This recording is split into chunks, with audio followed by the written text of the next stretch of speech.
So here's the deal. I got isekai'd into a novel as a side character. But get this, I can actually NTR the main character. I'm even making the MC suffer like crazy. Cause I've got a system that lets me see people's luck aura and steal it. I'm just a nobody, but I'm gonna cling to the ultimate big shot, the final boss villain of this world. I'll seduce the rich, powerful villainess step by step. When it's time to ascend, I'll even refuse just to wait for her. Alright, enough with the long setup. Tune in to see what happens next, folks. The story begins in the Shen Mansion's drawing room. The old dude on the left is Xu Jing, Vice Minister of Revenue, and the one on the right is Shen Ji, an investigating censor. Xu Jing gestures towards Shen Ji, saying, Bei Wang, come greet your future father-in-law. Xu Jing's son, Xu Bei Wang, steps forward, cupping his fist and greeting, Greetings, Lord Shen. Then our MC starts narrating from a minute ago. My name is Xu Ken. A minute ago, I was a die-hard fan of Vitamin Comics in the 22nd century. Who knew I'd die at home before I could see them get their silver play button? When I woke up, I realized I'd transmigrated. Not only am I born into a rich family, but my parents are setting me up with a gorgeous wife so I can go straight to the top of the world. Dad waves his hand, saying, Go meet Yu Yi, your future wife, the Shen family's young miss. Our MC's drooling like crazy, coming right up, beauty and brains. As he enters, a sweetie pie curtsies slightly. Yu Yi greets young Master Xu. The moment he sees Yu Yi, the MC's shocked. Holy crap, how could it be her? Wait a sec. Chapter 99. Ye Tian crashes the wedding, kills Xu Bei Wang, and gets a wanted order. I transmigrated into a doomed villain inn, overlooking the 9 provinces. Aren't main characters never supposed to be sidekicks? I transmigrated here just to get killed by the main character so he can reach the peak of his life? No way, I need to find a way to get away from this girl ASAP to secure my rich life. So, our MC comes up with an excuse. Lord Shen, I know I'm not worthy of your daughter. Please, Lord Shen, help me find someone else. The 2 old guys are dumbfounded, shocked. What? Someone else? Anyone but her? Dad slams the table, yelling, You ungrateful brat! I'm giving you face. And you're not taking it? Do you think you're really worthy of Lord Shen's daughter? She's a martial arts genius, 8th rank middle stage. She's bound to make it into the top 10 of the Azure Cloud rankings. And you're just a 9th rank upper stage, and we had to pump you full of pills to get you there. Why is Dad suddenly bringing this up? There's a reason I don't want to marry her. Xu Jing says, I'm trying to save your son. Can you just chill out, Lord Shen? Your daughter has someone she likes. I want to call off the engagement. No way. We can't call off the engagement. If we refuse the eldest princess's decree, the entire Shen family will be dead. Suddenly, our MC remembers something. An isekai MC's gotta have a system, right? Ting. Welcome to the world of the novel, overlooking the 9 provinces. This system is the Aura Tower system. That's more like it. What's the point of transmigrating without the golden finger? This Aura Tower system sounds pretty OP. Ting. This system allows the host to judge the size of opportunities and luck of others by observing the brightness of the Aura Tower above their heads. Also, the brighter the Aura Tower of the opponent defeated by the host, the better the reward the host receives from the opponent. The more powerful the person I deal with, the better the reward I get. Wait a sec. Something's not right. Our MC glances at Yu Yi. Her Aura Tower is 82. Our MC panics. She's one of the main character's wives, so an 82-story Aura Tower makes sense, but why? Why does even the tea-serving girl have higher luck than me? The tea-serving girl's Aura Tower is 25, while the MC's is 5. Worthless as a dog. Even with a system, this unlucky body can't beat Yetian. Suddenly, the old man Shenji speaks up. Nephew, don't make a fuss. We should still follow the eldest princess's wishes. Suddenly, our MC has a brainwave. That's right, the eldest princess.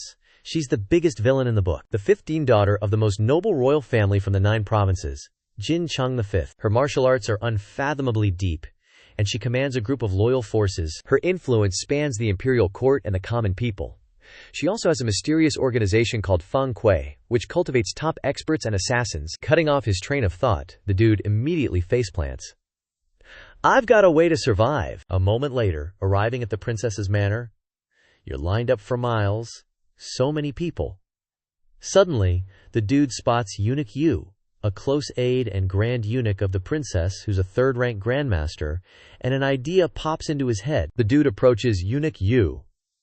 Xu Bei Wang of Daxia, I have urgent business with the princess. I beg your consideration. Then, he pulls out $3 billion as a bribe. Eunuch Yu nods and immediately pockets it. Truly, time is money. Greetings, Your Highness the Princess. This sugar mama is the Grand Princess of Daiqian, 5th Jin Chang. The dude wants to latch onto this thick thigh the moment he sees her. Sensing the dude's perverted, level 3C hentai gaze, the Grand Princess narrows her eyes and says, "Stare any longer, and this palace will send you to the eunuch purification chamber to be castrated." Ayah, Grand Princess, have mercy, goddess descends to earth. This humble servant only has absolute admiration, no intention of offense. Jin Chang then asks, "Who are you?" When the boss asks, this guy answers, "Your Highness, this humble servant is named Xu Bei Wang. You bestowed a marriage upon this humble servant a few days ago. This palace remembers now, Xu Bei Wang. You're handsome enough, got a 30 centimeters dong, but unfortunately your aptitude is too poor. Who can compare to you? You're all just villainous fodder. You're the grand boss who controls the grand finale. My progress in the book hasn't even passed 1% yet. If you've come to express your gratitude, then get lost.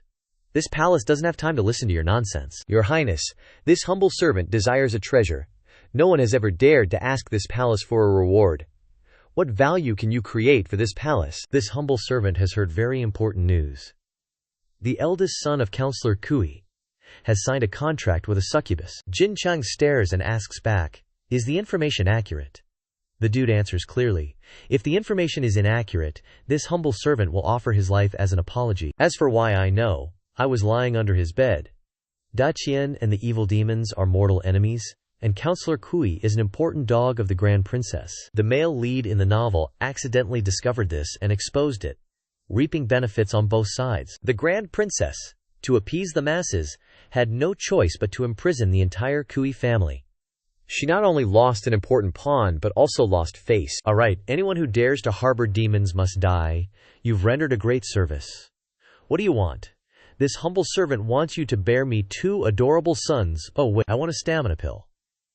Compared to those mundane desires, life is still more important. The stamina pill is a pill that can increase combat power several times over and can also maintain a continuous erection for 20 hours, with no side effects. Without hesitation, Jin Chang takes out a stamina pill and gives it to the dude. "Thank you, Your Highness. A big shot is a big shot. This palace allows you to choose one more pill. Your Highness is too kind." The dude then chooses a breakthrough pill. "Are you in danger?" "No, it can be resolved." "No, it's very difficult. If Your Highness is willing to lend a hand, this humble one would be extremely grateful." Jin Chang angrily scolds the dude. "You useless piece of trash." Seeing the situation was not good, get lost right now. The dude, after going out, still fantasizes about latching onto the Grand Princess's thigh. "Now I'm considered a leg hair of the Grand Princess. Once I latch onto the Grand Princess's thick thigh for sure, can the marriage contract be annulled?" He's still terrified in his heart. As soon as he returns home, a group of servants rush over. "Young master, you're back." The master wants this humble one to take you to the Taibai Pavilion. What for? Switching scenes to the Taibai Pavilion, where there are many people offering congratulations. "Brother Xu, your marital bliss is truly enviable. What is this? What is going on?" The old man runs over and says, "What are you yelling about? Of course, we're ordering celebratory wedding wine.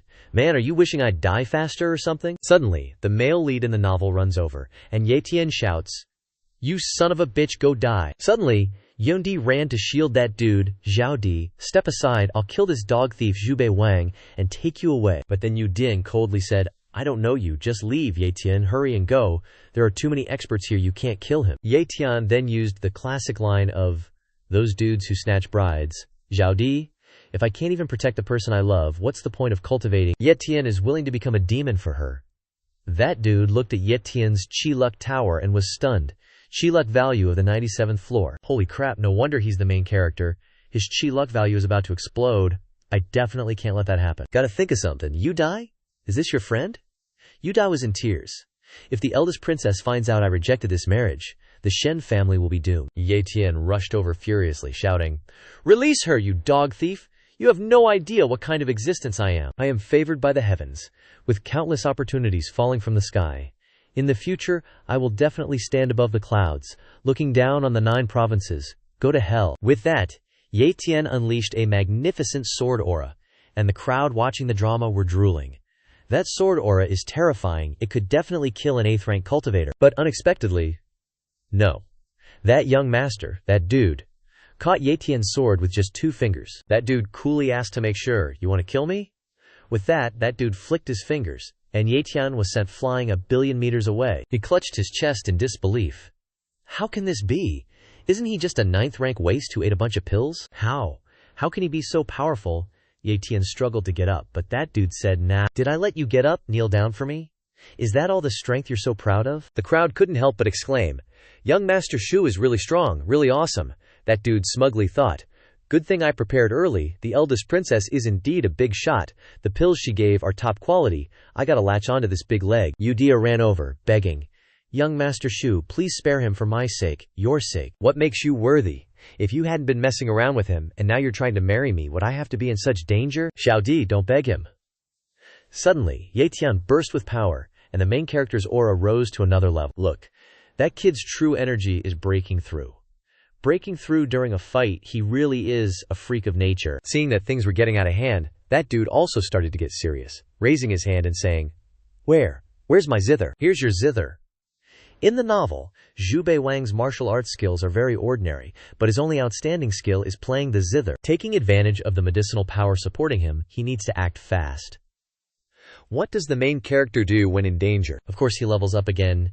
Ye Tian then broke through to the lower stage of the 8th realm, Dog Thief. Today, your ass will bloom. That dude was furious. Does destiny really work like that? So what if you're a son of heaven? But Ye Tian's cultivation is still lower than that dude's, and that dude is also juiced up on pills. This first breakthrough of Ye Tian's couldn't do anything to that dude. That dude smiled smugly, flicking his fingers, and Ye Tian's aura dissipated. HMPH.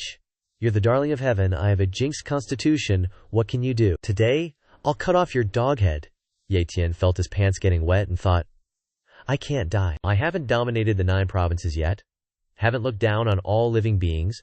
Haven't seen the silver play button on my vitamin channel. I definitely can't die here. Suddenly, something very strange appeared, blocking that dude's attack. Suddenly, space cracked open. It's a first-rank Saint Realm expert. Does this Ye Tian have helpers? Immediately after, Ye Tian was sucked into that space crack. But using so much energy will cause that soul fragment to fall into slumber, and it won't be able to come out for a while. Ding! Host defeated the Son of Destiny, and has plundered loot for the host. Loot? Seriously, wonder if there's a jade pendant inside. Alright, even though I have a misfortune physique, I can still snatch loot. If I can just harvest those chosen ones like leeks, I can get whatever I want, right? The destined guy's parents rushed over anxiously. Bei Wang, are you alright? Are you hurt? He's fine. Too bad that kid got away. Young Master Xu is young, but his gong fu is impressive. Young Master Xu, please look after us in the future. No happy events today, everyone go home. Yu Din stepped forward, wanting to say something, but stopped. Spit it out, or scram, I beg you. Please spare Ye Tian. As long as you don't kill him, I'm willing to marry you. You can have whatever you want. Oh, if I spare him, who's gonna spare me? Xu Bei Wang said coldly. He turned around. Starting tomorrow, you'll move to the Xu Manor. With such a perfect tool in hand, why worry that Ye Tian won't offer a red envelope? Haha.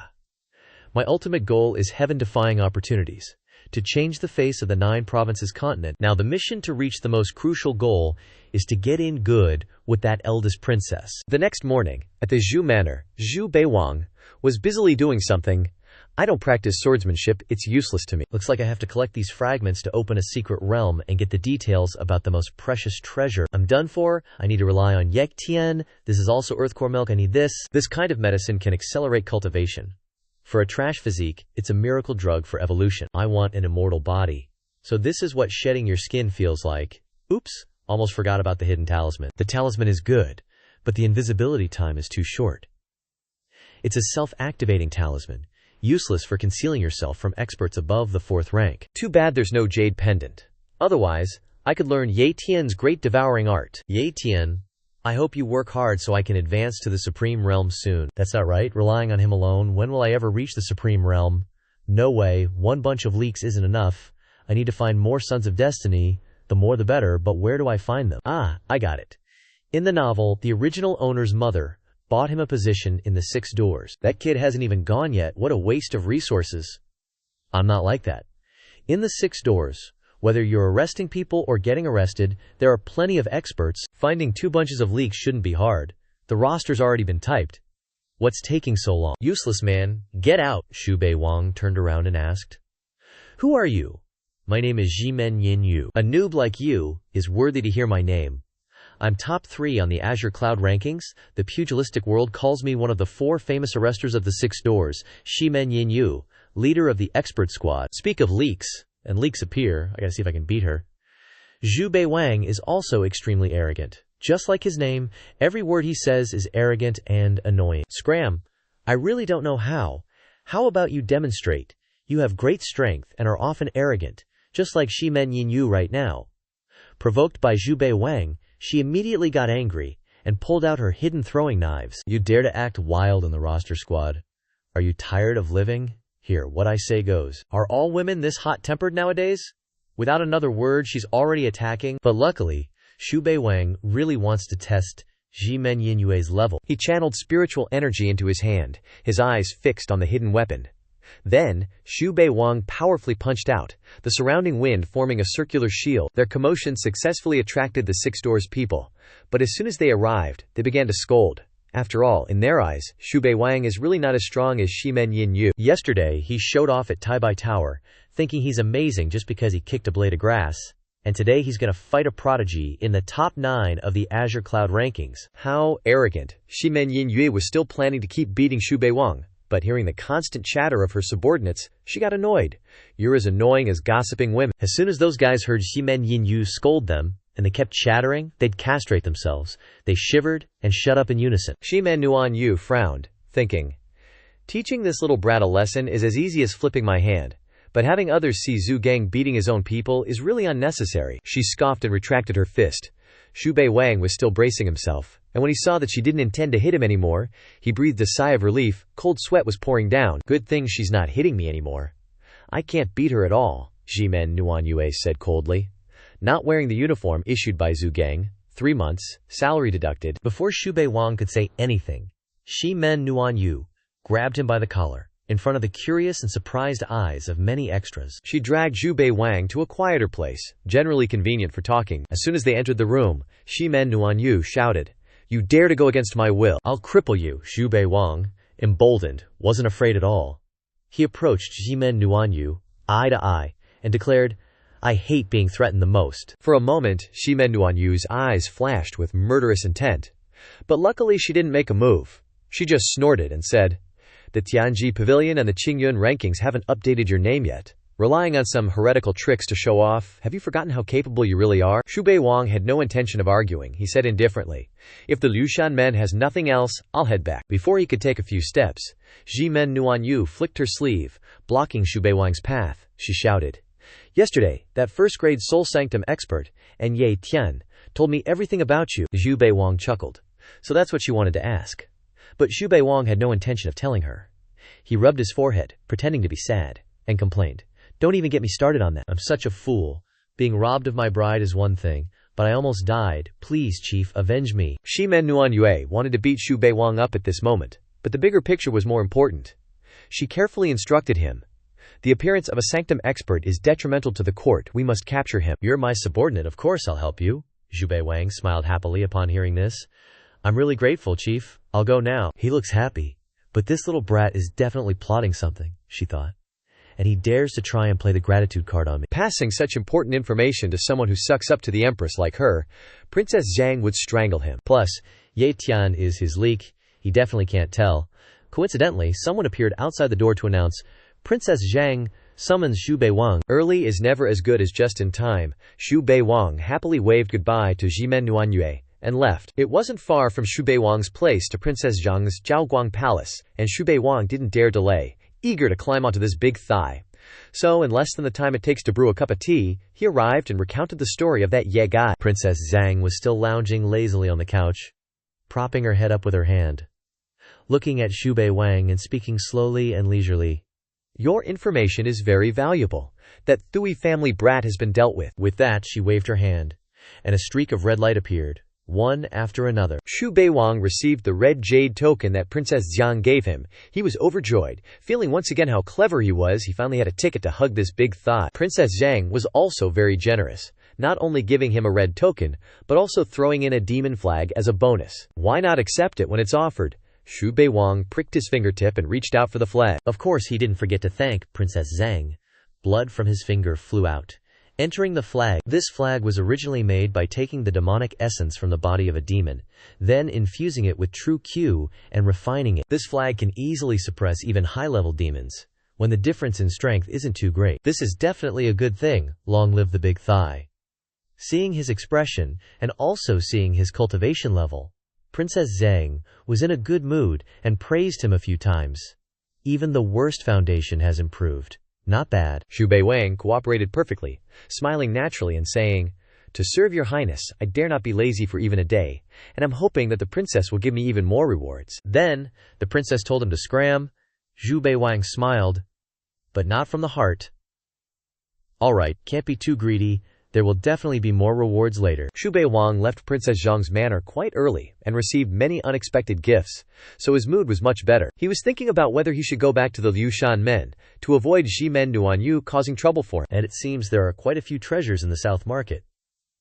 Suddenly, Xu Bei Wang happened to pass by a stall where a scholar, with a chi luck of 32 on his head, was about to buy an inkstone. The moment the scholar touched the inkstone, his chi luck immediately soared to 92. Holy SHT, that's some Fing magic. Something that boosts luck this much. No way I'm passing that up. Xu Bei Wang rushed over, placed his hand on the inkstone, and said, "Boss, I'll take this." This thing's a real treasure. Who knew that bookworm would try to snatch it from Xu Bei Wang? Maybe he doesn't know what's so special about it, just that someone else is trying to take something he wanted. Xu Bei Wang didn't waste words. He directly pulled out the Eldest Princess's red token and said, "I'm here on the Eldest Princess's orders to patrol." In the end, the bookworm could only tearfully watch Xu Bei Wang's happy ass disappear. The stall owner squinted at the silver tails in his hand. Is this thing really worth this much? Xu Bei Wang held the inkstone, thinking, this thing looks ordinary, but it's anything but. He managed to dig out the system's hiding function. Not bad. Xu Bei Wang suddenly had a thought. If his luck value suddenly spikes, does that mean he's about to get a lucky encounter? What kind of lucky encounter will it be? He's actually looking forward to it. Or, even better, he could catch that sneaky bastard. Xu Bei Wang had just returned to the 6 doors when Ximen Yinyu, with a scowl, started chewing him out. "Why are you so late? This grandma has been waiting for you forever." A level 6 boar demon appeared in Mang Mountain outside the city, posing a threat to everyone. "Tonight I'm sending you to slay the demon." Xu Bei Wang naturally refused. No way he's going. He's weak but not stupid. He just used the 6 doors rules as an excuse, saying he wasn't qualified enough. Ximen Yinyu said, "You're now an elite of our squad 4. In order to specially cultivate you, we're assigning you to train." Seeing her being so stubborn, Xu Bei Wang leaned in with a smile and asked, "What if I can't beat the boar demon and end up getting our squad leader eaten by it?" Is she trying to use official business to get revenge? It's so obvious. Is she not afraid people will see through it? Ximen Yinyu frowned and said, "The 6 doors. Orders must be obeyed." Xu Bei Wang was getting impatient. Why does she keep trying to push him into a corner? Ximen Yinyu huffed and said, "Whether you want to go or not, you're going. Of course, if you're dissatisfied, you can report it to the commander, or you can complain to the Eldest Princess." After saying that, she immediately left. Xu Bei Wang watched her leave, regretting that he wasn't strong enough right now. Cold sweat was already pouring out. That near level 6 demon beast, he'll have to bring some extra people tonight. He hasn't even figured out how to use that precious inkstone yet. This isn't good. He needs to find someone to help. The person to help is the Eldest Princess. Right now, he heard the Eldest Princess is at the Taichu Palace. Eunuch Yu looked at the Eldest Princess's token that Xu Bei Wang presented, and couldn't help but sigh with a smile. Young Master Xu is always asking for favors. Xu Bei Wang grinned shamelessly. Isn't this because I'm afraid my Eldest Princess will forget me? Showing my face a bit more will give her a sense of my existence. You really have a silver tongue. Eunuch Yu had no choice but to bring Xu Bei Wang to meet the Eldest Princess at the polo field. Anyway, the princess has time to meet now.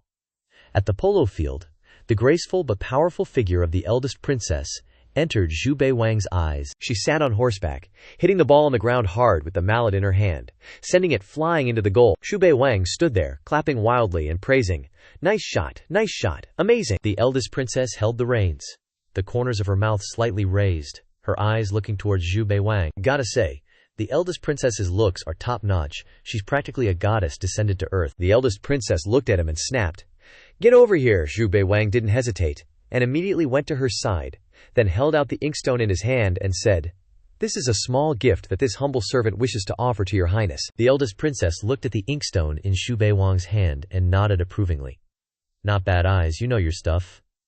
Ordinary people wouldn't know what it is. On the surface, he didn't show much, But in his heart, Xu Bei Wang was extremely proud. If he didn't know this was a good thing, why would he dare to come to the eldest princess? Princess Zhang pointed at the inkstone and said, "This may seem ordinary, but it actually has a Dao formation sealed inside." Xu Bei Wang was still spacing out as Princess Zhang explained the inkstone when she sliced a wound on his forehead, scolding, "Idiot." Blood slowly oozed from Xu Bei Wang's forehead, heading towards the inkstone. Holding the inkstone, Xu Bei Wang was stunned. He came to offer a gift, and he actually got the legendary blood-bonded treasure in return. The inkstone slowly transformed into a small cage. Princess Zhang waited for him to complete the bonding before explaining, "This cage can forcefully suppress your opponent, leveling their true Q to yours. But if a martial artist surpasses 6th grade Zhong realm, the cage's formation might be shattered, making it ineffective." Of course, there are exceptions. Xu Bei Wang looked at the small cage in his hand and happily said, "Thank you, Your Highness." If a bronze scrub like him encounters gold and can't win, he can use this inkstone to drag the opponent down from gold to bronze. Then, using his skilled bronze scrub tactics, he can defeat them and be done with it. How awesome.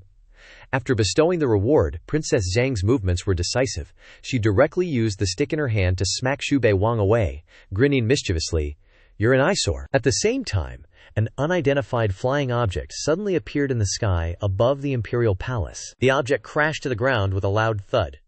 Luckily, no one was standing nearby to get caught in the crossfire, but the ground was dented into a large circular pit. Xu Bei Wang was super chill, floating in the air using spiritual energy, avoiding embarrassing himself in front of so many people. He clasped his hands behind his back, marveling. "The scenery up here is really beautiful. L is almost done." Xu Bei Wang couldn't help but think about the inkstone. The inkstone's Q shield is really powerful. He didn't even fall to his death, but he definitely can't provoke Princess Zhang. Otherwise, he'll really be the only one in pain. He might even get beaten to death. The surrounding people couldn't help but gather around, looking at Xu Bei Wang and sighing. So young and already able to fly in the sky to admire the scenery. Look at him, and then look at us. There's no comparison. Xu Bei Wang quickly left the crowd. Anyway, he's a little embarrassed. For now, he'll focus on subduing Shi Men Yin Yu. Xu Bei Wang took out his invisibility talisman, thinking, now that he has a true Q suppression formation and an invisibility talisman, he might not be Shi Men Yin Yue's opponent. If anything, it's Shi Men Yin Yue's fault for provoking him first. Whoever provokes first is a lowlife. As the moon rose, Xu Bei Wang followed Shi Men Yin Yu into the forest, where the occasional howl echoed. Shi Men Yin Yu felt very strange. Why is this guy suddenly so calm? Shouldn't he be begging for forgiveness in fear? She then took out a compass. Seems like a compass. To detect demons. Shi Men Yin Yu said, "The demons are nearby. We'll split up to search. If you encounter a demon, immediately channel True Kwai into this, and I'll be able to sense it and come to rescue you." Xu Bei Wang narrowed his eyes at her, smiling. "I bet team leader will definitely be late." Shi Men Yin Yu coldly snorted and said, "Don't waste words. If you dare to run away and embarrass my team, I definitely won't spare you." She had always disliked Xu Bei Wang. Want to discipline that guy, but can't do it? Is it spicy? Is it spicy? Xu Bei Wang clasped his hands and bowed, saying, "This subordinate is all thanks to team leader." Shi Men Yin Yue coldly snorted. "Good that you know," she secretly thought. Now he's scared. Too late. But I won't let him lose his life. I'll be happy if he loses an arm or a leg. After giving her instructions, Shi Men Yin Yu left. Xu Bei Wang watched her retreating figure, thinking, even though there's no one else here, he can't touch her without permission. Anyone who can be a team leader must have some skill. If he doesn't have an advantage, he should still make sure an attack is guaranteed. Not long after Shi Men Yin Yue left, rustling sounds came from the bushes next to Xu Bei Wang. A demon poked its head out from the bushes, with blood-red eyes, a sharp horn, and, more importantly, the number 50 for luck above its head. As expected of a demon that is cultivated to become a spirit, it can even talk. As soon as it saw Xu Bei Wang, it snorted and said, "Damn human, die!" Xu Bei Wang only embraced Princess Zhang's thighs because he wanted to survive. How could a few measly pigs want to kill him? Xu Bei Wang laughed and said, "A pig head is clearly so cute. Why don't you learn the good things but instead learn from others to become a demon?" It's really annoying. Xu Bei Wang channeled spiritual power into the inkstone and waved his hand, HMPH, get lost. The inkstone in his hand flew powerfully towards the pig, hitting it repeatedly. The pig roared angrily, a clear tremor passing through its body. Xu Bei Wang's actions had provoked the pig. It's preparing to attack back.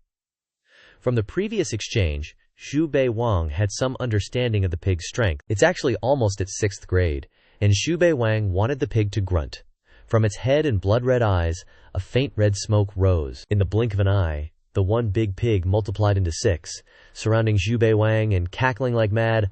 "Ha ha, you'll never find us!" This pig knows shadow clone jujitsu. Pathetic dirt pig, your cultivation is weak. Xu Bei Wang couldn't help but offer some pointers.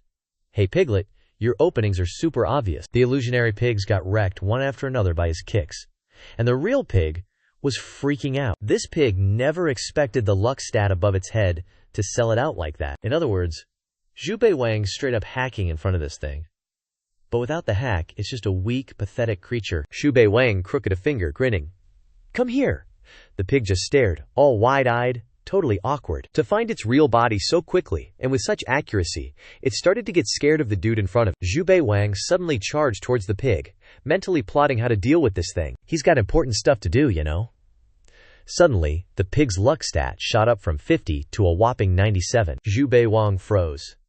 Just like that bookworm, could this pig also have a lucky encounter coming? Is there some treasure nearby?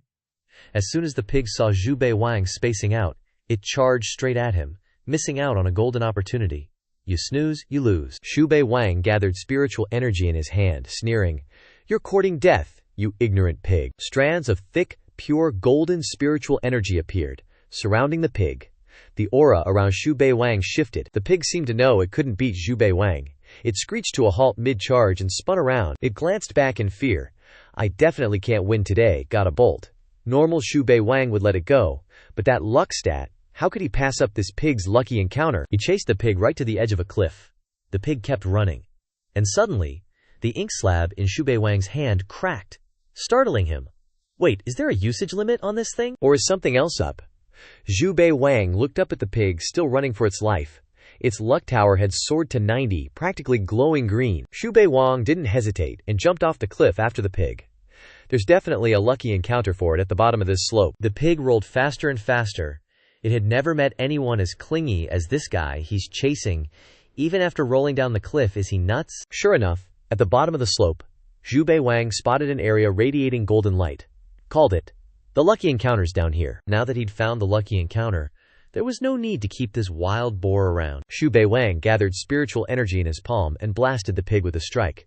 The pure energy tore right through it. Having dealt with the pig demon, Xu Bei Wang slowly approached the lucky encounter. He squinted at the center of the light, the essence. So essence really does appear here. Essence is a rare and vital resource for martial artists during cultivation. And it's extremely rare. Cultivators spend their whole lives searching for it. Xu Bei Wang really hit the jackpot today. This feeling is seriously awesome, even better than those health protection plans. Suddenly, the strand of essence trembled slightly. It seemed to want to escape, but Xu Bei Wang wasn't about to let that happen. Not letting free food slip out of my mouth. He reached out and grabbed the essence. The system instantly helped him absorb it, turning it into pure spiritual energy that flowed into his body. Xu Bei Wang's aura also changed with it. More importantly, that hit on the pig powered him up.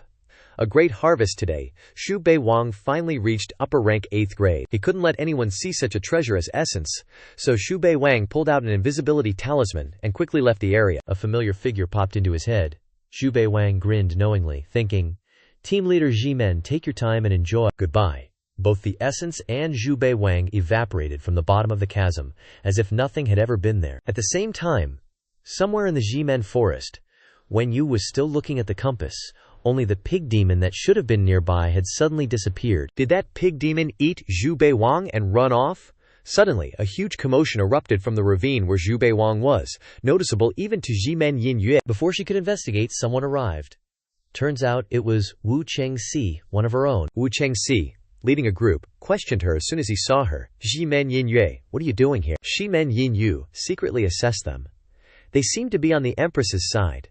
But what's with their distressed looks? The situation was unclear, but her presence on Mang Mountain wasn't a secret. She replied, "I led my subordinates to Mang Mountain to eliminate demons. Now I don't know where they are, so I'm still searching." Wu Chengxi frowned upon hearing this and ordered his subordinates, "Find Xu Bei Wang at once, alive or dead."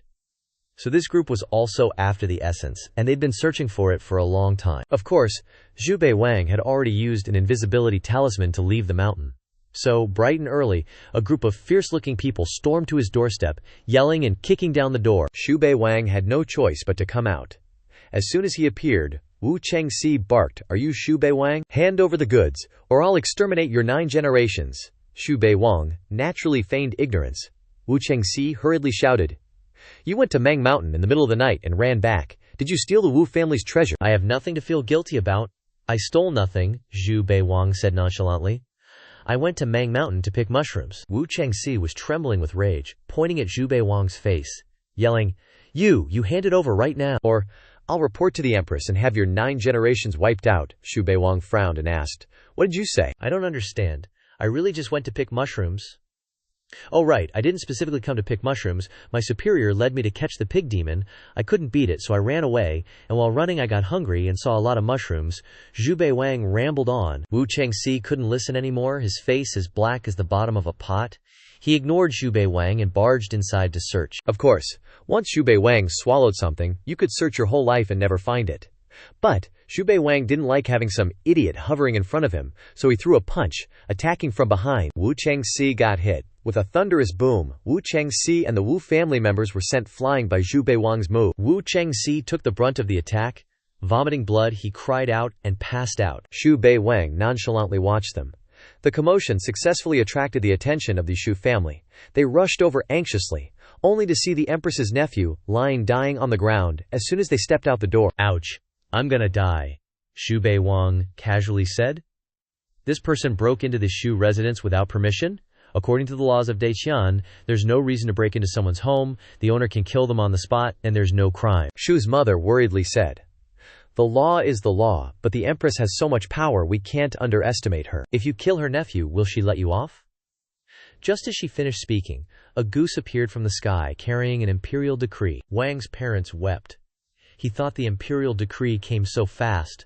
The surrounding guards shouted, "Don't move!" Xu Bei Wang turned and smiled. "I want to see if this Dajian is ruled by the Ji family or the Wu family." At the Heavenly Secrets Pavilion, top 15 of the cloud ranking, Xu Bei Wang. Everyone was in an uproar. Xu Bei Wang. Who's that? This name has never been on the list. He's the young master of the Xu family this month, who killed the Empress's nephew with one move. He's being taken to prison for trial, so he's definitely dead. The Wu family, and the Empress won't spare him. The Minister of Justice, Zhuo Chongyan, sternly asked, "You are Xu Bei Wang. Do you know your crime?" Xu Bei Wang wasn't afraid at all. "Someone broke into my home without permission. I acted in self-defense according to the law. If following the laws of Daqian is also a crime, then I have nothing to say." Zhuo Chongyan angrily shouted, "You're talking nonsense. You clearly stole the Wu family's essence first." Xu Bei Wang smirked and asked, "Sir, shouldn't the key point be whether I'm guilty of self-defense, and how you plan to punish me, right? This has nothing to do with whether I have the essence or not, don't get it confused. As for slandering me for stealing the essence, that's a private matter between me and you, the Wu family. Public and private matters should be kept separate. I'm sure the adults understand this better than I do, right?" Zhuo Chongyan frowned and scolded. "You're right." At that moment, a voice echoed, "The Empress has decreed.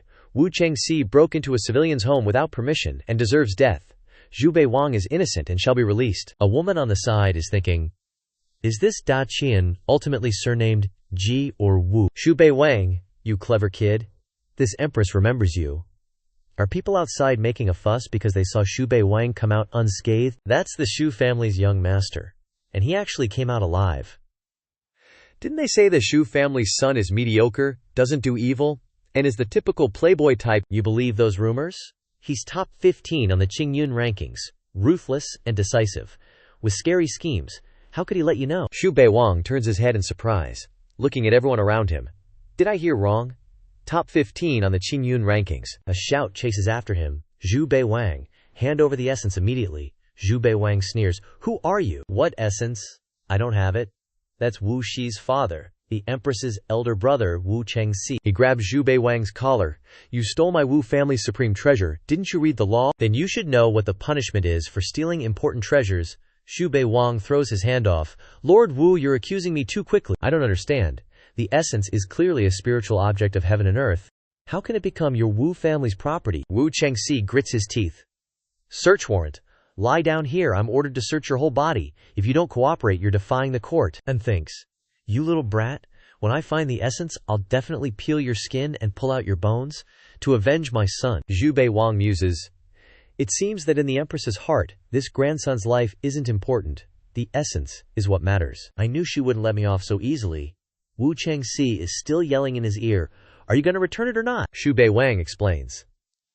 This one was ordered by the eldest princess to go to the mountains to find the essence. Hearing this, everyone's jaws drop. What? It's the eldest princess again? The empress and the eldest princess aren't easy to deal with. Wu Chengxi doesn't believe it. Who the heck are you? Why would the eldest princess ask you to do something? This official is ordered by the empress to search the Xu residence. Anyone who dares to block the way will be charged with treason. If we don't find the essence, throw the Xu family into prison, Xu Bei Wang calmly replies. The Wu family's power is immense, incomparable. If you really force me, I have no choice. But you must first seek the eldest princess's consent. Wu Chengxi orders. Men, seize this little brat for me. See if he dares to defy the court. In his heart he thinks, weak and putting on a show of strength, I despise you.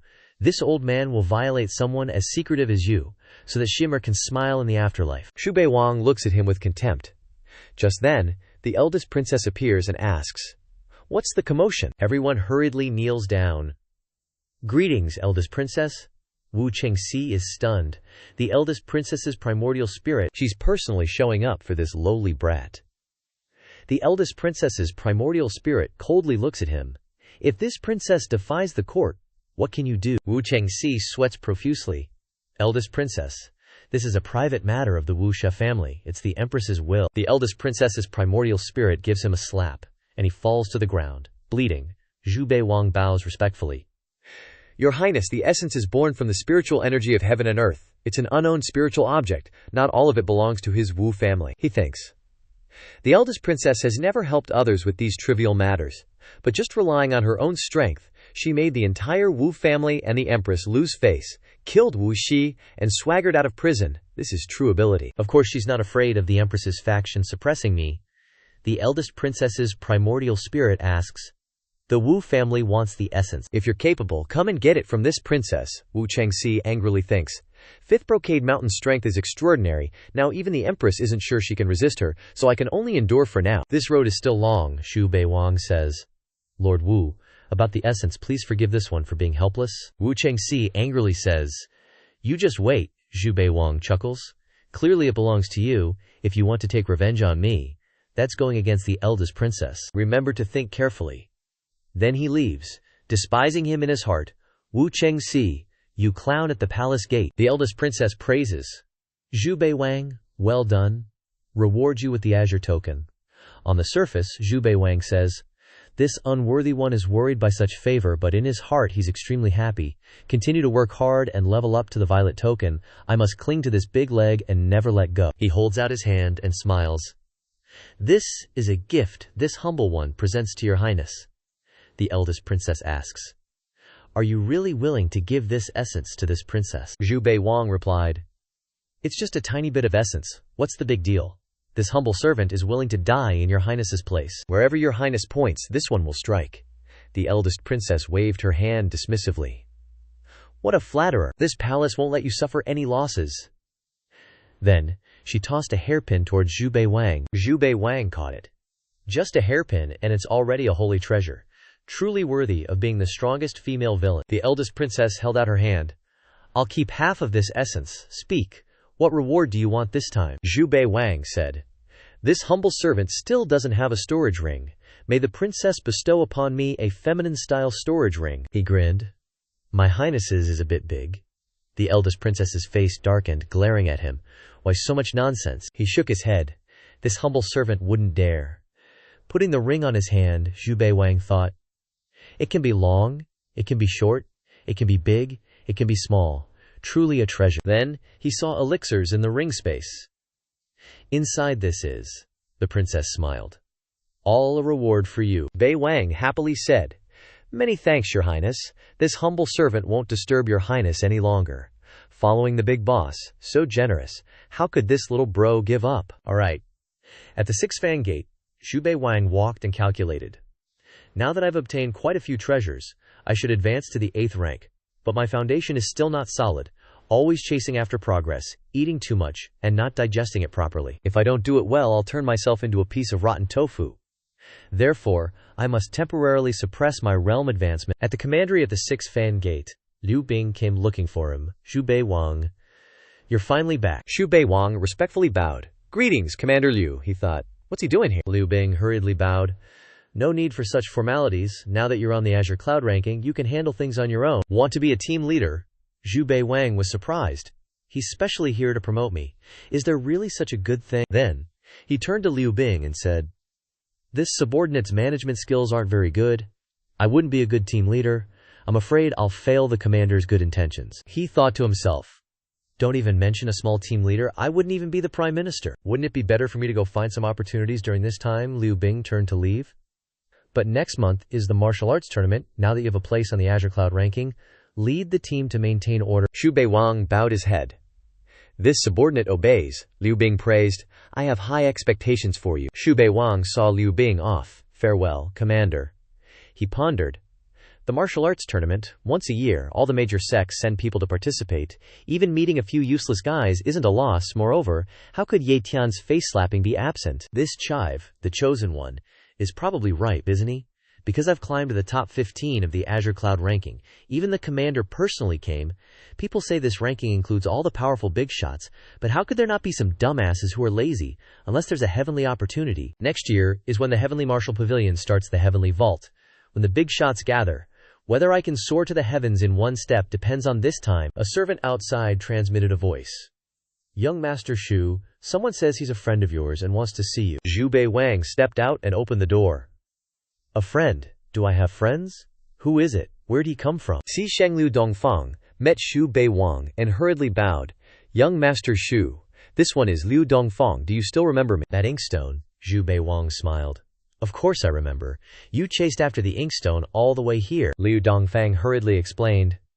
This one came to ask young Master Xu for help. Young Master has a high position on the Azure Cloud ranking. This little brother saw the true face of a genius on the Azure Cloud ranking and realized, I've been blind before. Xu Bei Wang coldly said. Help. Let's see if I have time, he frowned. Who would waste time on someone unimportant after being polite? Liu Dongfang replied. It's an emergency. A group of grave robbers wants to dig up my ancestors' graves in the suburbs. This little brother is truly out of options and could only shamelessly come to ask for your help. This little brother will definitely not let young Master Xu help for nothing. There will be generous rewards, Xu Bei Wang thought. So that's how it is. Who cares about your rewards? Do you think I'm a noob? Quickly shoot him away. But at this moment, he saw the number 98 appear above Liu Dongfang's head. There's such a big opportunity. This kid is really a chive. Xu Bei Wang approached Liu Dongfang and patted his shoulder. You're my brother. If you've opened your mouth, I definitely won't refuse. Liu Dongfang was touched. This little brother is extremely grateful. Xu Bei Wang made an appointment with him. Wait for me at the city gate at Shu hour. And he thought, although opportunities are tempting, I've just made an enemy of the Wu family right under the emperor's nose. With all the media pressure, can the Wu family really hold back once I leave the capital?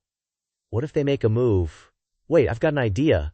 Money can't buy you everything, especially not ghosts and demons. An old man with a patch over one eye watched Liu Dongfang and Xu Bei Wang leave, muttering, making things difficult for the empress, killing members of my Wu family, you little punk. You dare leave the city. As long as you're alive, the Wu family won't be able to wash away this humiliation. The grave robbers digging up Liu Dongfang's ancestors' tombs whispered to each other. Looks like we can find some treasure tonight. What's the rush? It's an abandoned tomb, with no descendants showing up. Xu Bei Wang turned to Liu Dongfang and asked, isn't this your ancestral grave? Liu Dongfang sobbed. Brother Xu, I lied. It's not my family's ancestral grave. The owner of this grave was a rank 8 martial artist from our village back in the day. A lone wolf with no descendants. I figured there might be burial goods, so I got greedy. Who knew these grave robbers would also be after it? They're at least rank 8 or 9. I can't beat them, Xu Bei Wang asked suspiciously. What do you want to do? Liu Dongfang explained. I'm useless, still stuck at the Qi refining realm. Everyone looks down on me. Big brother Xu must help me. The best treasure in the tomb is for you. A shout rang out. Who's there? Get out here, Xu Bei Wang stood up. How convenient, we have company. The thugs gave them a nasty look. 2 noobs daring to steal our loot. Go die! Xu Bei Wang raised his hand and cast a spell. Scram! All the thugs were instantly killed. Liu Dongfang was stunned. One move, and he wiped them all out. Brother Xu is truly unfathomable. Xu Bei Wang urged him. What are you waiting for? Let's go to the burial chamber first. The two entered the burial chamber. Liu Dongfang was excited. Treasure. The number above his head went from 98 to 99. Xu Bei Wang thought to himself, looks like the great opportunity lies within this coffin. Liu Dongfang smiled. Brother Xu said he'd reward you handsomely, and he won't go back on his word. You can pick whatever you want. Xu Bei Wang frowned. Which of these is the great opportunity? Or are they all great opportunities? He turned and smiled. Brother Liu, shall we check out what treasures are here first? Liu Dongfang exclaimed excitedly. This scroll is the dustless swordplay. Brother Xu, it's a profound grade, mid-rank. With this swordplay, becoming a sword immortal is no longer a dream for you. The fortune tower above Liu Dongfang's head plummeted to 36. Xu Bei Wang waved his hand. This swordplay is perfect for you. You should keep it. The fortune tower didn't change. This is useless. Liu Dongfang was overjoyed. Brother Xu is even better to me than my own father. Liu Dongfang picked up a wooden shield. Xu Bei Wang shook his head. Not this either. This is a defensive shield. I don't need it. Keep it. Liu Dongfang smiled like a flower. I don't know how I can ever repay your great kindness, young Master Xu. Afterwards he brought out many gold ingots, but the number remained at 36. He said to Xu Bei Wang, but if you only take these ordinary things, Brother Xu, I won't be able to eat or sleep well. Suddenly, Xu Bei Wang saw an old piece of parchment. So that you can eat and sleep. Well, I'll take this. Seeing the fortune tower above Liu Dongfang's head drop to 10, Xu Bei Wang thought, he's completely missed his opportunity. That's why his fortune is so dim. Looks like I made the right bet. Liu Dongfang hugged Xu Bei Wang's leg and wept. Brother Xu sees treasure as if it were trash. I feel so ashamed. From now on, I'll do whatever Brother Xu says. Please, take me in. Xu Bei Wang patted his shoulder. Don't be like that. Actually, a person wandering the Jianghu can easily get opportunities. At that time, you can ask me for help. Liu Dongfang was grateful. Brother Xu's magnanimity. I will study hard, look for opportunities, and strive to repay Brother Xu one day. Xu Bei Wang nodded.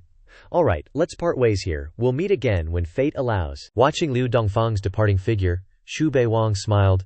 Don't worry, with a leak like you, I definitely won't forget you. He unfolded the scrap of paper he'd just picked up in the cave.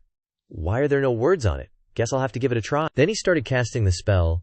This name is Badass, Northern Darkness Blood, Devouring Divine Art.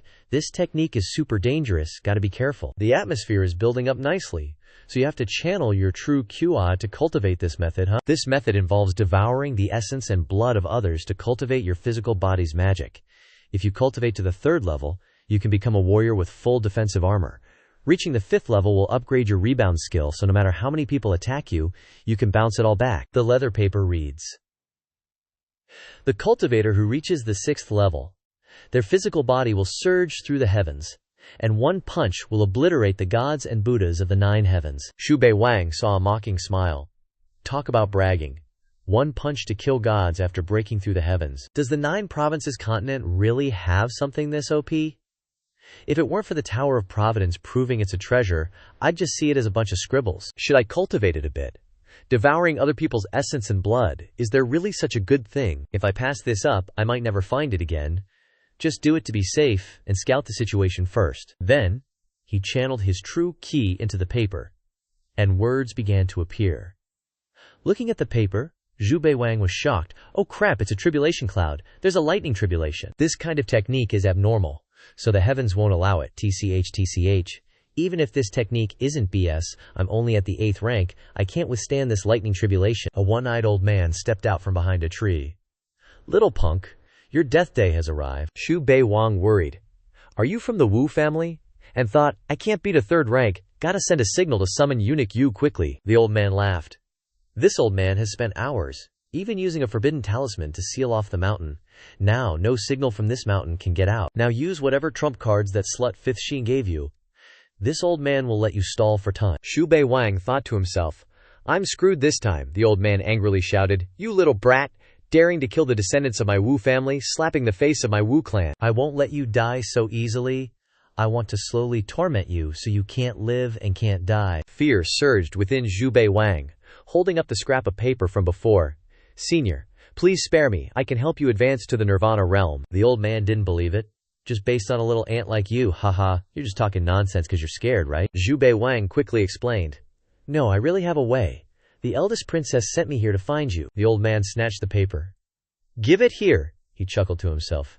Anything that slut 5th Jin Chang takes a liking to must be a treasure. He looked at the piece of paper. Doubtful. Kid, you actually believe this kind of bullshit technique? Xu Bei Wang waved his hand. I don't know, the eldest princess told me to. Before he could finish speaking, the old man revealed a strange expression. It's mine now. I'll snatch it and see what that stinky woman can do. Then, he started channeling his true Qin into the paper, and words appeared on the paper. He narrowed his eyes. It's real. A lightning tribulation. Xu Bei Wang turned around to leave. You idiot, you got tricked. Right, gotta get far away quickly. Don't want to get struck by lightning. The old man discovered Xu Bei Wang's intention to escape and yelled, You little brat! Trying to run, but the lightning was already above his head. He looked up. Crap, gotta risk it. But he couldn't withstand the lightning tribulation. Xu Bei Wang watched from afar. This lightning tribulation really came fast. Don't know if he succeeded in transcending or not. Failure would save me some trouble. The old man was now sprawled on the ground. Xu Bei Wang smiled. Remember to bring your brain with you when you reincarnate. I have to see if this sheepskin has changed at all. Words began to appear on the leather again. Xu Bei Wang frowned. Great grudge seed. If I had a few more of these, I wouldn't die anytime soon. Then he started casting the spell. Let me try it first. Success. Gotta cultivate to this point for safety first. Then he withdrew his power. He took out a sword.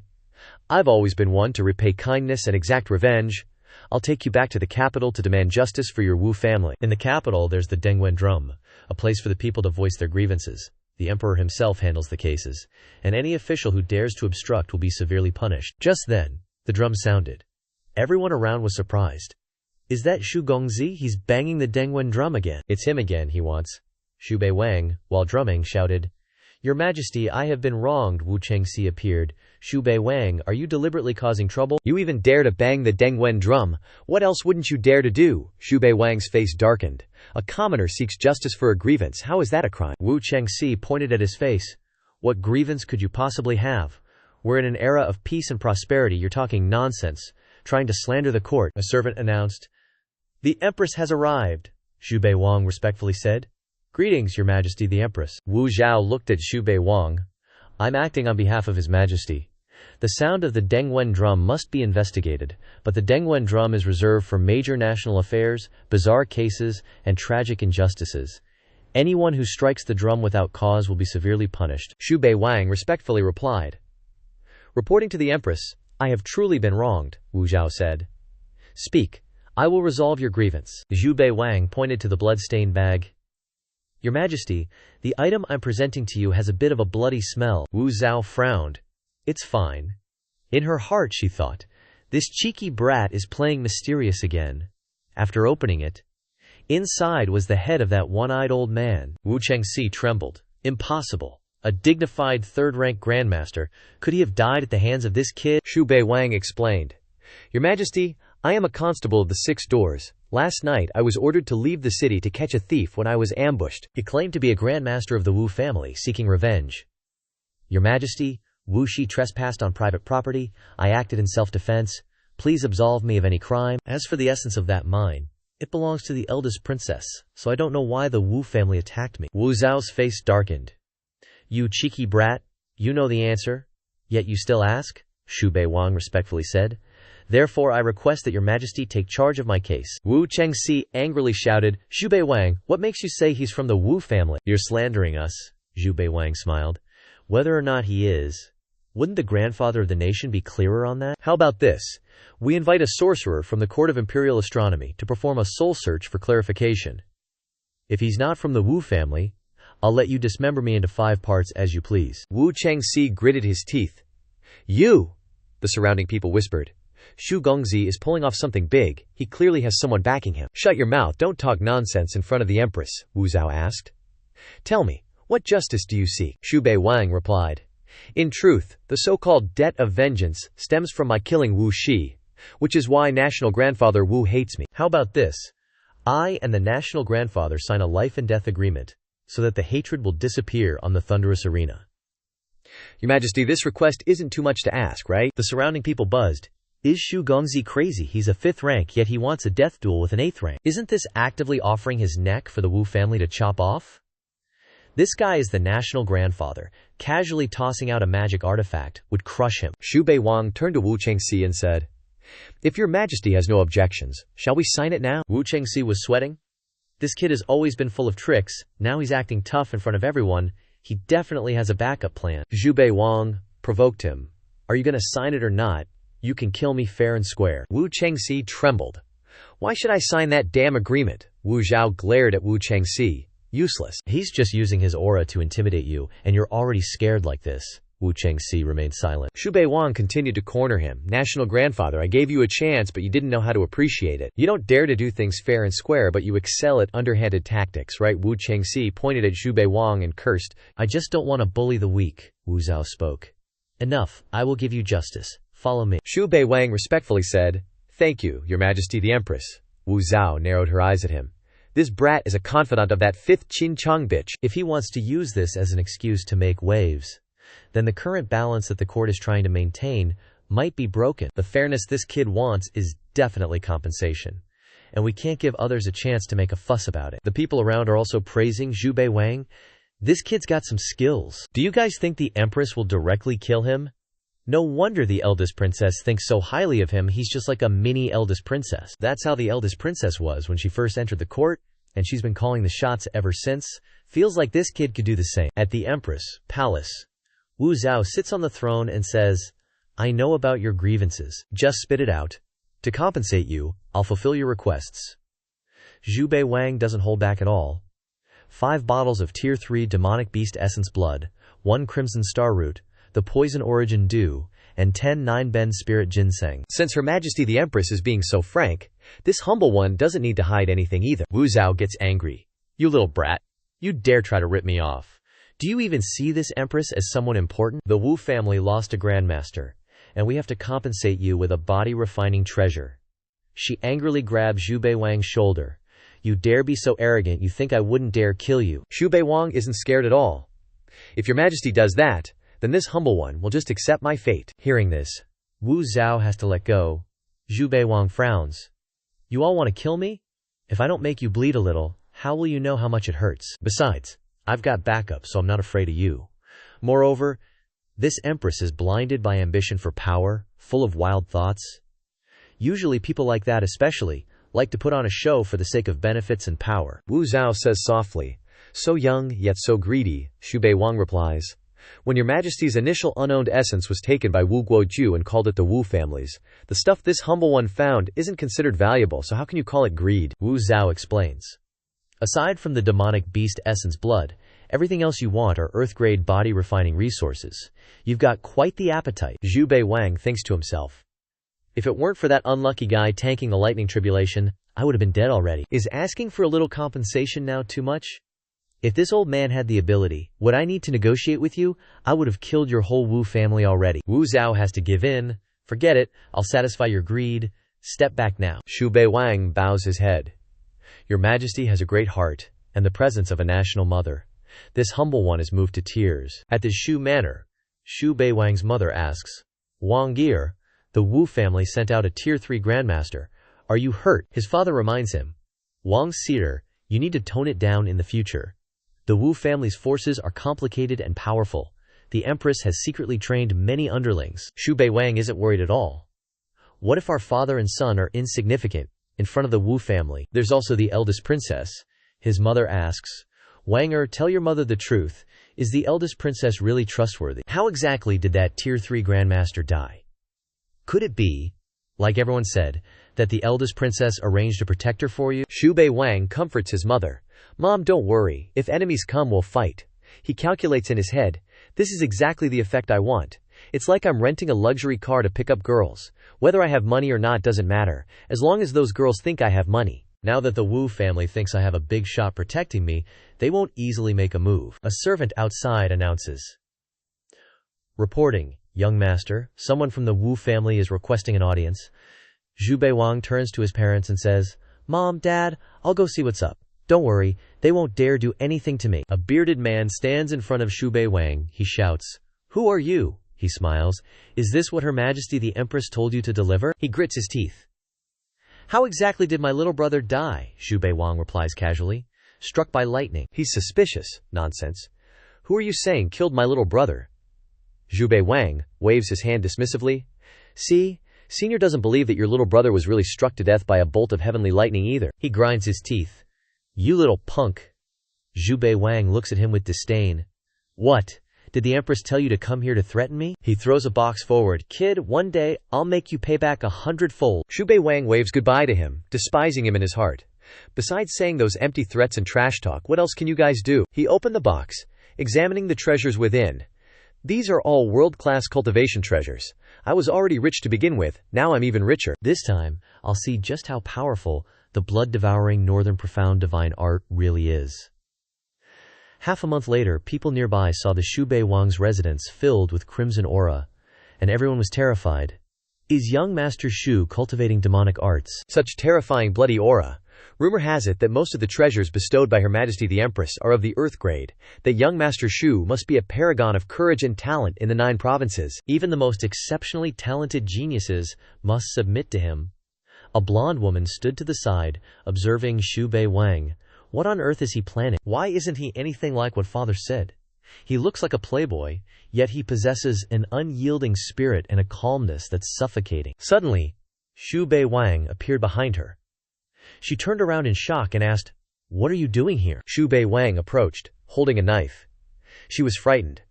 This is the first time he's come here since I arrived at the Xu estate. Could it be? Xu Bei Wang asked. You want to kill me? Why are you always so composed? Aren't you tired? Don't worry, in my eyes you and the courtesans in the brothel are the same. The girl quickly snatched the knife from Xu Bei Wang's hand, then stabbed him in the chest, but he wasn't hurt at all and even provoked her, that's right, stab deeper. She was surprised. How is this possible? It won't go in. She immediately channeled her true energy into the knife, always acting so high and mighty, looking down on everyone. I hate you too. Seeing Xu Bei Wang still standing there unharmed, she frowned. The true energy I channeled into it disappeared. Why is that? Xu Bei Wang chuckled. Are you tickling me? Put some strength into it. She then conjured a sword. Go die. Xu Bei Wang grabbed the sword with his bare hands and shattered it into pieces. Is that all you've got? Her face darkened.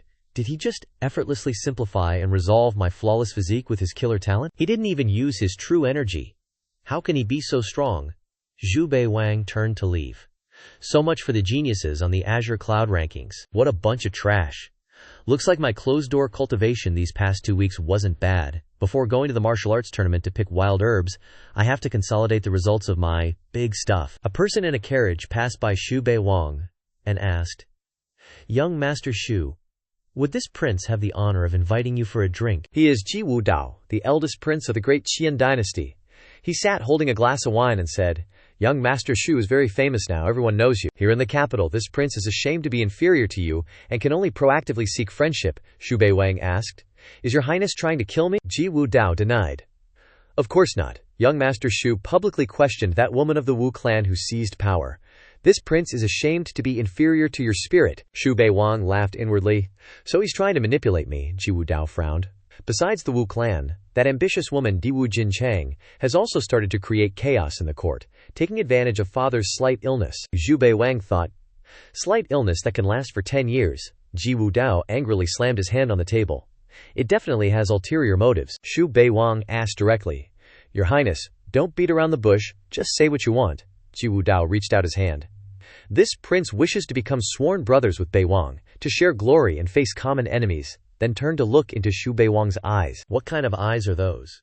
Being able to ride in this prince's carriage is a great honor. Xu Bei Wang thought to himself. So he wants to rope me in to stab the old boss. He lowered his head. Thank you for your highness's favor, then could your highness give me a 7-treasure lotus? Ji Wu Dao was embarrassed. The 7-treasure lotus is a heavenly grade treasure. It is very difficult for this prince to find as well. Xu Bei Wang lowered his head. Difficult. Then forget it. If you can't even produce a heavenly grade treasure, does your highness want me to follow you and suffer? Ji Wu Dao was furious. Those who cannot be friends with this prince are enemies, Xu Bei Wang respectfully said. Understood, then turned to leave. Ji Wu Dao shouted loudly in the carriage. Let's see how long that little bitch Diwu Jinchang can protect you. Xu Bei Wang replied casually. Your highness need not worry about the matters between me and the eldest princess. Then he thought disdainfully. The emperor actually has such a foolish son, no wonder he doesn't have imperial power. At Zhaoguang Palace, Diwu Jinchang was playing with her pet. Xu Bei Wang blushed when he saw this scene. The female villain is smiling, and smiling so beautifully. The eldest princess turned her head and asked, What are you doing here? Are you so free that you're panicking? Xu Bei Wang lowered his head. This subordinate specially crafted some small items to present to your highness. Then he raised his hand, conjuring 2 small bottles. The small bottles transformed into a large mirror. The eldest princess was stunned when she saw it. "What is this?" Xu Bei Wang replied, "Your Highness, this is a mirror. It can reflect your beauty. These small bottles are perfume. I, your humble servant, blended them in the year of Wei, all of which match your Highness's ethereal and refined temperament, able to add even more splendor to your beauty." He thought, Princess Zhang is so beautiful, of course she likes to doll herself up. The most important thing when giving gifts to your superiors is to know their preferences. With this knowledge, I fear no one, even if I transmigrate to a cultivation world. Who would have thought? This martial arts world doesn't even have mirrors to see clearly. Princess Zhang picked up a bottle of perfume and thought, this immortal lad is different from the others, and asked, "Speak, what do you want this time?" Xu Bei Wang adopted a flattering tone. "Being able to make your highness happy, this humble servant is willing to do anything." Princess Zhang replied. "Have a meal with me," Xu Bei Wang outwardly said. "As you command," inwardly he was ecstatic. "Eating with a beauty, I couldn't ask for more." At the Taichu Palace, Xu Bei Wang followed Princess Zhang while thinking, isn't it just a meal? Where does she want to go? He opened his mouth and asked, "Your Highness, where are we going?" Looking around, the place was covered by many trees. Xu Bei Wang was puzzled. The scenery here is too different from her image. Only to see Princess Zhang wave her hand, radiating a stunning aura, making Xu Bei Wang unable to take his eyes off her. He suspiciously saw Princess Zhang stepping into the kitchen. Wait, this is a kitchen. Eunuch Yu isn't here, and no one is serving. Is she planning to eat raw? After a while, a lot of delicious food appeared on the table. Xu Bei Wang ate and cried, "This subordinate has cultivated for 8 lifetimes to be able to taste your highness's cooking," and thought, so touched. The big boss is personally cooking for me. Pay attention to being refined. It tastes delicious. It melts in my mouth. But then he suddenly stopped. Wait, why is this dish so chewy? It seems like it's not cooked. Xu Bei Wang stopped his chopsticks and hesitated. It's truly fresh and tender. This subordinate has never eaten such a delicious dish. In his heart, he was crying 7,749 rivers. This meat is as tough as rags, Princess Zhang said. Shut. Xu Bei Wang ate with his head down. So good, I really can't praise it anymore, not even a little, Princess Zhang asked. You want to leave the capital in a few days? Xu Bei Wang replied, yes. This subordinate wants to go to Lengye County to maintain order for the martial arts tournament. He smirked. As expected, the big boss is always concerned about me. Princess Zhang conjured an egg.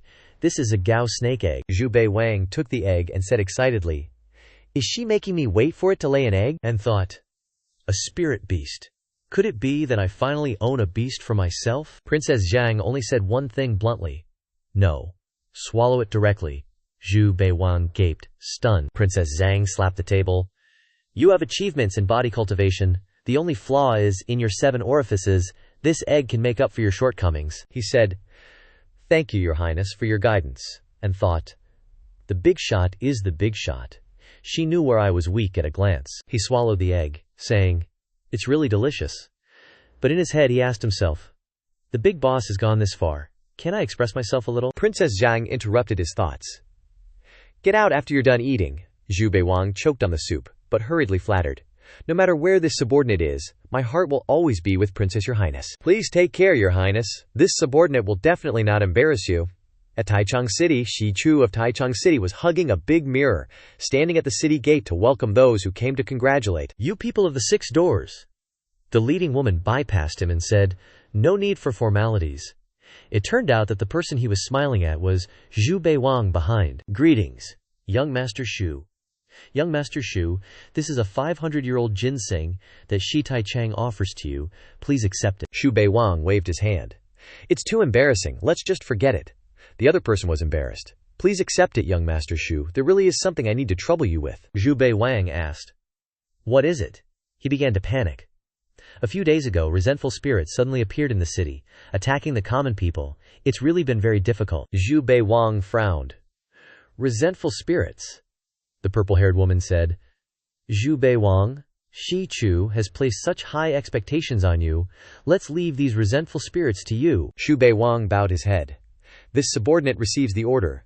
I will investigate immediately. The so-called resentful spirit is a situation where people who have extremely resentful deaths will transform into a kind of ghost that relies only on resentment to survive on this world. The more people are harmed by the resentful spirits, the more resentment it will accumulate. It must be eliminated immediately. Xu Bei Wang stepped inside. There are resentful spirits. Right then, a monk cast a spell from behind, conjuring a lotus flower that shattered the resentful spirit. Xu Bei Wang turned to look at him. Master Yuan Hui, ranked in the top 7 of the Azure Cloud Board, your reputation is truly well deserved. Master Yuan Hui grabbed a ghost by the collar, saying, "Where exactly did you guys come from?" Xu Bei Wang smiled brightly. "Thanks for your help, Master Yuan Hui. Just leave this little interrogation to me." Master Yuan Hui replied, "Young Master Xu, you're too kind, please." "Young Master." Xu Bei Wang made a hand seal on the ghost's forehead. "Before I died, my name was Zhao Aweo. I was the richest young master in Taichang City. I had my eyes on the Su family's young miss, but she only liked a useless live-in son-in-law of her family who had nothing going on." The ghost started to recall. Zhao Ageo was being extremely arrogant, pointing right in the face of that young miss, Su Shui. "Marry this young master immediately, or else this daddy will lock you and that good-for-nothing in a pig cage together." The young master next to Su Shu held her in his arms, comforting her. Then, he turned around and cursed. "You can insult me, but anyone who dares to disrespect Shu is declaring themselves an enemy of Xiao Fan." Zhao Akio smacked his face with contempt.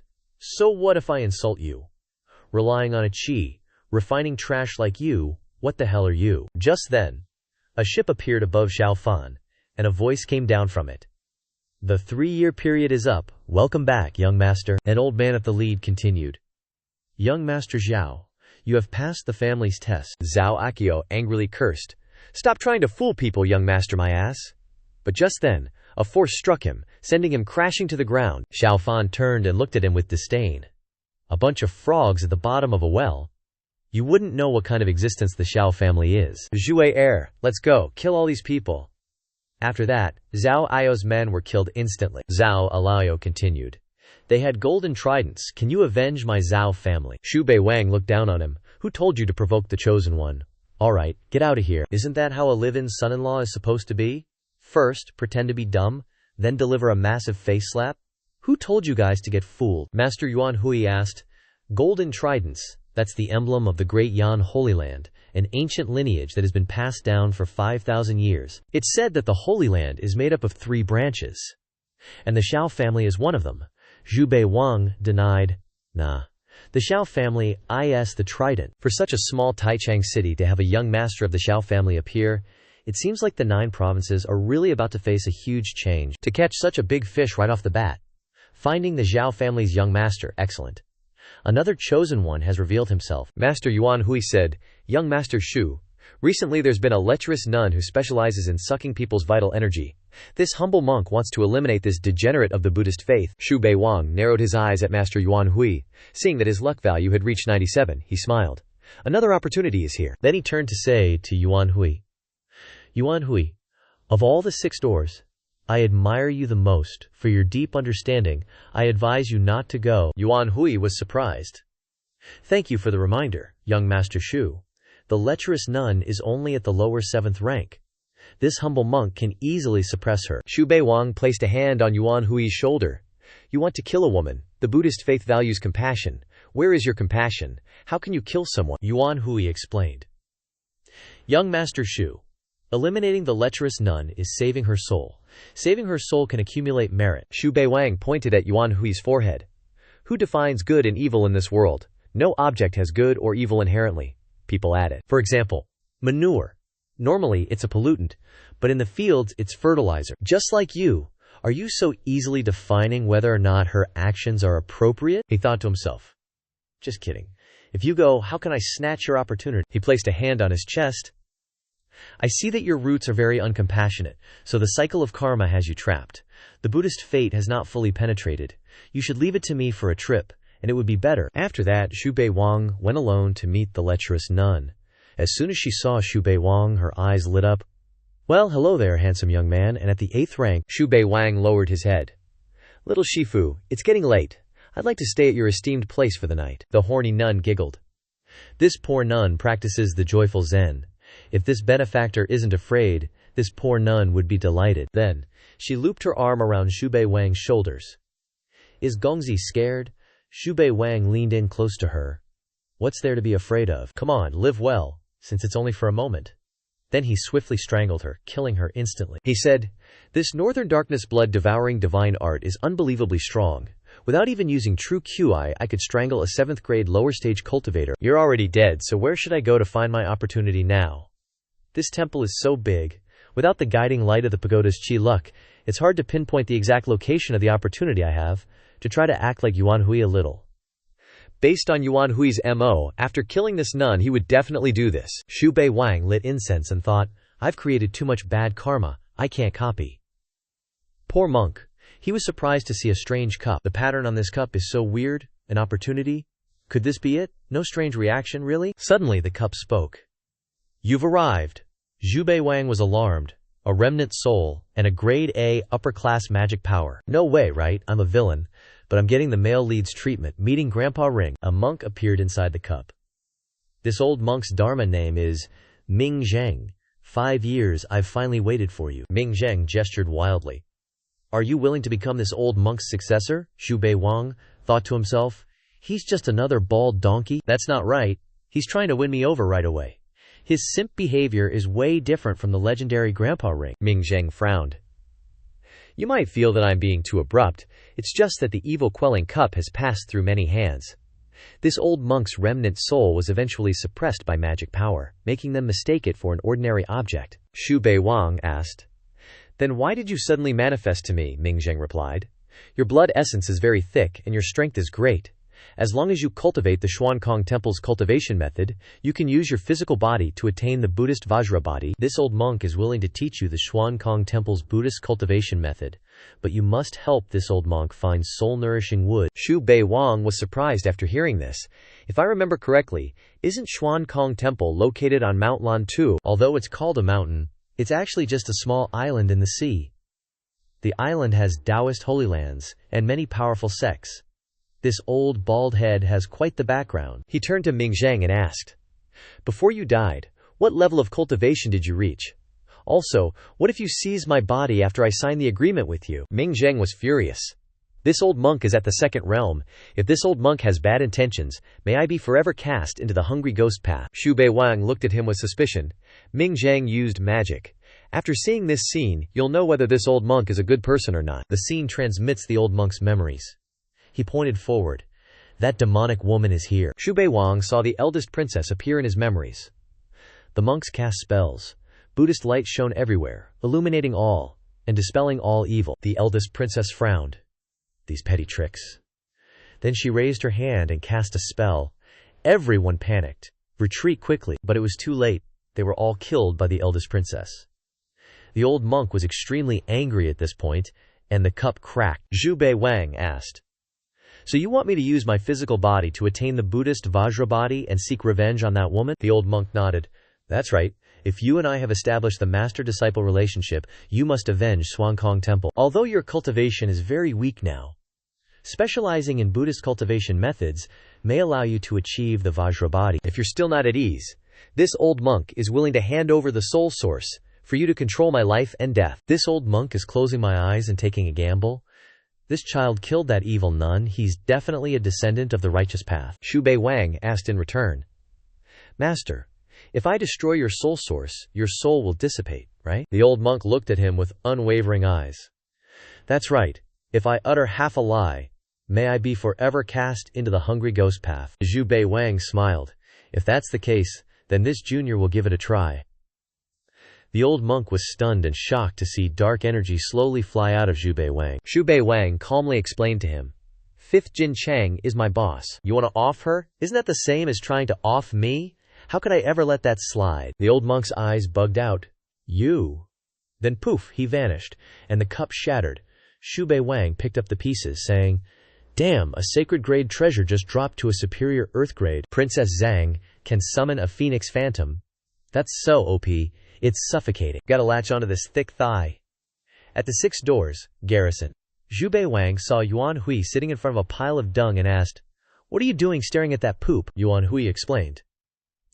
This humble monk gets it now. The body is neither good nor disgusting. There is good and evil. The intention is not ashamed. Follow the nature. Xu Bei Wang chuckled. Good that you get it. My guidance wasn't for nothing, he frowned, thinking. Can my BS really lead to enlightenment? Yuan Hui handed over a small bottle.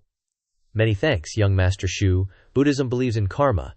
This humble monk will surely repay your kindness. Xu Bei Wang outwardly refused. Nah, no need. Take it back. In his heart, he was regretting, I can't bear to, cutting off your lucky encounter, and then accepting your profound grade medium nourishing chi pill. That would be awful. Yuan Hui shoved the bottle into Xu Bei Wang's hand. Young Master Xu, if you don't let this humble monk repay you, I'll suffer a Qun deviation during cultivation. You want this humble monk trapped by karmic retribution? Xu Bei Wang sighed. It feels wrong to accept, but since you put it that way, better to obey respectfully. Then he placed a hand on Yuan Hui's shoulder. In ancient times there was the Bodhi tree, where Sakyamuni attained enlightenment and became a Buddha. Yuan Hui understood the Buddhist Dharma, wishing Yuan Hui a future where you can open a forum and discuss the scriptures. Overawe 3,000 senior monks. Let the land of 9 provinces chant Buddha's name. He smiled as he looked at this monk, Yuan Hui. Fortune is covering his head. Next time, I have to cut off his lucky encounter. In Lingya County, at the Falling Snow Manor, the young manor lord of the Falling Snow Manor, Bai Xuan, was standing in front of the Falling Snow Manor, welcoming the honored guests and benefactors to the auction of our Falling Snow Manor. A man laughed. Yi bro, this auction is just full of trash. We don't need to waste our time. Ye Tian, disguised, stared ahead. The martial arts tournament starts in 3 days. Heard that Zhu kid's gonna be there too. So what if he's riding high now? One day, I'll make him pay back 100-fold the humiliation he gave me. Make you kneel and beg me, and slaughter your entire Shu household to avenge me. Yair, wait for me. Turns out the blonde girl who wanted to kill Xu Bei Wang was Yenger, the one Yang Tian cherished. A man consoled. Ye bro, don't rush, I'll help you. Ye Tian gritted his teeth. Thanks, a man bro, but I can handle it myself. If I can't even kill an arrogant young master who relies on his connections, how can I reach the peak of the 9 provinces and look down upon all living beings? But speaking of Xu Bei Wang, if it weren't for him causing me to fall off that cliff, how could I have gotten the inheritance of a great grandmaster powerhouse? At this time, the bell rang. This auction is now over. Thank you, everyone. A man saw Ye Tian leaving and hurriedly asked, Ye bro, what do you want to do? Ye Tian didn't answer. In his heart he was calculating, now is a good opportunity. Then he turned to Bai Xuan and asked, Miss Bai, do you still remember the young man you met at Lake Tai 3 years ago? Bai Xuan was dumbfounded. Huh, what? Don't remember? A man angrily grabbed Ye Tian's shoulder. Get over here. Ye Tian saw Bai Xuan's back as she left. How could she just leave like that? A man angrily roared, Yi bro, I can understand Shen Yu Yi, but how can you be all lovey-dovey with other girls? You're a player, a flirt. Where do you put my sister? Ye Tian explained. 3 years ago I came to Lingya County. Back then, at Lake Tai, everyone laughed at a cripple like me. Only Bai Xuan comforted me. I still remember her bright eyes. A man angrily roared, Shut up! What does this have to do with you messing with my sister's feelings? If you dare to let a Zen down, I swear I'll never let you rest. An unexpected voice came. The 6 doors are here. Young Master Xu is here too. Everyone around was discussing. Young Master Xu, what a demeanor. Young Master Xu. So handsome and skilled in martial arts. He's the princess's confidant. Xu Bei Wang tried to stay calm. I must be patient. Ye Tian stared at Xu Bei Wang as if he wanted to devour him alive. Bai Xuan came out to welcome him. This little girl is Bai Xuan. I heard that young Master Xu has a talent for playing the zither. I wonder if you could give me some pointers. Xu Bei Wang hopped off his horse. If I can make Bai Xuan blush like that, I'm lucky enough to study alongside young Master Xu. No, even being a maid would be fine. Someone pointed at her. Oh my god, the eldest daughter of Falling Snow Manor wants to be young Master Xu's servant. Xu Bei Wang said softly. I will follow Miss Bai's wishes. He looked suspiciously at the young lady behind him. The dignified eldest daughter of Falling Snow Manor is pretending to be gentle with me. How can I believe it? Does this fourth-rate sect, Falling Snow Manor, also want to latch onto the eldest princess's coattails? Is this their way of recommending someone to me? I'll observe first, and then decide. Ye Tian gritted his teeth in anger. How could Xuan do this? A man next to him said calmly, Let this stinky brat show off, Ye bro. Let's go kill him. But Ye Tian stopped him. It's not time yet. Endure it. A man glared at him angrily. There's a limit to how much one can endure. Unconditionally submitting is just being a coward. I really don't know what you're so afraid of. A man charged towards Xu Bei Wang with his hammer. Hey Xu, do you dare to fight me? Xu Bei Wang couldn't help but be surprised. Who is this guy? Everyone around was discussing.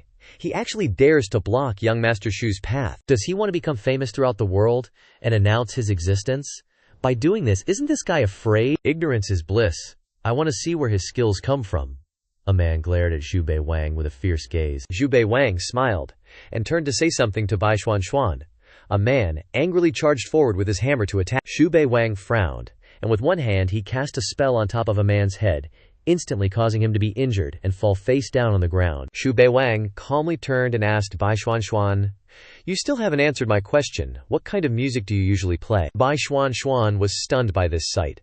A casual strike from young Master Shu injured him to this extent. She stammered. "The young master is wild geese." Descending on the sandbank, Xu Bei Wang cast a spell. "Is this the melody you're talking about?" Bai Xuan pursed her lips. So scary. Does this young Master Shu want to use human bones to make strings for his instrument? Xu Bei Wang began to play a tune on his magic paper, showing off. "I've embarrassed myself. Are you satisfied with my rendition of wild geese descending on the sandbank?" Bai Xuan didn't know what to say, and the people around them turned pale. That demon is an 8th rank peak body refiner. He's nothing in young Master Shu's hands, without any power to resist. You could see young Master Shu's power. The purple-haired woman next to Xu Bei Wang couldn't help but be surprised. Why did he suddenly become so strong? So strong that it's suffocating. Ye Tian was both angry and frightened when he saw a man defeated. Bai Xuan said worriedly, "Young Master Shu, please be generous, and don't argue with this blind fool," she thought to herself. "He's a guest attending the Falling Snow Manor's auction, so we can't let him die." Xu Bei Wang glanced at, "Man, arrogance requires ability, which I happen to have. But I am generous, and usually give people 2 chances, so pray that he doesn't meet me next time," and thought. It's not that I'm not giving that girl face, it's just that this man's physical strength is naturally strong, and his vigorous essence blood saved his life. He plans to hold a grudge and get stronger, waiting to cultivate and take revenge. His blood essence will become even more diluted. It's better to cast a long line to catch a big fish. Bai Xuan was overjoyed and quickly clung to Xu Bei Wang's arm. Young Master Shu is truly magnanimous. Then she turned around and said to the servant, "Hurry up and carry him down." The surrounding people exclaimed in admiration. Young Master Shu is truly a role model for the young generation of 9 provinces. Young Master Shu is brilliant, and his future will surely illuminate the sky of 9 provinces. Ye Tian quietly left. "I must endure. Xu Bei Wang will remember a man. I will keep it in mind." Suddenly, Xu Bei Wang's voice rang out, startling him. "You! Stop right there!" He panicked. What's he calling me for? Could it be he recognized me? Impossible, my disguise is flawless. Xu Bei Wang ordered, "Turn around." He slowly turned around, gritting his teeth. "Can't piss this little punk off right now, or it'll all be for nothing." Xu Bei Wang asked him, "You seem to harbor quite a bit of hatred for me," he stammered. "This humble one does not." Xu Bei Wang looked up at the Tower of Providence, seeing his number 97, and doubted. "You don't. But I don't see any respect for me in your eyes." A person leaned over to eavesdrop. This ugly mug really doesn't know his place, daring to be disrespectful to young Master Shu. Does he also want young Master Shu to leave behind a poem after taking his stuff? Ye Tian frowned. "Don't push people too far." Xu Bei Wang said meaningfully, "Are you sure you want to talk to me like that?" And thought, how could this martial arts competition, a chance to raise my name, be without the shadow of the main character? Too bad, a face can be disguised. But the Tower of Providence can't be fooled, and the hatred towards me can't be hidden. Although Ye Tian was angry, he still bowed politely and said, "Young Master Shu, this one was ignorant." He thought, a single strike from him against a man, even if I used my trump card to resist, I wouldn't be sure of winning. Once I fail, revealing my identity would be even more disadvantageous. Endure. Xu Bei Wang waved his hand. Don't let me see that expression again. Scram. He thought in his head. Does Ye Tian feel very wronged and unwilling right now, right? That's right, hatred turns into motivation. Otherwise, why would you cultivate diligently? After the martial arts competition ends, I'll take away the harvest from this period. I hope you don't disappoint me. Dun Shi Ji Yu. Intersect Elder Yan Liang threw his sword down to the narrowest point. Dun Shi Ji Yu. This old man is Yan Liang, intersect elder of Dun Shi Ji Yu, ordered by the sect to hunt down a treasure thief. Bai Xuan stepped forward and asked, "May I ask what brings Senior here?" Everyone around buzzed. Dun Shi Ji Yu? That's a top-tier sect of the Great Davos. Such an extraordinary sect, who would dare steal right at their doorstep. Yan Liang held out the imperial decree. Does anyone recognize this person? Inside the painting was a picture of Ye Tian. Ye Tian looked up and was shocked. They came so fast. Xu Bei Wang smiled. Looks like my treasure-sniffing rat found something good, or they wouldn't be chased all the way here. Bai Xuan took the initiative to say, I think I have some impression of this person, but I can't remember. Yan Liang said sternly, Dare to act. Dare to own up to it. It's good that you took the initiative to stand out. Otherwise, you'll bear the consequences. Shi Men Yin Yu finally spoke. This one is Shi Men Yin Yu. Ordered to maintain order in the martial arts competition. It is extremely rude for you from Dunshi Gu to barge in here. For my sake, leave this place. It won't be too late to investigate after the competition ends. But Yan Liang threw his sword to the ground, opening a door, and he threatened, I don't care about anyone's face, cooperate and go through this door. Ji Yu Chu has confirmed his aura in Langyao Prefecture. This old man will dig 3 feet into the ground to rip this treasure thief apart. Ji Men Yin Yu was furious. Damn it, that old punk dares to make me lose face in front of so many people. A person in blue whispered to the person in brown next to him. The dignified head constable of the 6 doors. His words are useless. The other person frowned. It seems that the person in the painting took Dun Shigu's important treasure. Ye Tian trembled. Is it possible that the heavens won't tolerate me like this? That treasure, it's not like I wasn't going to return it. I just borrowed it for a little while. Yan Liang was still yelling above, don't waste any more time, everyone. Bai Xuan worried. Doesn't he see my falling snow villa and Langyao Prefecture as anything? I can't beat him either. Xu Bei Wang stepped out at this time and shouted, Get out of Langyao Prefecture. When Yan Liang saw Xu Bei Wang, he couldn't help but be surprised. He continued. This is a martial arts competition authorized by the Great Qian dynasty. How can we allow you to cause trouble if we tolerate it? Who will listen to the court's orders in the future? And thought, Yi Tian is my treasure-sniffing rat. I don't care if he's a scammer or a murderer. As long as the treasure is on him, it's mine. You dare to snatch my stuff. Yan Niang gritted her teeth, enraged. Xu Bei Wang, do you even know what you're doing? Xu Bei Wang retorted angrily. I'm upholding the law and order of the Daqian dynasty. Get lost. The surrounding crowd murmured in admiration. As expected of Master Xu, the famous constable of the 6 doors, his composure is extraordinary. Yan Niang roared furiously. Nonsense. But Xu Bei Wang wasn't afraid at all, and even threatened him. If you dare to touch a hair on my head, be careful. Dunshi Valley will be slaughtered. Yan Liang was extremely annoyed. Rumor has it that this kid is a confidant of the 5th matriarch Jin Cheng. No wonder he's acting like a dog, relying on its master's power. He questioned Xu Bei Wang. Do you think flexing your power can scare anyone? Xu Bei Wang waved his hand and cast a spell. Just try it. Dunshi Valley isn't qualified to act all high and mighty, Yan Niang warned him. Xu, are you sure you want to become an enemy of Dunshi Valley? In his heart he kept cursing.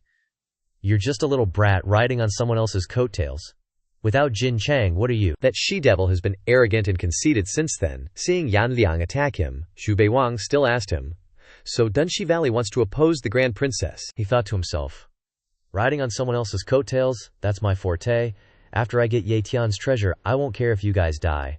But not now. But seeing Xu Bei Wang's strength, Yan Liang hesitated. Damn it, this dog relying on its master's power. If I really leave like this, it would be a great humiliation for Dunshi Valley. But if I offend the 5th matriarch Jin Cheng, I'm not sure I can win. Everyone sighed. How can 2 prestigious, secluded sects cause such an embarrassing situation?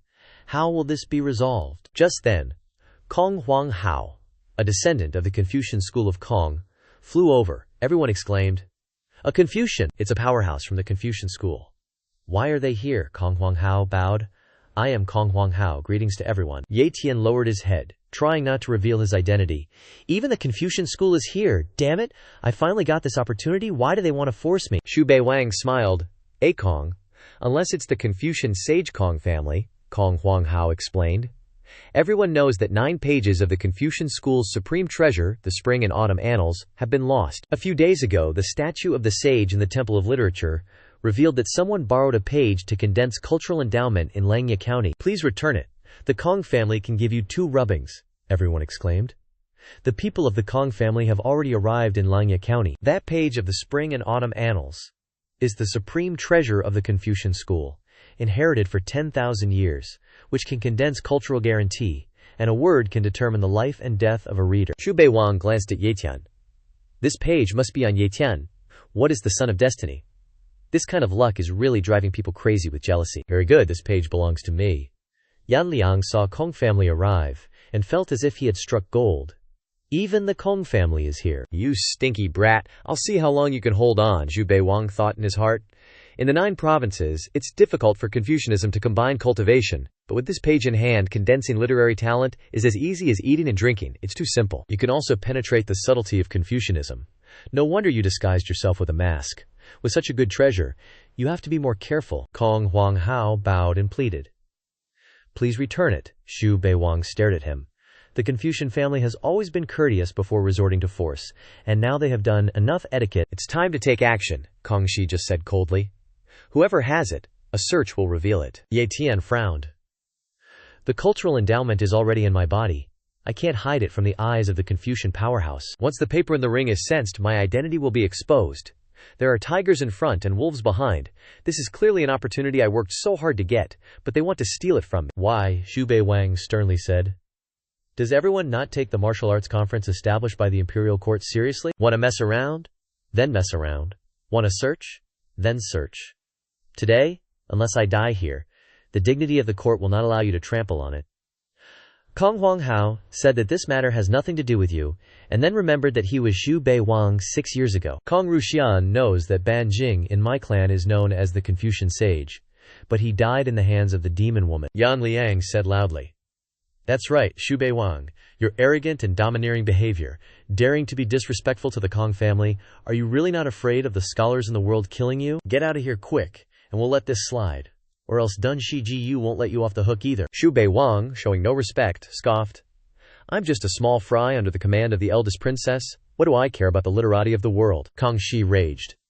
Lackey, I've never seen such an arrogant bootlicker. Kong Huang Hao remained silent, wishing he could carve the 5th demon head's name on his face, unable to utter a sentence without mentioning the eldest princess. He suppressed his anger and asked, Xu Bei Wang, do you really want to meddle in this? The relationship between this kid and that female demon is hard to figure out. He might even be one of her trusted aides. I heard he once killed a grandmaster. Looking at his fearless attitude, his strength might not be weak either. Xu Bei Wang calculated. You want to snatch a page of the spring and autumn annals from me, and you're saying I'm meddling? Ye Tian, witnessing the scene before him, couldn't help but worry. Xu Bei Wang, you idiot. If you knew you were sticking your neck out for me, you'd probably hate me to death. Kong Huang Hao and Kong Shi nodded in tacit agreement. Kong Shi angrily pointed at Xu Bei Wang. Xu Bei Wang, just because you're on the Qingyun ranking, does that mean you can be arrogant? Do you dare to fight me? Bai Xuan stepped forward. How can a dignified 6th-rank Confucian scholar from the Kong clan act like this? Young Master Xu is only 8th rank, Kong Shi said. I'm afraid you'll think I'm bullying the weak, so I'll only use 20% of my strength. He glared at Xu Bei Wang. You little punk, scared now, aren't you? Wherever the people of my Kong clan go, we're respected by tens of thousands. How can we let some stray dogs and cats run wild? You have the eldest princess backing you, so we can't kill you, but we'll definitely teach you a lesson. Hearing Kong Shi's words, Xu Bei Wang scoffed. Humph, forget the 20%, go all out. Xu Bei Wang waved his hand to activate the formation, and Kong Shi wasn't to be outdone, starting his incantation. But Xu Bei Wang scornfully said, Child's play. A huge broken bowl flew towards him, and he was shocked. This bowl is something that even DG's Shimen Yin Yue would be amazed by. This kid is unfathomable. As for Ye Tian, his face darkened. You little punk, how can you be so strong? Everyone around was worried. He was suppressed by young Master Xu with just one move. Truly terrifying. Soon after, Kong Shi had to call for help. Xu Bei Wang still smiled. I advise you bookworms to be more honest and less showy. Kong Huang Hao replied. The foundation of the Kong clan cannot be broken. We must retrieve the lost page no matter what. Xu Bei Wang calmly said.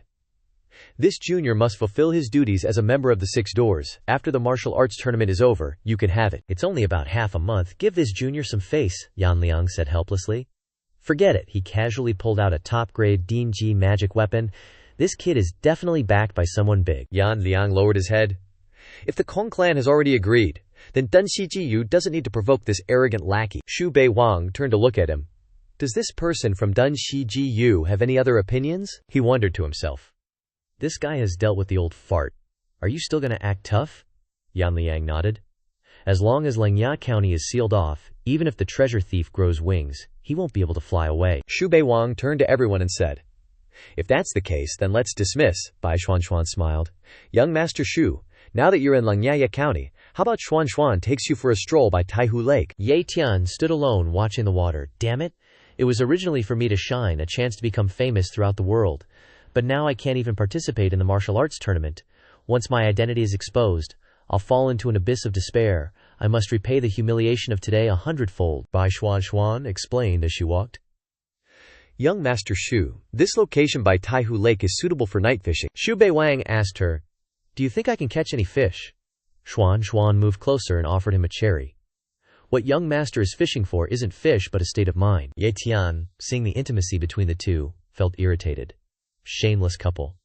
He came out of hiding, staring intently at the two. Bai Xuan Xuan said, "You are." Ye Tian gritted his teeth and left. But Xu Bei Wang sarcastically said, "Wait, where are you going? Why is there no respect for me in your eyes?" Ye Tian gritted his teeth and endured. "I can't cause trouble. Even if I hate it, I must endure." Xu Bei Wang narrowed his eyes at him. "I just feel like everything you do is fishy." Ye Tian drew his sword. "Damn it, I'll fight you to the death," and thought to himself, "If I don't act now, I'm definitely gonna die here." Xu Bei Wang didn't even look at him, just raised his hand and cast a spell. "Fight." "What do you have to fight with?" Ye Tian immediately got blasted away by Xu Bei Wang's power. Sent flying, he crashed to the ground. He trembled. "I want you to be buried with me, with me in hell." Bai Xuan Xuan, seeing Ye Tian suddenly become huge, asked, "What kind of evil magic is that?" "Young master, be careful." No wonder young Master Xu said he was strange. He really seems to have a treacherous and unpredictable heart. He's hiding here. He definitely has other intentions. Ye Tian, eyes rolling back, shouted, "Xu Bei Wang, go die." Xu Bei Wang slapped his hand towards him. "Get lost." Ye Tian was immediately defeated. "How can this be?" Xu Bei Wang stepped on his head. "Want me to be buried with you? Is that all you got?" Bai Xuan Xuan, seeing this scene, admired him greatly. This is the young master's true power. How can his power be so dominant? Even the 9 provinces, prodigies can't compete with young Master Xu, right? Ye Tian definitely wasn't convinced, clenching his fist.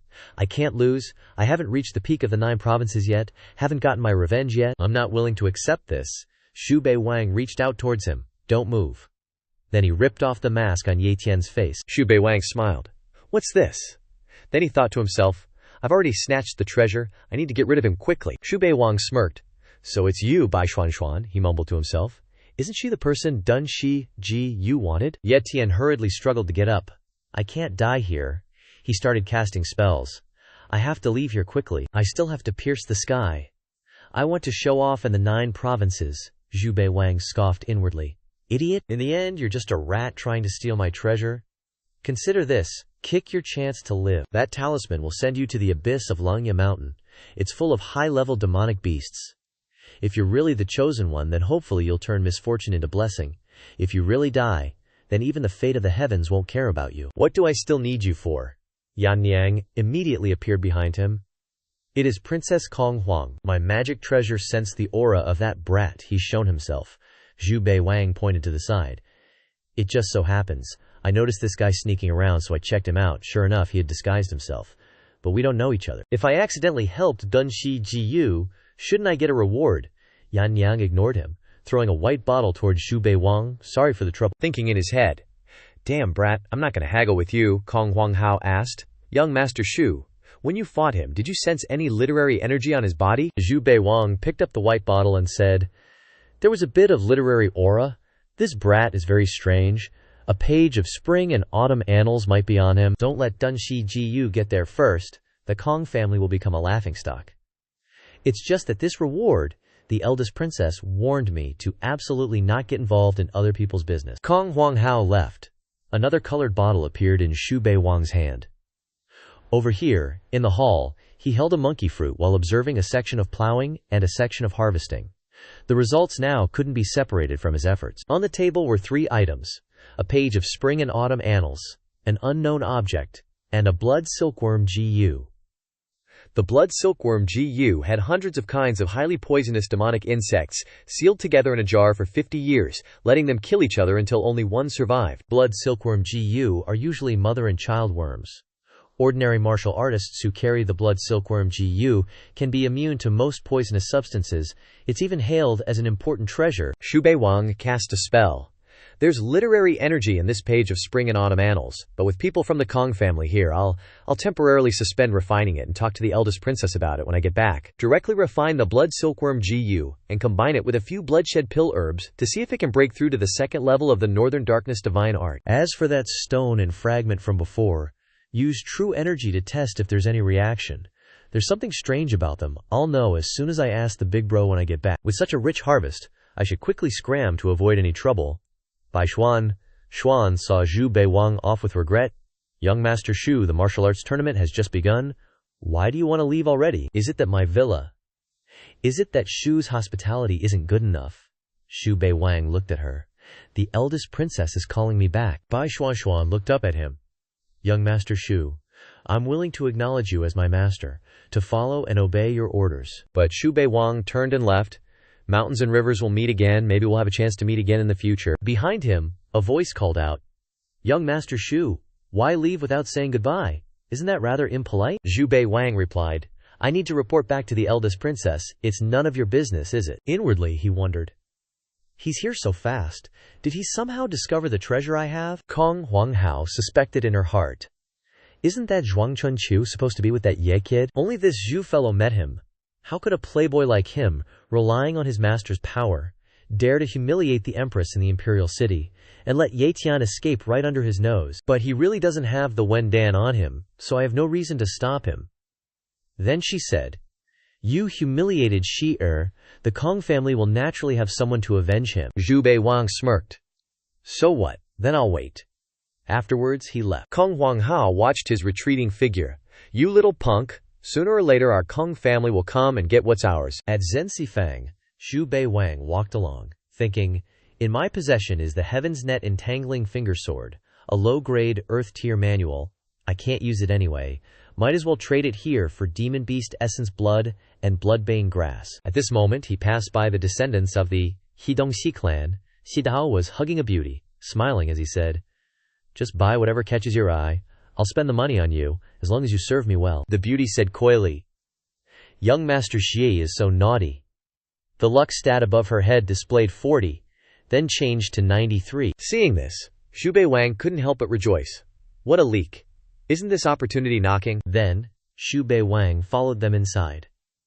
A girl casually eating a pastry looked towards Xu Bei Wang and exclaimed, Isn't that Xu Bei Wang? Then, she exhaled a lot of bubbles.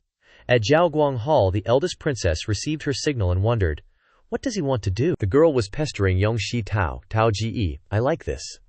The vendor smiled. This young lady has an eye for quality. This zither is worth a medium-grade Xuan tier pill. Shi Tao smiled. No problem. Just then, Xu Bei Wang appeared. I want this zither. Shi Tao angrily turned around and shouted, It's that punk Xu Bei Wang. How dare you act presumptuously in front of the Hidongxi clan? Xu Bei Wang tossed out 2 vials. Whoever offers the higher price gets it. What's the problem? Besides, who are you? Shi Tao stepped forward, fuming. We saw this zither first. Return it to us immediately. Xu Bei Wang retorted. Based on what? Xie Tao was unafraid. You're willing to offend my Xie clan for a zither? Xu Bei Wang coldly replied. So what if I am? Shi Tao pointed at his face. My uncle is a vice minister of the inner cabinet. How dare you? Before he could finish, Xu Bei Wang cast a spell, knocking him to the ground. He trembled and cried out, Xu Bei Wang, holding the zither while mocking him. Xu Bei Wang said, Even stray dogs and cats dare to act arrogantly in front of me. Then, he turned to leave.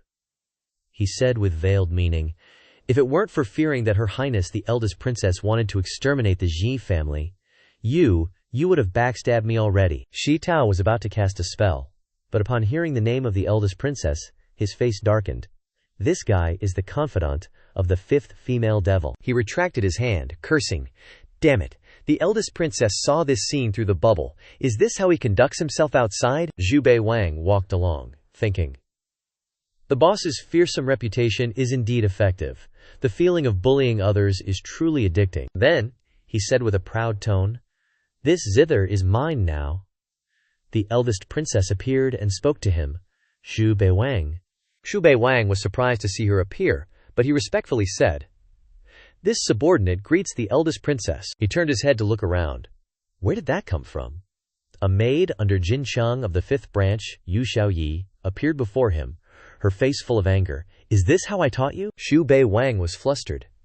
Could it be that the boss already knows about my misdeeds? How could that be? But no matter what, I should try to please her first. His face darkened. Your Highness, this subordinate knows his mistake. I will definitely not do it again next time. Then, the eldest princess disappeared. He was dripping with sweat. This subordinate sees Your Highness off, and thought, she's gone. The boss's methods are indeed heaven-defying, it seems. I need to be more careful. Yu Xiaoyi immediately appeared before him. He frowned and scolded.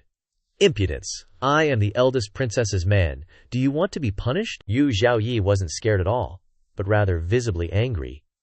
You really haven't changed. Xu Bei Wang was surprised. Who is this that dares to talk to me like that? Yu Xiaoyi said loudly.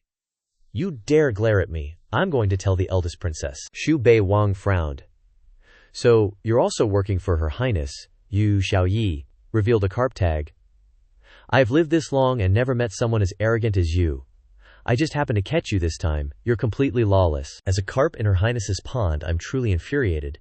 Xu Bei Wang recognized her.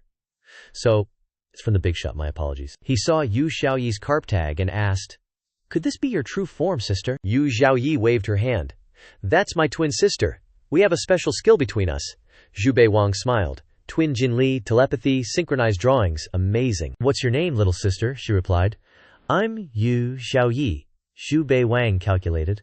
A demon beast that can shapeshift is at least 4th stage, equivalent to a human grandmaster. It's better not to mess with her. He wondered. Are you all surnamed Yu? Yu Xiaoyi frowned. Are you talking about Yu Taijin by Her Highness's side? He was originally Yu Yingwu. Xu Bei Wang mused. That eunuch demon is a parrotfish. This fish is also called a fish, a god of fortune fish. I didn't notice anything before, so that's how it is. No wonder he cultivates that strange devouring gold and silver technique. Yu Xiaoyi was angry. Don't change the subject. Your behavior is extremely sinister. Xu Bei Wang approached, smiling kindly. Little sister, I didn't expect to meet you in this 4 directions town. Did Her Highness send you here to find me? Yu Xiaoyi shook her head. No. I wanted to go to the West Zhao Fallen Dragon Ancient City, but I ate something here and met you. Xu Bei Wang showed his arrogant attitude. Xu Bei Wang asking about the West Zhao Fallen Dragon Ancient City. That's forbidden territory. Could it be that you want to transform from a carp into a dragon? Yu Xiaoyi smiled. Transforming into a dragon is impossible. But Her Highness said that there's my opportunity there. Xu Bei Wang thought to himself, I can't steal this opportunity. What a pity. Outwardly, he said, Congratulations, little sister. May everything go smoothly. Yu Xiaoyi moved closer to him, scolding. Bullying others with your status is not allowed. Which great prodigies aren't in secluded cultivation. Only you are showing off using Her Highness's name. Your cultivation speed isn't slower than those prodigies, and you should work even harder now that it's the era of great competition. Soon, the Heavenly Secrets Pavilion will announce the Heaven and Earth rankings. The Earth ranking is the Azure Cloud ranking, but the great Dafio lineages, influential clans, and prodigies are all competing for the Heaven ranking. Back then, the 5th demonic woman rose powerfully and suppressed the elders with incredible speed, covering the 9 provinces in smoke and mist in just 11 years. Xu Bei Wang stared at Yu Xiaoyi. I have my own difficulties, but borrowing the big boss's power to bully others is so satisfying. Those prodigies will all be my chives. Sooner or later, Yu Xiaoyi saw the problematic look in his eyes and immediately asked, Why are you revealing such a greedy look? If I didn't think you were handsome, I wouldn't bother talking to you so much. Xu Bei Wang was embarrassed. Thank you for the reminder, little sister. I will definitely live up to the expectations of the eldest princess and little sister. Yu Xiaoyi turned and left. All right, I'm leaving. Remember not to bully others with your status again. Xu Bei Wang playfully touched her hair.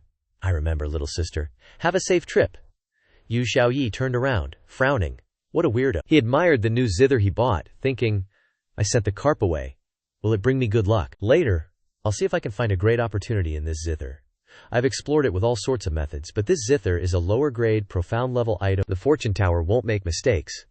A profound level treasure absolutely couldn't emit 93 layers of light, unless there's a sealing formation inside the zither.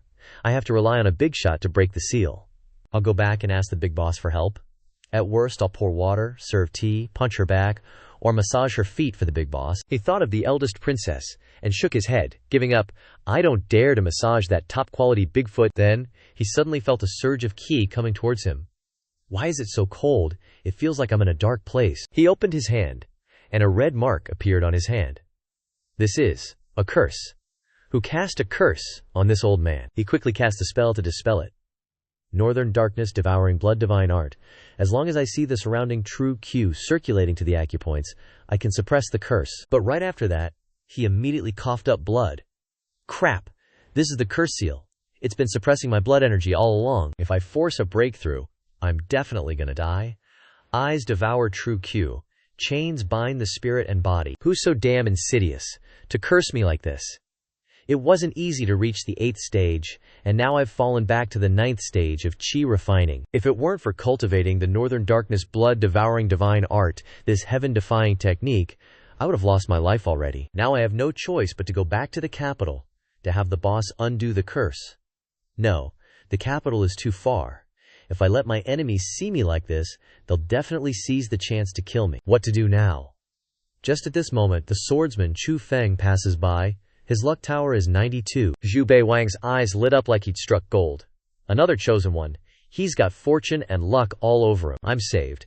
Inside my body, I have the serpent hatchling egg and the blood-seeking GU from the boss. As long as I make the serpent hatchling manifest and break through to the 2nd level of the northern darkness divine art, I can break the curse seal. Right now, I'm just missing someone to make the serpent hatchling appear. It all depends on him. Thinking it, he quickly went to Chu Feng. You, get over here, Chu Feng panicked. Who are you? His mind quickly raced, probing the strength of this thing before making any plans. Chu Feng went from panic to extreme confidence. A chi-refining realm scrub like you dares to act insolently in front of a 9th grade like me. You tired of living or what? Xu Bei Wang brushed it off. Spare me the talk. Chu Feng stared at him. You're Zhu Gongzi of the 6 doors. Xu Bei Wang stepped forward and grabbed his neck. Do as I say, or I'll wipe out your entire family. The first princess on the side thought to herself, worthless trash, goes out for a trip and is about to die again, making this princess have to personally come and save you. Arrogant, domineering, bullying others with power. This time this princess will see what skills you have to save yourself. Chu Feng was forced by Xu Bei Wang to the foot of the mountain and was frightened. Xu Gongzi, where are we going anyway? Xu Bei Wang saw the luck tower of 97 above his head. This kid's luck tower is shining. There's a big opportunity under the cliff. Xu Bei Wang is ordering him to jump down. No matter what is discovered under the cliff, bring it all up here. If you dare to run or hide anything for yourself, I'll kill you. Chu Feng looked at the deep abyss below and trembled. Xu Bei Wang pushed him down. Jump down or you'll die. At this moment the curse seal has spread to his face. No way. There's no time left. Just then, Chu Feng trembled. Xu Gongzi. Xu Bei Wang immediately grabbed his collar. What did you find? Quick, let me see, he said. There's the dragon skin of the serpent. Dragon skin is snakeshed skin, dried snake skin. Chu Feng looked at Xu Bei Wang's face, terrified. Why is his face like that? Xu Bei Wang smiled. I'm saved. The first princess watched the key from afar. Looks like this princess doesn't need to take action. Xu Bei Wang immediately cast the curse seal breaking spell for himself. Serpent dragon skin merges with the serpent hatchling egg that the boss gave me. The power of the demon beast and the blood-seeking GU combined. He grabbed the chain on his body. Not only did I break through to the 2nd level of the northern darkness blood-devouring divine art, I've also advanced, not bad, breaking through the 2nd level of the northern darkness blood-devouring divine art, advancing to 7th grade lower stage. He sneered. If you dare to curse me, you have to bear the consequences. Now that I'm alive, it's your turn to die, and die horribly. He approached Chu Feng and asked, What's your name? Chu Feng replied. Chu Feng. Xu Bei Wang looked at him. I owe you a favor. Chu Feng gritted his teeth. No need. But he had already used a spell on Chu Feng. He looked at Chu Feng's luck tower, still at 92. He doesn't have any treasure stealing. Failed again. According to the system's path. After I reverse him, I can directly plunder the treasure in his hands, and his only treasure sword is still on his person. Could it be said that he is not the son of destiny recognized by the system? Ye Tian's is 97. This Chu Feng is 92.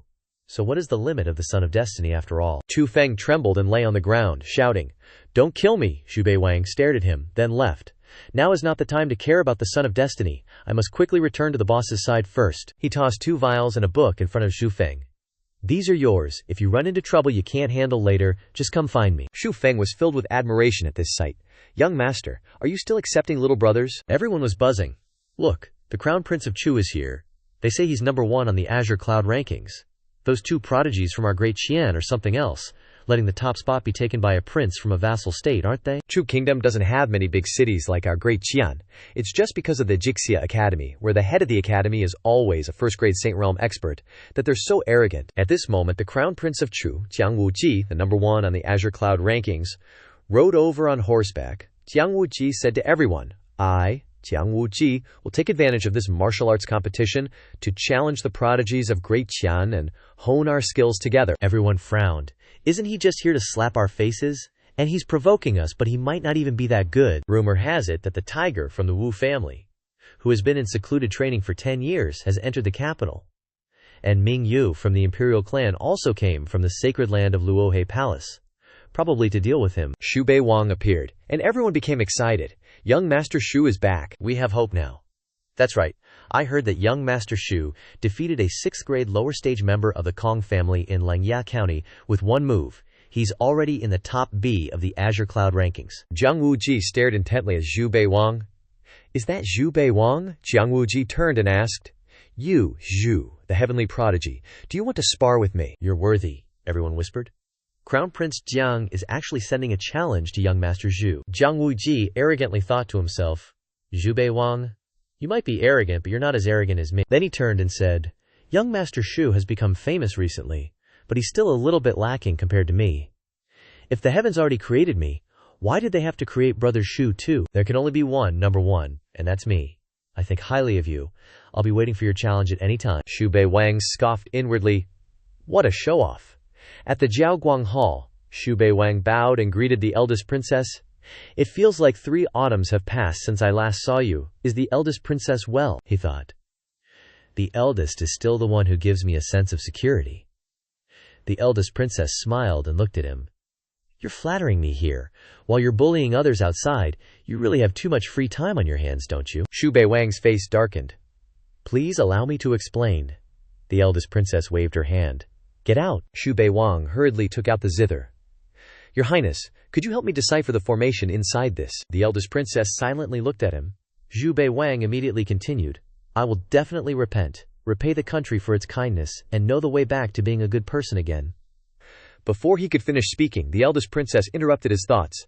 Your words don't match your thoughts. Right now, aren't you thinking about how to bully people even worse? Xu Bei Wang flattered. No. Your Highness, this is my painstaking masterpiece, especially for you to pass the time. He handed a book to the eldest princess, who read it carefully. Inside, it wrote that on that day, to save his life, both of her eyes were blinded. In a pool of blood, he actually said, I'm not willing to marry a blind woman, turned and left, and 30 years later, she ruled the world, slowly walked in front of him, and coldly said one sentence. Do you regret it now? The eldest princess asked. What is this? A blind person can also become an emperor, Xu Bei Wang explained. Your Highness, this is a vernacular novel. He looked at the eldest princess, who was reading attentively. The eldest is a strong person, who looks down on all living beings, and there is nothing that interests her. But most strong women are lonely, indifferent, and need someone to enter their hearts. The eldest princess smiled. This novel is easy to understand and quite interesting. Xu Bei Wang was secretly pleased. Could it be that the eldest really likes this type? Could I be considered as having entered her heart? As expected, everyone has a different side. Like the eldest, he excitedly asked. Your Highness, how is this humble work of mine? The eldest princess praised. It's quite interesting, but the emotions in his eyes are very complex. 3 parts indifference, 3 parts disdain, and 3 parts apathy. Tell me, what kind of expression is that? Xu Bei Wang was embarrassed. This, the eldest princess sternly asked him. Also, why did you emphasize the description of feet? Xu Bei Wang waved his hands. I didn't. Xu Bei Wang took out the zither. Your Highness, this zither.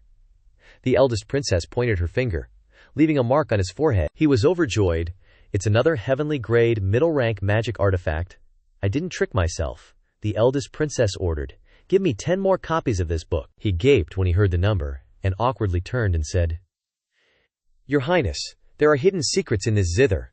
I'm dazed, and haven't been able to think of anything yet, and I really can't write a single word. The eldest princess pointed at the zither again, and a lion appeared. Xu Bei Wang was delighted. Thank you, Your Highness. Turns out this zither sealed a Taowu, a battle spirit of natural talent, thinking, "This is the right way to nurture an even faster learning Tao Wu, one of the 4 mythical beasts from ancient Chinese legends." Luck is slowly merging with Xu Bei Wang. His eyes instantly turned bloodshot, seeming much stronger as he said, "Many thanks, Your Highness." Thinking, "This battle spirit is mine now," the eldest princess said. "Unless you possess Tao Wu's essence blood, using this battle spirit requires nurturing it with your own essence blood." He bowed his head, expressing his thanks. "Thank you, Your Highness," the eldest princess inquired. "How do you feel now?" He suddenly remembered what he was still in the middle of doing, hastily sucking up. "This humble servant is still preparing the new plot." The eldest princess waved her hand toward his brush, reminding him to immediately sit down and write. After a while, the eldest princess said, "Very good." 7 days later, he was still diligently writing away. The eldest princess glanced at him. "Enough." Xu Bei Wang stopped writing. "Looks like the big boss is tired of these melodramatic, dog-blood romance tropes." "All my perfumes have been used. What should I use to attract her next time?" the eldest princess asked curiously. "What are fishnets? I've seen them mentioned in several books," Xu Bei Wang awkwardly replied. "They're something that girls usually wear. This humble servant can create them. Would Your Highness like to try them on?" Seeing the scene before him, Xu Bei Wang couldn't hide the fascination in his eyes. The big boss would probably look great in fishnets. The eldest princess noticed his gaze and got angry. "Something's off with you." "Get lost." Xu Bei Wang looked at the strange crowd around him. Why are their towers of fortune shining so brightly? And with such hurried expressions, what are they rushing off to do? He grabbed someone and asked, "Where are you all going?" That person turned around and answered, "The Shu Gongzi Wen Temple is open. It's a gathering of scholars from the 9 provinces." Xu Bei Wang thought to himself, "Maybe I should go join in the fun a bit. After all, grabbing opportunities isn't someone else's responsibility." At the Wen Temple Plaza, everyone was whispering, "Wu Junji of the Wu family wants to challenge the #1 on the Azure Cloud rankings, the Crown Prince of Chu Kingdom, Jiang Wuji." Rumor has it that the Wu family's heavenly queen told Wu Junji, "Only victory is acceptable." Wu Junji provoked Jiang Wuji. "Jiang Wuji, you're just a stepping stone for equals like us." Jiang Wuji frowned. "You're the Fan Tian battle physique, secretly cultivating in the tomb for 10 years. The prodigy of the Wu family hasn't been born yet. Don't reveal your true form." Xu Bei Wang thought, "Isn't that some crown prince or something? And who's that guy? Seems like the Wu family. But all these two know how to do is trash talk. Haven't they started fighting yet?" Xu Bei Wang's arrival also attracted everyone's attention.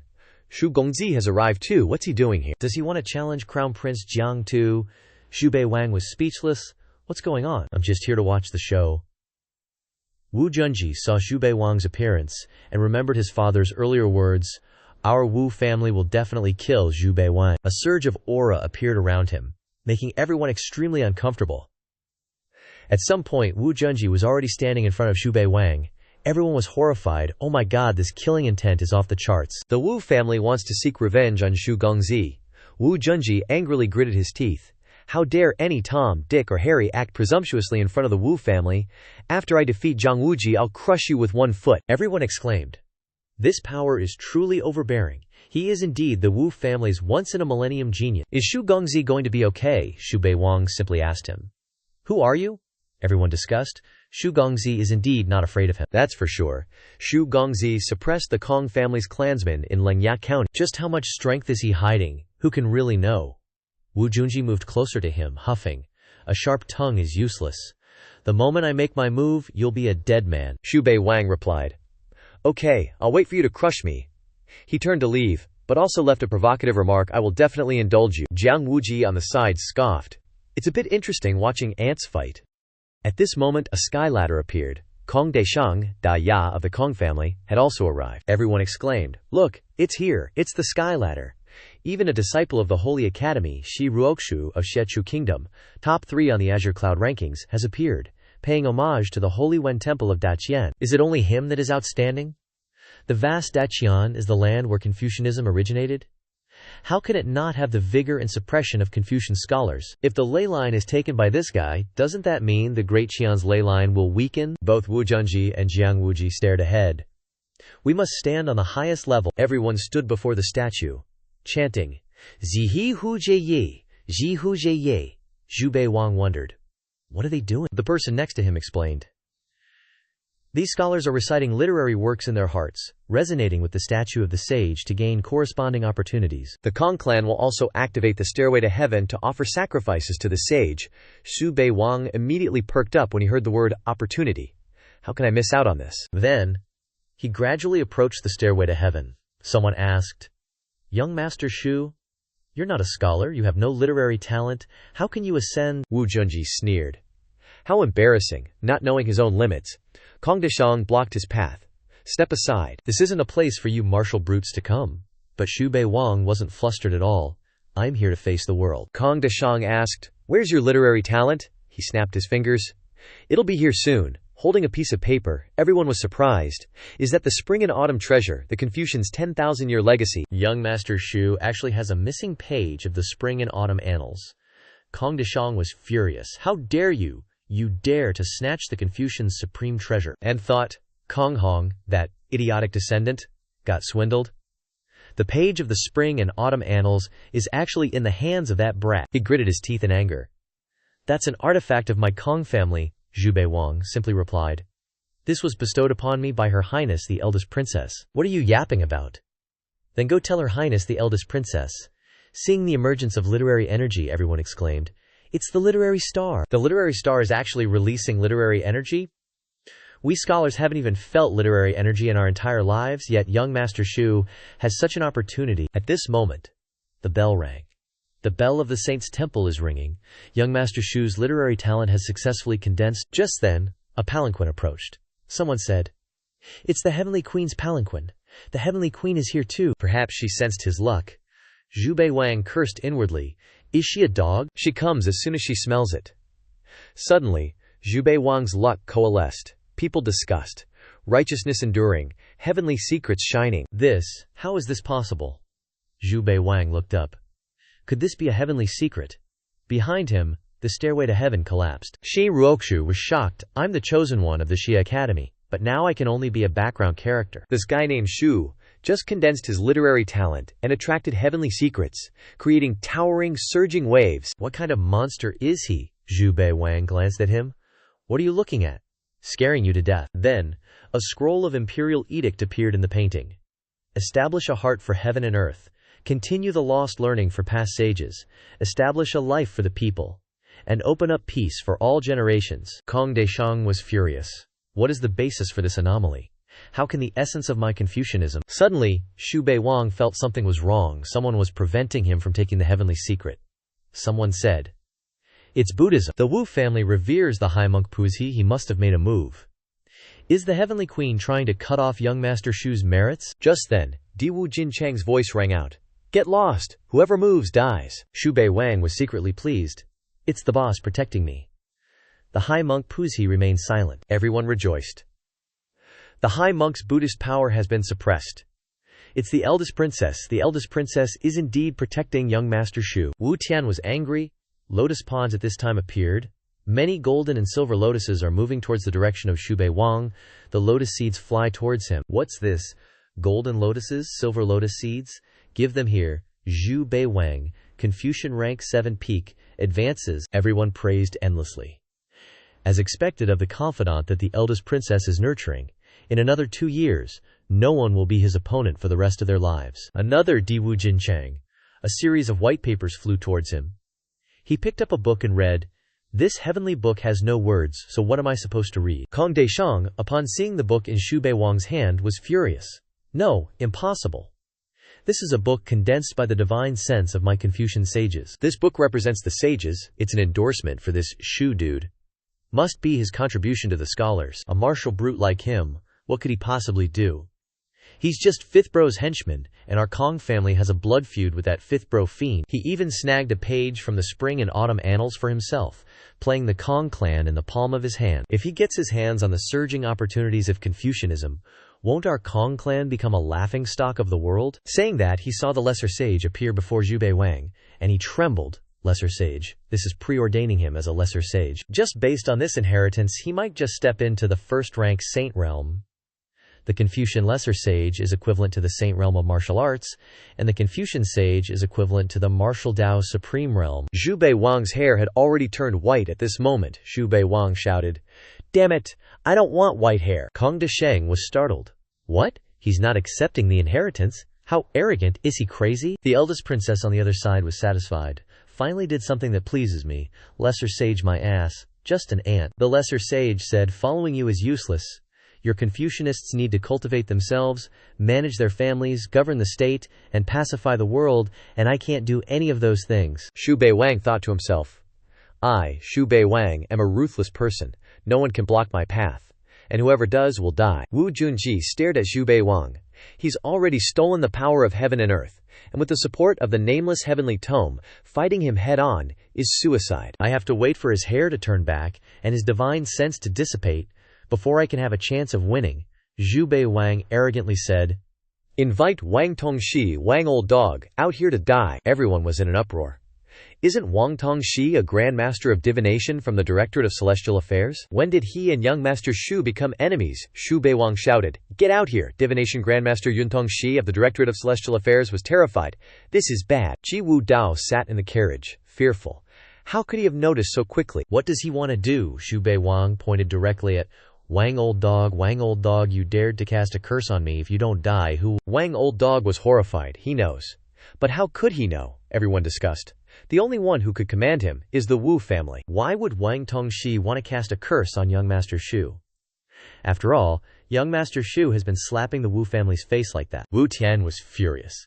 That little bastard Xu, spreading such news in front of so many people, is just trying to smear my Wu family. If I wanted to kill you, I would do it openly and honestly, and I would never resort to underhanded methods. Could it be that scheming fifth bro Jin's idea? Xu Bei Wang made a hand seal. If you don't die today, you'll die tomorrow. Turns out he's establishing a life and death pact. Wang old dog gritted his teeth. Things have come to this. If I avoid fighting, the eldest princess will slap me to death tomorrow. Xu Bei Wang killing a court official might leave a few things to gossip about, but if it was fifth bro Jin, who would dare to say anything? I have no way out. I'm just a grandmaster cultivator. How can I escape the claws of the fifth family? I might as well risk it all with this Xu guy, maybe. Thinking that, he said, You Xu brat, this old man will accept your challenge. Xu Bei Wang said arrogantly, I thought you only dared to hide in the dark, but now you're jumping out. Good. Use all your skills. Wang old dog cast a spell. Rakshasa Nightmare Evil Bone Kill. The most powerful move of the Directorate of Celestial Affairs. If I can kill a chosen one, I won't regret this life, you Xu brat. I'll take you down to hell with me. I'll curse you even in the underworld, haha. The skull spat out a chain, about to wrap around Xu Bei Wang, and everyone held their heads in fear of this murderous aura. But Xu Bei Wang was completely unfazed. Is that all you've got? He cast a spell. Eternal autumn undying, karma ends with the killing bell. Wang old dog seemed to have been petrified, unable to move. Why can't I move? Xu Bei Wang unleashed a move that killed Wang old dog instantly, someone said. Young Master Xu just one-shot a 4th-rank grandmaster. Seriously, Ji Wu Dao watched this scene worriedly. I had Wang Tongxi cast the curse only to sow discord, to watch Fifth Bro Fiend and the Wu family fight so I could reap the benefits. Who said the Xu family rejected my offer? But now, Xu Bei Wang glanced at him. Don't think I don't know. You're the one pulling the strings behind the scenes. Xu Bei Wang thought to himself, Ji Wu Dao, you're gonna suffer 10,000 times worse than that sorcerer. One person gaped. Looks like the Xian family's divine sense is hopeless. Young Master Xu is radiating killing intent. 1 billion strands of righteous qi couldn't wash it away. He glanced at Wu Junji. Didn't you want to crush me? Kong Wuji frowned. Once these two dogs finish fighting and hurt each other, then the world will be mine. Ji Wu Dao also breathed a sigh of relief. Luckily, he changed targets. Maybe he doesn't know. I secretly sent someone to curse him. I gotta be more careful in the future. Wu Junji said, Good, you little punk. Today is the day you die. Wu Tian finally stepped forward. All these are the top talents of Da Qian are just sparring with each other. I'll allow it, Xu Bei Wang bowed his head. Your subject obeys the Heavenly Empress's command. In his heart, he thought, Wu Hao's words aren't strong enough. Seems like she's not planning to deal with me, but she's afraid I'll make another life and death contract. She's trying to have her cake and eat it too. Wu Junji pointed directly at him. Hey Xu, stop wasting my time. He clapped his hands together. Haha. Brahma battle physique, Wu Junji said angrily. Fight! Then he unleashed his power, and everyone was dumbfounded. Will young Master Xu be crushed by this punch? Xu Bei Wang pulled out his zither in front of him, immediately creating a protective barrier around him against Wu Junji's fist. Wu Junji was furious. Are you just gonna turtle up? Do you dare to fight me head-on? Xu Bei Wang made the barrier disappear, saying, Fine. Wu Junji smirked. You finally have the guts to face me directly. Everyone was surprised to see the terrifying power. No wonder he's a tiger of the Wu family. He even has a special physique with divine talent. Wu Junji thought. My Wu family's tiger bloodline has been killing a demonic beast every day since the age of 10, forging our mental and physical strength. At the same age, Wu Tian smiled. I must suppress all the top talents, promote the prestige of the Wu family, and make Wu Tianhao's reputation supreme. Wu Junji looked at him. Use all your trump cards, don't say I didn't give you a chance. Jiang Wuji looked at him with disdain. Hey Xu, you're out of chances. The gap in talent and physique is insurmountable, and your cultivation is low. What are you going to use to fight him? Wait, what technique is Xu Bei Wang using? They saw Xu Bei Wang casting a spell. Is this all you've got? Maybe you've overestimated yourself. Wu Junji unleashed the full power of the Brahma battle physique, crushing the heavens and earth. Then he harumphed pretentiously. From Xu Bei Wang's side, a demonic beast appeared from the zither, attacking Wu Junji at lightning speed, immediately knocking him down. Everyone was silent, their eyes wide. Jiang Wuji was also surprised. No way! The extraordinary genius of the Wu family couldn't even withstand a single move. Is Xu Bei Wang that strong? He looked at Wu Junji lying flat on the ground with disdain. Chisk, chisk, even softer than a woman, more suitable to be a waiter in a brothel. Wu Junji gritted his teeth. I'll kill you. Xu Bei Wang stomped on his head. Crown Prince Jiang, is this the tiger bloodline you were talking about? HMPH? A sick cat, what a disgrace. You think you're worthy to mess with me, Xu Bei Wang? Want me to stomp you to death? Wu Tian finally stepped forward. Stop at once. Xu Bei Wang put on an innocent face. Your Majesty, what are your instructions? Wu Tian thought. Even if the tiger bloodline has lost face, he's still someone the Wu family has nurtured with a lot of resources. I can't let him die at the hands of this Xu guy. Wu Tian gritted her teeth. Just consider this a wilderness training. Xu Bei Wang kicked Wu Junji. I'll spare you this time. Next time you see me, Bao wants to thank me for not killing you, one person said. The Wu family really lost face this time, but at least they saved their life. Maybe only Crown Prince Jiang, the top dog of the Azure Cloud rankings, can fight young Master Xu. Xu Bei Wang turned to Jiang Wuji and said, Crown Prince Jiang, want to fight? Jiang Wuji's face darkened. Your combat power is too depleted. How can I take advantage of the situation? Everyone discussed in anticipation. Here we go, Crown Prince Jiang said. Very well, but are you scared? Xu Bei Wang scoffed. Jiang Wuji frowned. We'll fight another day. I want to suppress you at your peak. Xu Bei Wang glanced at him with disdain. Noob, Jiang Wuji retorted angrily. With me, Jiang Wuji. Around, who in the younger generation dares to call themselves invincible? I'll give you a year to grow, and then I, this king, can suppress you with a flick of my finger. And he thought, you think I'm stupid? This guy Xu is truly a monster. That ferocious beast fish shadow is too terrifying. If I'm not confident in beating him now, how can I keep my top spot on the Qingyun ranking? Xu Bei Wang turned and left. Someone said, young Master Xu's strength is truly unmatched. Back then, Her Highness the Eldest Princess was just like that. Young Master Xu is truly a version of Her Highness. Wu Tian watched Xu Bei Wang's departing figure and thought, can't let him continue to be so carefree. At the Taichu Palace, the Eldest Princess asked, did you show off enough? Xu Bei Wang smiled brightly. Luckily, I had Your Highness, protection and prestige to assist me. Crushing those ant-like existences was as easy as eating and drinking, so simple. The Eldest Princess praised. Not bad, Xu Bei Wang said. Your Highness, do you have a slave seal? The Eldest Princess was surprised. You want to become my slave? Xu Bei Wang frowned. Slave sounds too harsh, but I am willing to do anything for Your Highness. In his heart he chuckled. For example, washing your feet or something. The Eldest Princess asked, what do you want a slave seal for? Xu Bei Wang pondered. I want a slave seal to erase the memories of an object from the past, and I can also completely control this object, making it like a human puppet, so that the diviners of the astrology bureau, Shizhong, can't deduce it. The Eldest Princess waved her hand to cast a spell. I know what you want to do, so wicked at such a young age. Xu Bei Wang received the item from the Eldest Princess's hand. Thank you, Your Highness. The Eldest Princess smiled. You flatter me all day long, but you act arrogantly and recklessly outside. After this period, I will arrange a mission for you. Xu Bei Wang chuckled while riding his horse. The show is about to begin. Outside, people were still discussing. Have you heard? What did you hear? The Wu family's seat of tiger is the battle physique of Brahma, but it's just like an ant, unable to withstand a single blow. Jiang Wuji, the leader of the Qingyun ranking, is even avoiding him, not daring to fight. This Xu Bei Wang is hiding himself so well, he didn't say a word before, but now he will stir up the winds and clouds of the 9 provinces. The scariest thing is that he rejected the inheritance of that Confucian sage.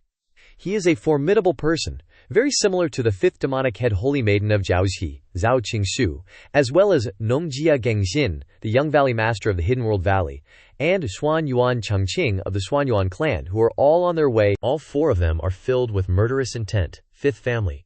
XU. Your doomsday has arrived. At Full Moon Town, a voice rang out. Report! Within 500 miles of Full Moon Town, there are traces of a demonic entity. Please have the 6 doors eliminated. Xu Bei Wang released a chain. Luckily, I knew about it. Aside from the eldest son of Elder Kui raising demons, I still remember the demonic entity. Isn't this the perfect opportunity for a full-on assault?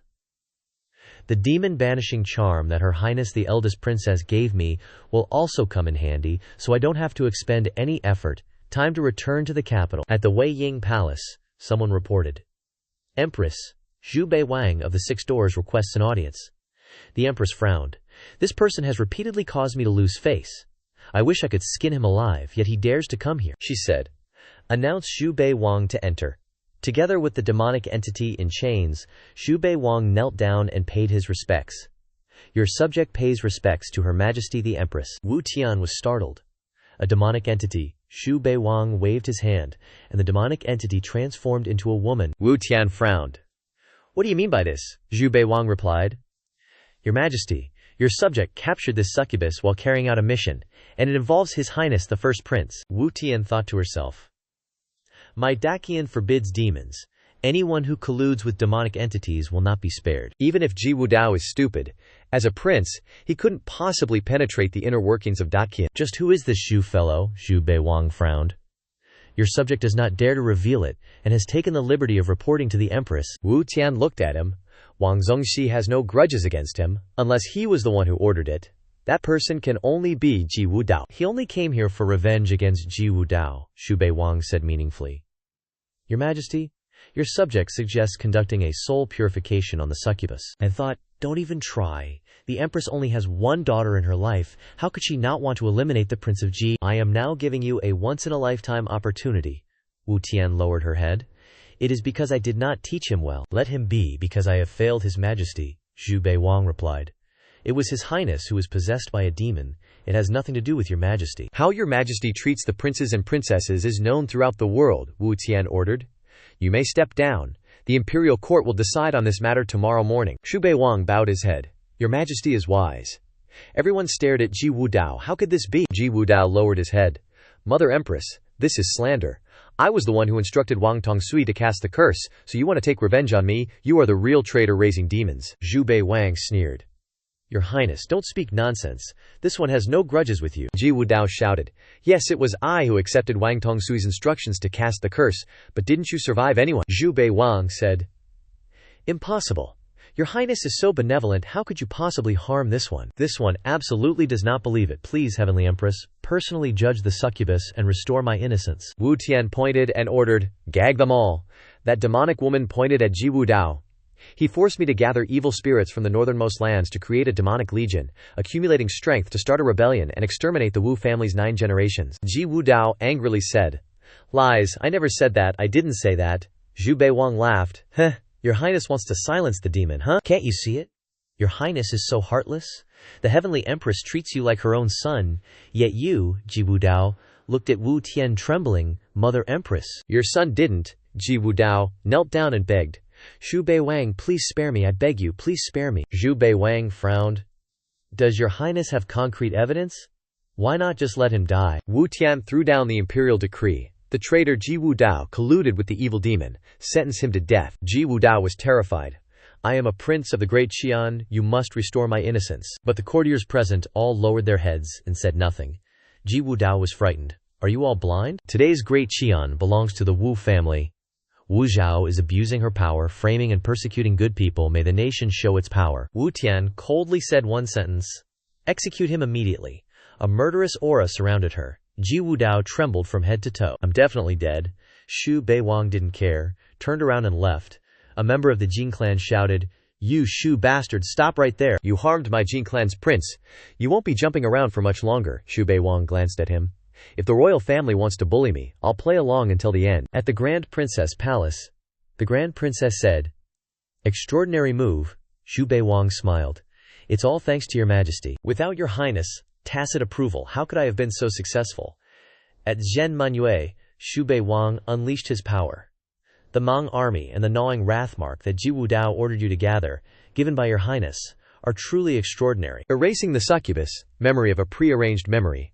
Mastering this move will be useful in the future, but I'm afraid the opponent cultivates special secret arts, and the caster will definitely suffer a backlash, so you should still be more careful, the Grand Princess said. "Apart from borrowing my name and bullying others, you did everything else very well." Xu Bei Wang smiled brightly.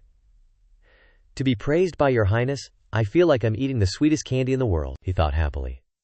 "But the point of bullying others needs to be increased," the Grand Princess smiled.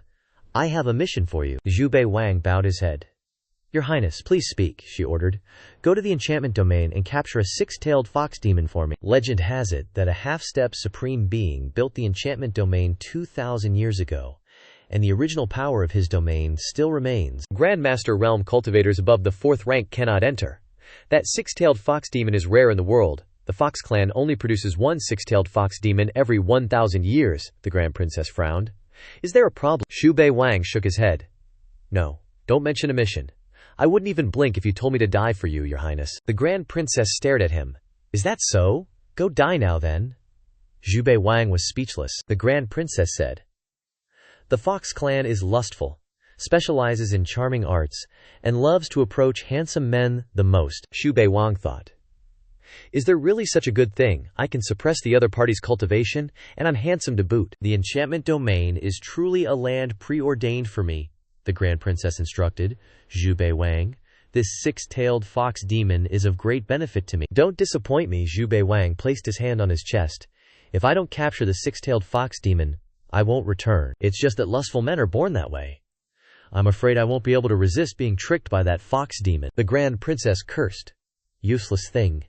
Xu Bei Wang bowed his head. "Your Highness's teachings are correct." She waved her hand. "Forget it. The Fox clan's charm art penetrates the bones. I will give you a cultivation technique." Xu Bei Wang refused. "No. Your Highness can consider the challenge of official resignation for a bit," the Eldest Princess asked in surprise. "What challenge?" Xu Bei Wang boldly stated his intention. "The charm of the Hu clan only works when physical contact is made. May this humble one touch your Highness a little?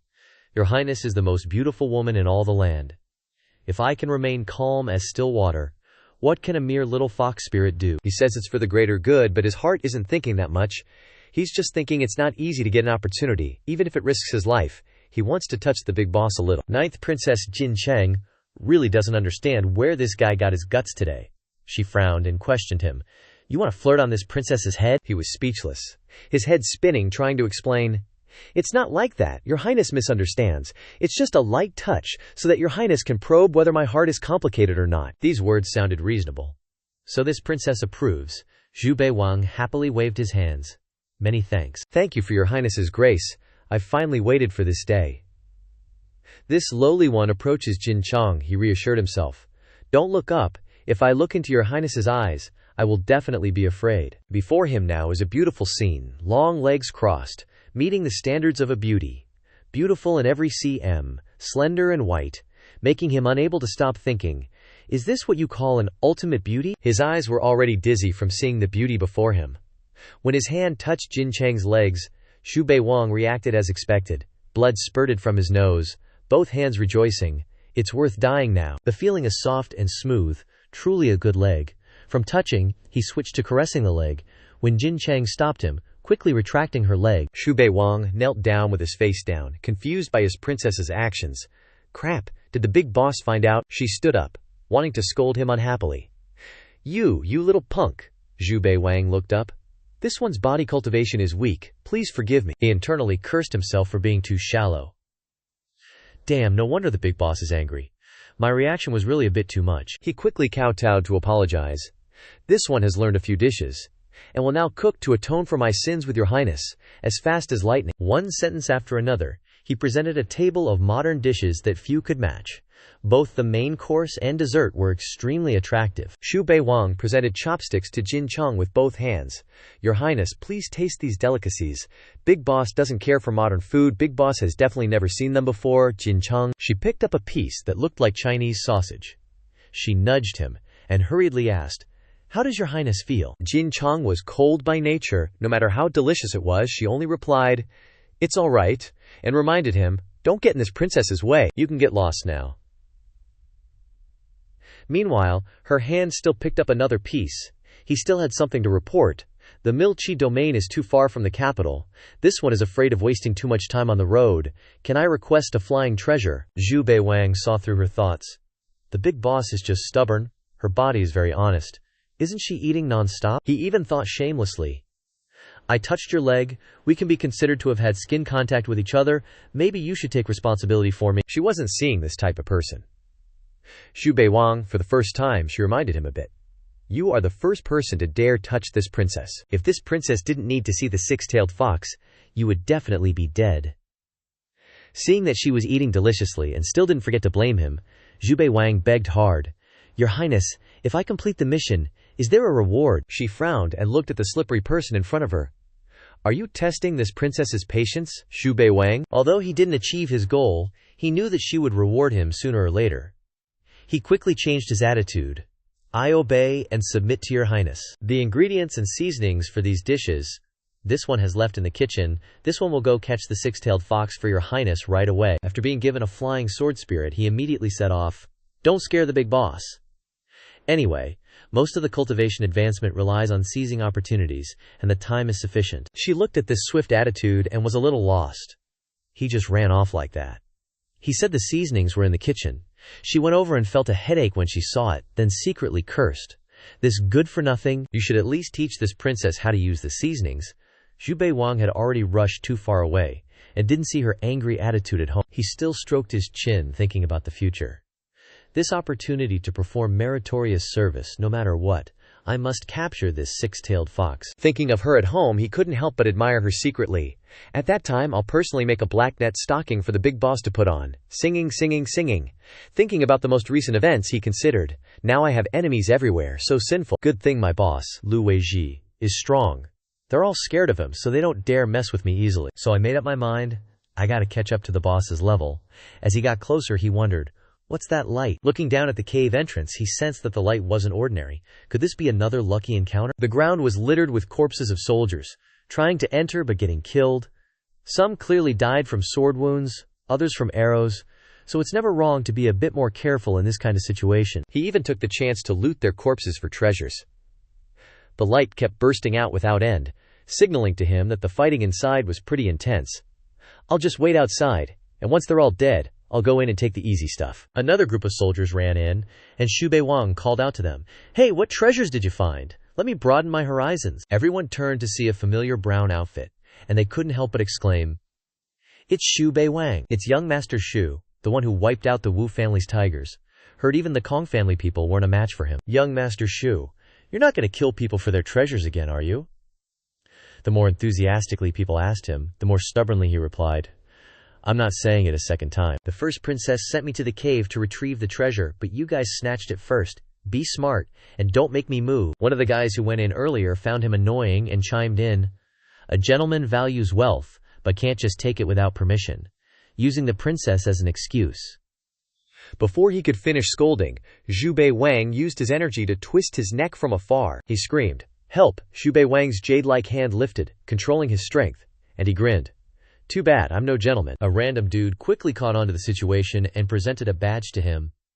This humble one is also loyal to Her Highness the First Princess. With the golden badge in hand, can you show some respect? Xu Bei Wang stopped his actions, but wasn't letting him off the hook. Nope. I want to uphold justice and treat everyone equally, he cursed inwardly. Damn it, I actually ran into someone under the princess, but who told you, punk, to be so blind? The guy looked unconvinced, preparing to take something out of his pocket. He immediately sensed that something was off about that guy. You think you can sneak attack me with just that? Thinking what he said, he directly asked the guy, You want to kill me? The guy was instantly suppressed by him, and the magic weapon hadn't even been activated before he noticed it. Is he even human? He had to grit his teeth and reply, He wouldn't dare. Xu Bei Wang wasn't surprised by this attitude and casually instructed, don't do that again next time. His main goal was still to coldly demand, hand it all over. The remaining guys turned pale from that glance. 1 yes, 2 yesers. They took out everything they had gained and put it in front of him. He looked at the pile of stuff and muttered, just this. Relying on the power of a sect to snatch things shouldn't just get you these low-grade, earth-rank items. In the end, he still has to get H to make a move. He asked the remaining guys in the cave, what's really in here? One of them replied, we heard it's the incomplete pages of the Divine Void Jade Tome, but we turned the whole cave upside down and couldn't find it. So it's a divine book. The Divine Void Jade Tome is a Wei Qing grade treasure that originally has 36 pages, each recording a type of secret divine technique. The system reminded him, platform number 92? 92? This number, this aura, why is it so familiar? He walked closer to a masked guy.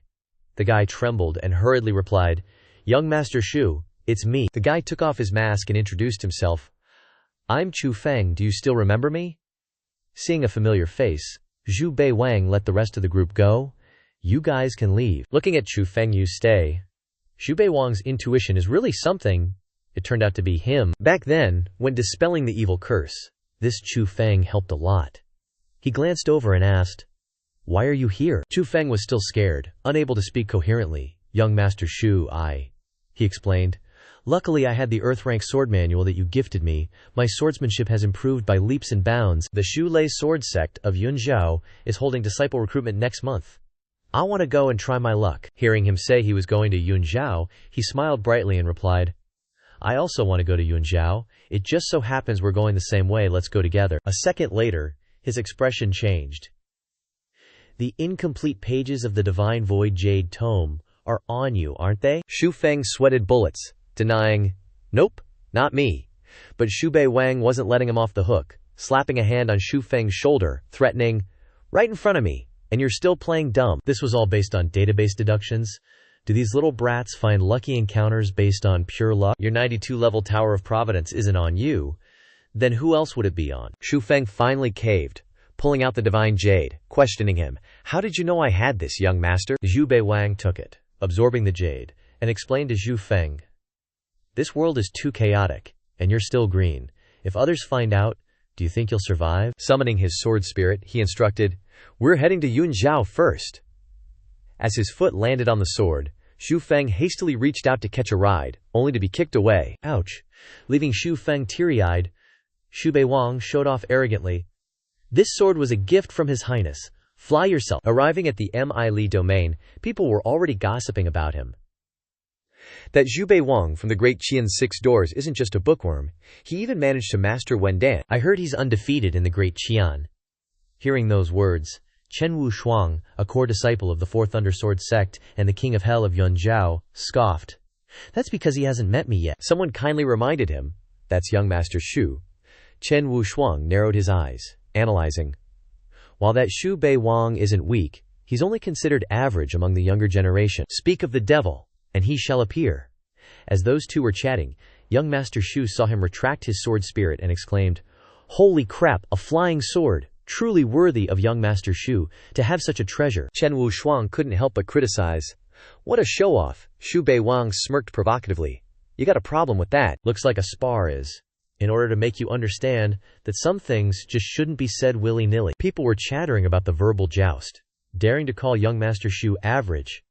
That's some serious guts. Sides were being taken. Serves him right for having such a potty mouth. Let's see how he handles this. Chen Wushuang, a true gentleman, agreed. All right, he thought to himself. I am a core disciple of the Fourth Undersword sect of Yunzhao. If I back down, my sect will become a laughingstock, and even the martial artists of Yunzhao won't be able to hold their heads high. Xu Bei Wang gestured to start, while secretly analyzing, Mi domain is so huge, the six-tailed fox won't be easy to find. Might as well stir up some trouble to lure it out. Chen Wushuang, summoning Thunder Tribulation, declared, I may not be a peerless prodigy, but I'm definitely not someone you can just push around. Witnessing Chen Wushuang's thunderous display, onlookers couldn't help but exclaim, a core disciple of the Fourth Undersword sect, his swordsmanship is divine. Seeing him pull out a treasure, Xu Bei Wang thought, what? He's not using a sword, but a horn. Xu Bei Wang felt this was getting a bit out of hand. A low-grade, Earth-ranked treasure is kinda interesting, I guess.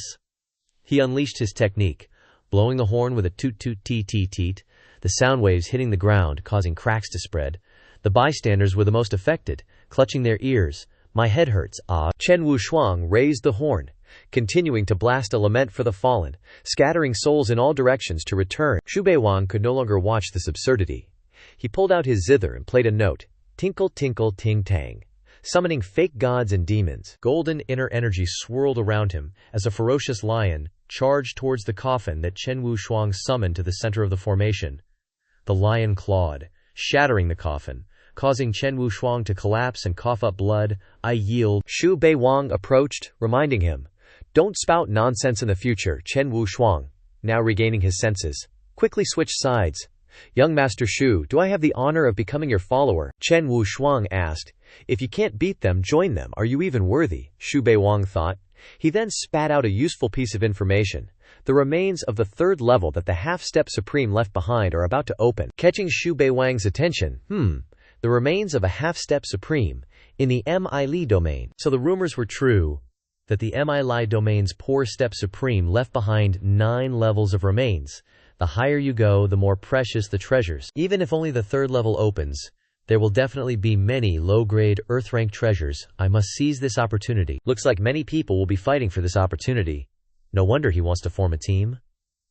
Chen Wushuang was still kneeling below, sincerely begging, "Please, young Master Xu, grant my request." In his heart, it was, as Xu Bei Wang had guessed, being sheltered by a big shot would definitely be better than going solo. Xu Bei Wang understood his intentions, but he also needed someone to run errands, so he reluctantly agreed.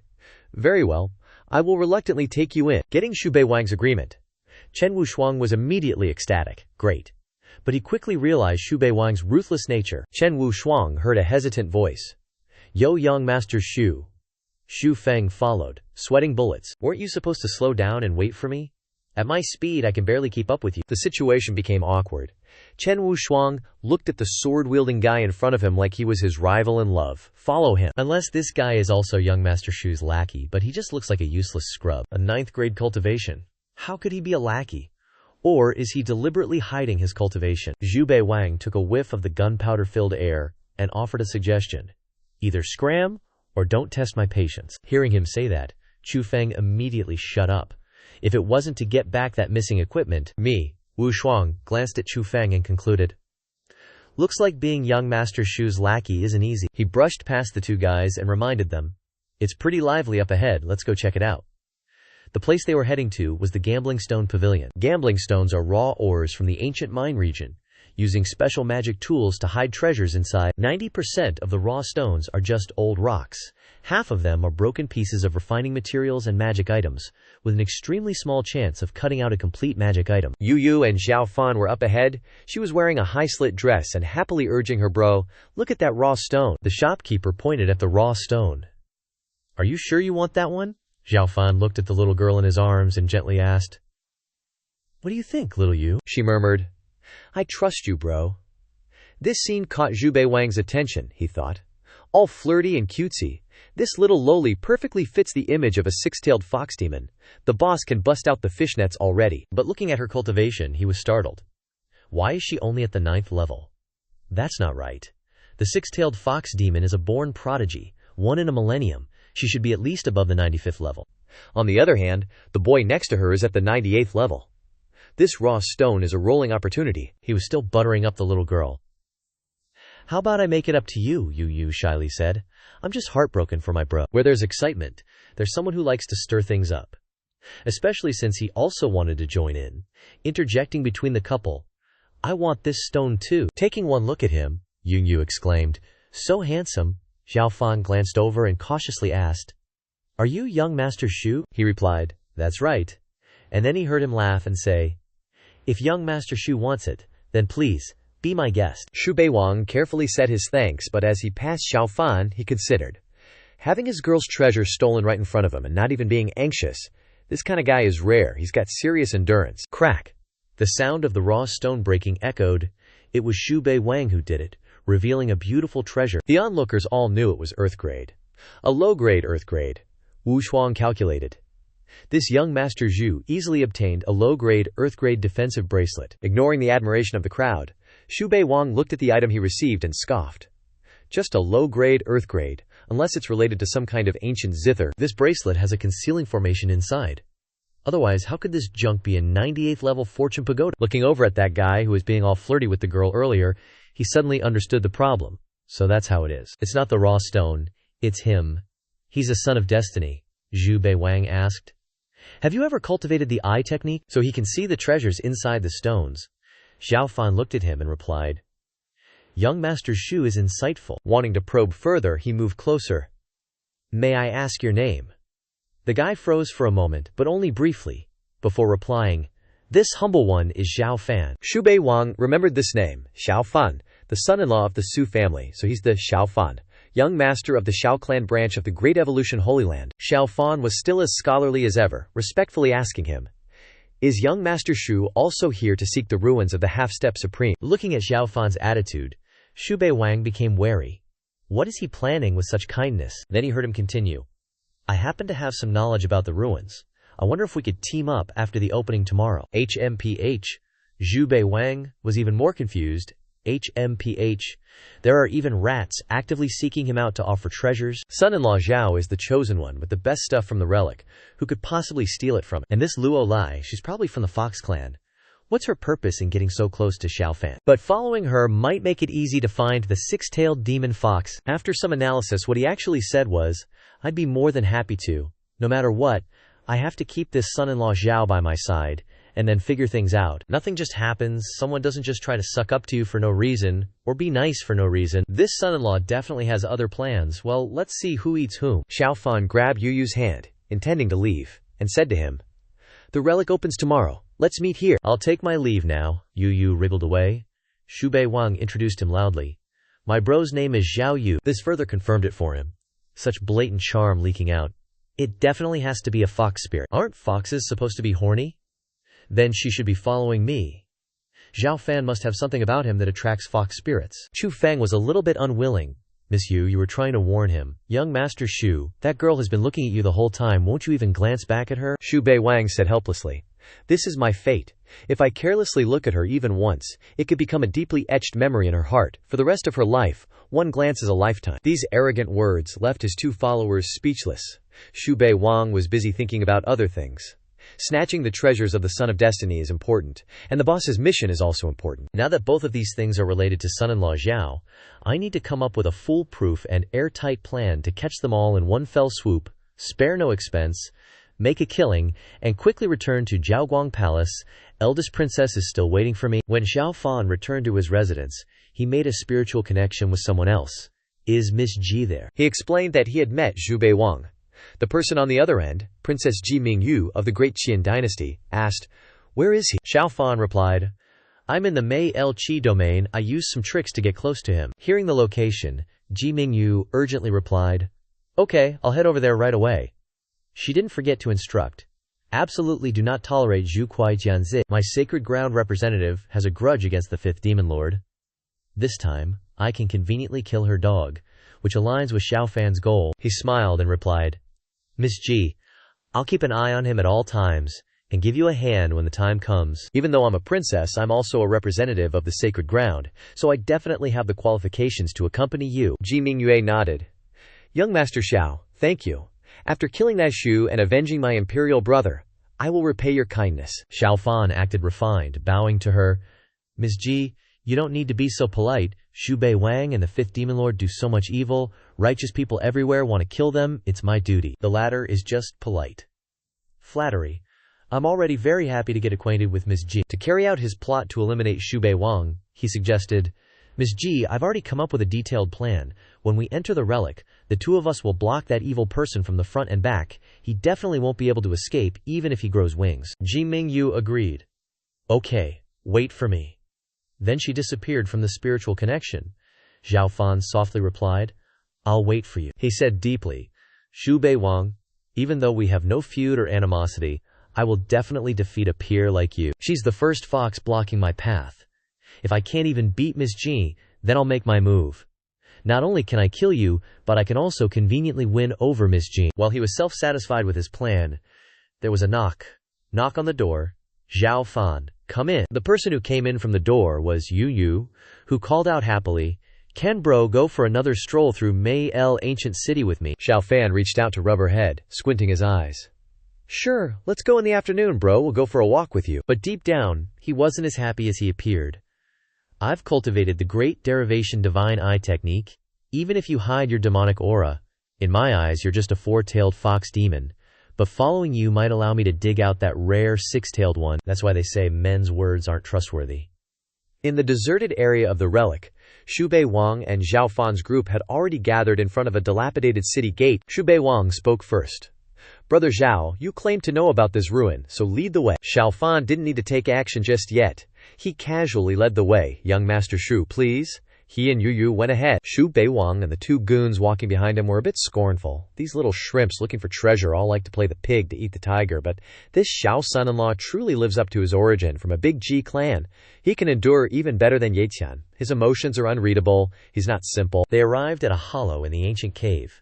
A giant centipede the size of an African blanket blocked their way. Xiao Fan just wanted to show his trustworthiness, so he took the initiative to eliminate it. Just some trash. Little sister Yu Yu, seeing that he had wiped out this disgusting centipede with one move, she immediately cheered. Brother Xiao, you're so awesome, Xiao Fan, panting from using so much strength, replied awkwardly. Just a mediocre talent, I've embarrassed myself. Xu Bei Wang praised. Even sweeter than Yu Yu. With Brother Xiao here, we can move around this ruin much easier. But looking at his actions just now, he could tell that Zhao Fan was deliberately hiding his strength. This little bastard is not just an 8th rank, Zhao Fan naturally replied. How could that be? If I didn't act all flattering to please you, how could I make young Master Xu lower your guard? Continuing further inside, a treasure appeared. 1,000-year-old Huangjingji. Huangjingji is a kind of spirit herb, containing extremely pure spiritual energy. After using a small piece of the root, one can increase their cultivation. It can also be used to refine pills, assisting other spiritual herbs to produce true Q with special attributes. Its allure caused Chu Feng and Chen Wushuang to pounce on it, hoping to take it for themselves. The two sides were at a standoff. This Huang Jingji was discovered by yours truly first, the other person retorted. Who the hell do you think you are? Xiao Fan also noticed it. He was determined to get this spiritual herb. At worst, I'll just use my real skills. Before anyone could say anything more, Xu Bei Wang cut them off. It's just a Huang Jingji. Do you really need to turn hostile and start fighting? We're all family. Why do that? This sentence felt a bit off. What do you mean, family? He stepped forward, grabbed Chu Feng's hand, and then Chen Wushuang's, lecturing. Storming this ruin together is fate. We should rely on each other, be as close as family. Then he changed his tone sweetly.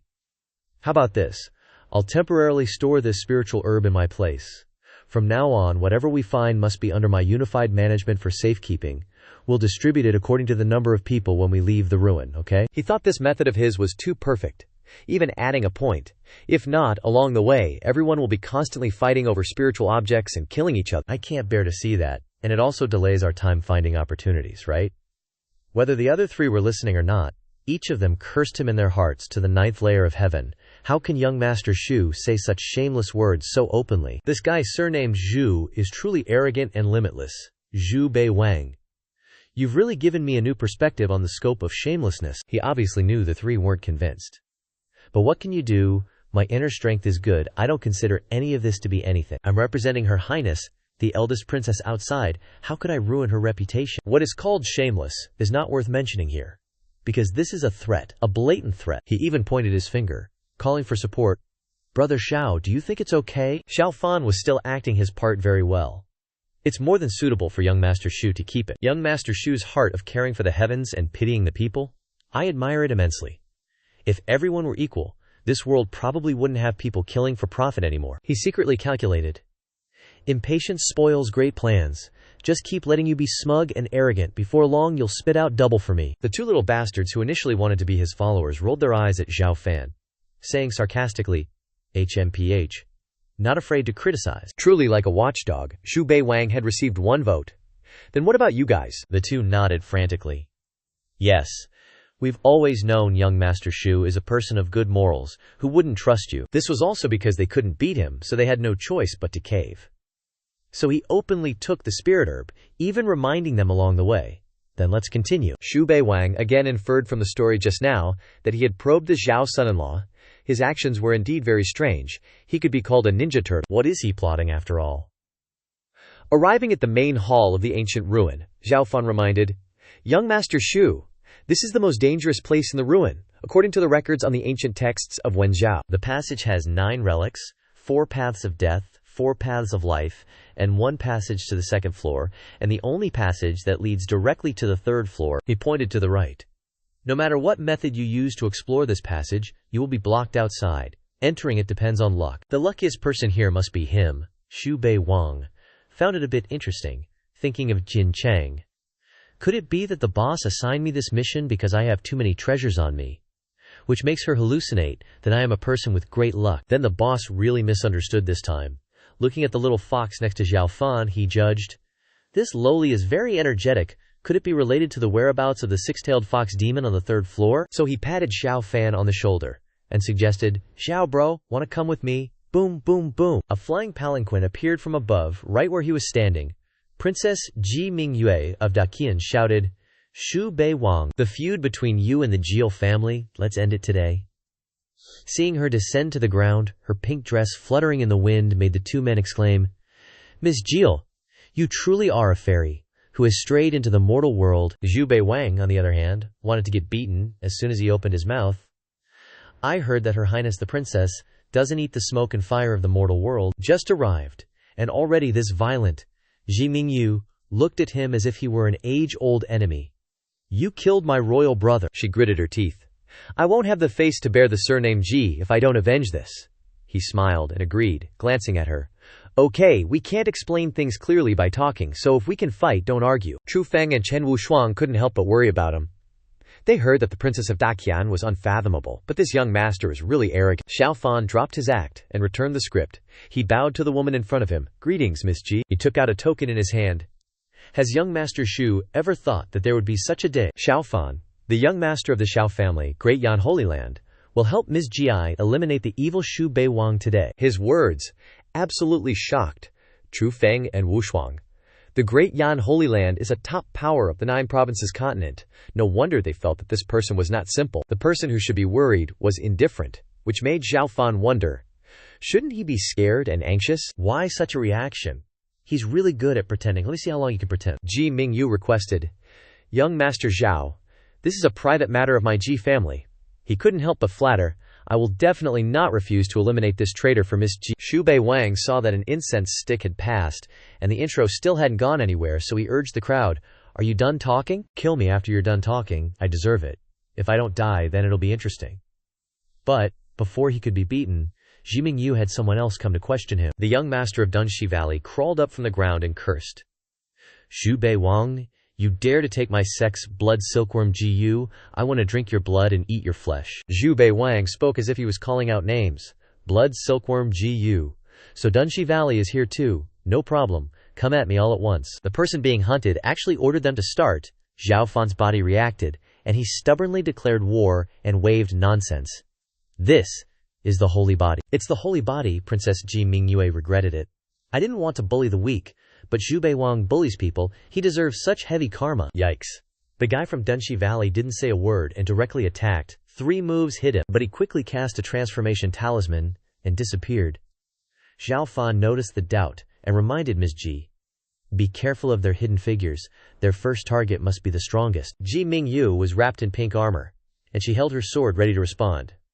Xu Bei Wang was burning his essence blood, but his claws had already targeted Dunxi Valley. Hi! With a loud tearing sound, the Valley Master was thrown out of the formation, blood gushing out. Xu Bei Wang didn't absorb any of his internal power. He walked over and sucked all the spiritual power from Dunxi Valley, who was trembling all over. He cried out in pain. "Ah," he slowly said. "Thank you very much for the essence blood you gave me, and the blood silkworm mother Gu in your body." Looking at the other side, he kept complaining, "Princess, or young master, you guys provoked me first, don't blame me for being cruel." Ji Mingyu hated him, and she made a Taoist seal with both hands, and both palms struck each other. She reproached them, "Xu Bei Wang, no matter how capable you are, you can't resist the power of the joint attack of the 2 top-notch inheritors of the Tao." Seeing Xu Bei Wang focusing on circulating his qi, Zhao Fan sneered. "Burning essence blood again. What a dimwit. Xu Bei Wang's roaring internal energy transformed into a sharp-toothed lion. Ji Mingyu retracted her encirclement, erecting a shield to avoid his attack. But her move was a beat too slow. He swiftly gathered his internal energy into a claw that latched onto Ji Mingyu's lower body. She exclaimed. This is, he shamelessly interjected. What shape does the princess like? I can help you mold one, you know. Do you like it like this? No sooner said than done. His internal energy hand reached toward the princess's upper body, stunning her with fury toward Xu Bei Wang. I will kill you. Xiao Fan, unable to watch this outrageous scene, seized the opportunity to attack him. You stinky brat, get your claws off her. However, Xu Bei Wang had already erected a protective layer of internal energy, and Xiao Fan's palm strike couldn't penetrate him. He didn't care, still focused on questioning Ji Mingyu. I'm asking if you like it or not. Speak up. Ji Mingyu didn't even dare to move too much. Now he was over here controlling his magic hand to grab really quickly. There was an effect. Ji Mingyu cried out. Ah, as she was grabbed, Xiao Fan worried. This Ji, could it be that the princess will die here today? Poof, Ji Mingyu disappeared, leaving only a floating pink light in the air. The one worrying now was Xiao Fan. Miss Ji just left like that. He was called out by Xu Bei Wang. Now it's your turn. The claws lashed out, leaving many cuts on him, causing Xiao Fan to collapse. Seriously injured, he had to think of a way. Gotta go, or I'll die here. He took out a teleportation talisman before leaving, still threatening loudly. That humiliation today, another day. I will definitely repay you 100-fold. Xu Bei Wang wouldn't let him fantasize, waving his hand to grab him. Don't rush to run away. Xiao Fan's desperate escape made him laugh. Glancing at the two attendants, he reminded them. Get lost if you don't want to get beaten. Chu Feng and Wu Shuang scattered in fear, yelling, Holy crap, let's go. Left alone in the deep tunnel, Xu Bei Wang thought, Xiao Fan is the child of destiny. He won't die even if he goes to the ancient path. Let's see what he can find. Just now, when I hit him with a palm strike, the system automatically stole his treasures. Let's see what they are. He saw a notebook, a key, and a talisman. So his trash stuff isn't anything special, but then he discovered something else. Wait, this is Zhao Dragon Blood. As expected of the Destiny leak, this Zhao Dragon Blood is a body-refining treasure that all the big shots want to snatch. Sensing someone approaching, he asked alertly, Who is it? Besides you, who else would be here? The girl was still smiling at him. Big brother, it's me. Seeing her appear, he asked coldly, Aren't you going with that son-in-law of yours? Yu acted like a shy young lady. Big brother, I don't have any bad intentions. How could he not see through this little fox's intentions? You could find me because of the scent of this Zhao Dragon Blood, right? Yu was stunned. He could see through that too. As expected, he's not easy to deal with. He assessed the items in his hand, little Yu, so that's how it is. There's Zhao Dragon Blood on that son-in-law Xiao, but the enchanting domain suppresses true chi, so you weren't confident you could snatch it, so you could only follow him. Now that the Zhao Dragon Blood is in my hands, you've come to find me. Yu still boldly used her beauty to negotiate. Big brother, can you let me have it? As she got closer, he saw him open the bottle of blood. Yu immediately revealed her true form, falling to the ground and questioning, What are you doing? Xu Bei Wang didn't answer her, raising his hand to drink the blood, when he heard Yu warn, Eating raw Zhao Dragon Blood, aren't you afraid of exploding your body and dying? He didn't know whether he drank it or stored it in his thunder domain, answering her, That's none of your business. Want it? Then it depends on my mood. Yu was still acting, big brother is so annoying. Xu Bei Wang finally couldn't help but ask directly, What do you want the Zhao Dragon Blood for? Is that all you fox demons amount to? This person is really annoying to death. I can't beat him, and I can't charm him. What kind of person is he? Seeing that she was still hesitant, not wanting to reveal her identity, Xu Bei Wang urged, Speak up, maybe I can help you. Yun touched her body, calling out seductively, Big brother, give me the Zhao Dragon Blood. You can do whatever you want. Her eyes were as sparkling as they could be, only hoping to convince him, Big brother, I'm going to go. This was the fox demon's eternal trick. When looking deep into her eyes, Xu Bei Wang had an illusion. Yu, from a lowly, transformed into a stunning beauty, mouth calling out incessantly, Come here! Transforming into the form of Jin Chang, the old boss, he realized that the beauty in his arms was actually the old boss. He then berated Yu. Based on you alone, you dare compare to the old boss. A cute girl like you, one punch, and you'd probably cry for ages, right? Yu sulks. Am I not pretty enough? Garage. He just up and declared, I'm not interested in women, except for Laodicea. Before leaving, seeing him leave, Yu resorts to threats. You want to become enemies with my fox clan? Completely opposite from her sweet and seductive act from before. Seeing her reveal her hand, he doesn't mind calling her out. Xu Bei Wang turns back and yells, "You're so damn chatty." Seeing that he's angry, she immediately changes her tune. Alright, Garage, I was just kidding. He presses on, "I heard your fox clan has a six-tailed fox born recently. Is it here?" "Take me to see it." Yu vehemently denies. I don't know. Seeing her useless, he says, "Forget it then. It's not like I can't find it myself," making her want to curse him. But then she remembers that he has Jiao Long blood. She can't let him run. Before he leaves, a red demon emerges from the main hall. He immediately recognizes it as a Kui Niu. Kui Niu is said to be one of the 10 great divine beasts of the ancient era, as famous as Tao Wu. Seeing a young fox demon, he deduces, so this six-tailed fox demon has devoured too much Kui Niu blood, its source can't handle it, causing it to be in a coma. This Jiao Long essence blood can dilute the Kui Niu blood. No wonder that four-tailed fox was so anxious. He waves his hand. Wanting to take the blood? I'll endure this Kui Niu blood. Northern Abyss blood devouring divine art. Yu quickly stops him. He pauses. She reveals her true form, with red eyes and fur standing on end. Don't touch her. He forcefully throws her hand away. This is helping it.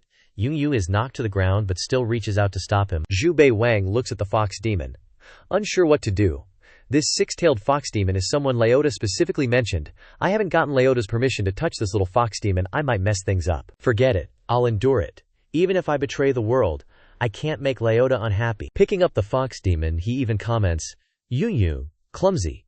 What's the rush? I'm checking her body. I can give the Jiaolong blood to the demon, but there's a condition. Yu immediately agrees. What is it? Xu Bei Wang then says, come with me to the capital. Yu replies without thinking, no way. He doesn't want to haggle anymore. Looks like there's no talking anymore. He leans in close to Yu. I bet you guys ran away from the Fox clan without permission. Aren't you afraid I'll tell others? Touching the sleeping little fox demon, he warns. At that time, it definitely won't just be me who wants to interact with this six-tailed fox. Looking at his holier-than-thou face, Yu wants to curse again. She offers him a spirit-packed talisman. We'll go, only if you swear on this talisman. If you deceive me, you'll lose your life forever. Do you dare? Xu Bei Wang looks over. Not exactly agreeing. I don't dare bet my life, but I can bet something else with you. He takes the spirit talisman, making a vow.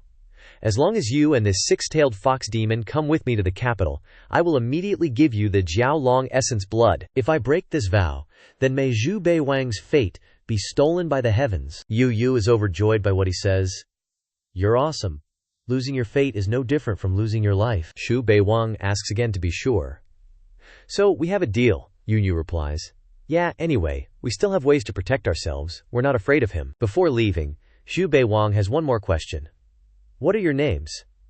Anyway, Yu hugs the little fox, honestly answering, his name is Yu. This is my little sister, Yuya. Seeming to recognize her, he asks, what's your surname? Don't tell me it's San. Yu is confused, but replies, of course, our surname is Hu. Xu Bei Wang raises his hand to touch the little fox. No matter what your surname is, Leota's mission is complete. Just as he touches her, Yuya disappears. Then he hears Yu warn, Yuya, in my space, don't even think about touching her. Seeing how wary she is of him, he doesn't want to say more. Alright, let's go back to the capital then. Just as they exit the ancient city gate, a blue lightning tribulation blocks their path. The Valley Master of the Hidden World Valley, he holds a 10-foot-long blade, vomiting blood as he roars, Xu Bei Wang, daring to kill my son, prepare to pay with your life. Xu Bei Wang saw the blade closing in, while Du Yu anxiously said, you can't die, give me the dragon blood. Whoosh! He dragged Du Yu with him into the spirit passage. The old man's sword slammed into the ground where they stood as he growled, you little brat, you can't run far. Back in the Taichu Hall, a servant was reporting to Prince Jincheng, Your Highness, young Master Shu's whereabouts are unknown. The Azure Cloud rankings have been updated, and his name isn't on it, Princess Jincheng analyzed. Every time the Celestial Secrets Pavilion opens the Celestial Quarter, there will be a hidden Celestial ranking. Xu Bei Wang's achievements are now legendary. He must already be on the Celestial ranking, as one of the 36 strongest people on the 9 provinces continent. If that's the case, then it's such a pity. Jincheng's charm erupted as she shouted, issue my order. Leave not even the dogs and chickens alive at Hidden World Valley. Returning to Hidden World Valley was a scene of tragic warfare. His disciples were dying horrible deaths, while he was lying on the ground gasping for breath, cursing incessantly. 5th, Jin Chang. My son died at the hands of Xu Bei Wang. I only want revenge, he sputtered, unable to form a coherent sentence. Jin Chang waved her hand, casually explaining to him.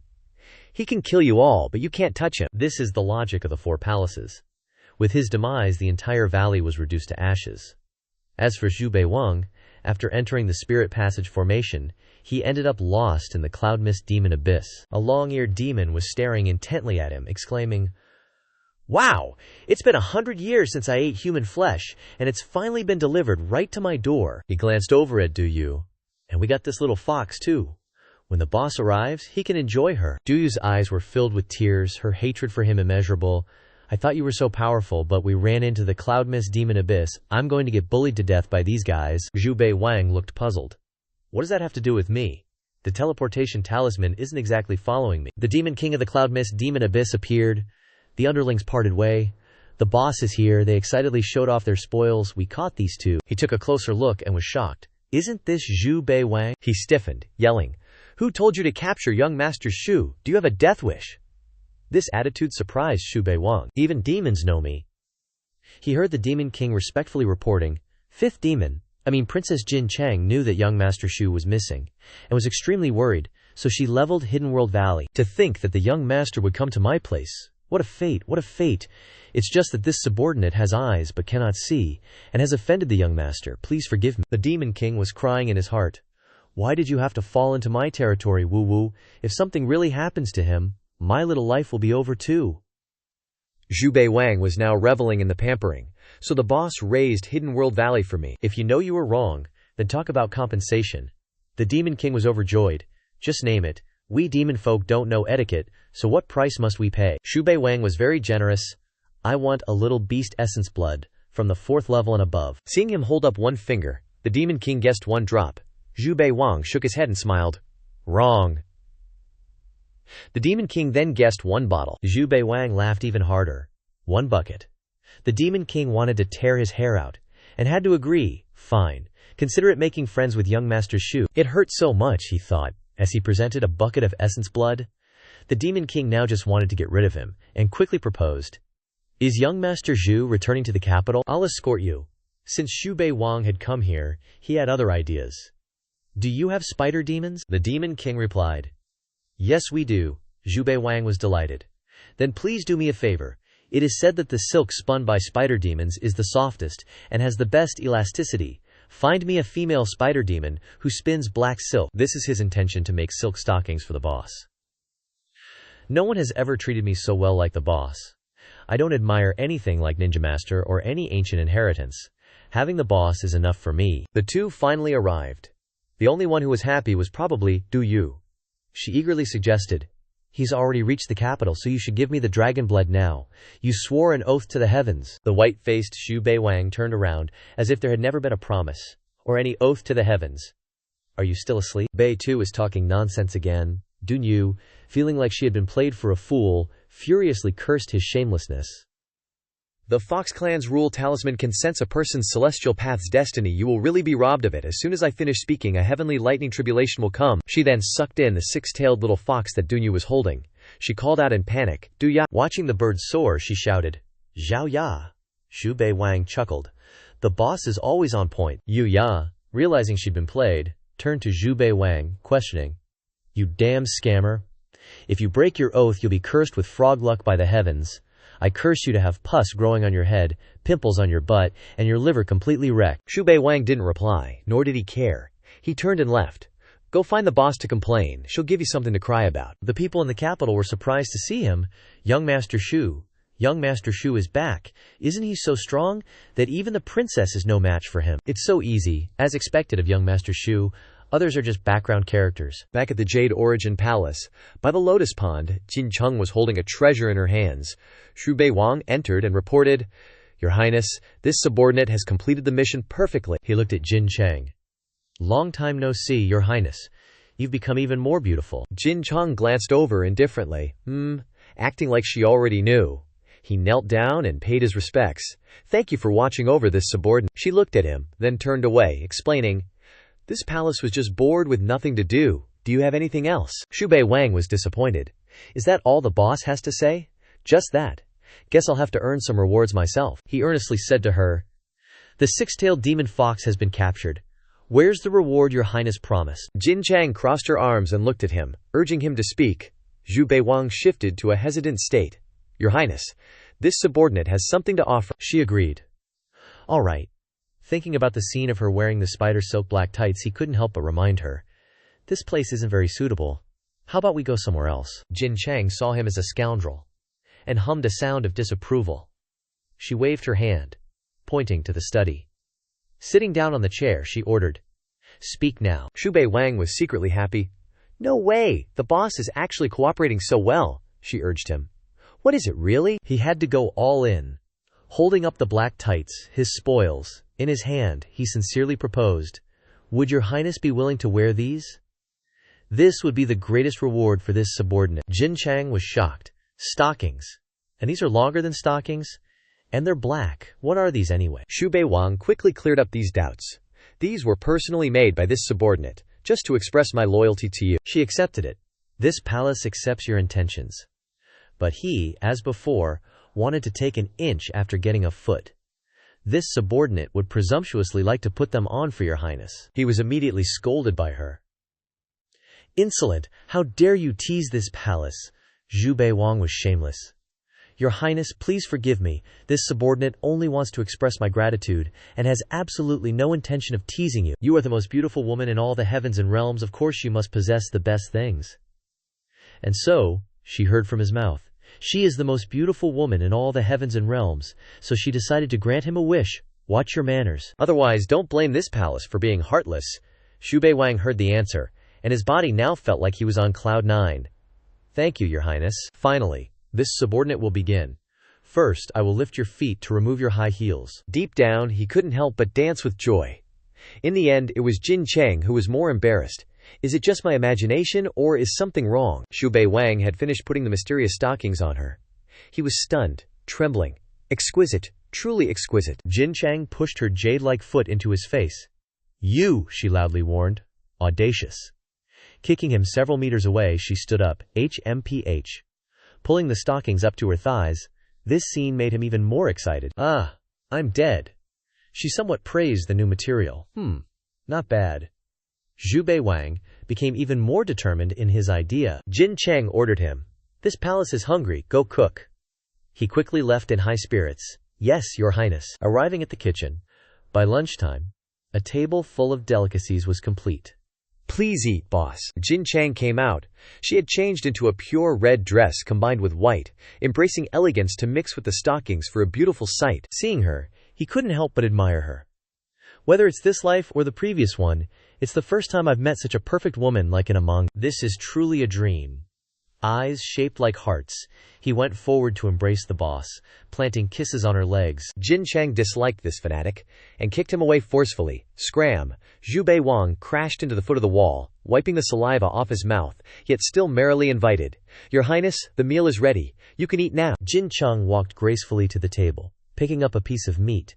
Xu Bei Wang probed, "Your highness, how is the taste?" She still replied indifferently as before. "It's all right." Then, a bit of a question. Why can't the 4 kitchens cook this flavor? This question made him speechless. Could it be that when I'm not in Jingchang, the boss cooks for herself? Xu Bei Wang gave a judgment. "Maybe the seasoning is wrong," she asked. "How should it be added?" "Why don't you tell this empress how?" He immediately knelt down to confess. "It's all this subordinate's fault for not thinking carefully. Adding seasoning isn't difficult. If your highness wants to eat, this subordinate will cook for you." But she refused, still asking how to add it. Saying she raised her hand, he counted. "Actually, it's not difficult. First add a spoonful of salt, then add 2 spoonfuls of sugar, then 3 spoonfuls of vinegar, and finally soy sauce." Suddenly realizing something. "No need for soy sauce. Your highness likes sweet things." This made Jin Chang a little mindful. "He even knows my taste." Stand up, Xu Bei Wang was still kneeling. "This subordinate has something to say." Her highness saw him hesitate, and she prompted, "What else is there?" He then aggrievedly said, It's too dangerous outside. This subordinate is hiding in the palace to cultivate. The spiritual energy here is also dense. She looked at him like a strange object. Cultivate in the palace. Do you want to be a eunuch? This word was somewhat sensitive to him. He lowered his head and urgently reported. If your highness hopes this subordinate to be a eunuch, this subordinate will also be like shattered flesh and broken bones. Jin Chang carefully pondered this glib-tongued guy's words, figured out that he was going too far, and with another palm threw him out. Get lost. Don't bother this empress eating meat. Xu Bei Wang's body was unstable, and with innocent eyes he clung to the edge of the table and begged, Your Highness. She was really driven crazy by him. Slamming her chopsticks on the table, Are you going to let this empress eat or not? He, with a thick face, opened his mouth and fabricated, Please forgive this subordinate, Your Highness. Please let this subordinate cultivate in the palace. The outside world is too cruel. This subordinate will secretly work hard and then surprise everyone. Make Your Highness proud. Whatever Your Highness wants to eat, this subordinate can cook. His inner heart was sure. The boss can't be angry anyway. I'm not going anywhere. Jin Chang paid attention to the key point. Available whenever called, Xu Bei Wang stood up and bowed to affirm, determined not to refuse.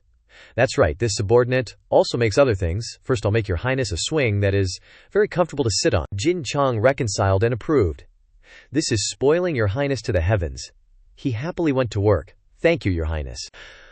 Isn't it? Looking at this space, he was grateful. The boss even specially found me a secret room for convenient cultivation. Recently I've obtained a lot of good things. I must digest them well. First, temporarily stay here. Until the Tianquan opens, the opportunities outside will be put aside for now. Take out a piece of paper. Then start with that incomplete page first, which is the incomplete page of the Divine Body Jade Writ. Thinking Divine Lacking Jade Writ. Legend has it that the complete volume is a quasi-sage level treasure. Each page records a type of divine power secret technique. One chi moves mountains and rivers. The name is quite cool. The power of the secret technique above is only Earth grade high rank, but I have the Northern Darkness Devouring Blood Divine Art which can assist to Heaven grade. It is the Mirror Flower Water Moon Dongshun, unique of the Great Yan Holy Land Heaven grade middle rank, worthy of being the pupil technique unique to the Great Yan Holy Land, but now it belongs to me. Again, saying, this enchanting pattern is a bit worrying, but this kind of pupil technique special secret method must be cautious, don't rush to practice. What if there is something better? Remembering that some brother turned his face, he calculated. You two treasure-hunting mice, don't be lazy for me, everything depends on you. That is, after finding it, he will snatch it away. In the palace, the empress heard the report and was stunned. What? That Shu guy stayed in that slut Fifth Jin Chang's palace. The old steward also added. That stinky brat really has an affair with that slut. Fifth Jin Chang, dog men, and women I despise. Just a male favorite. Empress. Cursing. You old mute, what do you understand? Fifth Jin Chang fundamentally has no 7 emotions and 6 desires. There is no way she could have an improper relationship with the true dragon. She is trying to cultivate that Zhu guy into a replacement. Underneath the Taichu palace of Fifth Jin Chang hides a divine object that can become immortal. She is, because she wants that thing that she recognized His Majesty as her adoptive brother, and stayed in the palace. The old one also knew he had slipped up, and followed along, saying, This god has also heard rumors that the location of the great Qian capital was originally a large altar, and the Taichu palace just happens to be located in the altar. The empress instructed, You continue to monitor the Taichu palace. Report any situation to me. It's all speculation. Before it's confirmed, you can't flip the table with that slut. She was worried that if she showed any movements that would cause chaos in the world, she would be used as a target and shot down. This old one has something else to report. The holy son of Jiu Zhao, Yu Guangming, has set off to go to the capital, probably because of Ji Mingyu, to find Xu Bei Wang for a fight. She agreed. Yu Guangming is Ji Mingyu's fiancé. Avenging the princess is also a matter of course. This matter does not need to be managed. Speaking of which, the name Yu Guangming isn't just for show. He started cultivating at 8, self-destructed his cultivation twice to start over. Now he's only 20, but already broke through to 6th grade peak. Enough to deal with that Zhu guy. That Xu guy, Xu Bei Wang, isn't a pushover either. He's been leveling up like crazy this past month. His cultivation these days hasn't been for nothing. Sensing the signal from the imperial garden, he quickly knew his boss was calling for him again. Jin Chang sat on the swing he made, complaining, Is Xu Bei Wang just getting here now? He knelt below, respectfully. Your Highness, what are your orders?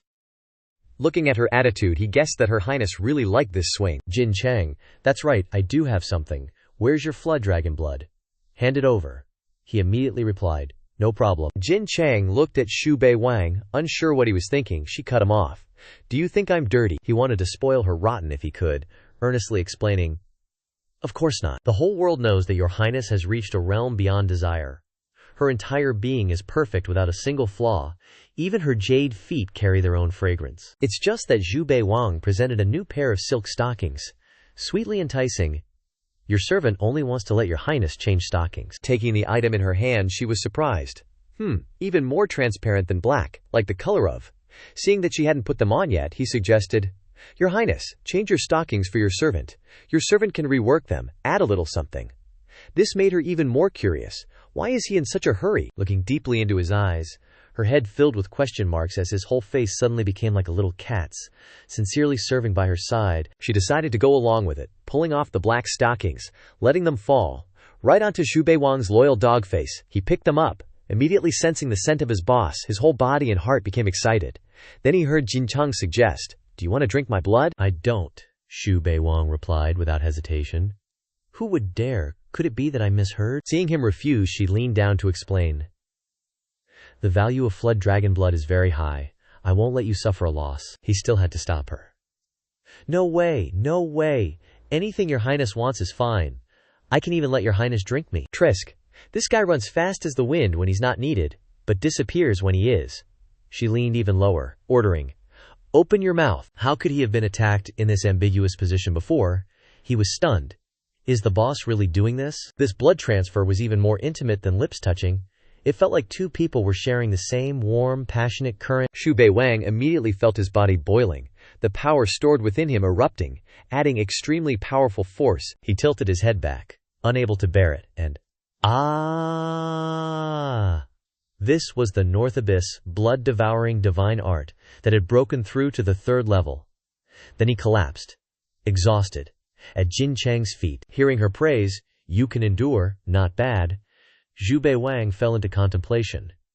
Just how powerful is the boss's bloodline? Even drinking flood dragon blood didn't give me as big of a boost as this time. Licking a little of the lingering flavor from his lips, Xu Bei Wang sincerely said, Your servant and your highness can be considered to have our blood mixed together now. In his stomach he thought wickedly, Boss, I'm gonna lick you to death.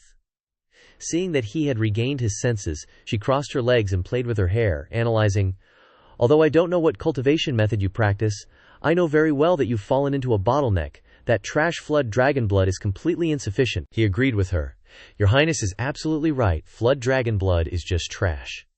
Hearing her instruct, After drinking my blood, you must listen to my instructions from now on. Xu Bei Wang was a loyal dog in this life. He sincerely said, Your servant is your highness's person. Whatever your highness wants is what I want. Jin Chang teased. Just you. Aren't you afraid of playing yourself to death with that trash foundation of yours? Her words were too heavy, causing him to fall into a sea of sorrow. Why am I still being disliked by the boss like this? It's all my fault. Looking at his reflection in the lake, Xu Bei Wang was surprised. My eyes look exactly like the boss's, he hurriedly asked. Your highness? She smiled, watching his reaction. Don't like it? Vomit my blood back up then. How could Xu Bei Wang dare to dislike it? He jumped up joyfully. Your servant likes it very much. Your servant likes it very much. It's just, your highness can use magic to turn my white hair back, or make it all white. Jin Chang leaned down again, half joking, half serious. I just like this hair of yours, don't you dare change it. He listened obediently again. Yes, won't change it. Today's entanglement has come to an end, she snorted, and raised her hand. Score! I'll send him flying as far as possible. With one move, Xu Bei Wang immediately planted his feet like a loyal dog. Don't fan me, I'm begging for mercy while running. This subordinate will scram right away. Back in his private study, he thought, a drop of the boss's blood directly boosted my progress to the third level of the Northern Darkness blood, devouring divine art, so just how strong am I now? While thinking about important matters, he switched to bigger ones. That's right, it's about grabbing the black stockings that Jin Chang just took off, and experiencing her highness's scent again, he assessed. So fragrant. But just as he was holding the stockings, Jin Chang suddenly appeared, startling him. Your highness! She looked at the loyal dog she was raising, annoyed. Is this the processing you were talking about? Xu Bei Wang felt this atmosphere was familiar, that if he didn't handle this carefully, he could be annihilated in a second. Your Highness this, boss. Why now of all times? He immediately thought of an excuse. Your Highness is unparalleled, known as the most beautiful woman ever, and your strength is legendary. This subordinate just took a sniff to increase my cultivation. Jin Chang was suspicious. Really? I thought you were stuffing them in your mouth. She then saw him waving his hands. How could that be? She didn't want to hear him talk anymore, and demanded the stockings back. Xu Bei Wang offered them up again, smiling happily. This subordinate will prepare a new pair for your Highness. She took the black stockings and turned away, not bothering to say another word to this scoundrel. Xu Bei Wang wiped the sweat pouring down his forehead. He had just walked back from the gates of hell. Luckily he only sniffed them just now. Otherwise, living in the Taichu Palace is good and all, but the only thing is that my small actions can't escape the boss's notice. But I know the boss doesn't like wearing fishnet stockings like that. Can that be considered understanding the boss's inner thoughts? I have to try a little harder to make the boss like me more. Jin Chang leaned against a swing by 9 Provinces Lake, leisurely composing poetry and enjoying the breeze, when she saw Xu Bei Wang approaching. Your Highness, this subordinate has discovered a new way to play chess, she said distractedly. Him. In her head she saw this scene, and could only sigh that the boss was really beautiful, while answering clearly. At the intersection of the vertical and horizontal lines of the chessboard, the first player to form a line of 5 pieces wins. Jin Chang figured she understood, and accepted. This palace will go first. Placing a black piece on the chessboard, Xu Bei Wang, with a white piece pinched in his fingers, replied, Yes. One sound. The boss is really smart. I haven't even said it. And she already guessed who would have the advantage by going first. He discovered the new chess strategy was Zhuang Junjie. Xu Bei Wang placed the last piece and looked at her with a smile. Your Highness, this subordinate has fortunately won. She immediately angrily flipped the table, crushing the white piece in his hand. Won against me! Where did you win? And angrily repeated twice. Won against me. Where did you win? Xu Bei Wang was stunned. Your Highness cheated and ruined the game. Jin Chang was startled. It had been a long time since she had such an outburst of emotion like today. This palace ruined the game. He immediately flattered her to ease her confusion. No. She vented her anger on Xu Bei Wang, scolding him. You're really useless. Having been scolded, he squinted and made peace. That, boss, let's continue playing. Calm down. If you really can't win, all you have is useless rage. The two continued to play chess, and this time she was happier, he thought. The boss is interested in playing with me, one game after another. Xu Bei Wang quickly grasped her emotions. Winning so much, you must be happy this time, right? But he was wrong. Jin Chang stood up with a cold voice. No more playing. I need to cultivate this feeling. He sighed. Yes, I haven't even started performing yet, and the boss is already bored. Sulkingly cleaning up the chessboard, back in her private study, seeing his disappointed figure leaving, Jin Chang smiled.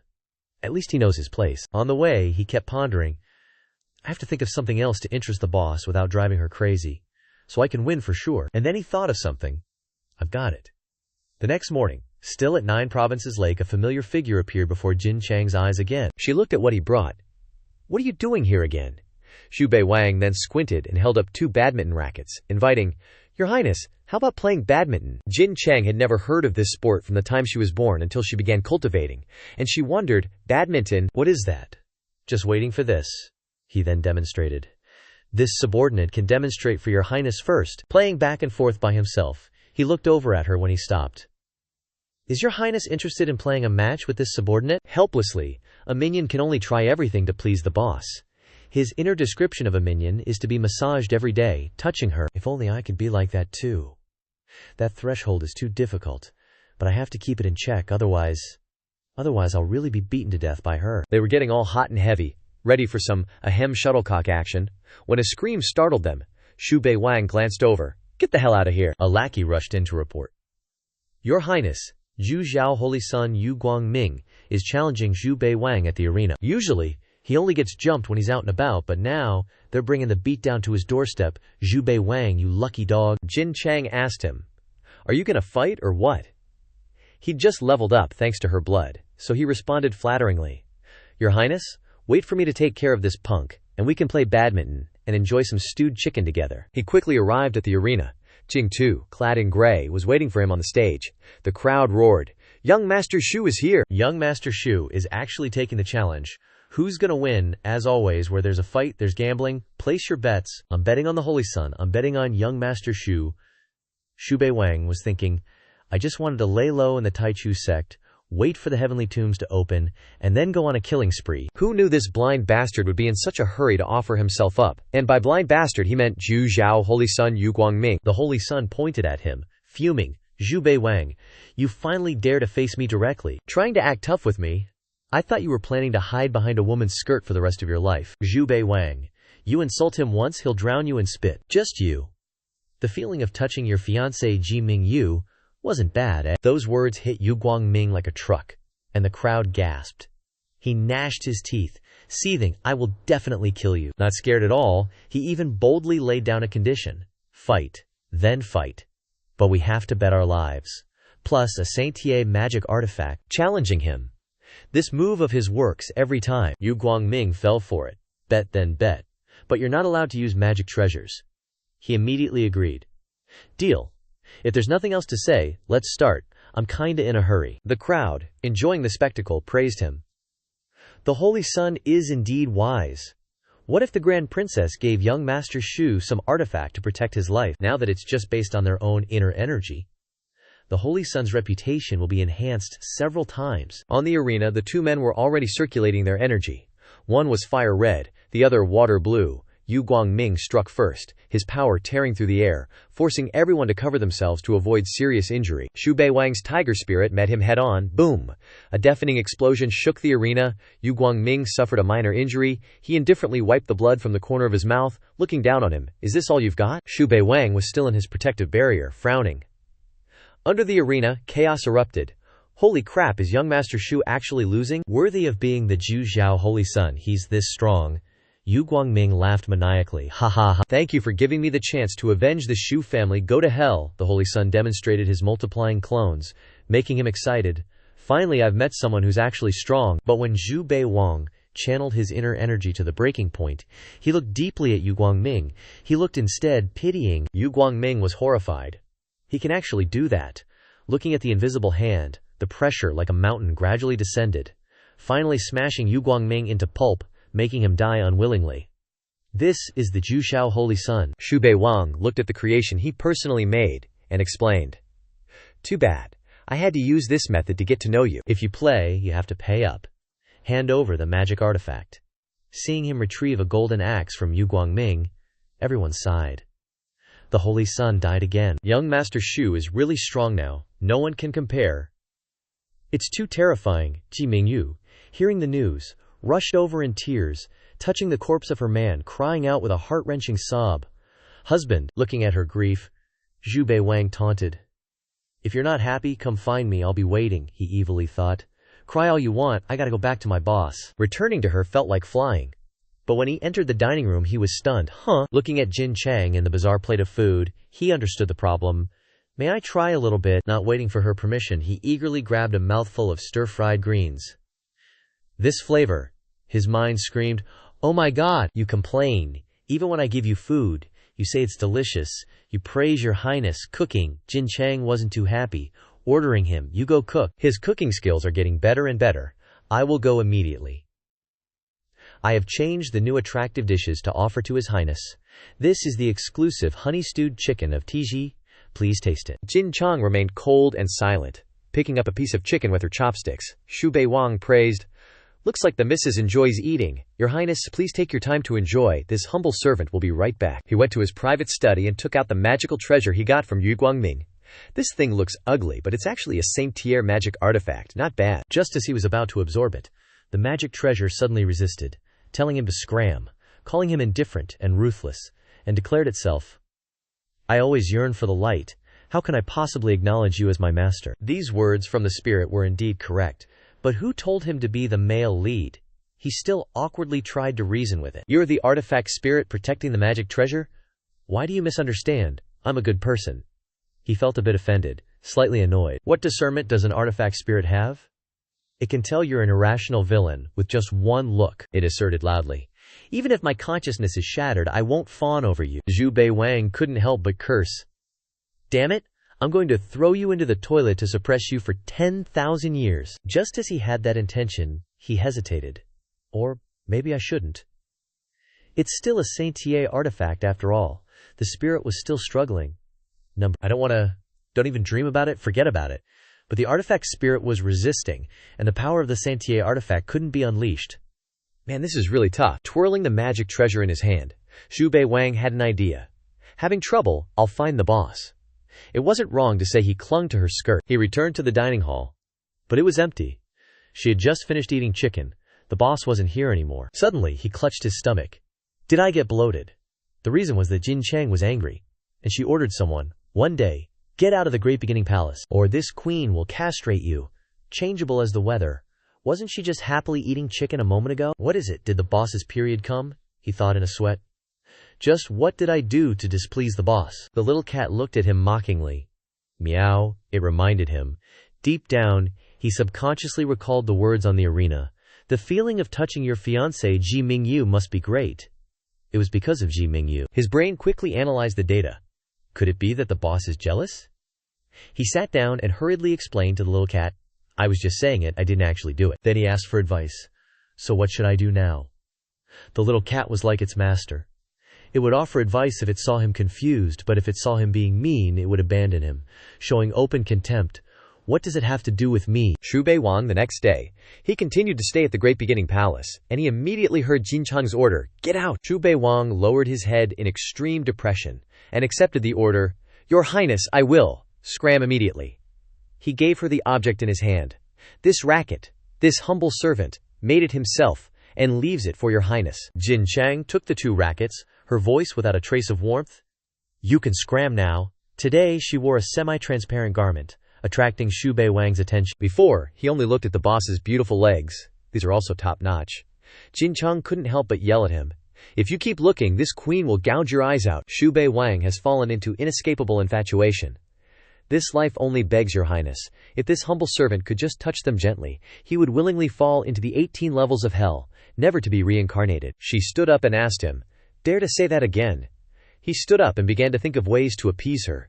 Your highness, your whole body, from top to bottom, is really too beautiful.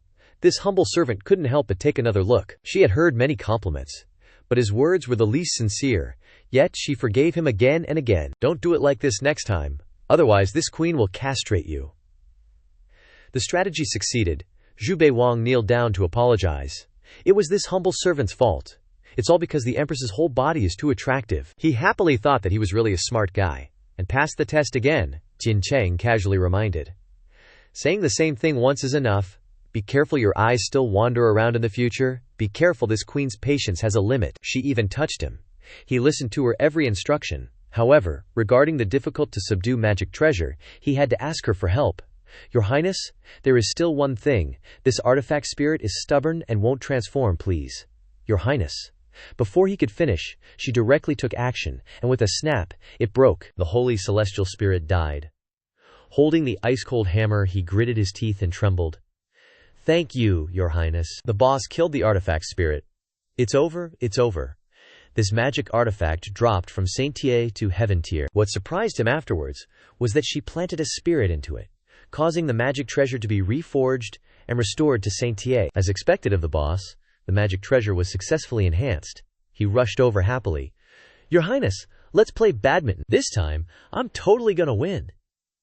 Hearing him set the rules, she couldn't help but laugh. Haha, you're crippled, and still love to play? This queen is gonna see how you plan on winning. 5 days later, at the Grand Beginning Palace, the shuttlecocks flew back and forth between the two. Jin Chang had her hair tied up, her whole body twisting and turning with each serve. She mocked Xu Bei Wang. What a waste, this queen hasn't lost once in 5 days straight. He wasn't bothered by his hurt pride. More like, I haven't won a single game. How am I supposed to focus on the shuttlecock when she's so distracting? She's a total seductress. I can't concentrate on this anymore. The playful atmosphere quickly dissipated. At the ancient domain auction, the elders started the story. Yu Guangyin died on the road. You all know that, right? Everyone was indignant. Xu Bei Wang was seriously wild. Xiao Fan gritted his teeth and suggested, Let's form an alliance. When the heavenly realm opens, we'll directly surround and kill that evil bastard. We've even thought of a name, the Zhu Slaying Alliance. The elder was a little hesitant. That evil Shu is the 5th Demon Lord's lapdog, unless you guys don't go to the heavenly zone. Otherwise, he recounted, 10 years ago, the successors of the great powers were injured, and Xu Bei Wang lived on the verge of death. Now they are all crippled. Remembering that proud figure, destroying entire clans wherever he went, that's the 5th Demon Lord's MO. Xu Bei Wang is the 5th Demon Lord's miniature version. You think he wouldn't do the same? Shen Jun, the guy with 6 swords strapped to him, saw the group and walked over, asking, "What are you guys doing here?" Everyone was thrilled to see him. It's Shen Jun from the Xuanyuan clan, a top-tier 5th-rank expert. If he could, Shen Jun. You want to hunt the evil one with us too, right? Enter the heavenly realm to kill the evil one. Xu Bei Wang's cultivation journey is proving difficult. He's been getting so much hate that he's stunned when he hears the urgent report. There's a 5th-rank peak in the Shu Slang Alliance. The servant and his residents chuckled. This old servant just got the news and rushed back to report to the young master. He handed him a stack of silver notes. "Thank you." The servant happily left. Xu Bei Wang stayed behind and pondered for a moment. This 5th-rank peak is a bit of a pain. I need to rank up my cultivation ASAP. The Northern Darkness blood-devouring divine art isn't cutting it. I should just go straight to the boss and ask for the fastest leveling pills. No sooner said than done, he announced. Your Highness, your subordinate needs to go out for a bit. She only cared about. When will you be back? Which made his heart bloom. Is the boss reluctant to be apart from me? What she really wanted to remind him was, don't forget to make me some grilled meat skewers tonight. Xu Bei Wang replied. As you command. Grabbing the purple bag, he affirmed. I'm definitely going to get some goodies from the boss. I absolutely have to make her feel good and satisfied. The purple bag reminded him of the boss, dressed up so beautifully. Should I try a cheongsam? In the bustling streets, Ji Mingyu shouted, Xu Bei Wang. This shout made him curse, goddammit. Who's that? Scared the crap out of me. She kept cursing. You killed my fiancé. I swear we are irreconcilable enemies. This girl is a bit hard to talk to, he explained gently. Didn't you Shengzi leave peacefully? What else are you unhappy about? Besides cursing, what else do you know how to do? Ji Mingyu pointed straight at him. Wait till I return from the Falling Glow Palace trial grounds. When the Heavenly Zone opens, I'll definitely tear you into 100 pieces. It wasn't just her who said this to him. He'd heard it so much, he was numb. I'm so scared. Isn't this just someone here to give me experience? Before their trash talk could end, it was interrupted by a large palanquin arriving from the clouds. The crowd stirred. What the heck is that? The person in the palanquin ordered. The Heavenly God Palace is visiting.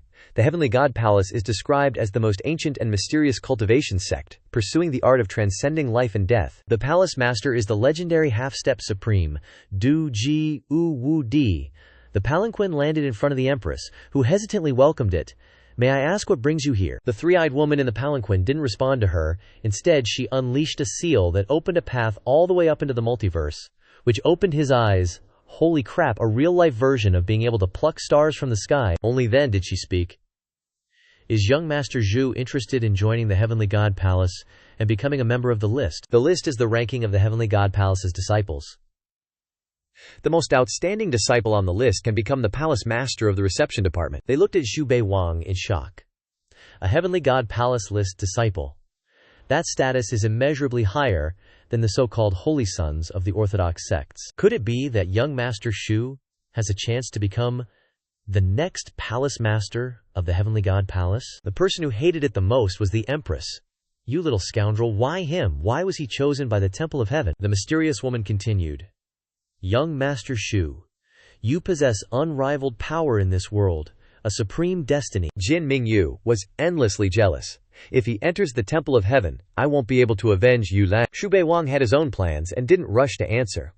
Although the Temple of Heaven's head princess has Li Feng as an external presence, he's just her lackey. Everyone wants to beat me up. The Temple of Heaven is revered by the world. Becoming a disciple on their list means I can swagger around. Eldest sister is. Really eldest sister. Truly strong but still just one person. But the Temple of Heaven has many big shots. Seeing him ponder for too long, the woman urged, Young Master Shu, have you made up your mind? Thinking this, Xu Bei Wang never followed anyone's intentions except his eldest sister. He respectfully said before the shrine, I'm extremely grateful for the admiration, but I have no interest in joining the Temple of Heaven. One person spoke, and 100 were stunned, especially the Empress Dowager and Jin Mingyu. He actually dared to refuse. Is he crazy? The woman in the shrine asked him. Are you sure? I can assure you that the Temple of Heaven never extends a second invitation. Xu Bei Wang didn't respond, only nodded slightly. The Temple of Heaven then vanished, leaving behind a resentful remark. Punk, you'll regret this. As for him, he was totally excited. Being recognized feels pretty good, but asking me to leave eldest sister is really impossible. He happily returned to the Taichu palace. Respectfully bowing at her feet, Jin Chang, your subordinate, has returned. Seeing him, she got a headache. To think the Temple of Heaven opened its doors today, practically rolling out the red carpet for your path to enlightenment. This humble one is very surprised. Xu Bei Wang thought, eldest sister knows. Afraid she'd get angry again, he explained for a long time. Your subordinate will never betray you, Your Highness. She walked over and asked him. Regret it. Just by her asking, he wished he could rip his heart out to prove it. What is the Temple of Heaven compared to her? Your subordinate vows to follow your Highness until death, Jin Chang also gently reminded. You were almost castrated by this one just now. This was the Jin Chang he knew, truly eldest sister's style. This time, Xu Bei Wang returned from his field trip, offering a piece of clothing. Your subordinate made a set of clothes for your Highness. You'll definitely love it. A few days ago he gifted stockings, and now clothes. But looking at these clothes, she was speechless, never having seen anything like them before. V disappeared, leaving him to cluelessly guess. Does eldest sister like it or not? After waiting for a while, she finally returned. This outfit is a bit interesting after all. As a loyal dog like Xu Bei Wang, in this lifetime he has had the opportunity to admire the body of. Never seen anyone wear a Chinung Sam, absolutely beautiful beauty like her, too beautiful. Jin Chang was too familiar with those sparkling eyes, she reminded him. Keep staring, and this one will gouge your eyes out. He immediately bowed his head in obedience. Her appearance was like a fairy descending to the familiar position that he did, and the gift she gave made Xu Bei Wang excited without stopping. But I can't control myself. The price to pay for not being able to take your eyes off her is a painful slap to the face. Your Highness, spare me. Your subordinate won't dare again. Seeing that she didn't say anything, he came to serve her. Your Highness is tired, right? Your subordinate will massage your feet for you, okay? Jin Chang approved. And so, Xu Bei Wang advanced to the step of massaging Princess Jin Chang's feet. Calm down, must calm down. At this moment, unable to hold back any longer, he wanted to get closer, at least for a kiss. Thinking is doing, take a gamble, just one kiss, maybe it'll be okay, right? Considering how loyal I was just now, the worst consequence would be having my bones broken. He fell, and didn't stop. He also wanted to kiss deeper on top. While kissing he was nervous. I'm definitely dead, too good. Jin Chang was no exception.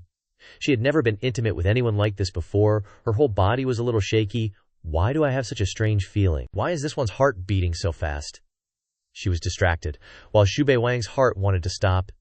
Damn, eldest sister isn't doing anything. Xu Bei Wang took an inch and wanted a mile. As soon as eldest sister was about to do something indecent, Jin Chang lifted her foot and kicked him far away. You deserved it. The lovebird seemed used to this scene, gossiping. Young Master Xu flew again. I wonder where he'll fly to this time. She stood up, sulking and scolding. You're asking for it, time and time again. Do you really think I won't castrate you? Looking at the clear stain on the fabric at her feet, remembering Xu Bei Wang's intrusive actions, her pet cat saw her like this and came over to tease. Embarrassed, she glared at it angrily. Scram! The cat meowed plaintively. I'm innocent. Speaking of him, if he dares to come back, I will definitely punish you severely. Indeed, he didn't dare to return too soon. After about an hour, she waited with worry. Where the hell did he go? Shouldn't he quickly return to beg for my forgiveness? Jin Chang reached out, doing some calculations, and saw where he was going. That damn dog, he's outside the capital city gate. She chased after Xu Bei Wang. Stop right there. Where do you think you're going? He looked pitiful and aggrieved as he bowed. This humble servant always angers. Your Highness, I am unworthy to be loyal to your Highness. This humble servant will now wander to the ends of the earth. He walked past her. Your Highness, I must be going now. A sharp knife stabbed into the ground in front of him, she warned.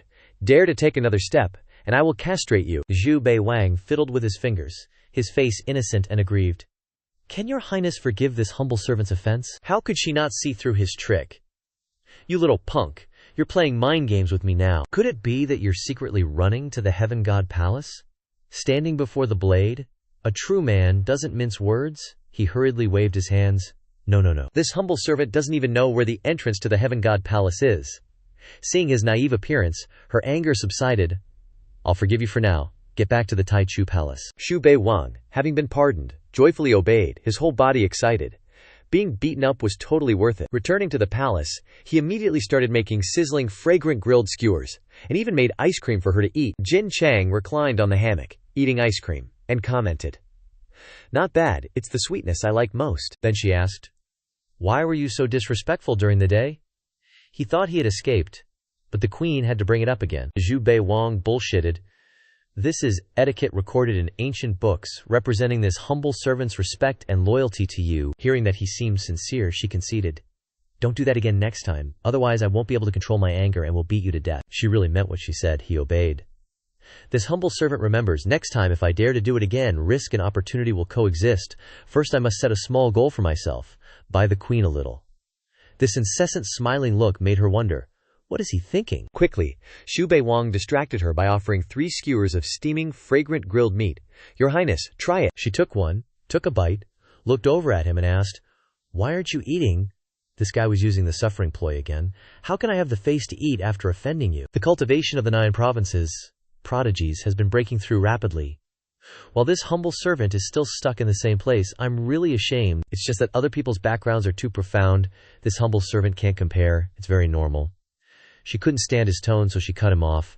Stop pretending, you chatterbox. Soon, Xu Bei Wang saw a red pill.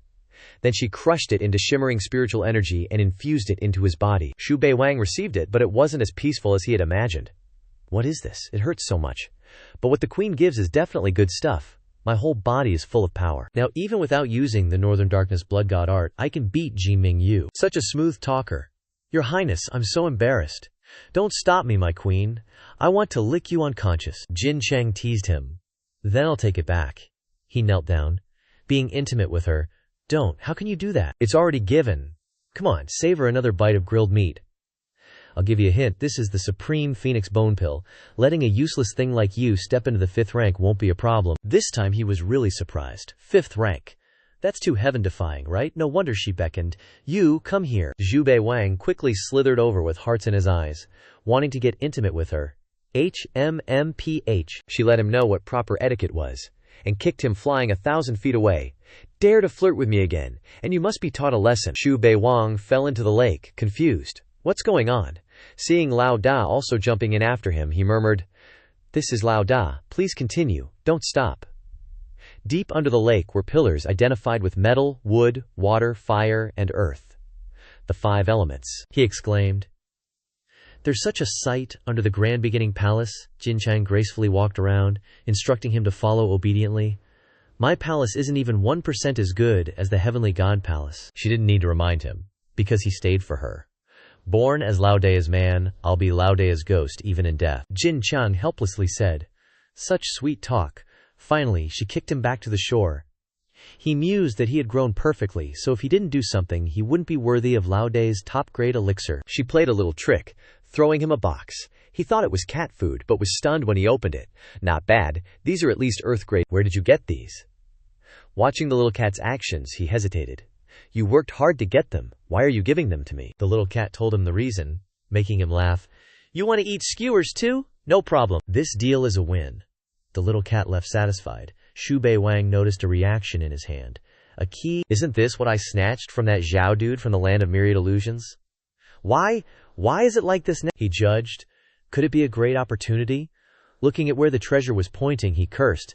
Damn it! Isn't this the lucky pig I met in Mount Mang?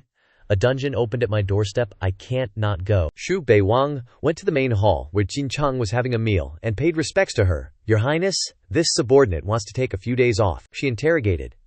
What are you doing? Where are you going? This surprised him. Lao De has never been nosy. Why is she asking where I'm going now? He casually reported.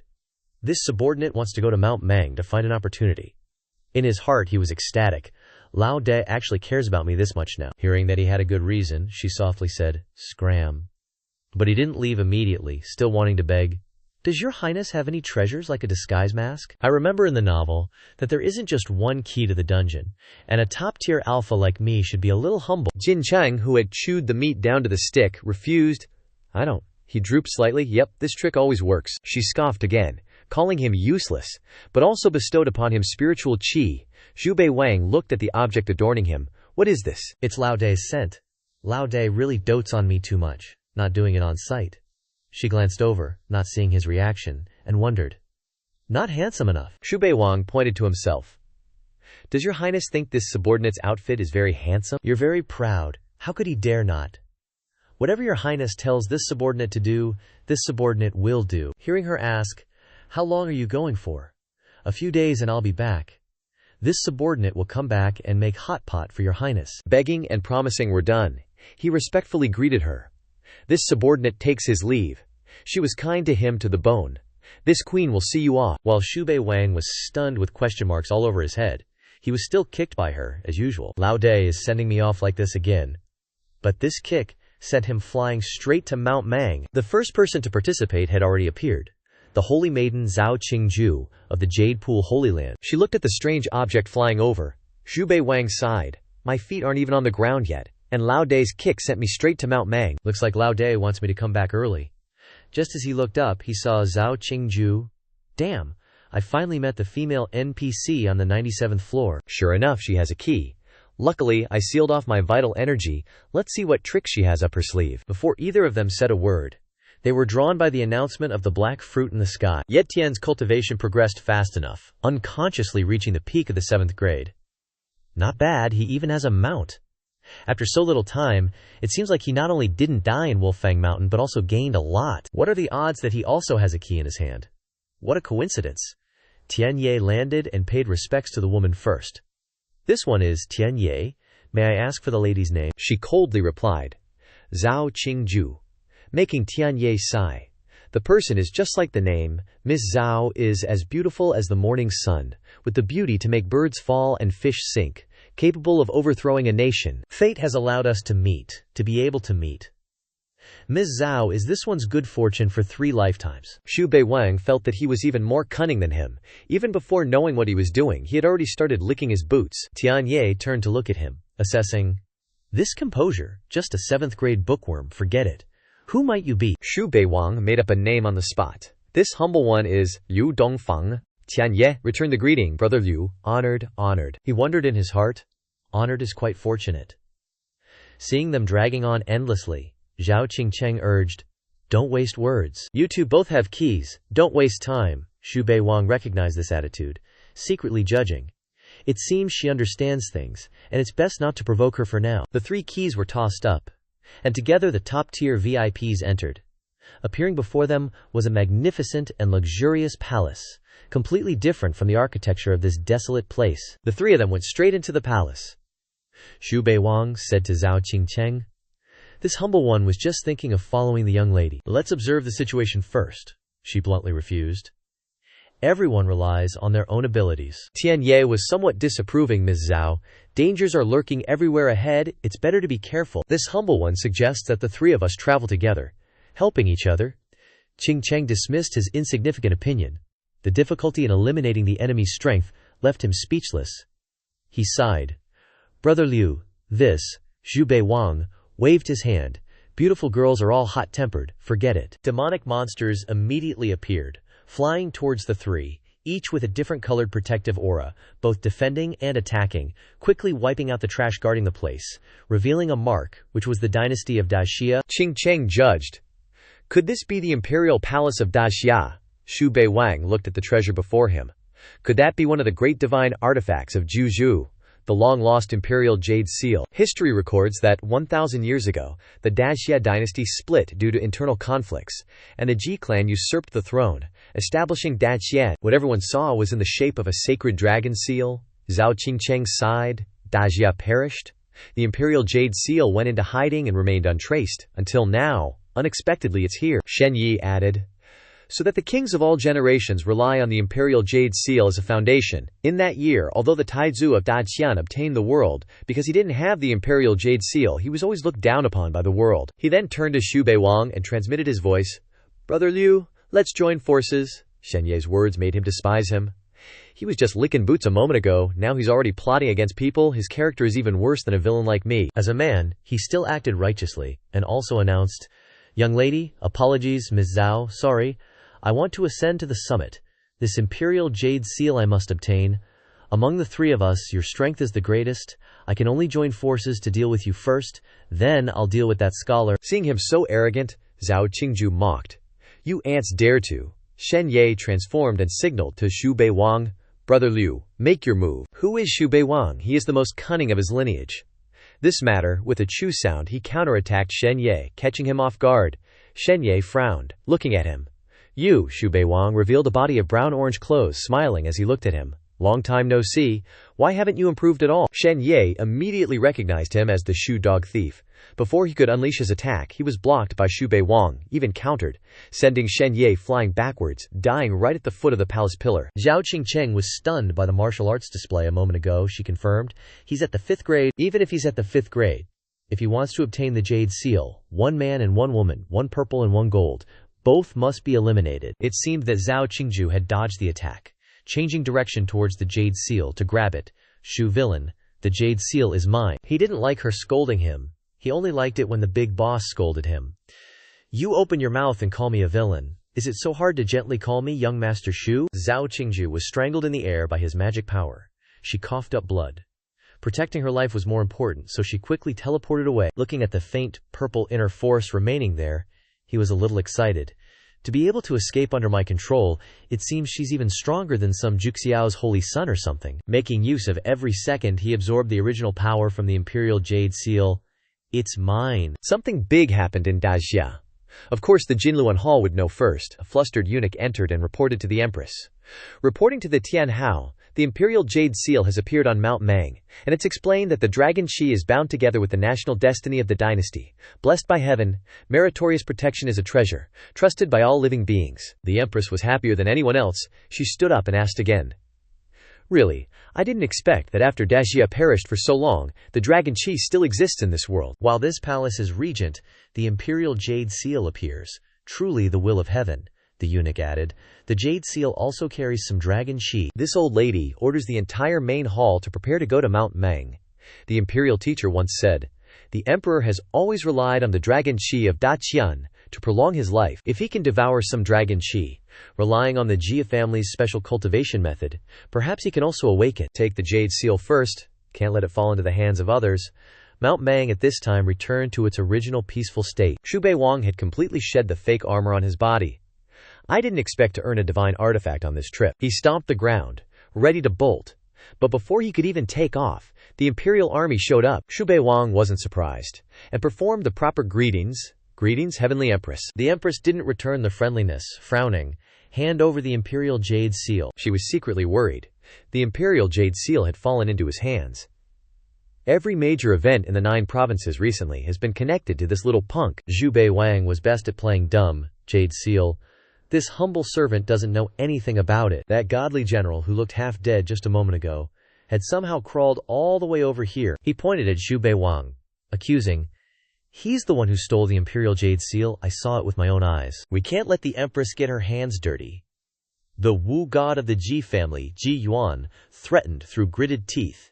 "You brat, monopolizing the Imperial Jade Seal. Are you trying to rebel? Such a disaster can't be kept around. And you're still blaming me," Xu Bei Wang retorted. "Is Senior trying to pin the blame on me? Why did you bring so many people here? Are you trying to bully me alone?" Ji Yuan, who hated him, directly cursed. "Dog, who can save this body snatcher now?" At this moment, the Grand Qian's imperial preceptor spoke up to ease the tension. "Ji Yuan, why be so aggressive?" He approached Xu Bei Wang, presenting his case with a captivating voice. "Grand Qinian is overjoyed to see the appearance of a peerless genius like young Master Xu. Your life has unlimited potential." Xu Bei Wang smiled at him, so eager to hear everything that even the imperial preceptor has come. What a huge lineup. The old fox of an imperial preceptor lowered his eyes to negotiate. The Imperial Jade Seal is extremely important to Grand Qian. The Dragon Chi of the Jade Seal can awaken His Majesty. Don't you want to make a great contribution to bring honor and wealth to the future generations of your Xu family? This trick was somewhat useless on him. Treasures in the world belong to whoever has the ability to take them. Besides, this is the Jade Seal of the great Xia dynasty. What does it have to do with the Jian family? Ji Yuan couldn't stand his arrogance, and warned, "How dare you be so arrogant?" Xu Bei Wang, in his moment of crisis, sensed a power from behind him, and shouted, "Your Highness, save me!" A piece of brocade tore through the void. Descending from above with a cold and melancholic voice, she issued a warning. "Let me see who dares to touch my people." The Empress was stunned. For that Xu, she's actually going this far. The old fox stepped forward to analyze the situation for both sides. What does Her Highness, the Eldest Princess, mean by this? "You don't want to save His Majesty?" Jin Chang unexpectedly answered him frankly. "It means wanting to kill you." "What does the Emperor's death have to do with me? Anyone who dares to touch my people, I will destroy them." Xu Bei Wang was overly loyal, standing beside her, cheering her on. Is your highness officially announcing herself? The empress was beside herself. She dares to kill the emperor for this little punk. The old fox manipulated her. Heavenly Empress, these two lovebirds absolutely cannot be spared. But she had other plans. If the Wu clan and Yuan join forces, there's a better chance of winning. If the Jade Seal falls into the hands of the Ji family, the Dragon Qi might awaken the emperor, which would also be detrimental to me. Initially, she hadn't planned to bring the entire army, and now, the one who doesn't want the emperor to come back to life is his wife. Seeing her not moving, Ji Yuan rushed forward. You little punk, hand over the Jade Seal.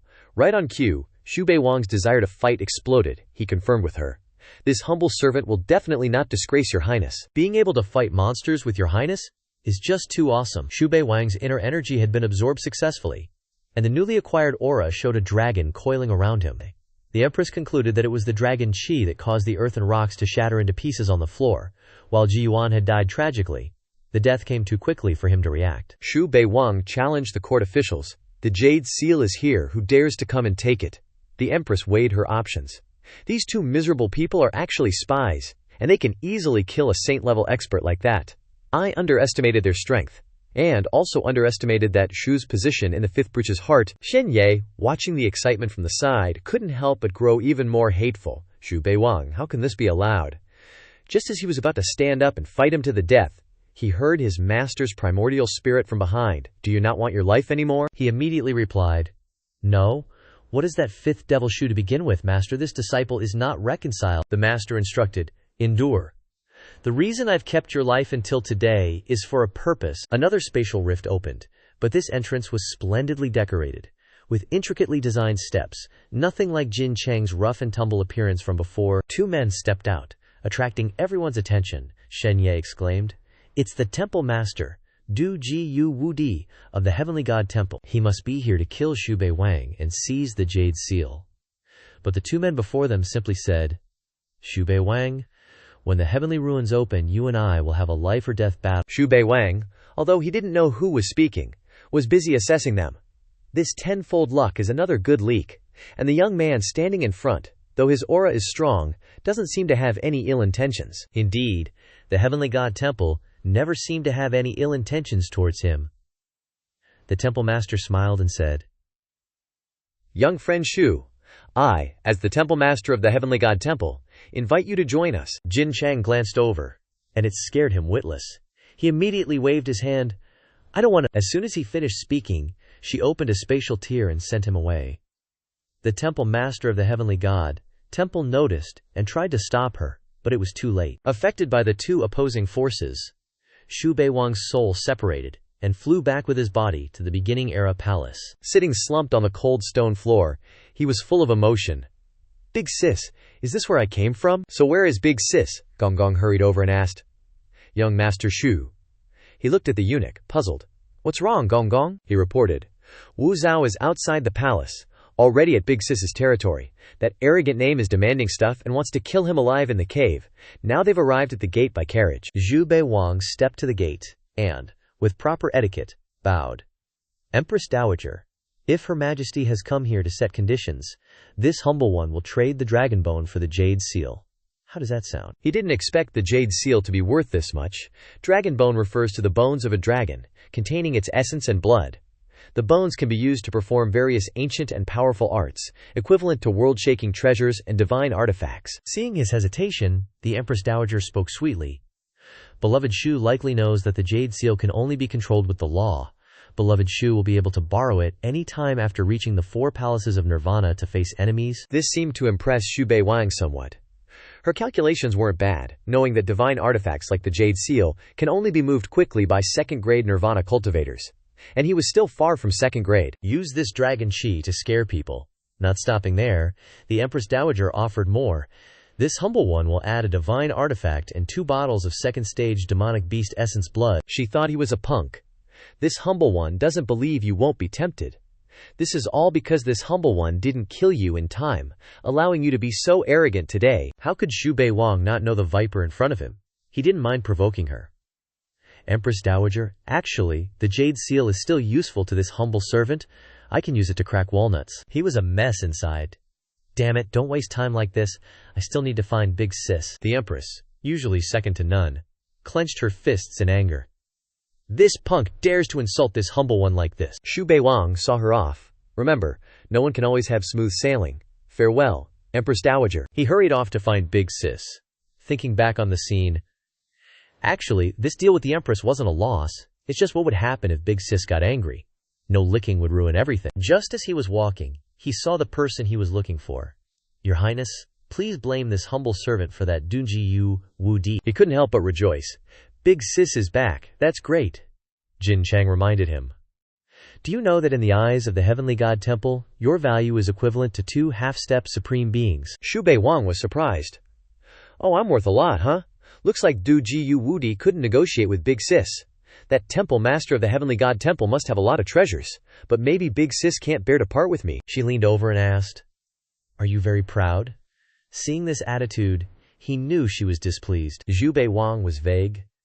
No, what I really wanted to ask is, what is this humble servant's status in your Highness's heart? Suddenly questioned, she stated. You, Jin Chang coldly replied. Nothing at all. Xu Bei Wang was stunned, then saddened.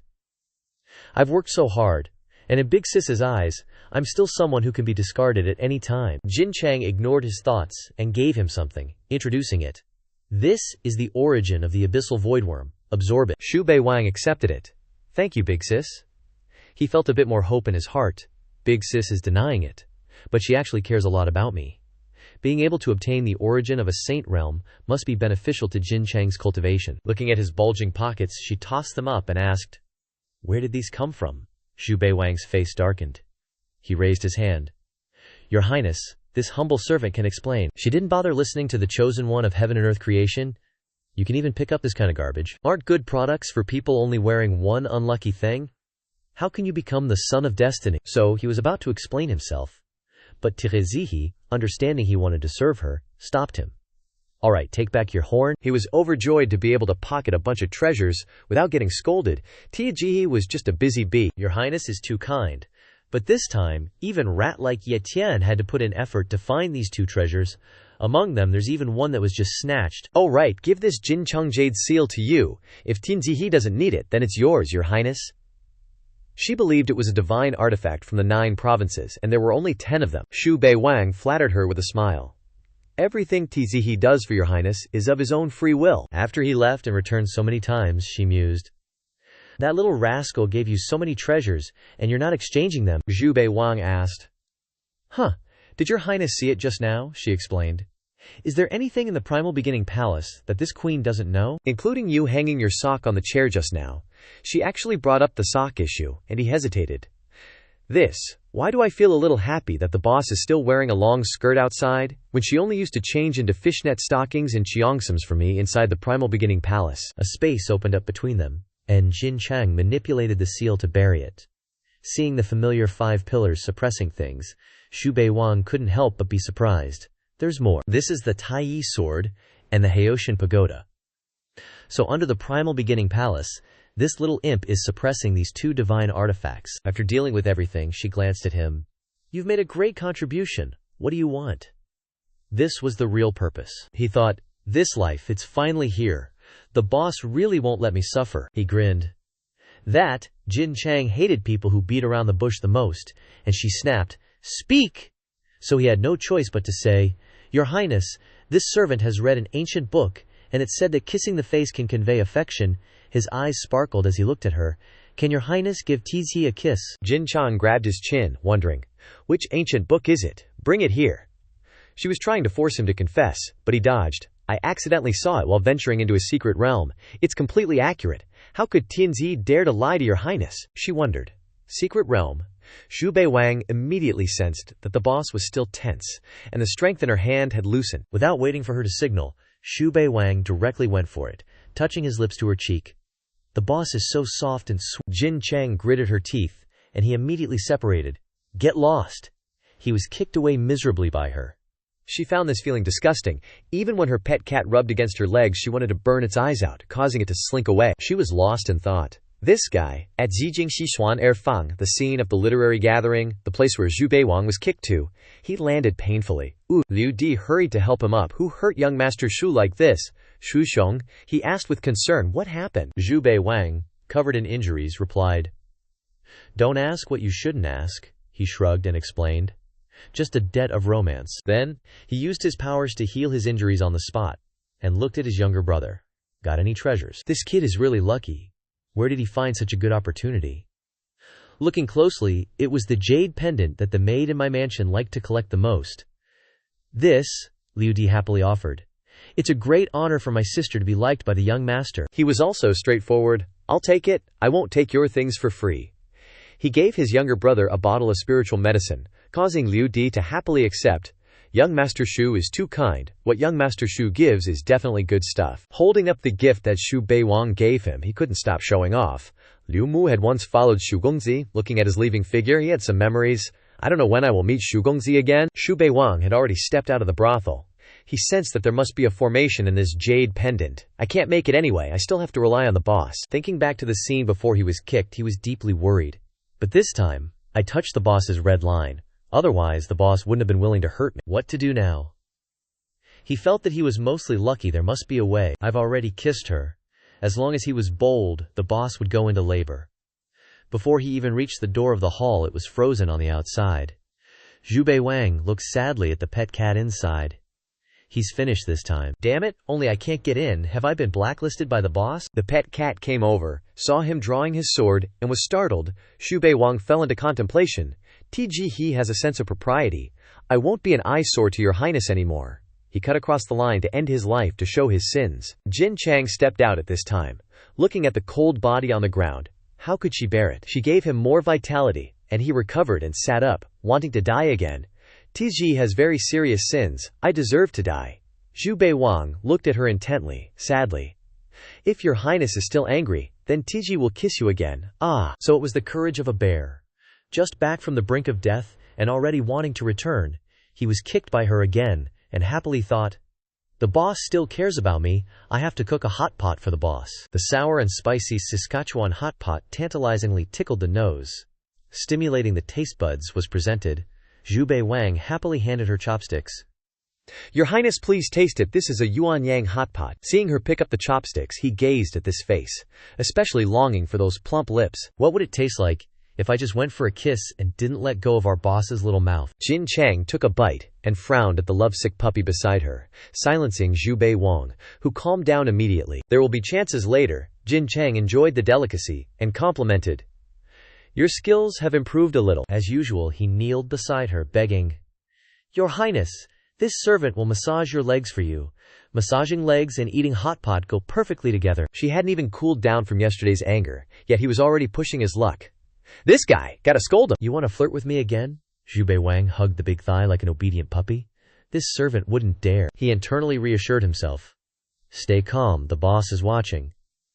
She retracted her leg while he was still massaging. Jin Chang sternly ordered, 3 months of confinement. You are not allowed to step out of your palace. He didn't even need to run himself. She kicked him straight back to his palace. Sitting up and clutching his injured head, Xu Bei Wang made a resolution. I must calm my mind and cultivate. At least I must completely digest the dragon Qi, and maybe I can take this opportunity to comprehend the Holy Realm origin. Exactly 3 months later, Xu Bei Wang's private chamber unblocked. He felt that the days had passed quickly. If only I could live in the Taichu Palace for the rest of my life. Jin Chang sent a signal from outside, and Xu Bei Wang quickly caught on. The boss is here to pick me up. Perfect timing. Seeing her, he couldn't help but laugh. Your Highness's outburst had the signal pointing in the direction of the Heavenly Secrets Pavilion. Jin Chang explained.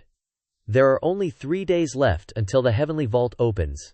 Today, the Heavenly Secrets Pavilion announced the Heavenly Rankings, issuing 36 tokens, each containing a secret divine technique. A friendly reminder. Why don't you go and see if you're on the Heavenly Rankings? He had been waiting for this day for a long time. The Heavenly Rankings also meant that the 36 people on the list were the most powerful young individuals. If he remembered correctly, 10 years ago, when the boss debuted, she killed 27 and crippled 8 of the 36 people on the Heavenly Rankings. He was worried sick, but oh well. He would check it out first. Arriving at the Heavenly Secrets Pavilion, abundant aura surged from the large stone tablet with inscribed words, and people were chattering, It's here! That's Ji Mingyu! Ji Mingyu was present, and seeing her name she couldn't help but wonder. Am I, a dignified princess of the great Qian dynasty, only ranked 31st? How embarrassing. Crown Prince Jiang's ranking was higher. But he wasn't happy at all, instead feeling a bit resentful. How am I only ranked 16th? How ridiculous. The two siblings looked at Xu Bei Wang walking over. So what rank is that kid gonna be? Probably outside the top 10. The heavenly rankings opened, and the names flipped from rank 1 downwards. Chu Taishu, Zheng Qing, Hao Ran, and finally, his name, Xu Bei Wang. Holding the heavenly ranking in his hand, he was a little confused. Rank 4. The top 3 of the heavenly rankings are Chu Taishu, Xuan Yuan, Zhang Qing, and Sheng Hao Ran. No wonder the boss told me to stay confined and develop. If not, I wouldn't be able to beat any of them. I should just obey the boss's orders and not make her wait too long. As soon as he returned to the main hall of the Taichu Palace, he collapsed. Your Highness? She understood his feelings and said, have you learned your lesson? This guy hugged her thigh and acted spoiled. Yeah, so scared, boss. Hug off. She couldn't help but kick him away. You can't even deal with a few insignificant ants. What do I need you for? Finishing speaking, she stood up and left, leaving him with an order. You must reach the summit of Heavenly Vault, or don't follow me anymore. Xu Bei Wang lost his spirits. I'm lucky enough to be alive. What am I striving for? She told him. 10 years ago, I was only 18 years old and had already killed 28 people on the heavenly rankings in the Heavenly Vault. He knew this, but the difference in ability was too great. He stepped forward to beg. Your Highness, do you have any treasures to upgrade my cultivation? She did, but with a condition. After you reach the summit, I will reward you. Xu Bei Wang was eager. What reward? Jin Chang teased him. Opening a path to allow you to kiss me, with a time limit of half an incense stick. Hearing this, Xu Bei Wang's eyes lit up and his heart pounded. What kind of incense is half an incense stick, Your Highness? Can this humble servant designate the position? His image is of that giant incense stick at Jingxi Temple, so big it could burn for days. Wouldn't your cheeks go numb from kissing it? And he even dares to imagine exploring every inch of you, leaving no place untouched. The vivid image, the crisp sounds, endlessly mesmerize him. He's so lost in thought that she has to snap him out of it. Are you trying to provoke me on purpose? Xu Bei Wang lowered his head. This humble servant wouldn't dare. I obey your orders. The boss is willing to let me kiss her. That's huge progress. Looks like my efforts haven't been in vain. She warned him. If you die in Heavenly Pit, I won't be able to save you. She looked at him like she was looking at the sky. I've never seen the boss like this before. Is she worried about me? So he asked. Your Highness, what percentage chance do you think I have of reaching the top 5%? She unhesitatingly poured a bucket of cold water on him. He almost wanted to turn into a ghost then and there, just begging her to hold him responsible for a final kiss and one last bit of care. Really, the top 1 and top 2 in Heavenly Pit are reincarnated demigod sovereigns, Xu Bei Wang, stunned. That's allowed. What a blow. Isn't this like a Qingbei professor taking an extra year of high school to retake the college entrance exam? The skills and awareness are all familiar. How are others supposed to compete? And Jin Chang reported that if he doesn't reach the top of Heavenly Pit, he can't transcend. Then he realized the problem, so that's what transcendence is. It seems the boss wants to ascend. If I can't transcend, I'll continue to go through birth, aging, sickness, and death, watching the boss ascend before my eyes, never to meet again. He fell into his own thoughts, contemplating. Although no one has ever ascended from the 9 provinces continent since the beginning of time, I feel like the boss can do it. If the boss ascends, what am I going to do? Jin Chang seemed to understand his thoughts, and she instructed. Reaching the top of Heavenly Pit will grant you a strand of primordial chi, a necessity for transcendence. I hope you can obtain it. He was concerned about something else. Your Highness, will that reward be honored? If the boss can't bear to part with me, then I think of those people, including Princess Da Qianji Mingyu and Prince Chuguo Xiangwuji. He resolved. I can only let you all die. Jin Chang then looked down at Bei Wang and said, Trash, don't die in there. There are still 36 days left. Try to level up your cultivation a bit. Bei Wang wagged his tail. Yes, Jin Chang added. Also, don't overlook those other ants. Who knows? They might have remnants of powerful souls on them. Bei Wang exclaimed. There's such a good thing. Jin Chang didn't say anything more and shooed Bei Wang away. Get back to cultivating. Bei Wang sweated and retreated. At that moment in Weiying Palace, Chunji, who had been defeated by Bei Wang and now had a large scar on his face, said angrily, Even though I haven't entered the rankings yet, I will go to Heavenly Pit and kill that Zhu scum to wash away this humiliation. Wu Zhao took out a pill and said, It's good that you have this ambition. This empress will give you a pill. Your trip represents the face of the Wu family. You must bring honor back. Junji accepted the pill, his whole body surging with spiritual energy, and then gratefully took his leave. Thank you, Aunt. I will take my leave. After Junji left, a young girl slowly stepped out from behind the curtain. This girl was dressed luxuriously, with a refined expression. She was Wu Zhao's daughter, the second princess of Da Qianji, Xuanya. She said, "What kind of trash is he? Why did mother even give him a pill?" Wu Zhao explained, "This time you were chosen to be in the top 10 of Heavenly Pit, compared to your sister Ji Ming Yu. You have been hiding your talents since you were young. I originally didn't want you to reveal yourself in front of so many people, but we can't rely on this Xu guy alone to make a big deal. We must eliminate him. If you want to go into battle, mother will definitely think of a foolproof plan for you. The pill I gave Junji is so he can become your puppet. If anything goes wrong, he can die in your place." Xuanya looked directly into Wu Zhao's eyes and replied, "Your daughter will definitely not fail to kill that Xu guy," Wu Zhao instructed. "Be careful in everything." At the same time, on Mengjing Mountain, the figure of an old man in his 50s or 60s appeared. Ye Tian bowed to the old man at this time. "Yan Lao, you've awakened," Yan Lao said sternly. "You've stepped into the 7th grade realm again. You've really disappointed this old man too much. Heavenly Pit is your last chance. If you can't reach the top and obtain the greatest opportunity, I'm afraid you will fade into obscurity before many people," Ye Tian explained. "It's all that Shu kid who keeps messing things up." Yan Lao stroked his beard and said, "Tell me, what happened during the time this old man was asleep?" He thought, "Could it be that this old man has chosen the wrong person? If I hadn't helped him at the beginning, that jade pendant might have fallen into the hands of that Zhu guy, and the chance for me to recast my physical body would have greatly increased." Ye Tian frowned and said, "Yes, this junior dares not conceal anything. That Shu guy..." As Ye Tian recounted, he angrily thought, "If it weren't for that Shu guy stealing my treasures, I would definitely be the #1 in Heavenly Picket, shaking the 9 provinces." Back at Bei Wang's residence, the countdown to the opening of Heavenly Pit was 1 day away. Bei Wang was cultivating at this time, spiritual energy radiating around his body. "These past few days, the boss has given me a bunch of treasures to level up my cultivation. She really is thoughtful." Bei Wang was lost in thought when a lotus flower suddenly appeared in front of him. It turned out to be a kitten. It jumped up and clung to Bei Wang's face, making him flustered. Then the kitten used its front paws to write out a few words. Bei Wang was surprised. "You even know how to write. What is this?" After reading these 2 words, Bei Wang excitedly hugged the kitten. "Why didn't you say so earlier? Quick, I'll go prepare right now." Then, a huge birthday cake appeared in front of Jin Chang, and Bei Wang cheered. "Your Highness, happy 28th birthday." He presented it. "This is called cake, made by yours truly to celebrate your Highness's birthday," he thought to himself. "Thank goodness the little kitty came to tell me, or I would have missed the boss's birthday." Jin Shuang coldly replied, "How old do you think I am? Do I need you to remind me?" Xu Bei Wang realized he had blurted out something inappropriate. "My bad, I misspoke. Guess no matter what kind of woman, they all care about their age." Despite what she said, Jin Shuang happily swiped some cream and tasted it.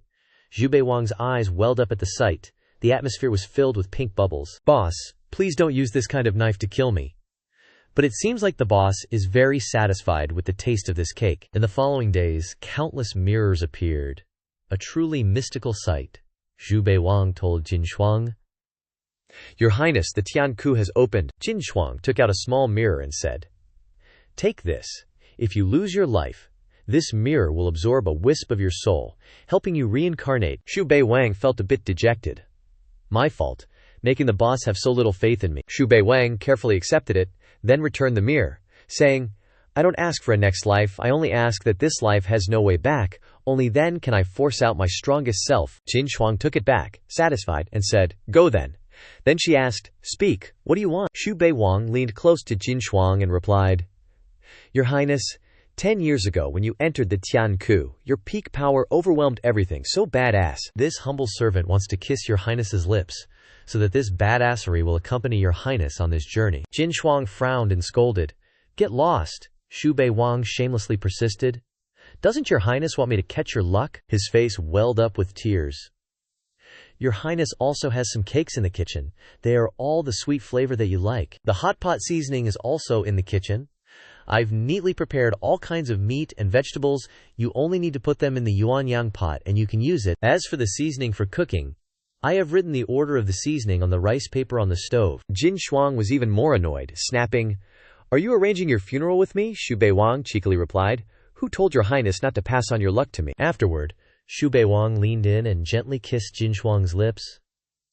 The boss didn't refuse. The boss is giving me strength. After the kiss, Jin Shuang clenched her fist and shouted, "Aren't you afraid I'll castrate you?" Xu Bei Wang bowed deeply. "This servant is guilty." Jin Shuang turned her face away and coldly said, "Get lost! Don't let me see you again." Xu Bei Wang understood and happily left. "Your Highness, this servant is leaving." The boss is shy.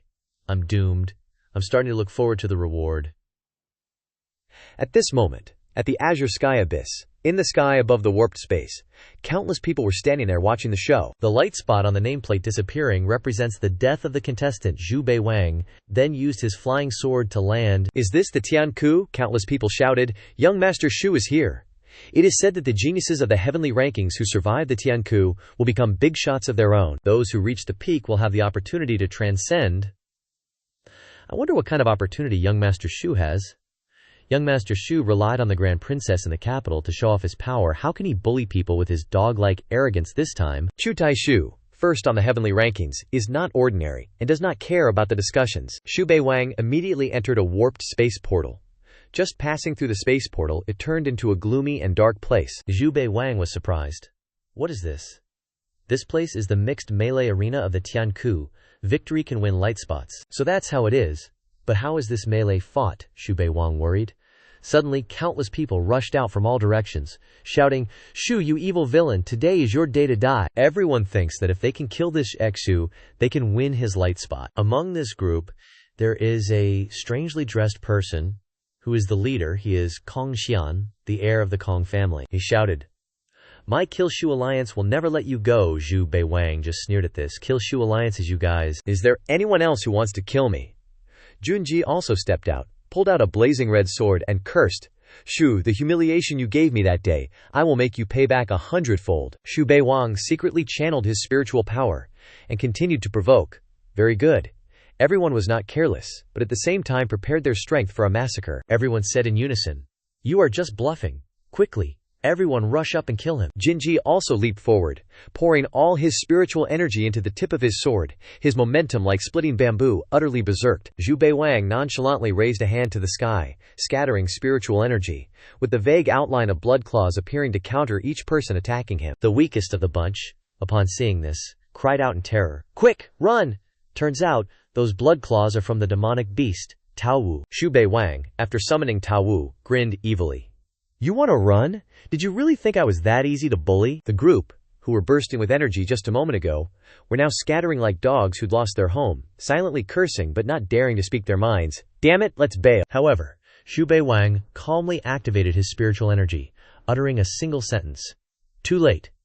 Each and every one of those guys was entangled by Xu Bei Wang's spiritual energy, never to be released, spelling their doom. Kong Xian fell to the ground, complaining, "Xu Bei Wang, you dare become an enemy of the scholars under heaven, you dare become an enemy of the Kong clan. You can't kill me." Xu Bei Wang didn't even bother paying attention, stomping Kong Xian to a bloody pulp, then turning to the white-robed guy, saying, "You're next." This guy shamelessly begged, "I was short-sighted. Please, young Master Xu, have mercy." Jinji cursed loudly. What a gutless wimp. Xu Bei Wang finally deigned to glance at him, chuckled softly, then waved his hand lightly. And Jinji was also in deep trouble. Xu Bei Wang slowly approached the white-haired guy, sneering, "Is this the extent of your combined efforts?" At this moment, those who were sitting on the mountain watching the tigers fight, seeing Xu Bei Wang effortlessly wipe out the heroes, were all dripping with cold sweat, at a loss for words. Xu Bei Wang ordered the white-robed guy, "Kneel." "My patience is limited." The guy kneeled down, feeling bitter inside. "Endure. I've already lost all the face of the great Yan Holy Land. What's the harm in kneeling? I still want to live. Only by living can I have hope for revenge. Only by living can I dominate the 9 provinces." Xu Bei Wang continued to order. Kowtow. He actually kowtowed, filled with resentment. "The humiliation of today, I will definitely repay 100-fold another day." At this moment, a voice echoed from the distant sky, announcing the situation. "Opening the first-level test of Tianku. This gate is a path of life and death, formed by 81 squares, of which 40 are illusions. Stepping on them will surely lead to a fall into the abyss." The squares are arranged randomly. 2 people per group. Reaching the end of this path means passing the test. The first person to arrive will win the treasure. Those who don't reach the end, die. A nameless figure rushed forward, shouting loudly for motivation, "I'll go first." Indeed, this person was a nobody, a supporting character, so naturally what he stepped on was the gate of death, immediately falling into the bottomless abyss. Xu Bei Wang, seeing this scene, began to analyze. The Tianji Pavilion has been helping martial artists of the 9 provinces to transcend since ancient times. But the 9 provinces continent has no one ascending. I remember it was said in this novel that if someone is going to ascend, they must meet 2 conditions: a talent that is rare since ancient times, and a fortune favored by the heavenly Dao. It seems that this level is meant to eliminate martial artists without fortune. It's a waste to receive opportunities without it. After Xu Bei Wang thought about it, he could only curse. What the heck? So what if you don't have fortune? Are you eating your rice? Already without fortune, and now also being stepped on. If I were to go on this bridge myself, I would definitely be eating a lunchbox. Looking at the white-robed guy trembling behind him, an idea suddenly popped into Xu Bei Wang's head. That's right. Then he threw the white-robed guy forward and ordered, "Let's cross this bridge together." Xu Bei Wang stepped on the guy, snickering. Anyway, the rules didn't say you couldn't stack up to cross. Let's do it this way. The guy was even more furious. Bullying people too much. This guy is just using me as a stepping stone. Seeing the guy's hesitation, Xu Bei Wang threatened, "If you don't want to die, don't challenge my patience." Hurry up, don't dawdle. Before Xu Bei Wang, countless nameless figures were falling into the abyss like dumplings. Riding on the white-robed guy, Xu Bei Wang confidently walked across, kicking countless others off the bridge. Xu Bei Wang grinned.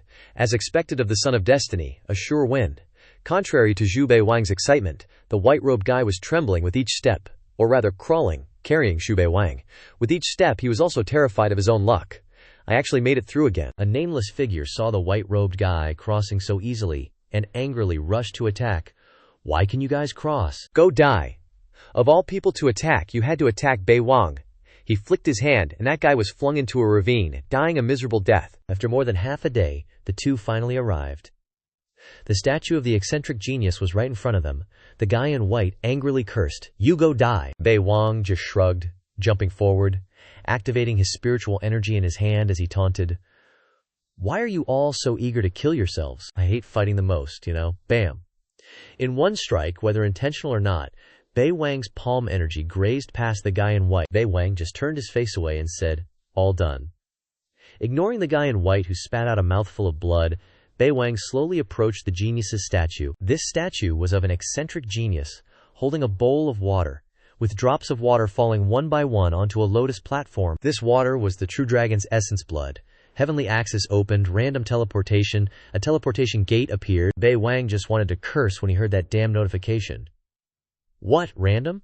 Bei Wang's surroundings changed. He was teleported to a pitch-black place. At the same time, on the heavenly board, the names of the top 4 changed. Xu Bei Wang's name gradually became faint, a sign of death. Everyone who was watching the heavenly board was surprised. Did this young Master Xu die right after rising to 4th place? Wu Zhao was also extremely surprised at this moment. Did that stinky brat Xu really die? This empress was worried that Wu Junji, that useless trash, would die and Xuanya wouldn't have a substitute anymore. "This time I don't need to worry anymore." The other martial artists laughed gleefully. The evil scoundrel Xu finally died. Just as he finished speaking, the martial artist who said that was wiped out, body and soul. The 5th Jin Chang was in the sky. The crowd was terrified and ran away. "The 5th demon head is here, forget it, better shut up." "Forget it, we can't provoke her." Jin Chang looked down at the martial artists, giving an order. "What's going on?" The old man of heavenly secrets frowned worriedly. The heavenly axis has been in operation for 10,000 years. This woman is the most talented martial artist I've ever met, and also the most recent transcended existence. There's no way she's lost control like this. He stepped forward, telling Jin Chang his speculation. The heavenly axis is located in the outer abyss. This old man is just a follower and knows nothing about what happens inside. But over the past tens of thousands of years, names have disappeared from the stone monument. If there are no surprises. Before he could finish his sentence, Jin Chang, brimming with killing intent, descended and glared at him. She then blasted her spiritual energy fiercely in front of her, cursing under her breath. "This empress's lackey won't die. You are that surprise." Boom, boom, boom. A low, rumbling sound echoed through the space. The entire space was a blood-red color, with countless flowers of the other shore floating in the air. In the middle of this strange space, a person had just been teleported in. It was Xu Bei Wang. He slowly opened his eyes, his head throbbing. Is this the Yellow Springs, other shore flower? Could it be that I've died?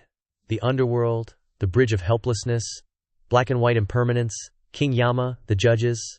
His head seemed to want to vent all the discomfort in his body, so Bei Wang shouted loudly. A voice came from somewhere. Useless. It was Jin Chang's voice. Jin Chang's figure flickered, accompanied by the familiar curse. You good for nothing. This was clearly an illusion of Bei Wang's. Yet it stimulated him. Bei Wang's eyes turned bloodshot as he cursed back. I'm not useless. After that, the spiritual energy around his body blazed. So he's broken through.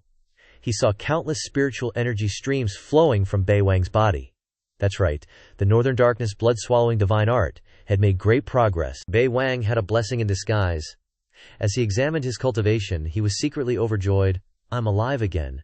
Not only am I alive, but the Northern Darkness blood-swallowing divine art has directly broken through to the 4th level. At this moment, a guy in a red hooded cloak, with his body covered in iron chains, appeared, respectfully greeting Bei Wang. Welcome, emissary. Bei Wang immediately asked him, What did I swallow? The hooded guy replied, Nether energy. Bei Wang was thinking, Just now, I clearly felt like I died many times, and now I'm alive again. This is probably related to destiny, but even with bad luck there's no way I'd be teleported to hell, right? Nether energy. Could it be because of the Northern Darkness blood-swallowing divine art? Bei Wang continued to ask, Where is this? The hooded guy continued to reply, The lesser Northern Darkness realm. Bei Wang gave an order out of habit. Take me back to where I came from. The hooded guy respectfully pointed to a path in the distance. Welcome, great emissary. After all these years, there is still someone waiting for you in the forbidden zone of life. Hearing a bunch of strange terms, Bei Wang was a little bewildered. What the heck is a forbidden zone of life? Whatever, I'm not going to think about this stuff anymore. I knew the Northern Darkness blood-swallowing divine art was heaven-defying, but it's way too powerful. Bei Wang didn't think any further. Cautiously walking away from this place, he had no idea that Jin Cheng was watching him from afar, secretly rejoicing. You stinky brat, once you get out you're dead for sure. Near the heaven ranking, Xu Bei Wang's name shone once more, causing everyone to exclaim in fear. Tian Lao was also flustered and surprised. How can this be? This has never happened in 10,000 years. Not even Tian Qua can locate him. Where on earth did he teleport to? Wu Zhao at home was even more horrified. He's alive again. This little immortal. Turns out he's at a meditation temple, where there's a strange purple bamboo. Hidden inside one of its segments is the image of a person, seemingly a divine object. At this moment, countless people were shouting beside the bamboo, while a monk stood by, hands clasped, saying nothing. The surrounding cultivators were indignant. Her Highness the Princess treasures this immortal medicine, so why must you compete with our heavenly god? Sect? It turned out to be Ji Xuanya. She was sulking and scoffed, seemingly unsure of how to respond to the other person. Suddenly, a spatial rift opened, and Bei Wang jumped down, right where the dispute was taking place. He wondered, where the heck did I end up this time? The cultivator saw him and got angry. It's Xu Bei Wang. Xuanya was also worried, thinking, It's him again. Today, I must kill him to avenge Yu Lang. Bei Wang glanced at the situation and immediately understood. Just arrived, and there's already drama to watch, teaming up to snatch immortal medicine. Bei Wang shouted, Preposterous! Who dares to bully Her Highness the Princess? Then he started acting. Your servant is late, Princess, please don't be angry.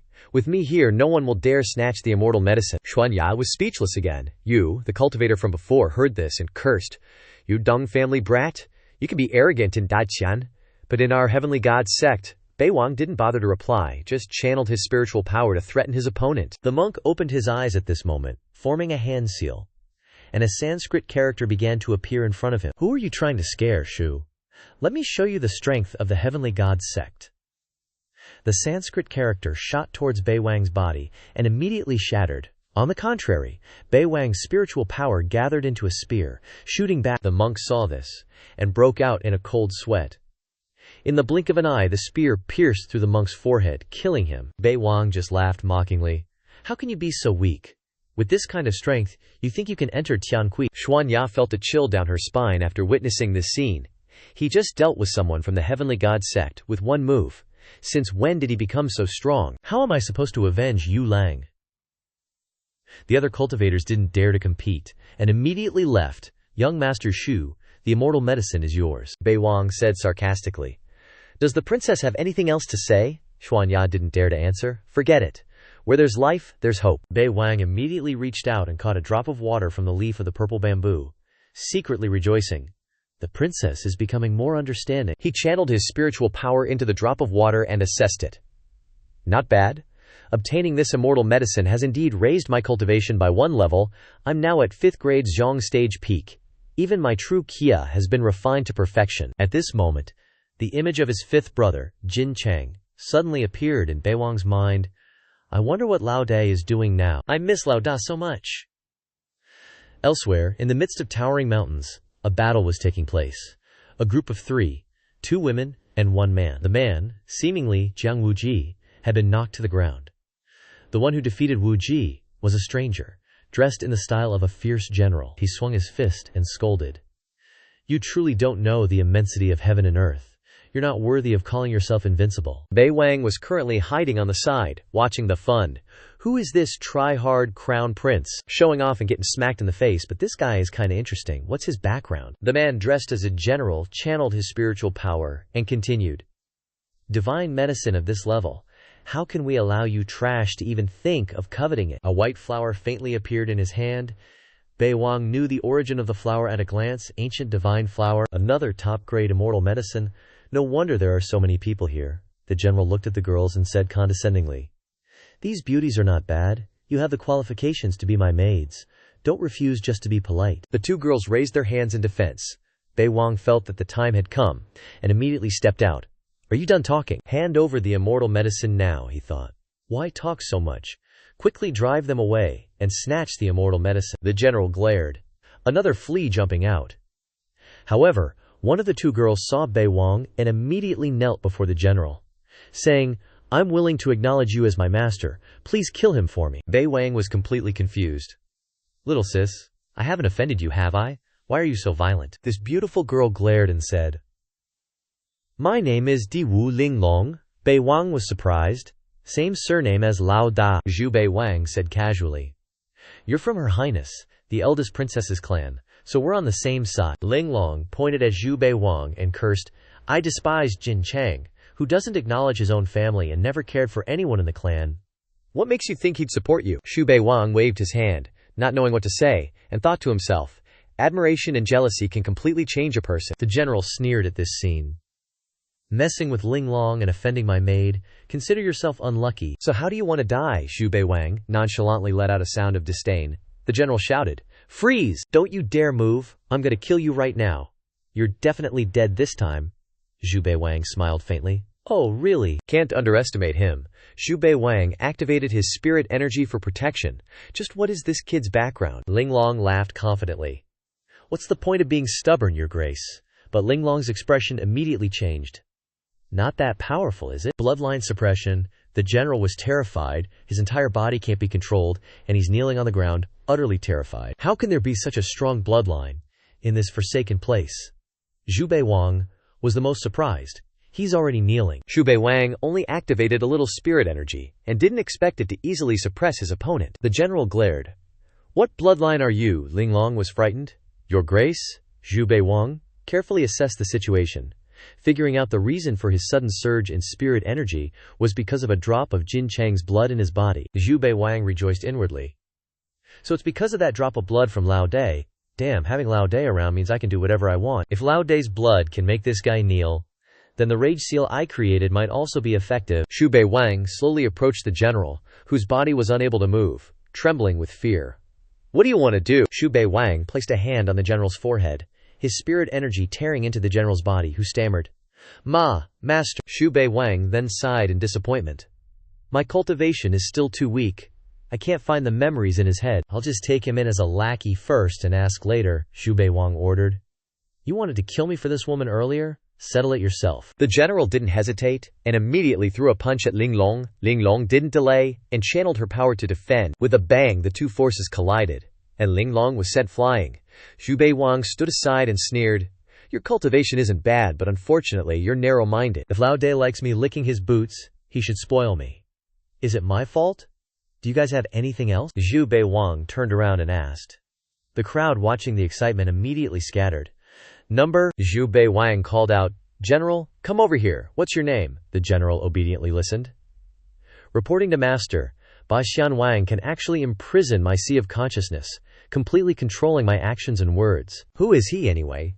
Xu Bei Wang pointed at Baxian Wang and laughed. "Perfect, I'm Bao Qingtian here." "What the hell is that?" From now on, I'll call you Bangong." The general gnashed his teeth in anger. "Does he see me as a dog?" Xu Bei Wang continued to ask. "Where are you from? Do you have any accomplices?" Xu Bei Wang used his system's eye to look at Bao Xianwang's head. Strangely, he couldn't see the Tower of Fortune, only a branch growing out of his head. "He doesn't have a Tower of Fortune." "This tree, could it be a tree of fortune?" Bao Xianwang immediately replied. "Probably not. I was originally from the upper echelons of a different world. I only came to this ruin by chance. There are many abandoned realms in the myriad of heavens, and none of you will be able to ascend in this lifetime." Xu Bei Wang sneered. "Oh really?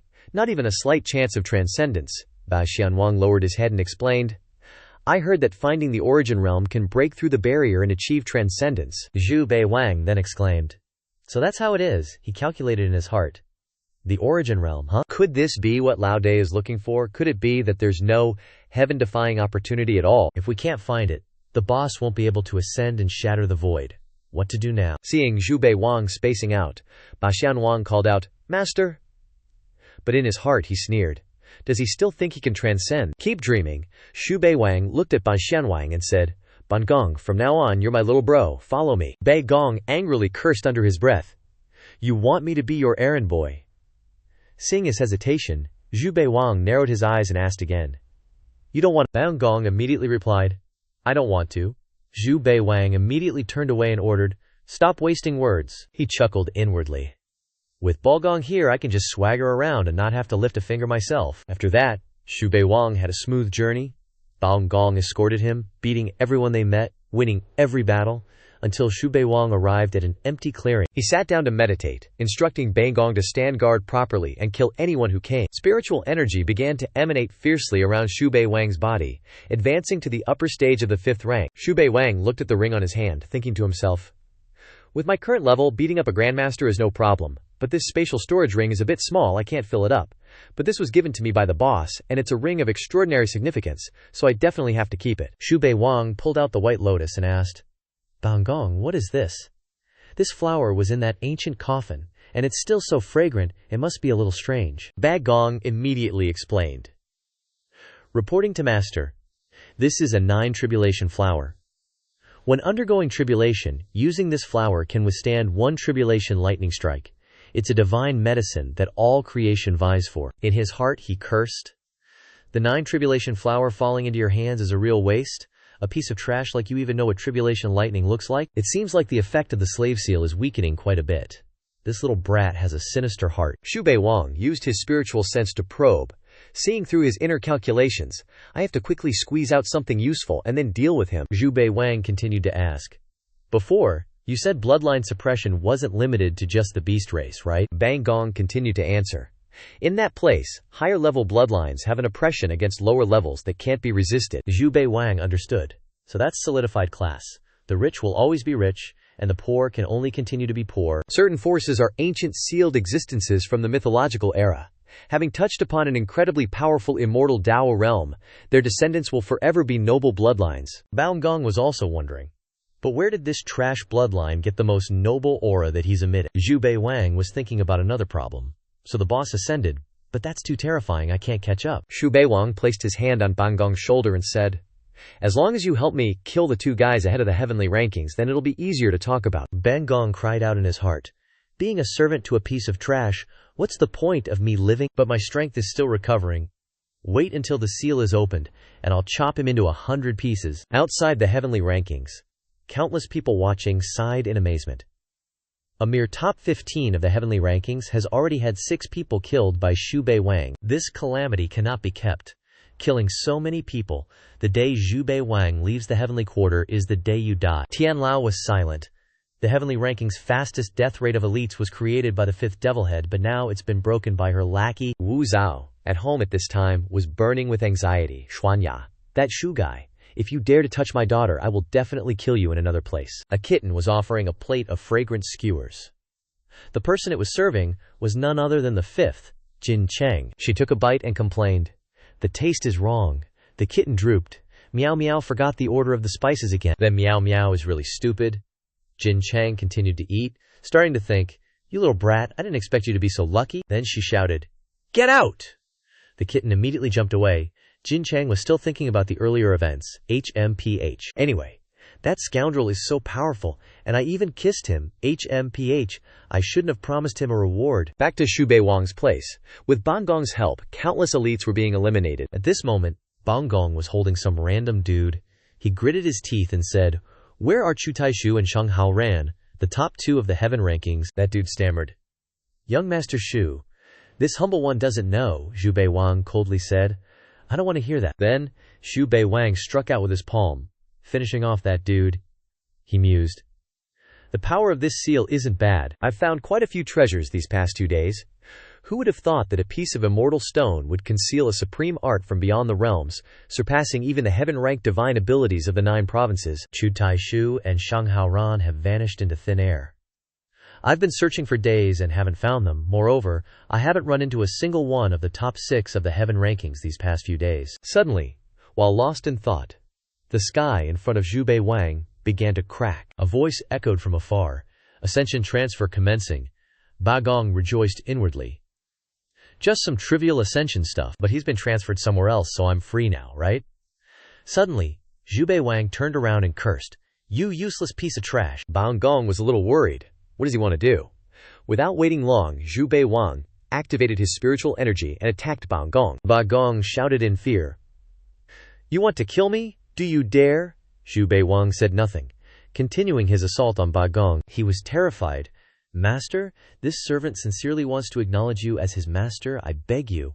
But no matter how miserably he cried out, Xu Bei Wang didn't hesitate. Ba Gong's last words were practically a shriek. "Xu Bei Wang, I curse you to be unable to reincarnate for all eternity." Xu Bei Wang cleaned up the mess, sneering, "You idiot! If I didn't kill you, would I let you return to the original world and say that this world has the esteemed bloodline of the big boss, causing trouble for him? I won't let anyone have the chance to harm the big boss." After cleaning up Ban Gong's corpse, the transfer gate just so happened to transport Xu Bei Wang to a new location. Xu Bei Wang assessed. "This ascension is only this much. There are still people being transferred elsewhere." There were already a few people standing there. The moment Xu Bei Wang appeared, they all shouted in unison, "It's the evil thief Xu! Be careful."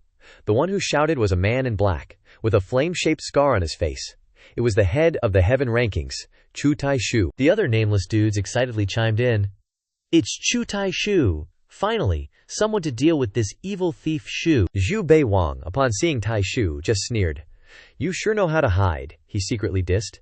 "The big boss of the rankings is such a noob." Taishu began to grit his teeth, channeling his energy, spiritual power enveloping his hand.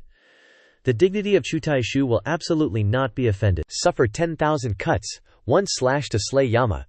He noticed Xu Bei Wang's contempt and was extremely angry. "You little punk, let me show you my power."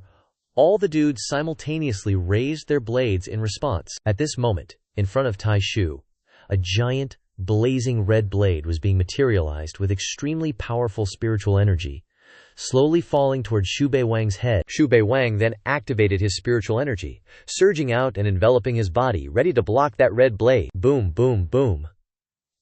The blade slashed down on Xu Bei Wang, and the moment it touched his protective layer, the blade shattered into powder. Taishu secretly exclaimed, "My one slash can easily kill a grandmaster like slicing vegetables.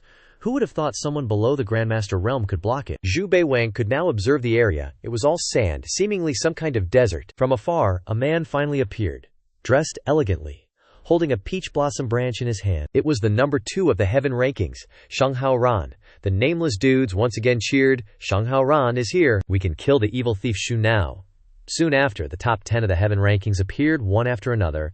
Ming Xuan, Yuan Zheng, Qing Ji, Xuan Ya, Lin Yuanjun, Lin Xue. Xu Bei Wang still maintained an unhurried demeanor. "So everyone's here. Very good.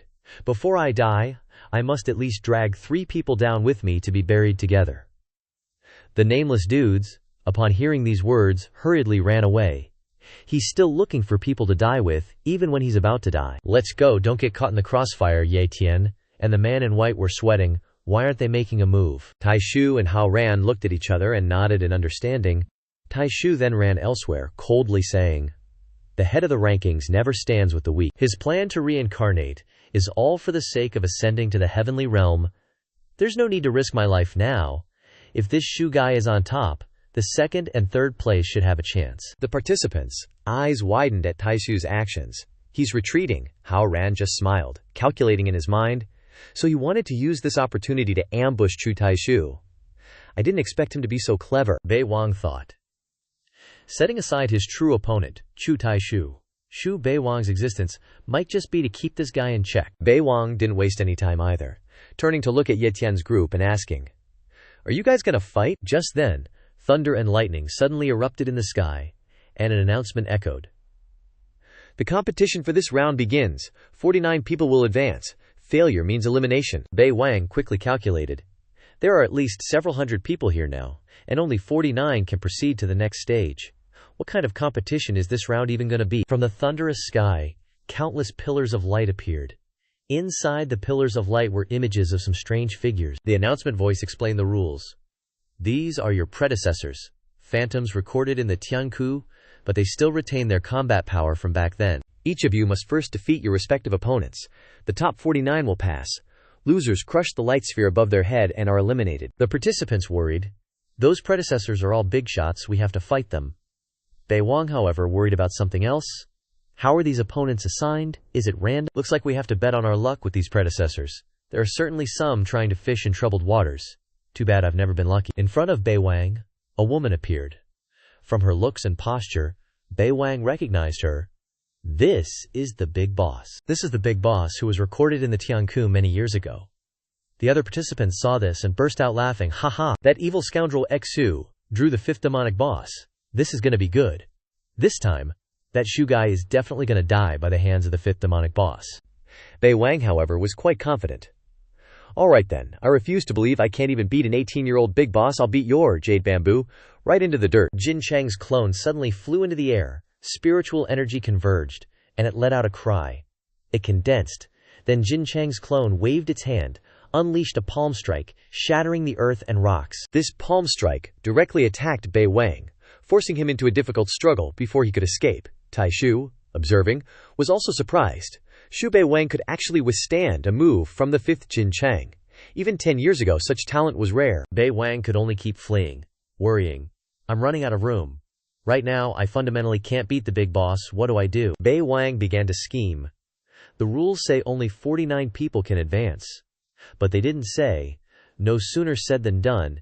Instead of fighting Jin Chang's clone, Bei Wang went on to attack other contestants who were struggling against the clones of other powerhouses. In an instant, countless people were attacked and eliminated from the round. Even the phantoms of the predecessors were a bit bewildered by this scene. The participants cursed in unison. He doesn't want us to advance. He's trying to snatch our spots. How ruthless. Everyone, charge together. Bei Wang replied to them with a cold voice. You fools who don't know your place, I'll grant your wish. All of you, get lost. Bei Wang roared. Then summoned the demonic beast Hao Wu. The participants cried out in unison, Run! After that, everyone rushed to the teleportation gate, warped back, and forfeited halfway through.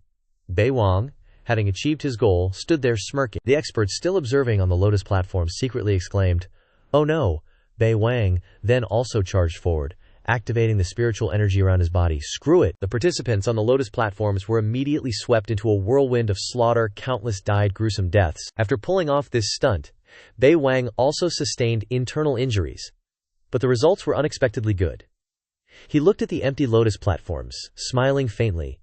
Only one left. Next. According to the system, those on the Lotus platforms were actually the ones who had successfully defeated their opponents and earned the right to proceed to the next round. At this moment, after having taken down quite a few opponents, Bei Wang happily looked at a Lotus platform, muttering to himself, That's mine. Suddenly, a loud shout rang out. You haven't defeated your opponent yet. A participant abruptly appeared behind Bei Wang, striking him with the shattering pine strike. Without hesitation, Bei Wang spun around and unleashed a palm strike. As long as you're not the big boss, no one can stop me. The other guy was hit by the palm strike and immediately vanished. Eyes wide and blank, Bei Wang yelled, Die! More than half a day later, Bei Wang calmly stood on a Lotus platform. A pillar of light shone directly down onto his body. The system's voice chimed, teleporting to the next gate. In the next trial, after teleporting, Xu Bei Wang suddenly found himself waking up on a tropical island. He was utterly perplexed. Am I already teleported to Sanya? Looking around and seeing no one, Xu Bei Wang was even more puzzled. Where are the other 48 people? Did they all die? Looking into the distance, he spotted a cultivator fighting a demonic beast, which looked like a giant sea serpent. After a fierce battle, he obtained the demonic core, overjoyed. At this moment, Xu Bei Wang immediately approached, resorting to shameless tactics. Hand it over. And another thing, where is this place? The cultivator recognized young Master Xu. Upon seeing him, he explained, "It's said that the final destination of this gate is the extreme north of this sea region. Everyone else has already gone there." Rumor has it that someone named Ye Tian discovered inscriptions recording the profound mysteries of supernatural powers from beyond on the corpse of a sea beast. Afterward, Holy Maiden Zhao Qi also discovered inscriptions and found secret techniques. The deeper one goes into this sea region, the more ferocious the sea beasts become, and the greater the chance of discovering inscriptions, so the majority of people have chosen to team up. After listening, Xu Bei Wang raised his hand to stroke his chin, thinking, "So that's how it is? Thanks." As a thank you, Xu Bei Wang waved his hand and killed the cultivator, leaving him stunned, dying before he could even yawn. Xu Bei Wang then took out a jade pendant from his person, calculating, "If I appear anywhere now, I'll be ganged up on, so I can't let others know my whereabouts." Next, Xu Bei Wang activated his spiritual energy, channeling it into the jade pendant on his hand, thereby changing his appearance, transforming into a dignified man with an extraordinary air of confidence. This minor detail won't affect advancement, it has no real use. Concealing my identity and snatching inscriptions is what's important. At the same time, in another location, a demonic beast was being besieged by countless powerhouses. A long-haired man, after eliminating the demonic beast, coldly said, "No inscription found." Xu Bei Wang, in disguise, then flew over, panting, "So powerful, little bro is here alone to beg for protection, senior." Another short-haired guy stepped forward and asked, "Xu Bei Wang, where do you cultivate? What's your name?" Xu Bei Wang fawned, "This humble one is Ying Jing, just a nameless small fry, begging for protection." The long-haired man then introduced, "Young Master Ying, this humble one is Zhao Fan of the Great Evolution Holy Land." Xu Bei Wang bowed with cupped hands. "Greetings, young Master Xiao." A demonic beast suddenly appeared, its scarlet mouth snapping toward Xu Bei Wang. Xiao Fan exclaimed, "Careful." Xu Bei Wang simply flicked his hand, and the demonic beast was instantly killed. Seeing this, Xiao Fan admiringly praised, "Young Master Ying, I wonder what technique that fist was." Xu Bei Wang then smiled and said, "Fleeting my self-fist. After the heavenly selection ends, I will gift the secret manual to little brother Xiao." Hearing such a generous suggestion, Xiao Fan was a bit overwhelmed. "Then I thank you in advance." Xiao Fan couldn't hide his joy at this moment, inwardly elated. Fleeting my self-fist. The more ordinary a combat skill appears, the more one cannot underestimate it.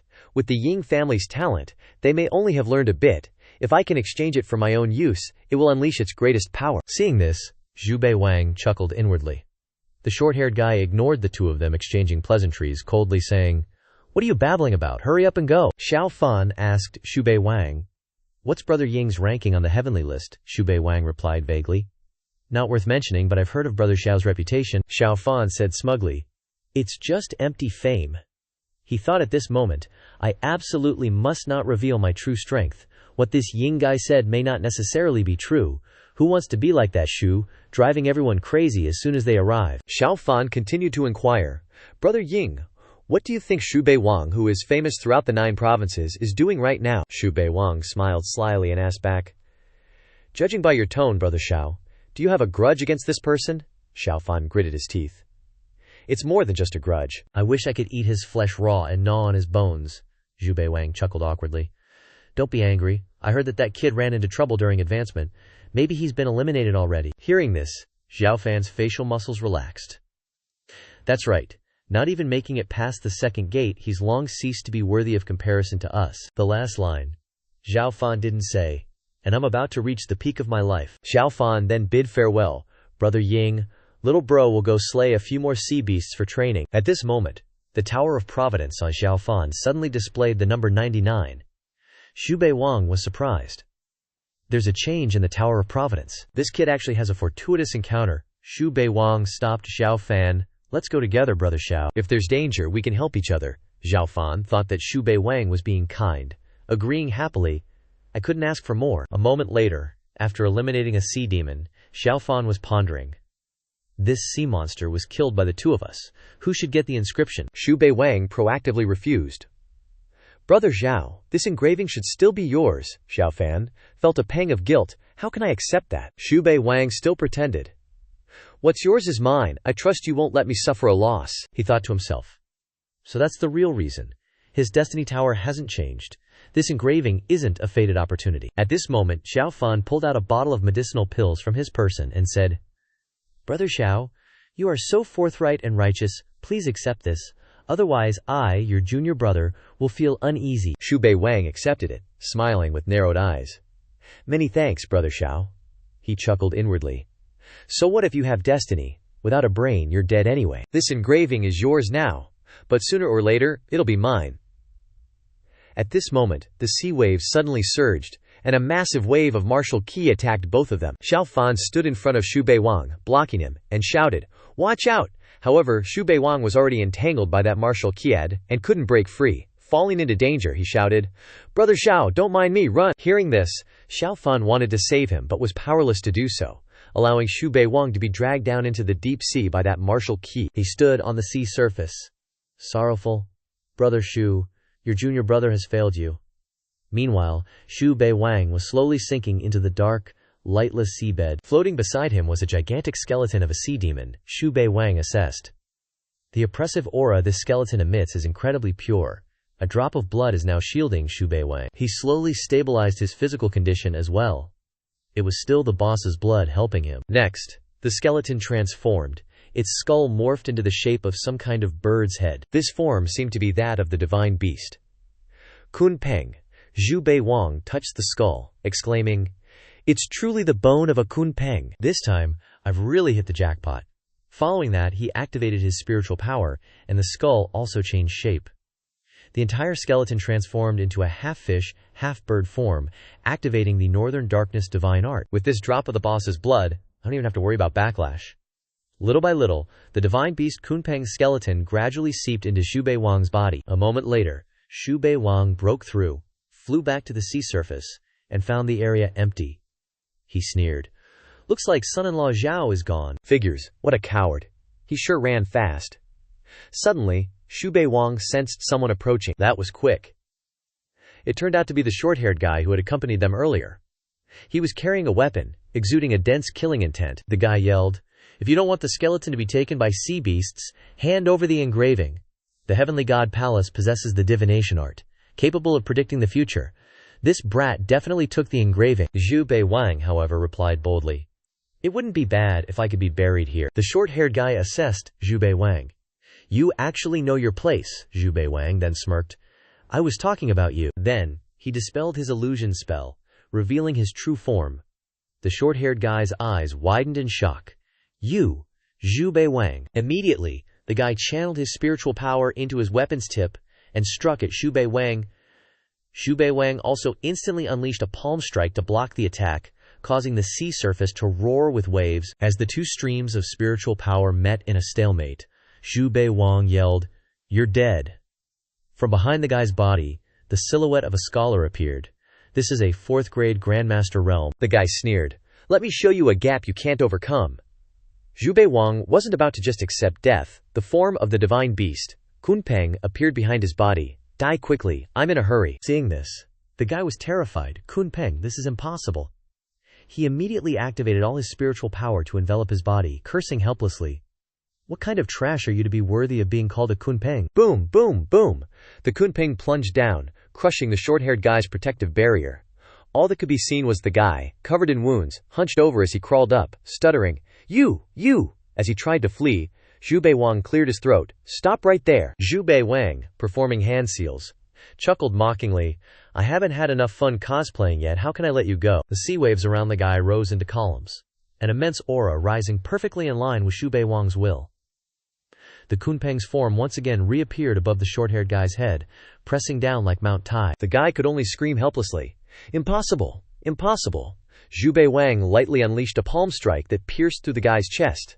Then, Xu Bei Wang slowly walked closer, coldly saying, Still not dead yet. After that, Xu Bei Wang lightly delivered a finishing blow and took the good stuff from the guy's body. Then, the silhouette of a scholar flickered behind Xu Bei Wang, proving that he had successfully plundered his opponent's power.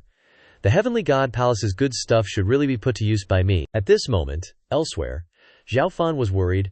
I wonder if Junlin has found Brother Xu. Junlin was the name of the short-haired guy Xu Bei Wang had just eliminated. Speak of the devil, and he shall appear. Junlin had returned, or rather, Xu Bei Wang had returned in Junlin's form. Everyone cheered. Junsi Li is back. Xu Bei Wang heard this and thought smugly. Seems like I haven't been exposed. Someone who doesn't like disguises like me actually impersonating this show-off genius. It's pretty difficult. Xiao Fan rushed out anxiously and asked, Did Junsi Li find my sworn brother Xu Bei Wang? Then realized. So, he came back to send Junlin to find me. Xu Bei Wang said smugly. He found him. Wouldn't hand over the inscribed words, so I killed him. Xiao Fan gritted his teeth in anger. You, Xu Bei Wang, in Junlin's guise, continued to provoke. You got a problem with that. Xiao Fan felt helpless upon hearing this, and said nothing. Gotta endure, I definitely have to endure. If I reveal my true colors now, forget going to the Northern Sea region. I won't even be able to keep my life. Brother Ying, wait for your little brother to dominate the 9 provinces. I'll definitely avenge you, so you can rest easy in the afterlife. Xu Bei Wang continued to shout loudly. Is there anyone else who's not convinced? Speak up. If no one has any objections, let's go to the Northern Sea region now. More than half a day later, everyone had gathered at the Northern Sea region. Here, a staircase appeared, stretching endlessly into the sky, with a green dragon flying around the steps. Xu Bei Wang was surprised. The heaven-stepping staircase. The dragon began to speak. This gate is the test of heart. There are rewards for the top 5. Quickly ascend the staircase. Xu Bei Wang worried. Test of heart. Is it a psychological test? Countless people, after hearing the dragon's words, began to circulate their qi and fly towards the staircase, gradually ascending one by one. Xu Bei Wang looked around, sizing things up. So, it's based on the order of the light spots, he mused. If I had known this earlier, I wouldn't have been so ruthless. Everyone started to go up, with countless people discussing anxiously, can we even make it? There's gotta be a trap, right? Wu Ji shouted impatiently at this moment. I, your king, am here. Who dares claim to be invincible? Who dares claim to be undefeated? Everyone shouted. Hurry up and go, don't let him snatch it first.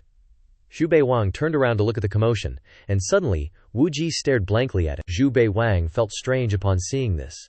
Why'd he stop? And why does he have such a lingering and reluctant look in his eyes? Then, Xu Bei Wang suddenly felt his footing slip, and the surrounding scenery changed, filled with gold and silver. As expected, getting tricked just means I'm stupid. Continuing on, the scene changed again, and countless seductive beauties appeared, inviting Xu Bei Wang. Handsome, come on over, handsome. Xu Bei Wang just scoffed. Compared to the old man, you're all just ordinary. A projection of Jin Cheng and a Cheong Sam also suddenly appeared, blowing a flirtatious kiss. Come over here. Xu Bei Wang felt a little moved at the sight. Old man Jin. Little Shuang immediately wrapped her arms around Xu Bei Wang's neck in his heart, trying to say, It's fake, it's all fake, I know the logic. But Xu Bei Wang's body automatically embraced the fake projection, unable to resist. Then, Xu Bei Wang fell into an abyss of 10,000 zhang, and countless hooded figures in the sky said something in unison. Descending from the abandoned world, creating a myth, unable to cross the river of time, the ruler is the underworld, but in the end, it's said that his flesh can extend lifespan. Xu Bei Wang cried out worriedly in his heart, Oh crap! The space around him shattered, and Jin Cheng suddenly appeared, saying disappointedly, Are you dead? Xu Bei Wang whispered. Old man. This is the real old man. Jin Cheng frowned angrily and said, Damn it! Xu Bei Wang's face was indifferent at this moment, as if he had accepted his death. Old man, don't cry, Clang. The space continued to shatter, and the staircase to the sky appeared, with an unexpected result. Manifest. Xu Bei Wang, in Junlin's form, had reached the 99th step, and everyone was surprised. Junsi Li is actually the first to reach the highest level of the stairway to heaven. Xu Bei Wang was pleased, rest assured. Old man, I'm not that much of a noob, how could I bear to let your highness cry? After passing the staircase, Xu Bei Wang directly stepped onto a lotus platform, preparing to teleport to the next trial. It seems like only 8 people can pass the gate, and a secret manual is the reward. System information appeared. Devour the divine souls of others to strengthen your own divine sense. Cultivating to the 1st level can unlock divine sense attacks, and the 5th level can obtain the memories of those devoured. Xu Bei Wang immediately put it into his ring. This is the reward, I'll just take it first, although it's still not as good as the Northern Darkness Blood, devouring divine art. Refining the 9 provinces is still not a problem. After Xu Bei Wang, Ye Tian also climbed to the last step, looking extremely annoyed. Xu Bei Wang smiled faintly. Having chi luck really makes a difference, he actually made it to the end. Ye Tian is clutching his chest, seemingly suffering from internal injuries. Since childhood, he's been looked down upon, his cultivation path mocked countless times, and even humiliated by Xu the bastard. But his Dao heart remains unshakable. Why yield twice? Isn't it better to be like Junlin, living a carefree life?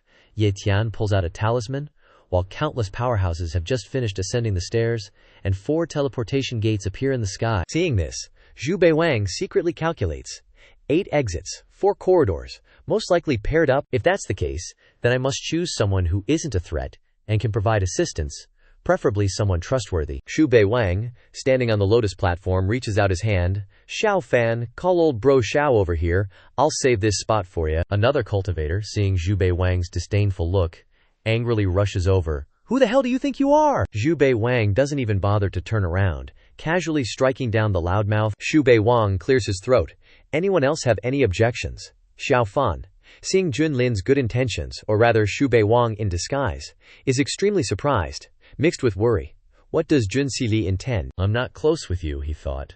Xu Bei Wang leans in and whispers to Xiao Fan. Xiao bro, it's your little bro, Yingzheng here. Although Junlin killed me, I cultivate a special soul technique, easily seizing his body. Xiao Fan, hearing this, is a bit skeptical, his face covered in sweat, stammering. This, Xu Bei Wang continues, I remember Xiao bro saying he wouldn't let me suffer. Xiao Fan's expression gradually brightens upon hearing Xu Bei Wang's words. Junlin had long cultivated to the Grandmaster realm, but the true chi in his body now is, at most, only 5th grade. It's definitely a body swap, especially since that phrase was what I said to him when I got the inscription. Xiao Fan feels a bit guilty and says, I originally sent Junlin to help you find him, who knew he would act so ruthlessly. Ying bro, I apologize to you. Xu Bei Wang narrows his eyes and smiles. Xiao bro, we brothers don't need to be like that. In the future, we must work together with one heart. Xu Bei Wang calculates. Zhao, the son-in-law, has opportunities but isn't a threat. Can't let him fly away. Xiao Fan, seeing that Xu Bei Wang doesn't mind, smiles brightly. Ying bro, if Xiao Fan ever betrays you in this life, may lightning strike me and send me to the 18th level of hell forever. As he speaks, Xiao Fan hugs Xu Bei Wang's arm. Seeing this, Xu Bei Wang panics. WTF, is he gay? Don't touch this old man. On another lotus platform, Taishu grabs Wu Ji, pairing up Junlin. What a brilliant scheme. If we're grouping up in pairs, we must make a move first to be sure. Taishu turns and says, You are my 3rd-generation grandson. Wu Ji listens but doesn't know what to say, just agreeing yes, yes. On another lotus platform, Hao Ran grabs Xuan Ya, coldly saying, You're not my granddaughter. I just want to choose the strongest person. I don't want to go down there. Elsewhere, cultivators are gradually pairing up. Fast hands get them, slow hands miss out. Ye Tian, standing below, can only curse. Damn it, I'm the second person ascending the heavenly ladder. What right do you have? The other cultivators say in unison. That's right. What right do you have? Xu Bei Wang, standing on the lotus platform, suggests. How about you guys team up to deal with the trash? He thinks to himself. With this leak Xiao Fan here, it's fine if the others don't listen. Taishu uses action to prove his point, gathering spiritual energy into a blade. Since you don't want to show face and retreat, then I have no choice but to help you. All the powerhouses raise their hands, shooting spiritual energy down towards the crowd of cultivators standing messily on the stairs. All the cultivators, seeing this, fearfully run away. I surrender. I also surrender.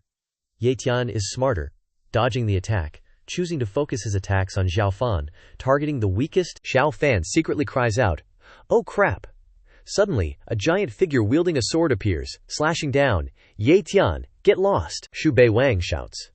How dare you injure my treasure-hunting rat? You're bold. Xiao Fan cheers. Junbro, chop him down. Ye Tian dodges in a mess, gritting his teeth as he thinks, I will definitely ascend the heavenly tower. Xiao Fan laughs triumphantly, still jumping around. Xu Bei Wang suddenly shouts, Wait! Then, Xu Bei Wang raises one hand to the sky, shooting out spiritual energy, blocking Ye Tian's attack, neutralizing all the power. Xiao Fan is also extremely surprised, exclaiming, Why? At this moment the figure of fairness appears above Ye Tian's head. Everyone is stunned. Xu Bei Wang sneers. Why isn't he running yet? Not letting son-in-law Zhao move is to protect this leak. Ye Tian, seeing the situation turn dire, retreats, retracting his magic power, turning around and running away, cursing a few times. Xiao Fan, Junlin, I will never rest until we're all dead. Everyone shouts. He's getting away. At this moment, Xu Bei Wang notices a few women on the steps. He raises his hand, releasing spiritual energy, smiling sinisterly. There's still one left. The girls were immediately invaded by spirit energy, searching their bodies. From within the woman's body, 3 items were extracted: a wooden box, a jade bottle, and a golden incense. Xu Bei Wang exclaimed. All done, he thought to himself. Gotta loot more treasures, since I'm gonna kill Chu Taishu anyway. A woman standing nearby, unwilling to have her treasure stolen, immediately brandished her sword to resist. Kill him! However, a spear plunged down, embedding itself more than an inch into the steps, shattering the fighting spirit of both girls. Xu Bei Wang looked down with disdain. Rats, seeking my treasures, are you worthy? One woman immediately fled, her figure disappearing. Xu Bei Wang smiled. Now that's a smart one. With the number of people at the scene reduced, the system announced. 8 people reached. Finally opened. Choose any path to pass through, Xu Bei Wang shouted. Xiao Xiong, quickly choose a path. The truth was, he thought this was naturally something for the chosen one to do. Hurry up! Xiao Fan immediately rushed forward, pointed to a door, and dashed towards it. Let's go this way! Xu Bei Wang grabbed Xiao Fan's hand and plunged into the portal, instantly teleporting them both. After a process of spatial distortion, everything gradually became clear. The scenery was desolate, filled with nether energy everywhere. Xiao Fan felt uneasy and was somewhat disappointed. After moving for a while, Xiao Fan said, I sense an ominous aura. It's all my bad luck. Choosing this place, you don't blame me, right? Xu Bei Wang immediately replied. No worries, we're brothers, how could I blame you? Indeed, although this place is shrouded in nether energy, harmful to humans, it is extremely beneficial to Xu Bei Wang. Xu Bei Wang is currently secretly using the Northern Darkness blood, devouring divine art, absorbing nether energy, enhancing his cultivation. Xu Bei Wang chuckled to himself. This place is great, full of nether energy, perfect for me. Suddenly, a red mass of demon energy condensed and struck down. Xiao Xiong, be careful, go die, Xu Bei Wang yelled, then rushed out to block it. After the mass of demon energy was dispersed, a jade appeared. Xiao Fan rushed out to catch it, exclaiming joyfully, This is divine essence, equivalent to spirit stones, but 100 times stronger, the common currency in the myriad heavens domain. The ancestors of my great Yan Holy Land in heavenly ruins once encountered visitors from beyond the domain by chance, and obtained a few. Unexpectedly we stumbled upon one. Xu Bei Wang, hearing this, enthusiastically suggested, All right, brother, let's begin our hunting spree. Let's divide the divine essence. Xiao Fan immediately agreed. Okay, Xu Bei Wang offered, Xiao Laodi, you go ahead, I'll go behind, that way we can ensure safety. In reality, Xu Bei Wang's intention was to observe the Tower of Fortune above his head at all times, and to stab him in the back, a double win. Until later, at the edge of a cliff, Xiao Fan's Tower of Fortune felt abnormal. Whoosh! With a sound, Xu Bei Wang plunged into the deep abyss. I'll go check out the situation. As it turned out, Xu Bei Wang found a supreme treasure at the bottom of the abyss. Lucky this idiot didn't follow. A moment later, they offered it back and forth. Xiao Xiong, for you. Xu Bei Wang took out a few gems, indicating he wanted to give them to Xiao Fan. Xiao Fan tried to refuse. Mingxiang. These were all obtained at the risk of your life. Xu Bei Wang still pretended to be polite. We don't distinguish between you and me, just take them. Everything went smoothly, and they both reached the end of the area. Xiao Fan was surprised. We've reached the end. We shouldn't have taken this path. Dragging you down, Yingxiang, we didn't get anything. Xu Bei Wang comforted him generously. It's okay, this much divine essence is enough. In truth, Xu Bei Wang had collected countless treasures along the way, chuckling to himself, didn't get anything, only you. Xiao Fan, seeing that Xu Bei Wang was not petty, said joyfully, Yingxiang, I'll definitely become friends with you. After saying that, they both entered a portal, teleporting to another place. In the next area, there were already several people standing there. In the middle of the space was a giant golden lotus throne. Xuan Ya exclaimed, This is the heavenly ruins throne. On top, Xu Bei Wang appeared and grinned. You guys arrived pretty early. After everyone gathered, the system announced, Only one person will be kept. Ascending the lotus platform will grant a wisp of primordial purple energy, then it can't be detached. Everyone became a little tense upon hearing this. Taishu, without hesitation, turned and strangled Wu Ji, crushing the light spot. I've lived 2 lives.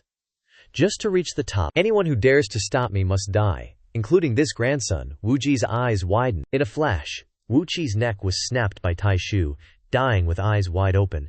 After killing his grandson, Taishu smiled and looked at the others, just a little bit more. Xu Bei Wang, He suggested joining forces with Xiao Fan. Let's team up to kill him first. Xiao Fan also responded, Brother Ying is absolutely right. Hao Ran has no objections either. Let's do it. All the powerhouses simultaneously channeled their energy and rushed to attack Chu Taishu.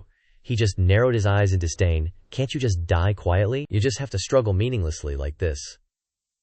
Countless attacks came crashing down. Taishu simply summoned a giant broadsword, shattering everything. After that group beatdown, all the powerhouses suffered internal injuries. No wonder he's the number one under the heavens. He's not even human. Taishu clasped his hands and sneered. Is this the extent of your combined power? Now it's my turn, Taishu roared.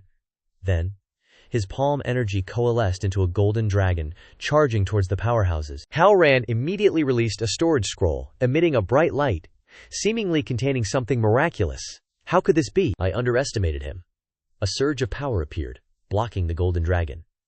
Amidst the stalemate, Hao Ran was in grave danger, when suddenly a strange spiritual force appeared behind. Hao Ran fearfully glanced behind him, only to see the sinister, smiling face of Jun Lin, or rather, Xu Bei Wang, taking advantage of the situation. The stalemate was thus broken, and Taishu's attack flowed like a river, instantly breaking through Hao Ran's chest. The peach blossom on his hand snapped in half, falling to the ground. Hao Ran gritted his teeth in anger and cursed Jun Lin. Knowing that things were beyond saving, Hao Ran exerted all his strength and rushed towards Xu Bei Wang, shouting, "Let's die together!" Xu Bei Wang wasn't afraid at all, revealing his full power. One attack pierced through Hao Ran's chest, splattering him with blood. With this vicious move, Xiao Fan recognized the true identity of his companion. You're Xu Yi Ze. Were you always playing around with me? Xu Bei Wang sneered. Brother Xiao, are you no longer recognizing your brother? Xiao Fan stammered. Xu Bei Wang waved goodbye. Forget it, we're brothers, Scram. I won't make things difficult for you. Then, he turned to the others and said, And you guys, scram quickly. Don't force my hand. Taishu found this vicious behavior pleasing. That's how it should be done. Suddenly, the situation took a turn, and everyone trembled in fear. Xiao Fan secretly calculated, I'm no match for him at all. Instead of dying here, how about... Before Xiao Fan could finish his thought, Xu Bei Wang had already launched an attack. Unexpectedly, Xiao Fan managed to activate his spiritual energy in time. Then, teleported away, Xu Bei Wang retracted his attack, sneering. He knows what's good for him. What about you guys?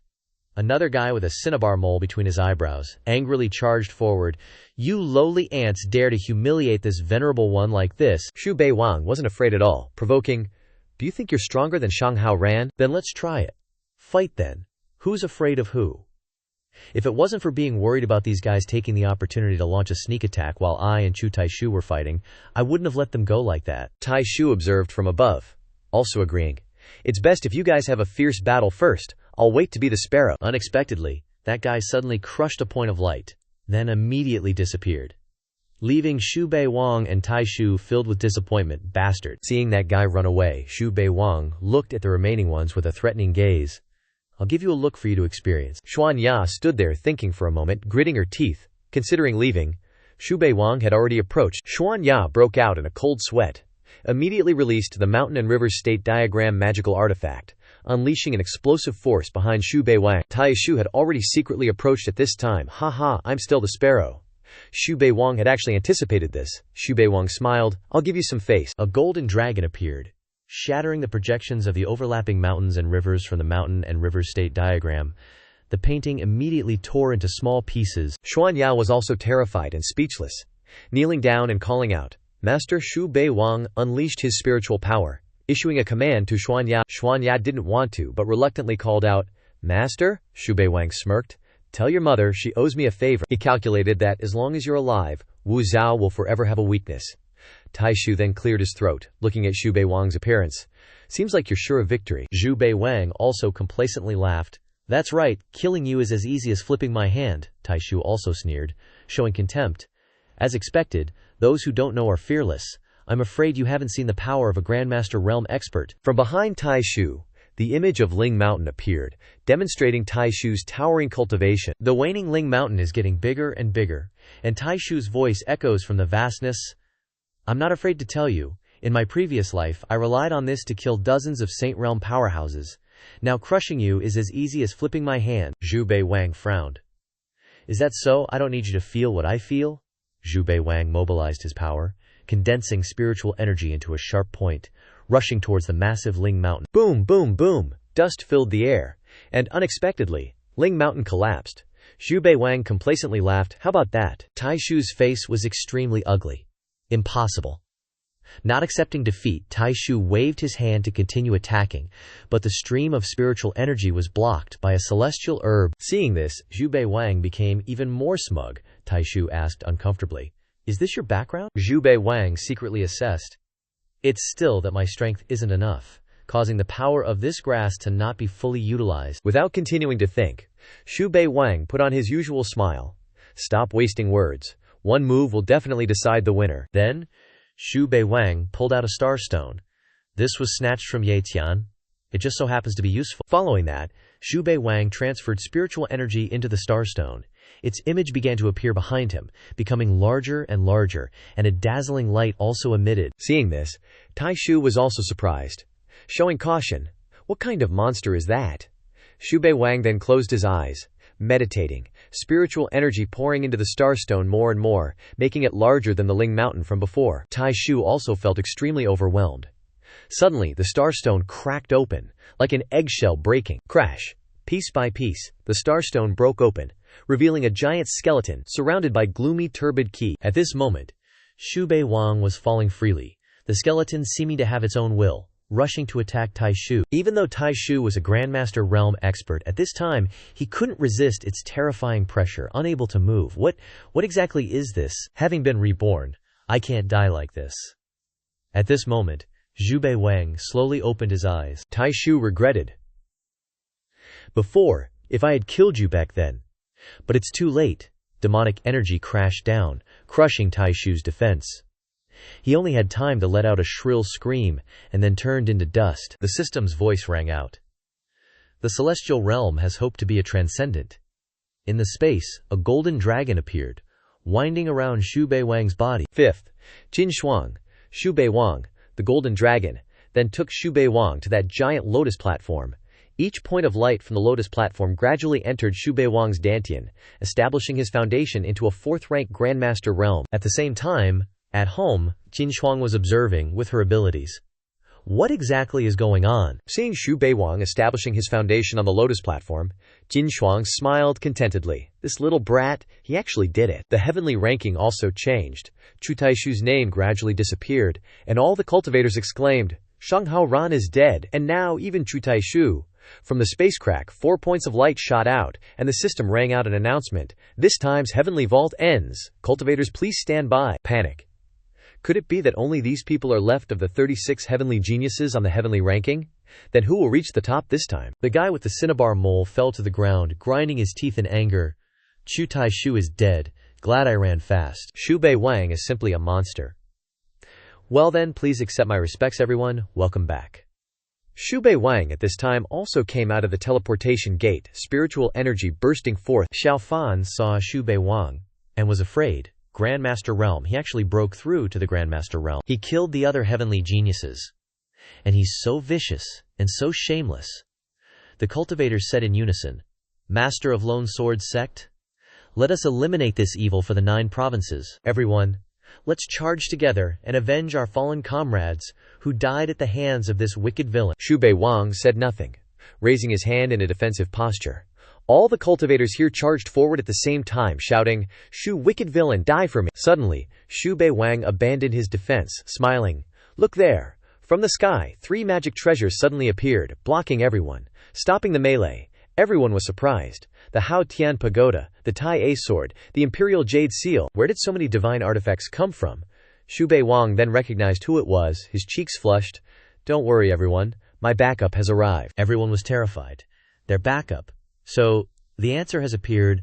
A woman appeared from the sky, none other than Jin Chang. Seeing Jin Chang's arrival, Xu Bei Wang was overjoyed.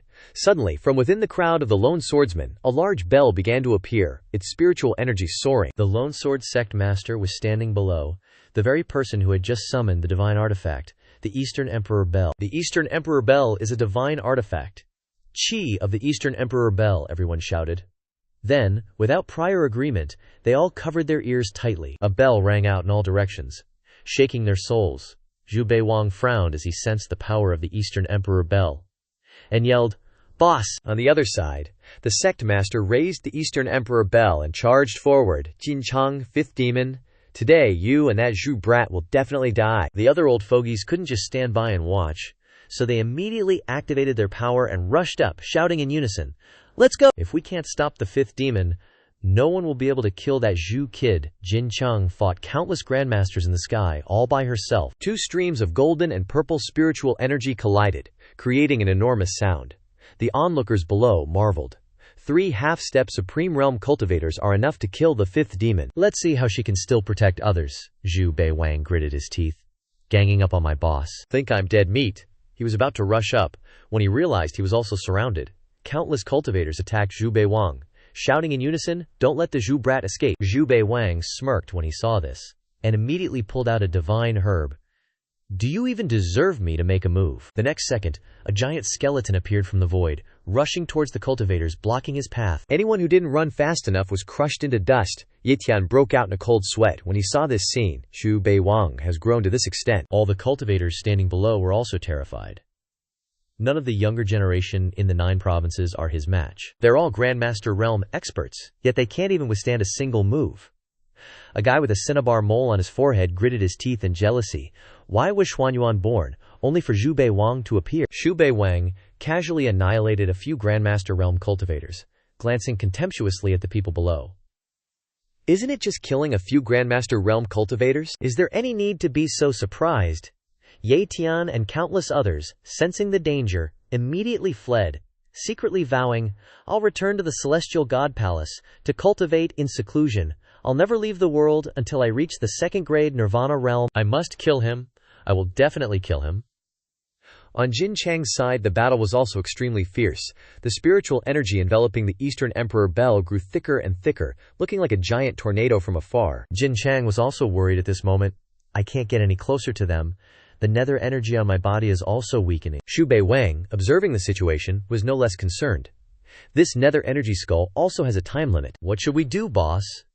At this moment, thunder rumbled in the sky, spiritual energy scattered, and space suddenly tore open. Countless powerhouses rushed through the gap. It was unclear whether they were reinforcements or enemies. Looking at their imposing manner, they were aimed at him. Xu Bei Wang frowned unhappily. "I can't worry about so much anymore, let's charge." Xu Bei Wang was immediately behind the sect master of the Lone Sword sect, with only a half-step Supreme Realm cultivator left. It's not impossible for me and my boss to team up. The sect master, seeing the changing situation, immediately ran away, teleporting elsewhere. Xu Bei Wang was furious and cursed. As the sect master of the Celestial God Palace, you don't even have any new ideas for running away. Then he wrapped his body with spiritual energy, looking at the remaining people with a provocative look and said, "Are you still fighting? If you're not fighting, I'm leaving." Everyone was frightened by the series of events just now. 3 half-step Supreme Realm cultivators working together couldn't even hurt him a little. Even the sect master of the Celestial God Palace ran away.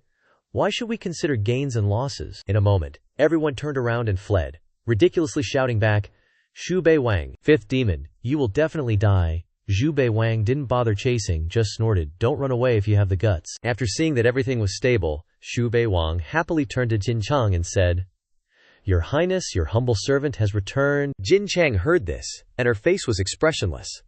She remained silent, pondered for a while. The first sentence she said was, "Little meow meow."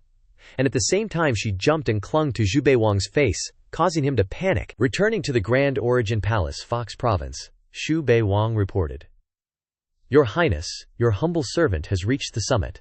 Has your Highness discovered the Hongmeng purple qi in my body?" Jin Chang coldly replied, Then Xu Bei Wang moved his face closer to Jin Chang as he spoke. She wondered, "Then what?"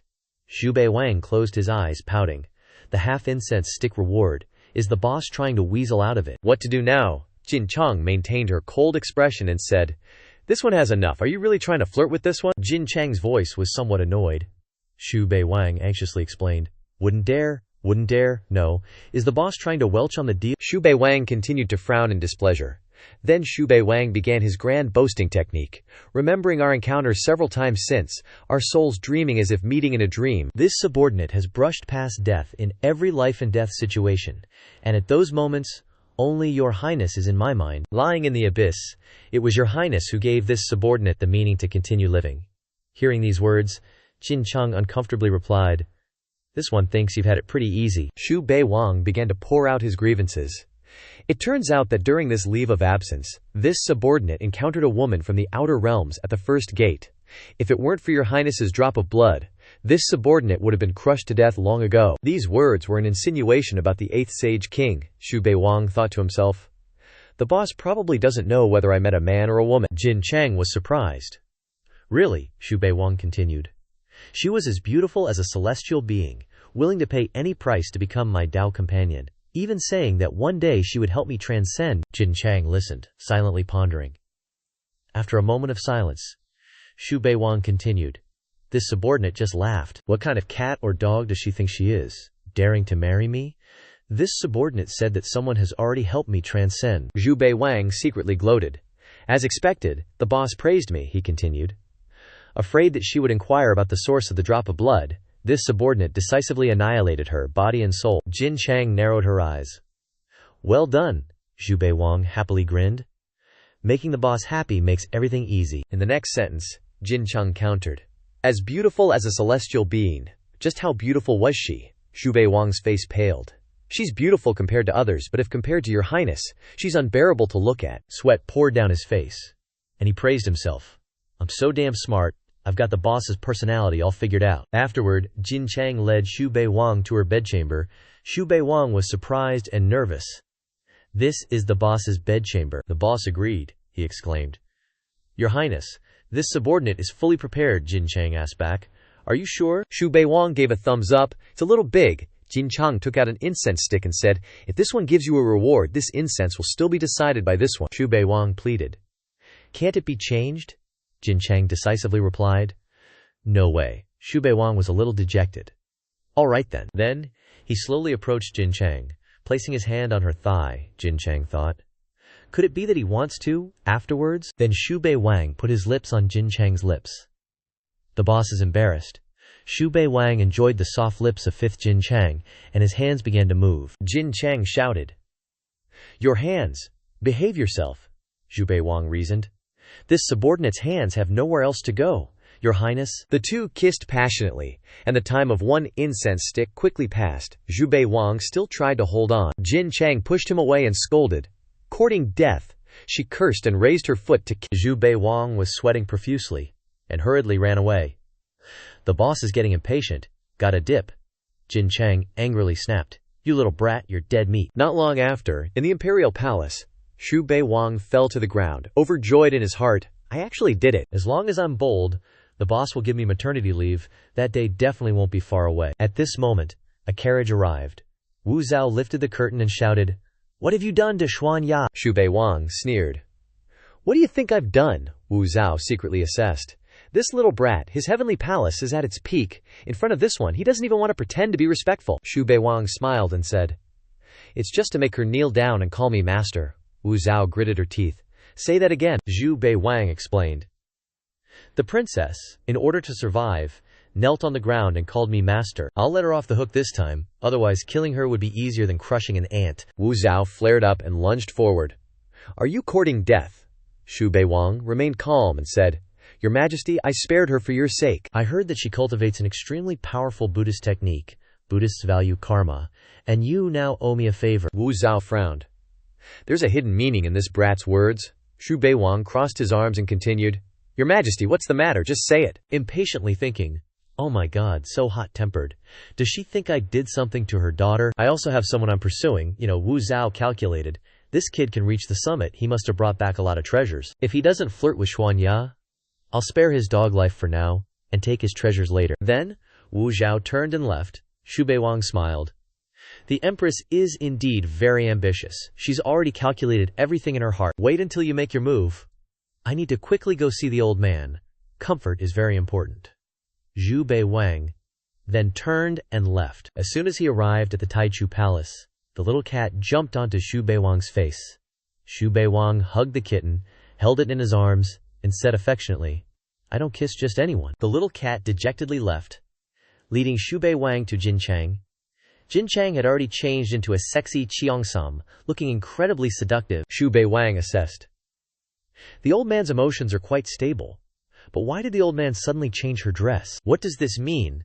Jin Chang immediately snorted. Xu Bei Wang bowed. I beg your highness to forgive my offense. Jin Chang's cheeks flushed red, reminding him, don't do that again next time. Xu Bei Wang immediately agreed perfunctorily. Observing Xu Bei Wang's expression, he thought, how many times has the old man told me not to do that again? She must be too embarrassed. And she's still showing that face, Xu Bei Wang asked. Old man, how did it feel just now? Jin Chang turned her face away and said, I didn't feel anything. I just felt annoyed. Xu Bei Wang was disappointed. Is that all? Suddenly, Jin Chang's expression changed, and then she leaned in close to Xu Bei Wang. Xu Bei Wang was surprised. Does the old man want to experience it a little more? But then, Jin Chang stomped on Xu Bei Wang's face. Xu Bei Wang was sad. Bao Bao's heart is very tired. I don't know how the old man will retaliate. Here, Jin Chang ordered, get out and cook.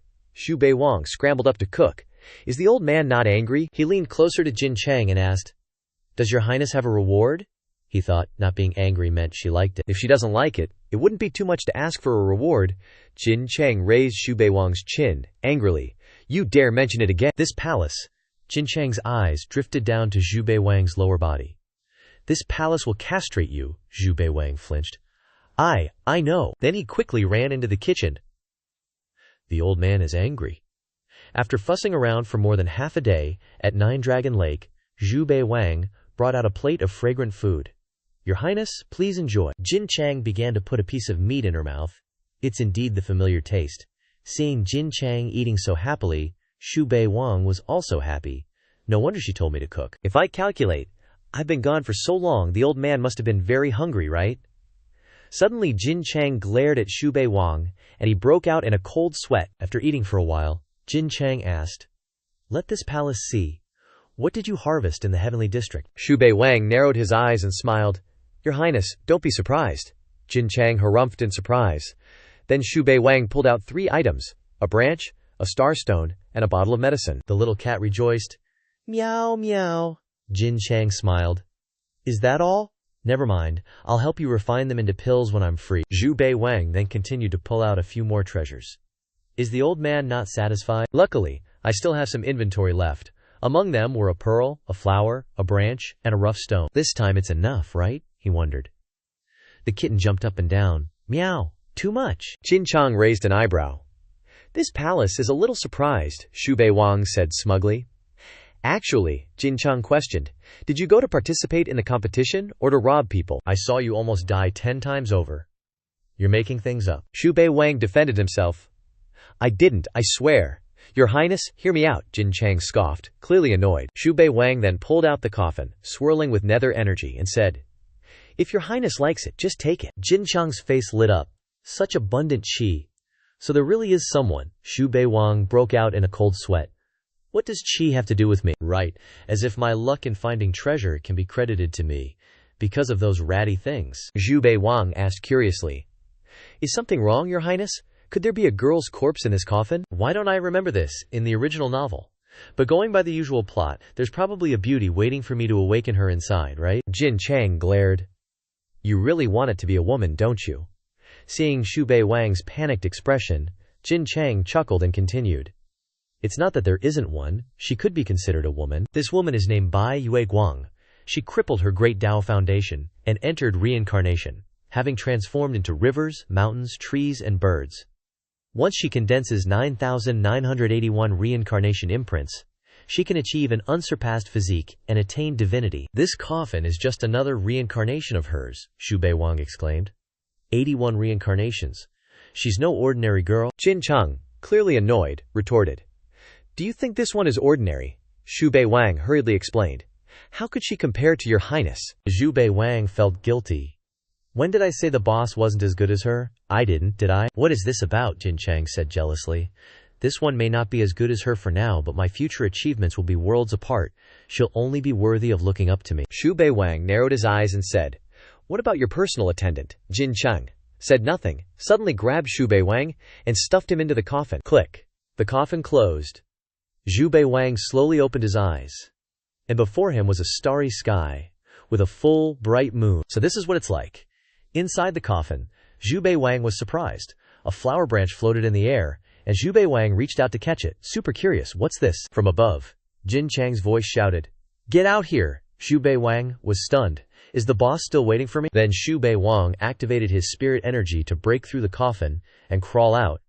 Xu Bei Wang appeared, holding a flower branch, and cheerfully called out, Boss! Jin Chang pointed and commanded, Chew on it. Xu Bei Wang rushed forward, intending to chew on Jin Chang's finger. Never expected the boss to make such a request. Jin Chang pulled back her hand, smacked Xu Bei Wang on the head, and scolded, Useless thing. This one told you to chew on this flower, Xu Bei Wang quickly explained. Huh. Oh, Your Highness didn't make it clear. Jin Chang threatened. If you dare do that again, don't blame this one for shutting your mouth up for good. Xu Bei Wang was sweating. He reluctantly swallowed each petal one by one. As soon as he finished swallowing, his whole body started changing, and his eyes rolled back. It hurts. Xu Bei Wang screamed. Jin Chang cursed in disappointment. Useless thing. Then she kicked Xu Bei Wang, who was falling to the ground, a few times and ordered, Get up! Xu Bei Wang carefully examined his body. Something seems different, Jin Chang. Explain. You should help him complete a reincarnation. She has granted you the original source of divine power, so that neither of you owes the other anything. Xu Bei Wang asked again. Is there anything special about it? Jin Chang happily explained further. The Death Eye technique. Xu Bei Wang frowned. Isn't it just mind attack? I don't lack that. My Wei Shen scripture is even more powerful than this. Jin Chang sneered. Seeing Xu Bei Wang's disdainful expression, she said, The Death Eye technique is one of the top divine powers in all the heavens and worlds. What's the Yi Wei Shen scripture? Less than dog crap. Hearing these words, Xu Bei Wang panicked. Does the boss know what I'm thinking again? Jin Chang exclaimed. Activate the Death Eye. Xu Bei Wang was sweating. Yes. He glared at Jin Chang. How do I use it? Just waited like that, being stared at. After looking for a while, Xu Bei Wang unconsciously smiled. Although it was a bit embarrassing, the boss is really beautiful. While observing, Xu Bei Wang suddenly saw Jin Chang's stomach bulge out. His jaw dropped. What's going on? Could this be the legendary having a baby just by staring? Then Xu Bei Wang daydreamed. That'd be too unexpected. Wonder what me and the old boss will be like when we're old. Imagining Jin Chang's amazing face when she's old, Xu Bei Wang's cheeks flushed, so stingy. Then, Jin Chang waved her hand. Spiritual power surrounded Xu Bei Wang's body, and the illusion dissipated. Xu Bei Wang was dizzy at this moment. It's all fake, so it's my illusion. Jin Chang frowned, then kicked Xu Bei Wang away. He panicked, kicked again. Could it be that the old boss saw through it? Xu Bei Wang flew a somersault. Xu Bei Wang recalled the image of Jin Chang when she was old. But, is this the power of the Death Eye? A little interesting. Then I remembered what Jin Chang said. The Guardian Scripture is just a street stall technique from beyond the realm. Even dogs wouldn't bother practicing it. So the old boss is an expert from beyond the realm. Definitely a big shot among big shots. Then the problem comes. What should I do? How can I pursue the old boss? There must be a way. The vibe has to be created, not waiting for heavy snow. 2 months later, Xu Bei Wang is now sitting cross-legged, with scattered spiritual power around him looking incredibly magical. The old boss is right. This Death Eye has some substance, I just realized it now. Get over here, Jin Chang shouted. Xu Bei Wang trotted to Jin Chang's palace. Old boss, that elixir. He was overjoyed. The old boss remembers me. Jin Chang said. Cultivation is considered strict. Xu Bei Wang narrowed his eyes and smiled. Thank you, old boss, for helping me refine the elixir. You've worked hard. This is the milk tea that this servant prepared for you. In his hand was a cup of milk tea, topped with some delicious chocolate cream. Jin Chang took a sip and blurted out, So sweet! Seeing that Jin Chang's expression was not as expected, Xu Bei Wang asked, Your Highness, don't you like sweet things? Jin Chang replied, This palace likes moderately sweet. Xu Bei Wang nodded. Yes, this servant remembers. It seems that in the future, I can't just go for 70% sugar. Jin Chang ordered. This palace wants to eat hot pot. A moment later, Xu Bei Wang prepared everything and helped Jin Chang sit at the table. Your Highness, the hot pot is just cooked. Jin Chang said. You have broken through to the Grandmaster realm. Take a trip to the Devil's Cave in the far north. Xu Bei Wang smiled. Yes, seeing this, Jin Chang asked. You don't seem to feel any pressure. She added. In just 3 short years, plus 7 years, this palace will have transcended. Hearing this, Xu Bei Wang's heart skipped a beat, and he worried blankly. It really makes people feel hopeless. He imagined the scene of Jin Chang ascending and leaving him behind. Xu Bei Wang sincerely expressed, This servant wants to follow your highness for all eternity. Jin Chang tilted her head. Want to be a lackey forever? Then you have to see your skills. If you have met guests from beyond the realm, you should also understand that this is not the 9 provinces world, and this palace's cultivation, once it arrives, cannot stop in the heavens. Xu Bei Wang looked at Jin Chang intently. Your highness, Jin Chang replied coldly. The time to waste years cultivating to the supreme being cannot be done, but this palace hopes you can create a miracle. Xu Bei Wang made a request. Your highness, give me a kiss, and this servant will be full of motivation to cultivate, and entering the supreme being realm will be as easy as flipping a hand. Then Xu Bei Wang rushed forward and kissed Jin Chang. Jin Chang did not refuse, and blushed, thinking, why is this palace's heart beating so fast? After a while, Jin Chang kicked Xu Bei Wang away and shouted, Get out! It turned out that Xu Bei Wang was being naughty, daring to stick his tongue out, wanting an inch after getting a foot. This is the last time. Xu Bei Wang still smiled. Your highness, calm down, this servant couldn't help it. Seeing the old boss's expression, it's not like she doesn't like it. Awesome. Jin Chang lowered her head and blushed, saying, This is already this palace's limit. If you dare to overstep it again, this palace will really castrate you. Get out and cultivate, don't let this palace see you again. Hearing this, Xu Bei Wang hurriedly left to carry out his orders. While running, Xu Bei Wang accidentally dropped a book. Seeing this, Jin Chang was surprised. What is this thing? Jin Chang picked it up and read, What trick is he playing again? The book records the interaction events of Xu Bei Wang and Jin Chang. Made steamed buns for the old boss. The old boss was very satisfied. I looked closely at the old boss's noble beauty, couldn't help but give her a kiss, and was kicked away. Extremely happy, I finished knitting the sock again. I carefully handed it to the old boss, asking to personally put it on for the old boss. The old boss's expression was not happy, but she didn't refuse either. I couldn't restrain myself and just touched her big foot, and as a result I was kicked and fell to the ground, appearing at Mount Mang. Besides countless events today, Lao Da, Jin Chang closed the book, muttering, This little rascal, at least he has a heart. Got rejected again today, gotta remember to write it down. Xu Bei Wang just walked out. Thinking about recording it, he started patting his chest looking for his notebook, but couldn't find it after searching for a long time. He worried. Where's my diary? Suddenly he remembered. No way. Could it be? Then I have to find an excuse to go look for it. It seems like I dropped the book at Jin Chang's place. Xu Bei Wang, get out here! A loud shout came from outside the door. Hearing these insolent words, Bei Wang gritted his teeth. What kind of trash dares to kick down my door? Yu Gonggong walked in. Shu Gongzi, someone wants to provoke you. This person is from the Four Symbols Holy Land, named Li Hao Chen, and wants to seek justice for his fellow disciples who died in Tiangsu. Bei Wang asked curiously, What's this person's cultivation level? Yu Gonggong continued. This person entered Tiangsu 21 years ago, and was known as the most outstanding person, with the cultivation of a mid-stage grandmaster. Bei Wang analyzed, 21 years ago, the same generation as Wu Zhao. But Wu Zhao wasn't even in the top 5 yet. He asked again. They're both in the Nirvana realm, so how is this guy only a grandmaster? Yu Gonggong explained.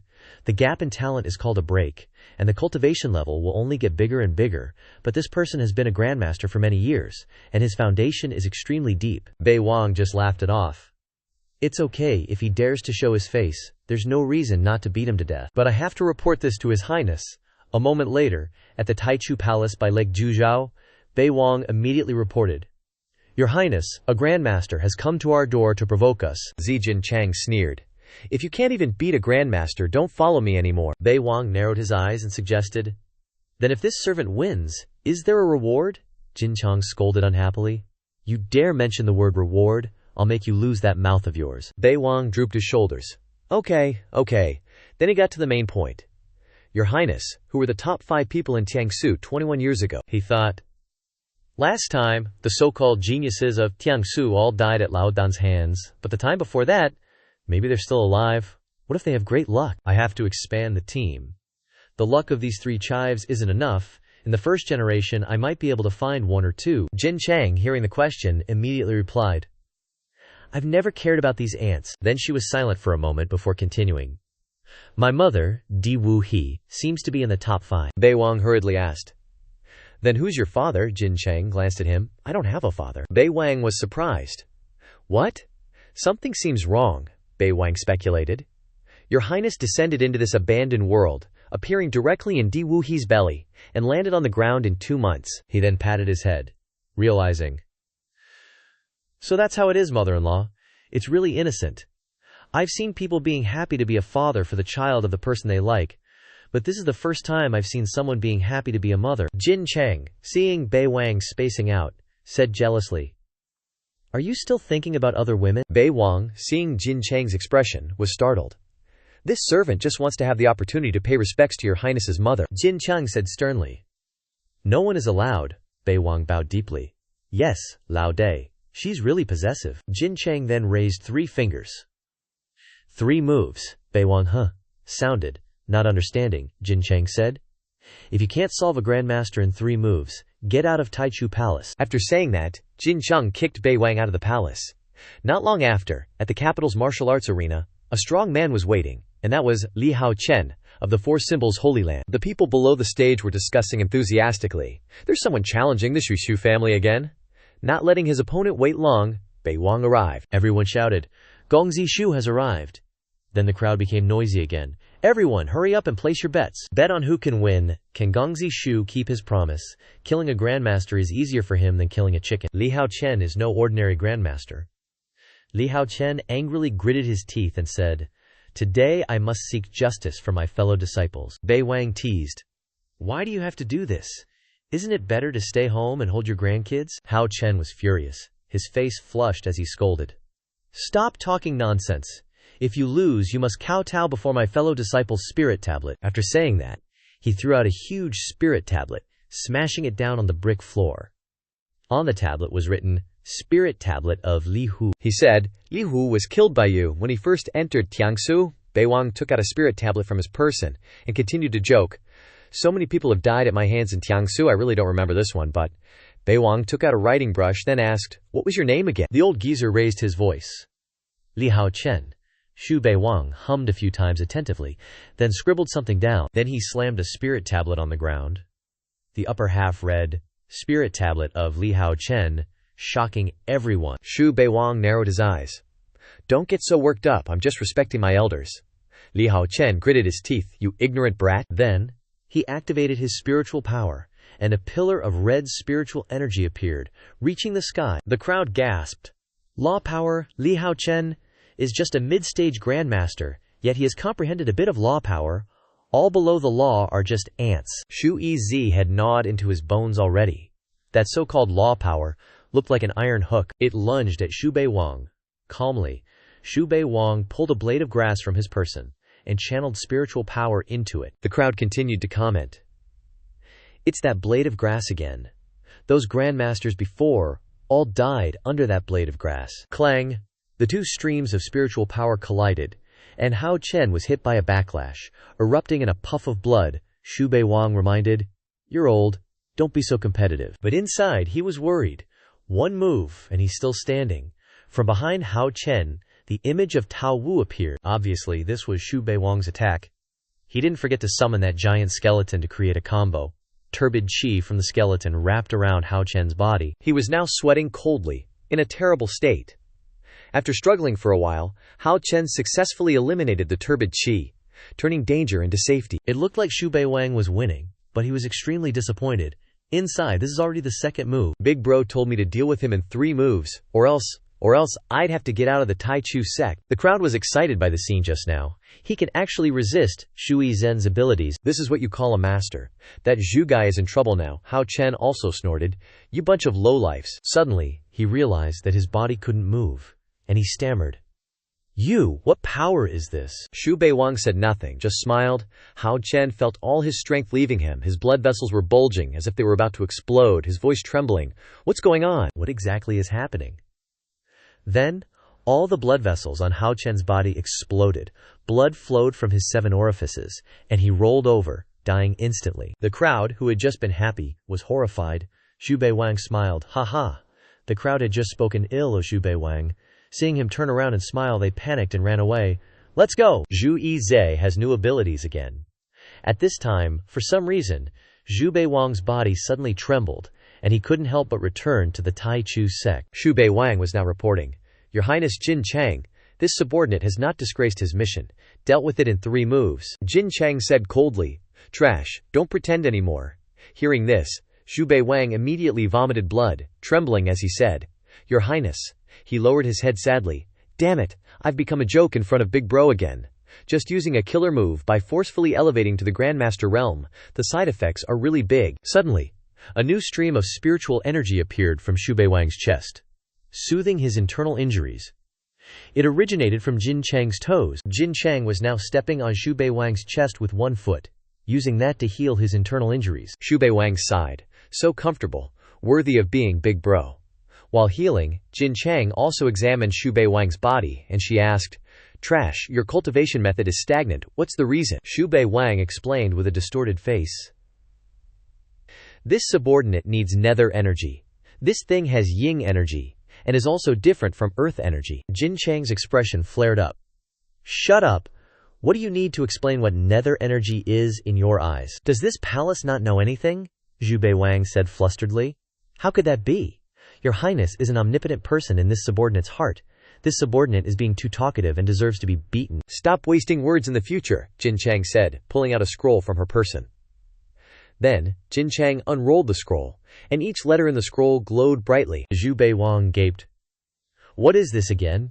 Jin Chang pointed at the scroll and said, The Great Evolution Holy Land has a 30,000-year-old ancient corpse. This palace will take you to retrieve it. Not long after, at Wu Mountain, Great Evolution Holy Land, Xu Bei Wang was facing countless people, and he bowed politely. This humble one is just a junior. For the Holy Master to personally welcome me, I dare not. The oldest person standing next to Xiao Fan, with white hair and beard, was the Holy Master of the Great Evolution Holy Land, Xiao Yu, and he said, Little friend Xu suddenly visits Wu Mountain. May I ask what is the matter? Xiao Fan was worried. He just caused trouble in the capital. What is he doing here now? Xu Bei Wang said casually. Nothing to do, just wandering around, old bro Xiao. Long time no see. How have you been? Xiao Fan raged. You? Xiao Yu raised his hand to stop him, continuing. Xiao Yu, surely you didn't come all this way just to mock my son. Xu Bei Wang revealed his true purpose. Of course not. I heard your esteemed sect has a 30,000-year-old corpse.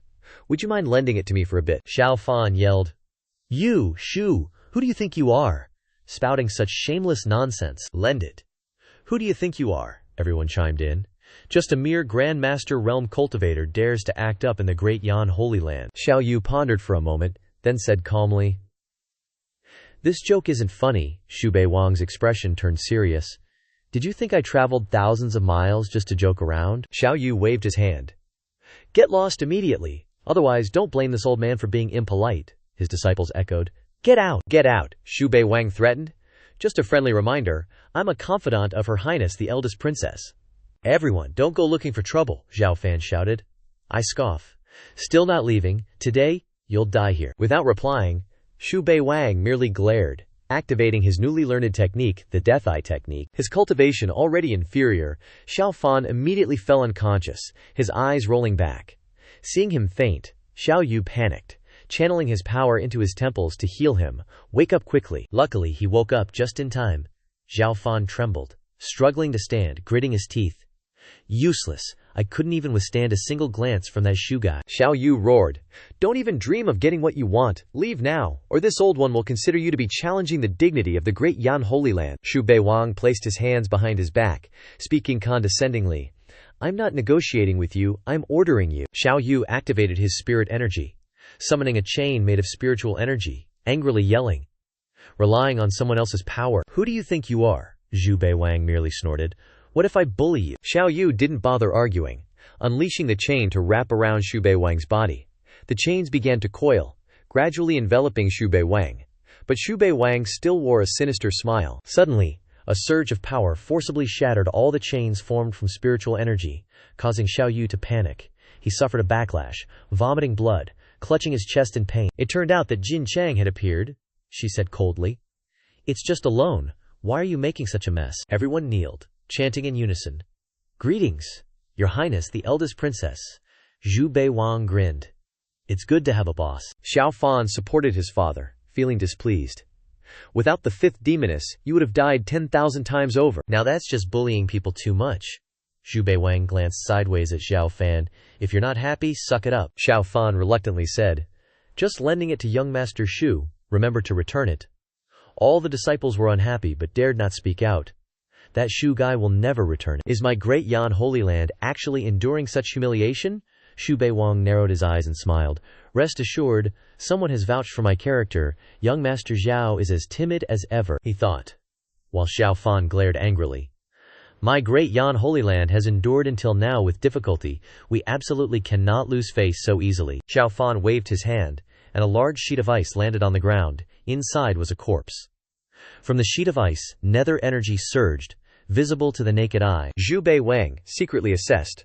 What dense nether energy. It seems this thing is likely from beyond the realm, truly a treasure. Xiao Fan calculated. This is a treasure of my great Yan Holy Land, but if we don't hand it over, I fear that my great Yan Holy Land won't be able to keep it. Xu Bei Wang looked over to see what Jin Cheng's intention was. When outside, he had to ask the boss first. Then, he took the corpse into his storage space, saying dismissively, I'll remember this favor from the great Yan Holy Land. I will definitely repay it someday. Xiao Laodi. This brother will take his leave first, Xu Bei Wang specially said to Xiao Fan before turning to leave. From afar, a figure appeared. Young Master Xu. A woman around 14 or 15 years old ran over, with a charming beauty and some childish innocence.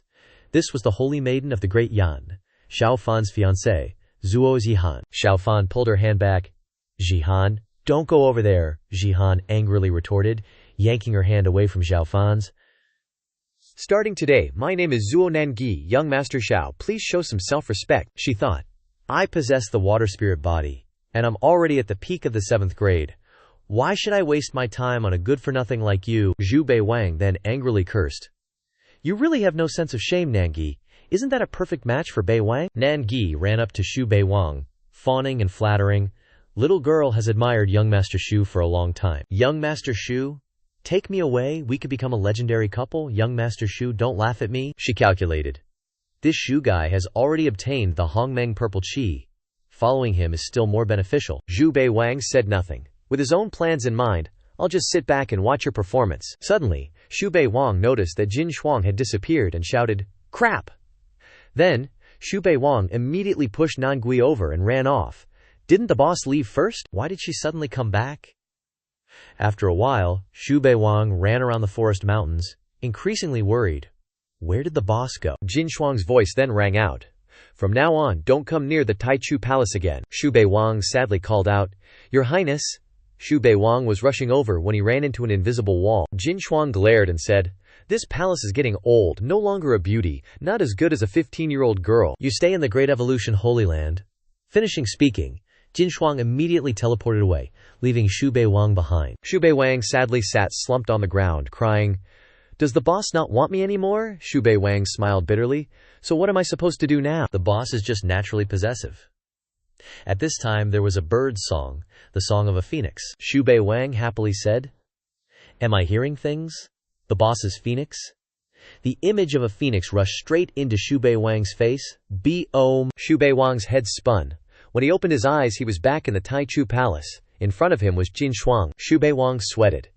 Not knowing if he was right or wrong, he just felt that if he was wrong, then he was wrong. Xu Bei Wang immediately said, Sixth Your Highness, this subordinate was wrong. Jin Shuang said nothing, only snorted. Xu Bei Wang examined Jin Shuang's expression. Seeing the meaning, the boss was a little angry. Luckily, I refused quickly back then, he flattered.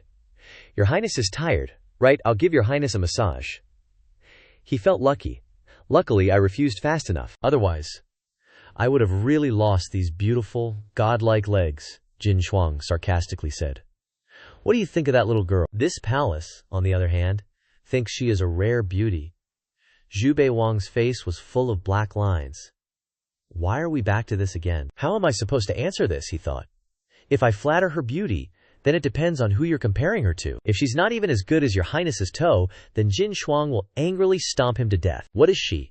Daring to compare herself to this palace? No way. Absolutely can't say that. Seeing Xu Bei Wang not answering for a long time, Jin Shuang raised her chin. Xu Bei Wang looked at her with a flattering gaze. Who is Your Highness talking about? This subordinate forgot. Jin Shuang looked disbelieving. Really? Xu Bei Wang swallowed, deciding to risk it all. Then he rushed forward and kissed Jin Shuang. Crap. Then he said softly, Your Highness, other than the face, you can hit anywhere else you want. Jin Shuang kicked Xu Bei Wang, flying into the lake. Lapdog, pervert. He struggled to get out of the lake. Jin Shuang ordered, It's time to cultivate. Xu Bei Wang, yes, then dragged the corpse down to the ground. Still that female corpse. Xu Bei Wang pondered. Jin Shuang then asked with a murderous aura, She's very beautiful, isn't she? Xu Bei Wang didn't dare to answer, immediately activating the Northern Abyss blood-devouring divine art. It took all day, until night fell, for Xu Bei Wang to absorb all the nether energy. The ice shard shattered, Jin Shuang inquired. The cultivation technique still hasn't broken through. Xu Bei Wang clutched his chest, sadly saying, progress is even slower than I imagined, he calculated. The process of advancing from Xu Bei Wang to Super Xu Bei Wang originally had a speed of about 5%. After having the ancient corpse assist, it only increased to 35%, too slow. At this rate, when will I be able to break through to the next level? Jin Shuang, seeing Xu Bei Wang's dispirited look, encouraged him. What are you so down about? That Gong Zuo Jia of Chu has a corpse from 20,000 years ago that was at the quasi-saint realm when he died. Go snag it. Hearing this, Xu Bei Wang wondered. For a quasi-saint, what's with the imperishable body? Isn't that usually demonic stuff? Could it be that he abandoned martial cultivation in pursuit of transcendence and got offed by those Confucian geezers? Jin Shuang instructed. You're not entirely stupid, are you? Remember, in the divine realm, cultivators of pure scholarly aura can never achieve transcendence. Xu Bei Wang felt extremely lucky. Good thing I refused the inheritance of that dead sage at the great Xian's temple of Confucius. Oh, Jin Shuang exclaimed. So that's it, she then ordered. Tuchu, Xu Bei Wang suggested. How can I let your highness run around so much for my sake? It's getting dark anyway. Let's rest for the night and set off tomorrow, Jin Shuang coldly replied. Fine. Then, with a wave of her hand, a bed appeared. She said, Rest here tonight. Xu Bei Wang happily asked, Your highness, where will I be sleeping? Jin Shuang coldly responded, With me. Upon hearing this, hearts formed in Xu Bei Wang's eyes. Overwhelmed with unexpected happiness, really. What position will please the boss? Xu Bei Wang started fantasizing, drool dripping. The night is long, no need for sleep. Thud. Xu Bei Wang's head bumped into an invisible wall. Jin Shuang smirked, mocking him. Do you really think that's possible? Xu Bei Wang knelt on the ground, eyes welling up, putting on a pitiful display. Jin Shuang scoffed, using her spiritual power to pull Xu Bei Wang over. She laid down on the bed, and Xu Bei Wang hugged her leg tightly. Jin Shuang commanded, Find somewhere to sleep yourself. Xu Bei Wang fawned. Thank you, your highness, for your mercy. Rest assured, your highness, your servant is the most honest person. Xu Bei Wang's eyes were glued to Jin Shuang's thigh. Oh well, if I can't hug it, I can look at it. My eyes must also be honest. Jin Shuang growled, then used her spiritual power to attack Xu Bei Wang's eyes. He screamed in terror. My eyes! Then he fell to the ground, tears streaming down. My joy was for naught. Xu Bei Wang crawled to cling to Jin Shuang's leg, begging, Your highness, I'm afraid of the dark. I'm cold. I want to sleep with your highness. Your highness, it'll really just be sleeping, Jin Shuang shouted. Get lost. Xu Bei Wang stubbornly hugged Jin Shuang's leg and said, Your servant is asleep. Jin Shuang, seeing this, ignored him and went to sleep. Only Xu Bei Wang was overjoyed. The boss didn't kick me away. She definitely likes me. Don't rush it. Sooner or later, I'll make the boss like me. The next morning, at the Zuozhia Academy in Chu, Xu Bei Wang and Jin Shuang arrived. An old Confucian scholar stepped forward to greet them. Greetings, Grand Princess of Daqian. He was none other than Meng Shu Bi, the Chancellor of the Zuozhia Academy of Chu, a half-step supreme. Jin Shuang declared, I want the corpse in your Zuozhia Academy's library pavilion. The Chancellor bowed his head and thought, So they've come after all. These two snatched the ancient relic from the Great Evolution Holy Land, and now they're targeting us. He immediately refused. I'm sorry, but I'm powerless. The ancient corpse is in the deepest level of the library pavilion. If you want to enter, you must obtain the approval of all 99 sage statues. The truth was that the library pavilion had 99 statues of sages and worthies. As long as one could earn the acknowledgement of a sage statue, they could enter the library pavilion, read the Confucian classics, and with acknowledgement from 10 sage statues, their scholarly aura could be upgraded, and they could even directly break through their cultivation realm, triggering even more sage acknowledgement. The opportunity to obtain them would be even greater, Jin Shuang aggressively stated. Then I'll just blow up the library pavilion. The Chancellor was startled and horrified. You want to destroy the heritage of the sages and worthies? Jin Shuang indifferently continued. So what if I do? The Chancellor's face turned pale, stammering, This? He quickly turned to Xu Bei Wang and said, Xu Bei Wang, there is residual power from the 99 sages and worthies in those statues. Even if it is destroyed, Her Highness the Grand Princess will suffer a backlash. He thought that he couldn't use force against the fifth demon head, So it would be good if he could persuade this lapdog, he shouted, emphasizing. Just for the sake of obtaining a corpse for you. Are you really so heartless? Xu Bei Wang pondered. I absolutely can't let the boss get hurt because of me. Jin Shuang glared and stepped forward. Don't test my patience. The Chancellor took a shaky step back. I am definitely no match for her. Once we fight, I will definitely lose. He came up with another idea, continuing to say to Xu Bei Wang, Xu Xiaoyu, your 4 lines were like holy words, magnificent and earth-shattering. Even this old man was shaken. Why not challenge the scripture pavilion? He worried.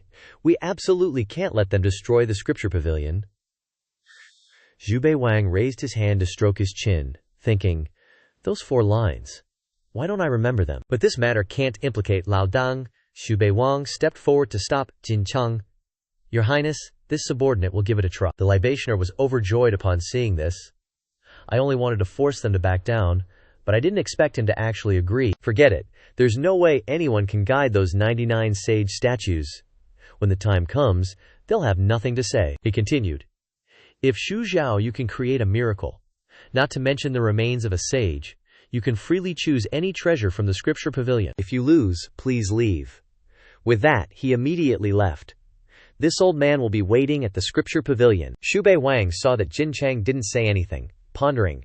Is it my imagination? Why is Lao Dai unhappy? Jin Cheng said coldly, her words carrying a hint of killing intent. This one doesn't like people making decisions. Xu Bei Wang frowned, frightened. This subordinate was wrong. Jin Cheng snorted. What do you mean by that? Speaking in a super cute chibi image with sparkling eyes. Worried that the beautiful lady will get hurt. But our beautiful lady frowned, confused. Could it be that I'm so weak that I'd get hurt? Don't even mention those statues. Even if a bunch of ants joined forces, does this lady still need you, Xu Wang? Just wants to show off his awesomeness, but the beautiful lady won't allow it. How rude. Dare to look down on this one's ability to protect people. But Xu Wang still insisted that he could handle it. Seeing that the beautiful lady was still doubtful, Xu Wang took the opportunity to make a bet. If I can do it, you have to give me a reward. Hearing the beautiful lady take the bait, she asked, What reward do you want? Xu Wang grinned slyly, saying he wanted to drink milk. As soon as he finished speaking, the beautiful lady flew into a rage. Too dangerous! Isn't it just wanting to drink milk? Seeing the beautiful lady full of killing intent, Xu Guang had no choice but to back down, saying weakly, Just buried. I can't do anything else, so you don't need to worry about it. How strange. Wasn't this big brother confident just now? The beautiful lady couldn't be too heartless, so she gave the condition that, if you fail, you can wash my feet. Xu Wang happily obeyed upon hearing this. As soon as he finished speaking, he was kicked flying into the sky by the beautiful lady. Scene changes to Ye Tian in the forest, reporting to his master. I've cultivated to the 6th level of the reader's path.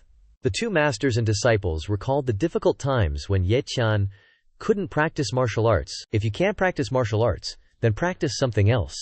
You can still live well without martial arts. The scene shifts to the scripture pavilion. As soon as Xu Wang appears, he's greeted. He only greeted lightly and reminded them, I'm very busy today, I don't have time to reminisce about the past. An old man stepped forward, intending to remind the young man of the rules, but he recited the rules very clearly. HMPH. After messing around in the Confucian temple of the great Qian, is there anything I don't know? With the determination to unlock 36C, Xu Wang was full of confidence. With his talents in music, chess, calligraphy, and painting, Xu Wang easily passed the challenges, causing everyone to be amazed. Ye Tian, in the crowd, was furious when he saw this. How can he move so easily? Xu Bei Wang. He's clearly hopeless. Xu Wang thought upon seeing this. Isn't it just reciting poetry? I've been through 9 years of compulsory education, you know. Standing before a door, Xu Wang said. What I'm looking for isn't in the library. Hearing this, the old man standing beside him understood. This young man won't settle for anything less than the remains of a sage. Xu Wang stood before the door, clearing his throat and thinking, what should I recite? After thinking for a while, he recited a poem that he didn't know was good or not, but seeing everyone's jaws drop and many statues reacting, it must be good. Leaving everyone in awe, he continued to recite another passage of poetry, and as he recited, he saw golden dragons flying everywhere. Xu Wang thought, another 64 statues have opened in my house. Everyone was in disbelief. And even the beautiful elder sister started looking at him with new eyes. After a flurry of flowery words, Xu Wang was rewarded with rare and hard-to-find magical artifacts and heretical scriptures, but he just casually picked a few. The male lead continued to complete his poem, hoping to get even better items. Suddenly, the sky turned dark, and a shining golden circle appeared in the sky. The statues all lit up, except for one that didn't react. Not giving up, the male lead recited another verse, and this time the statue finally lit up. A light shone straight down from the sky, and after a moment, the light disappeared, revealing something super OP that made everyone there feel unfair. He reached the peak of the literary Dano Grandmaster in less than half an hour. Is he about to become a Grandmaster? The beautiful elder sister couldn't help but sigh. Looks like this bootlicker isn't so bad after all. After a while, a brush covered in golden light appeared, slowly descending in front of Xu Wang. It turned out to be made from the hair of the mythical Qilin beast. Even though it was broken in half, a divine artifact is still a divine artifact. Seeing Xu Wang constantly getting good stuff, a young man who was unconvinced rushed out, "You treasure-stealing thief, you deserve to die," and launched an attack towards the male lead.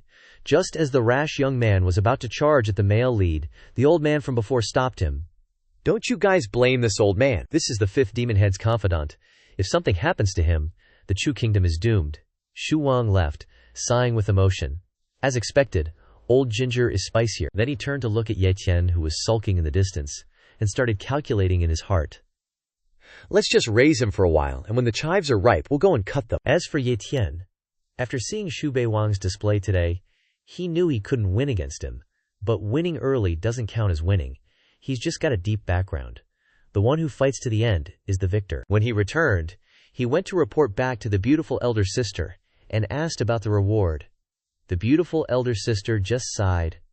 Just a little bit, just a light touch to those mountains made our Xu Wang truly lost and unable to break free. Seeing that Xu Wang was about to lose hope, he was kicked dozens of kilometers away, but then he was pulled back. Why, beautiful elder sister? It's so difficult for him like this.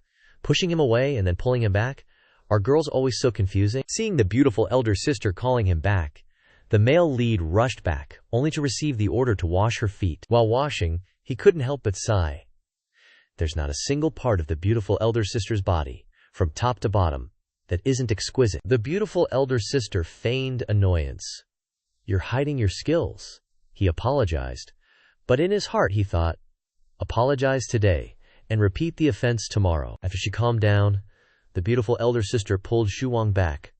But this was a rare opportunity. How could he give it up? Life isn't a dream. If he doesn't go, she'll help him. In the blink of an eye, he was thrown out. For the next 3 days, Xu Wang cultivated and studied. He didn't cultivate. The beautiful elder sister came to visit to see how he was progressing. Seeing that he seemed to be having a hard time, she explained the theory. Transcendence is just strength. As long as you can shatter heaven and earth with one punch, even a construction worker can become the chairman of a corporation. After the theory was explained, our Xu Wang finally understood that his current level of cultivation was that of a manager. Seeing his desire to become chairman, the beautiful elder sister took him to a place for cultivation, which moved him to tears. But before his tears could fall, the place he was standing was a gathering place for extremely ancient gangs, known as the Ancient Tomb Sect. As for why he came here, it's because the beautiful elder sister said that after death, dragon energy exists in the body while alive, and after death, the traces will not disappear over time, but will be eroded into nether energy. The male lead was walking and thinking, I wonder if the ancestors are angry. But for the beautiful elder sister, even if the ancestors are angry, so be it. Suddenly, several tombkeepers came to chase the male lead away. I am a patriotic citizen, and I'm just visiting the ancestors to chat, not doing anything. The G family has had a deep blood feud, and we don't need you to come and chat. Even if you want to chat, bringing cakes is not enough. Then the male lead said. Not listening to that, the crowd rushed forward aggressively, but before they could even touch a hair on the male lead's head, they were all defeated. The male lead quickly went to visit the ancestors, and couldn't help but sigh. As expected of the tombs of emperors, the coffins are all top-notch magical treasures. 3 days after the visit to the ancestors, the male lead successfully broke through. The door to becoming chairman is not far away. He quickly went to show off to the beautiful elder sister. If it weren't for you, I don't know how long I would have to wait to break through. But he had a question. Why didn't we climb over the wall or crawl through a hole, but use the method of kicking the door to enter? Isn't that more troublesome? The beautiful elder sister heard this and scolded. If there's a front door, why climb over the wall or crawl through a hole? Yes, the beautiful elder sister is always right. The beautiful elder sister asked again, Trash, who do you think has the best hope of transcendence in the 9 provinces? Without much thought, he said, Of course it's your highness. The beautiful elder sister frowned slightly. Are you comparing an ant of the bug world to a pro like me? Hearing this, Xu Wang quickly reacted. Yes, how could that be? The beautiful elder sister said that the person with the greatest possibility of transcendence is Wu Zhao. Hearing this, he was startled. But if she doesn't have primordial qi, how can she ascend? Then, the beautiful sister explained, Wu Zhao is a samsara reincarnator, and her previous life was the nine-fingered Taoist nun of the half-step supreme realm. She has always wanted to create a lineage that condenses the power of all beings to achieve transcendence. The beautiful sister instructed. Before ascending, I will give the male lead a cultivation technique.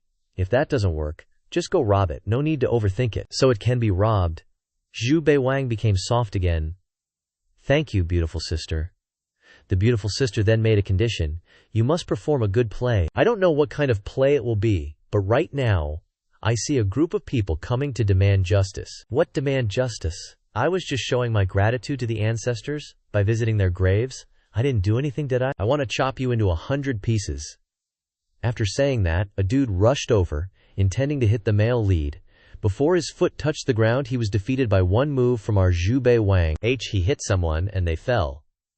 The male lead didn't forget to say to those present, everyone saw it, he hit me first, I was just acting in self-defense. I was just following the orders of the Heavenly Empress to come to Heiling to find something. Hearing this, the woman who had been silent finally spoke up. Nonsense, when did I say that? To increase credibility, Xu Bei Wang took out something black and big. It turned out to be the Holy Mother. Seeing this, everyone started discussing it. The Heavenly Empress waved her hand. Don't even think about deceiving this Empress.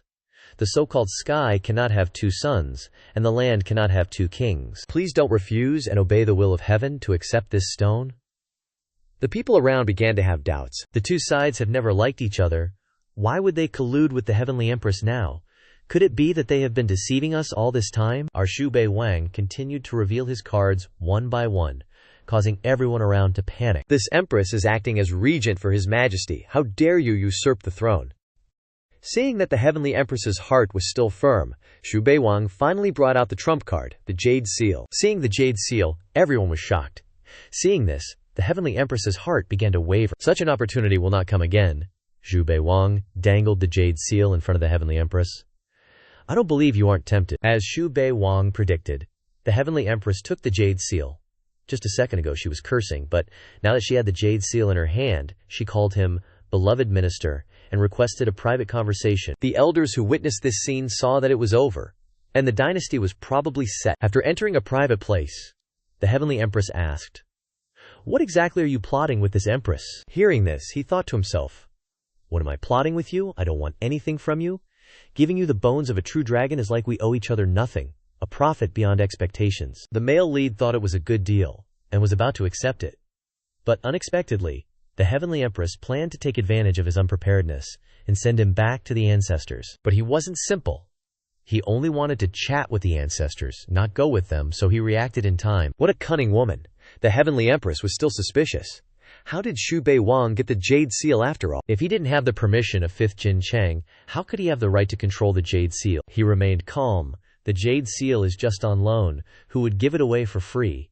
Hearing this, the Heavenly Empress was furious. You clearly said you were giving it away, but now you want it back. Why are you still acting like you are breaking up and asking for gifts back? The first princess's stuff is not easy to take.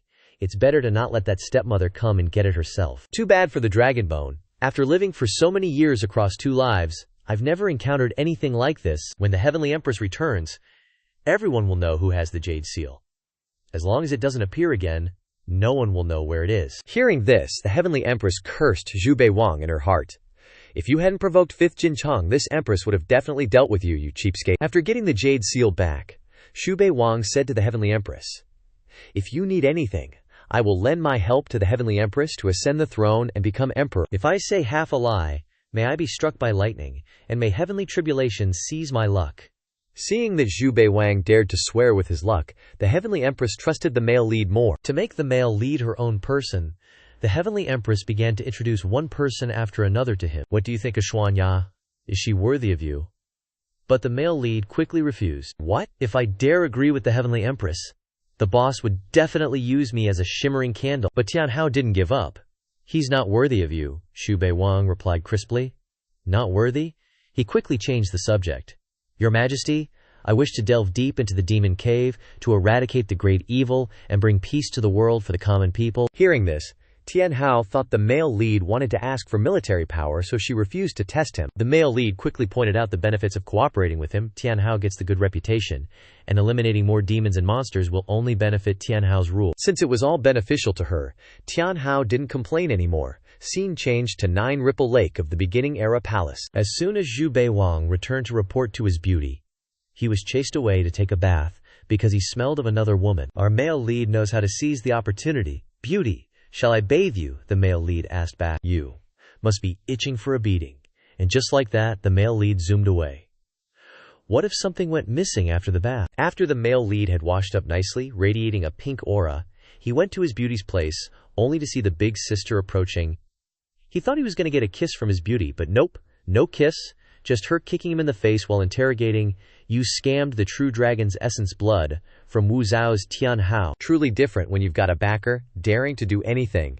Your Highness's schemes are admirable. With a charming expression, the male lead said, return the jade seal to your beauty. Xu Bei Wang was planning to take advantage of his beauty's good mood and play some tricks, when his beauty's pet flew over and covered the male lead's face. It seemed to like the male lead a lot. Startled, and not knowing where this thing came from, the male lead yelled, get out of here, don't get in the way of my good time. Just as he didn't know what to do, his beauty told the male lead that the flying thing wanted to go with him, and she had agreed for them to travel together to the demon cave. The male lead looked at the thing rubbing against his face in confusion. What? Go with it, Your Highness. Don't mess around, you can't bring this useless cat along. The male lead grabbed the cat with one hand, hesitant, but afraid of angering his beauty, so he changed it to being afraid of not being able to protect his beauty's cat. The male lead thought in his head, I can't even protect myself, how can I take care of his beauty's cat? What if I lose the cat and lose his beauty too? But his beauty, holding the cat, said, no need to worry about the cat, worry about yourself first, because this cat has 9 lives, so there's no need to worry. Hearing this, the male lead felt more jealous than worried. Every day, you don't have to do anything, just eat and drink, and you get his beauty to hold and hug you, and you have 9 lives. Thinking about it makes him angry. According to his beauty, the cat needs to devour demonic essences, and the food must be high grade, at least 3rd stage demonic essences. Hearing this, the male lead nearly choked. To get demonic essence, you'd have to chop down all the evil spirits in the far north to get just 1 demonic essence. Could it be that his beauty is just digging a pit? A Vietnamese pit, is that right? But the cat next to him even patted the male lead's shoulder. It's not a pit, from now on I allow you to be my servant. After a long tirade, his beauty said she wanted to eat braised pork. The male lead went immediately after hearing that. Scene changed to the kitchen. Unexpectedly, his beauty's boss can breathe fire. How convenient for lighting the fire. Thinking it over, the male lead asked the boss, what do you do with the demonic essence you swallow? Can you transform? Receiving the boss's affirmative answer, the male lead excitedly asked, what does boss want to transform into? The boss replied, don't know. So the male lead immediately reeled off a series of descriptions for the boss to hear. Something sweet and soft. What is sweet and soft? Then tied a ponytail, has dimples, has tiger teeth.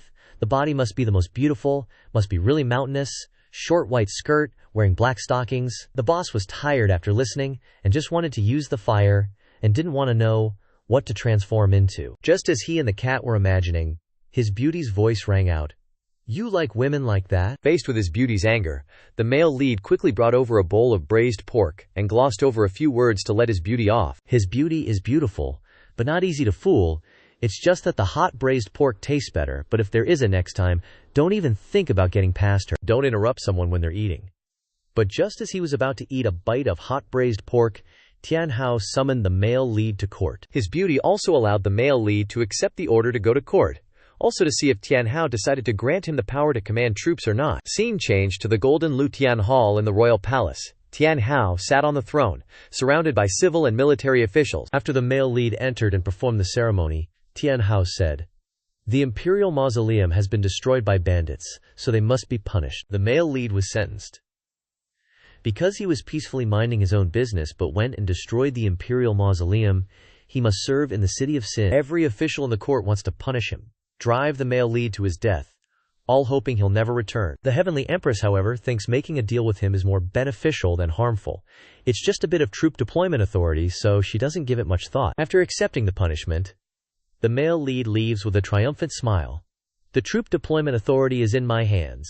Now, time for the next step. Upon his return, after tricking the Heavenly Empress into giving him military power, the hot lady boss also assigns him 2 tasks on this trip. First, find 2 divine artifacts in the Demon Cave, the Star Compass in the far north, which contains profound curse techniques from beyond the realm. Once you find them, grab everything. There's no motivation without rewards. Thinking this, the male lead asks the hot lady boss any benefits for completion. As expected, the early bird catches the worm. Seeing that the hot lady boss is easygoing, the male lead immediately asks for permission to have a sleep with her. The hot lady boss then asks, "You want to take my primordial yin?" With the male lead's weak cultivation, contact with her primordial yin power would lead to instant death. Hearing this, the male lead turns into a puppy, happily realizing the hot lady boss is worried he'll die. The male lead immediately changes the reward to something he can use his mouth for. Before he can finish speaking, he gets stomped flat on the ground by the hot lady boss. "You want to insult me? Oh, so you choose death, boss?" I misspoke. What I meant was, before Xu Bei Wang could finish, he was sent flying. The hot lady boss's face is red as she curses him as a pervert. Anyway, she is a lady boss after all, and she isn't that easy, so you can't get everything you want.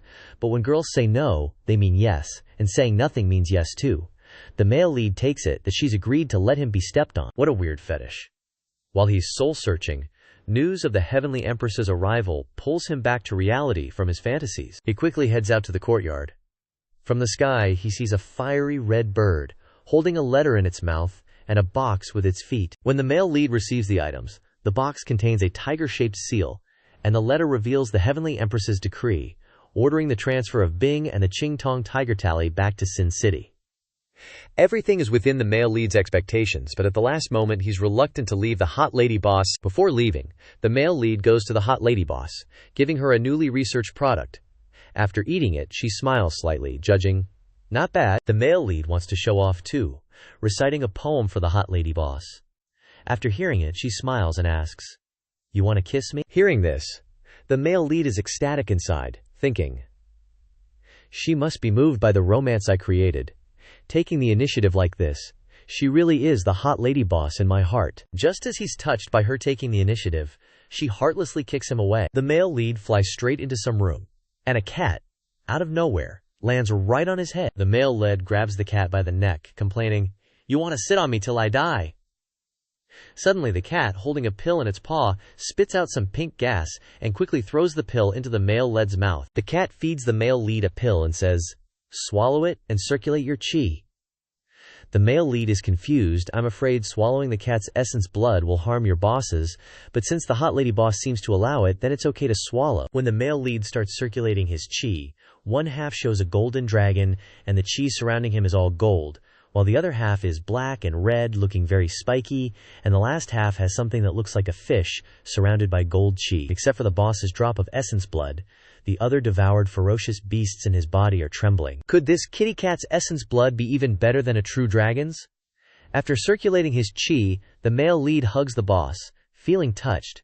Could it be that there's a divine technique in your essence blood too? But the cat only looks at him and meows. "Forget it. I'm more interested in my fist." The cat raises its paw like it wants to try its fist. Not long after, an official enters. It's Eunuch Yu. "Why are you here?" While he's wondering, the cat approaches Eunuch Yu, standing on 2 legs and beckoning with its paw. This cat, does it want me to use Eunuch Yu as a demonstration?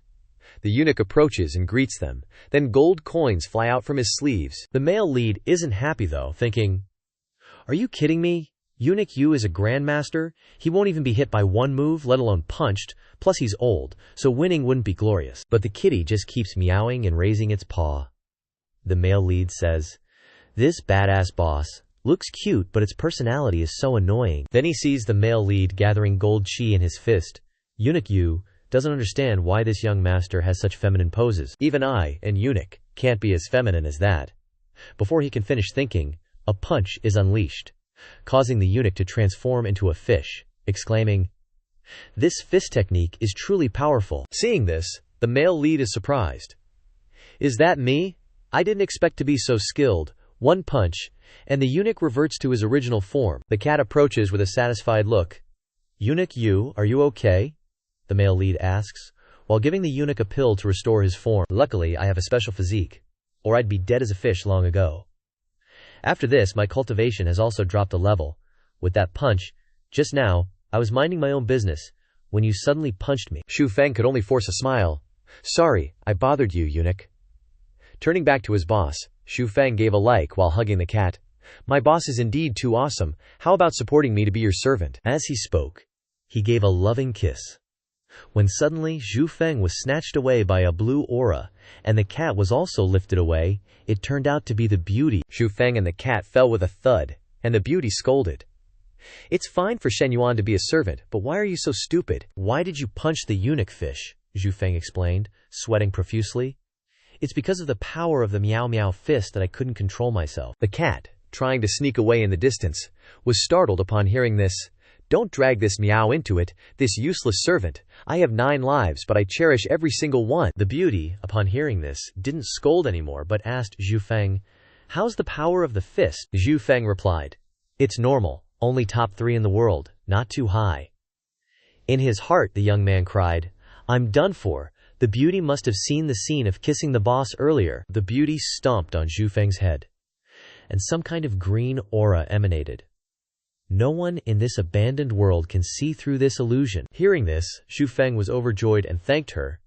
"I set up an illusion, and then used the Meow Meow first, so I'm not afraid of anyone saying my movements are effeminate anymore." Then the beauty looked gloomily at the cat in her hand, and there was a hammer.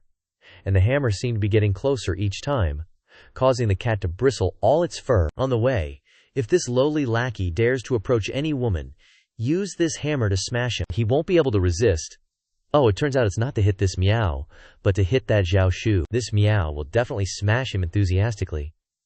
As he spoke, the cat was sweating, and received the hammer. Just when everything seemed peaceful, the beauty lightly reminded, "If you dare to steal a kiss from him, don't even think about living." Faced with the beauty's undisguised lust, both of them could only silently bow their heads.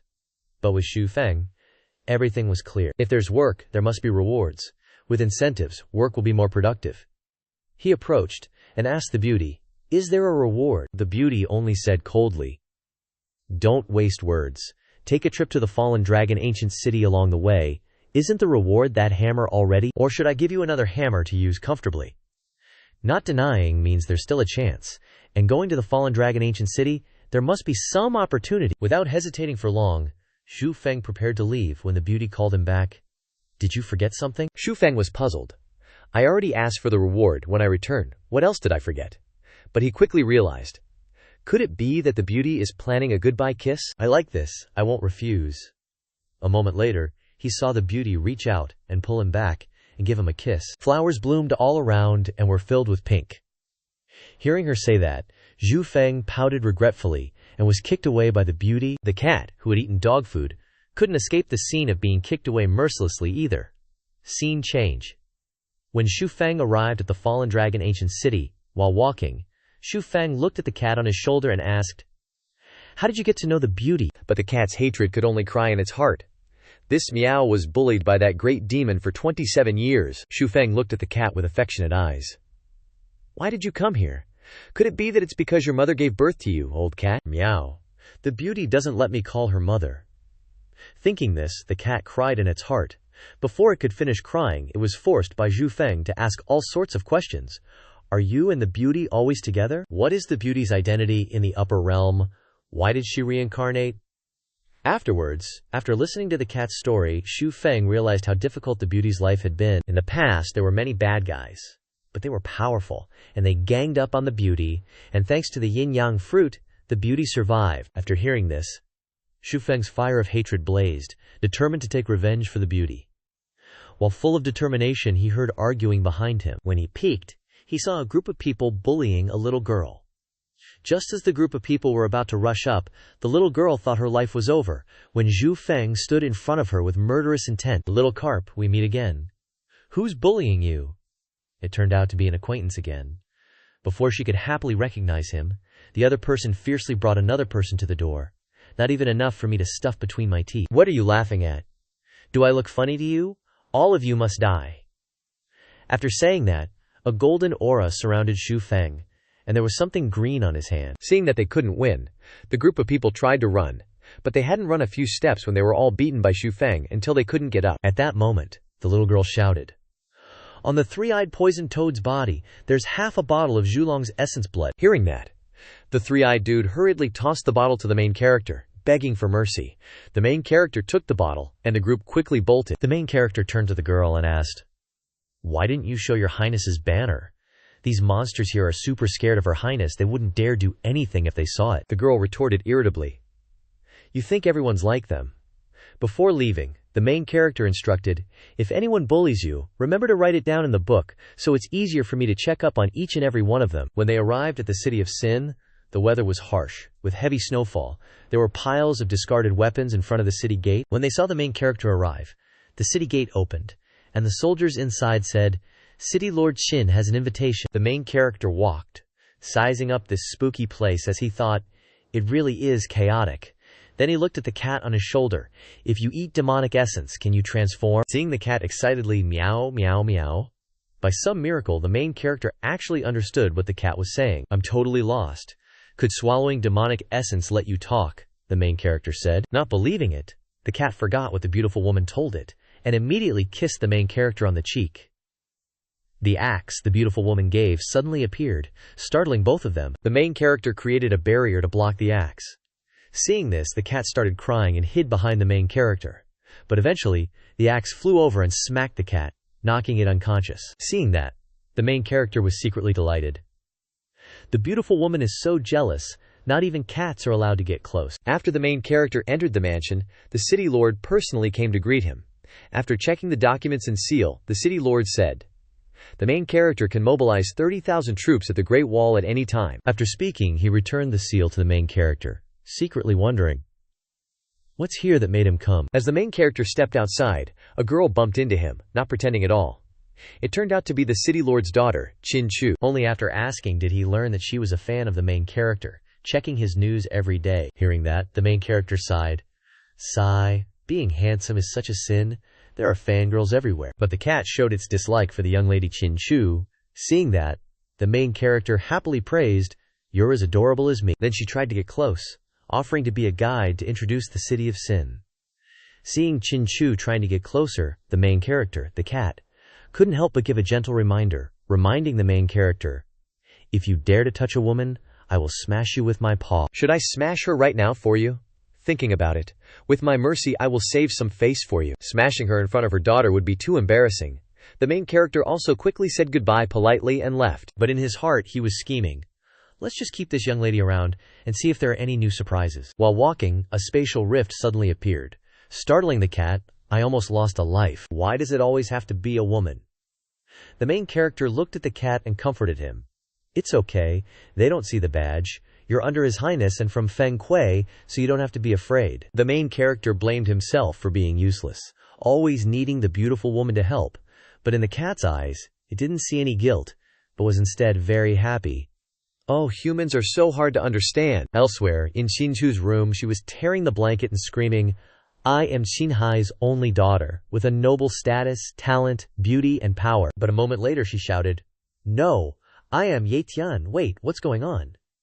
It turned out that a few days ago, Ye Tian accidentally offended Qin Chu. Although he didn't have any real ability, he made up for it with awesome magical artifacts. Defeating Ye Tian, Yan Lao forcibly used some kind of secret technique, causing Ye Tian's soul fragment to enter Qin Chu. Originally, the two souls were always fighting, but now Ye Tian's consciousness finally took control. Having gained control, Ye Tian immediately plotted to harm the main character.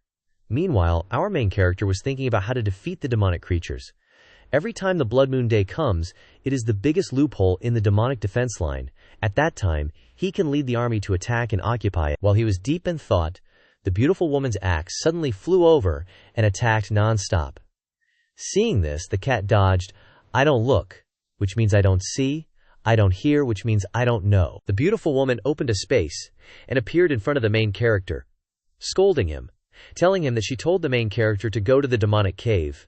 But instead the main character went to flirt, getting beaten with bumps on his head. The main character swore that he would never do it again. "Who believes oaths these days, dude?" the main character asked.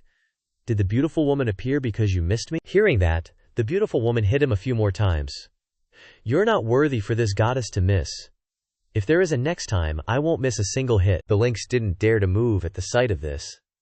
This beauty's possessiveness is terrifying. After venting her anger, the beauty reminded him, quickly search for the 2 divine artifacts. We absolutely need to gather 4 divine artifacts to fuse them into a realm artifact and then break through this barrier above. When I, your lady, ascend, I'll leave the realm artifacts for the male lead. Then you can take them and come find me, your lady. Remembering what that old geezer in the outer realm said about not being able to transcend in this abandoned realm, being the first to ascend will be very difficult for me, your lady. The beauty glanced over and said, You're thinking about me kissing you again, aren't you? Xu Feng wished he could hide his sorrow. She could see right through him. Xu Feng regretted that the circumstances weren't right. Seeing this, the beauty scolded him. Don't you know you can bring your consciousness into the hammer? Always gotta say so much. Hearing this, Xu Feng was overjoyed. Oh, my soulmate. Our spirits are clashing. Our souls are intertwined. Oh, she's so romantic. Then the 2 lovebirds started throwing dog food again, with pink light blooming everywhere. This dog food is high quality, I accept it. Xu Feng touched his lips, reminiscing about the kiss with the beauty. Thinking of kissing but without the real physical sensation, but being able to kiss her was still awesome. The next day, a blood-red moon hung in the sky. Seeing this, Xu Feng and the lynx cursed inwardly. Why does the blood moon always show up on cue? Then Xinchu's flying sword came over, asking Xu Feng where he was going. Ye Tian, inside Xinchu's body, was trying his best to hold back his killing intent. I've been wanting to beat someone up for so long now, Xu Feng just said. If you want to talk, come down here. I don't like people talking down to me, it strains my neck. Hearing this, Xinchu landed. As soon as he touched the ground, he invited Xu Feng for tea, planning to use a beauty trap to seduce him, but as Xu Feng said, I've got a ton of stuff to do, I'm not in the mood for tea. Even though this is Xinchu's body, the operating system is male, so I'm going to call this Miss, a male third wheel, okay everyone? Seeing that he was rejected, the male third wheel said that he didn't have the qualifications to have tea with him, then handed Xu Feng a vial. This is the essence blood of an ancient nightmare leopard. Consider it a welcome gift. He thought Xu Feng would accept it without a second thought, but Xu Feng said he didn't want it. Hearing this, the male third wheel looked visibly annoyed. Xu Feng thought he was going to bite someone, and seeing that he was about to be exposed, the male third wheel used the ultimate weapon, a woman's tears. Before he could even speak, the annoyed lynx cursed, shameless. At the same time, it emitted a pink aura, scaring the male third wheel. Xu Feng stroked the lynx's head and looked at the male third wheel. My pet is a bit naughty, he told the male third wheel not to mind. Suddenly, the male third wheel said, See you next time, Xu Feng. Then he ran away. Xu Feng thought, why does this guy look like he has multiple personality disorder? Then he turned around and praised, Good job, Lynx. We have other important things to do. Scene change. The male third wheel, seeing that his plan had failed, went to Qinchu's father to snitch, saying that Xu Feng used fire and almost burned him to death. Afraid of being detected by divine sense, the male third wheel only dared to stand at a distance, not daring to get close. He thought he'd get support, but instead he received the reply, Nah, I don't dare to touch him either, so you should stay away too. Seeing that his dad couldn't protect him, the male third wheel asked for some kind of fruit. After eating it, his internal energy soared, allowing him to temporarily surpass Xu Feng. Seeing that he couldn't get revenge, the male third wheel switched tactics. The male third wheel asked Xinchu's father if he had a 10,000-year-old azure monkey fruit, wanting to temporarily surpass Xu Feng and become a prodigy. Before he could even wink or beg, he heard the news that Xu Feng was mobilizing troops to attack the demon cave. The scene shifted to outside the battlefield, where Xu Feng was negotiating with demons. Xu Feng was still very calm, comforting the lynx on his shoulder. Be good, I'll give you a big meal later. Can't be too hasty. Need to have a few Demon King level devils and demons to take advantage of the situation and enter the demon cave's forbidden area. The soldiers shouted, QS to the death for the nation, resolute to live. Their momentum soared to the sky, and even the lynx joined the battle. The city lord looked at Xu Feng on the battlefield and couldn't help but sigh. It's as if Xu Feng is more suitable for the city of sin. In the middle of the battlefield, someone shouted to kill Xu Feng. Xu Feng dodged the sneak attack from behind. The city lord was worried, but the male third wheel was overjoyed. I didn't expect someone to dare to make a move. Xu Feng easily blocked all the attacks, and those with grudges also joined in the gang fight. Seeing this, Xu Feng and the lynx carried the beauty's hammer and smashed those who were blocking Xu Feng. What kind of magic weapon is this that can kill a Saint Realm expert with one move? The city lord recognized the beauty's consciousness on the wooden hammer at first glance, and gradually began to believe the rumors that Xu Feng was the beauty's person. Why else would she protect him so carefully and attentively? As for the MC, he was worried about the cat getting hurt, so if there's any danger later, he won't let the cat rush ahead of him again. The cat just let out a meow, yet the MC knew it understood. Seeing the cat was fine, the MC turned to the city lord, demanding an explanation. Explain, sure, but can you dial back the killing intent first? I really don't know anything. The city lord was bewildered. Not understanding what was happening, young Master Nan suddenly shouted loudly. Young Master Nan instantly shut up when the MC glared back, afraid that too much attention would expose his identity. As the two sides argued back and forth, the cat on the MC's shoulder peeked its head out and bared its claws at the city lord's people. Seeing this, the city lord, remembering the hammer from earlier, calmed down immediately. The MC saw the city lord was calmer and said he wanted compensation. After all, this was the city lord's domain, so he was somewhat responsible for the incident and should compensate. The city lord happily agreed. Asking the MC what he wanted, young Master Nan was instantly disgruntled by this, thinking that with his changed identity and Xinhai as backing, he could finally go toe-to-toe with the MC. But now, the M-Kiss had the fifth princess backing him up, his own beautiful elder sister. Hearing that the other party would meet his demands for compensation, the M-Kiss immediately made his request. 10 Demon Emperor Divine Essences and 2 Dark Emperor Divine Essences. Then we can pretend nothing happened, the city lord thought. They're just a few essences, no biggie. So he accepted the MC's demand and tossed a box to the MC. After the MC accepted it, he also acted as if nothing had happened. The scene shifted to the encampment outside the city. The MC gave the cat the entire box the city lord had given as compensation earlier, and the cat devoured it all. But it seemed it wasn't enough.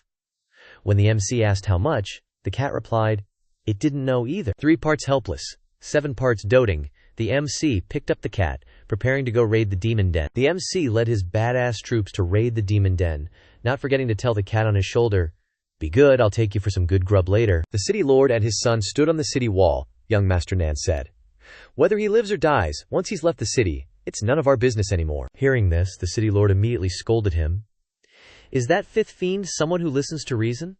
If something happens to the MC, that beautiful sister will dump all her hatred on us two, father and son. Fearing the MC wouldn't return, and the beautiful sister would blame them, when a confident smile couldn't solve things, they resorted to fortune-telling. City Lord Xinhai invited the City Lord of the City of Radiance to consult.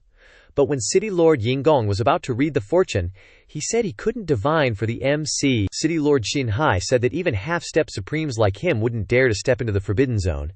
He feared that the MC's chances of survival were slim. Meanwhile, the MC, inside the Forbidden Zone, flew straight in on his sword. After going a certain distance, the MC could no longer use sword flight, his spiritual power vanished, his chi-si was suppressed, and his acupoints were all sealed. Truly worthy of being called a Forbidden Zone. As the MC turned around, Dan Bo ordered them to fire. The soldiers were indignant and refused to follow the order, all protesting. As the lowest servants of Jews, how we must do something great and glorious. Then they demanded to kill the MC. Facing a scene where the entire army was united and wanting to kill their general, the MC calmly pulled out a gun and aimed it at the squad of soldiers. But they scorned him, because spirit artifacts were useless in the Forbidden Zone. They haven't seen the coffin, so they won't shed tears. The MC fired 2 shots, silencing the squad. After they collected themselves, they were shocked again, staggering back. His spirit artifact can be used. The MC then asked the commander once more, now are we going inside and die together, or do you want to die alone out here? Good thing I was good at physics and chemistry for making explosives. Now, in the cultivation world, I fear no one. Seeing that the MC could still use his spirit artifact even in the Forbidden Zone, the squad of soldiers finally obeyed the MC, with the commander leading them deeper inside. Seeing the evil demons starting to arrive, he quickly ordered his troops to form a battle array, then light fires and fire arrows. Seeing the spirit artifacts protect them, they couldn't help but exclaim, "These spirit artifacts are awesome, so pro." Seeing this, the MC seized the opportunity. Demon essences are battle merits. Battle merits can change your fate. Hearing this, the soldiers, who were fearful moments ago, now surged forward with burning morale, charging at the demons without hesitation. The MC watched, marveling at the power of science and technology. Meanwhile, The cat was excited to see so many demon essences. A while later, the soldiers brought a ton of pitch-black demon essences. He took only the third-tier ones. The rest he rejected. The soldiers didn't really understand which tiers were usable, but since they were being given something, they just took it. Then he turned to the soldiers and said, "You guys quickly head back to the city and apologize." As for the MC, he personally headed to the demon den. Everyone was bewildered to hear this, but no one could dissuade him. The scene shifted to the imperial capital. News of the MKC attacking the demon den reached the imperial court. The empress was also surprised upon hearing it. Since the founding of the nation, no one had ever achieved such battle merits. No wonder the MKC was so confident when he left. Whatever, just give the victory to my beautiful senior. Logically, making such a big contribution should be rewarded, but if I wait for her to come back and ask for something, then the reward will be given later. Let's see what Xu Feng is really up to. Over here, my beautiful senior has also received the news, and secretly scolds, "Did he even do what I asked him to do or not?" The scene switches to Xu Feng being shot at. Suddenly, he sneezes. Could it be that my beautiful senior is thinking of me? As for Miaoli, it swallows as much of that black lump as it can. The restricted area suppresses all power, but Xu Feng makes good use of his nether energy, so everything goes very smoothly. While he's guessing that the Forbidden Land has treasures attuned to nether energy, suddenly Miaoli's fur stands on end. Alert! While Xu Feng is wondering if this Forbidden Land has treasures attuned to nether energy, suddenly Miaoli's fur stands on end and it drops the demon essence. Oops, it dropped. Hearing this, Xu Feng turns around and questions, "Miaoli, you stupid cat."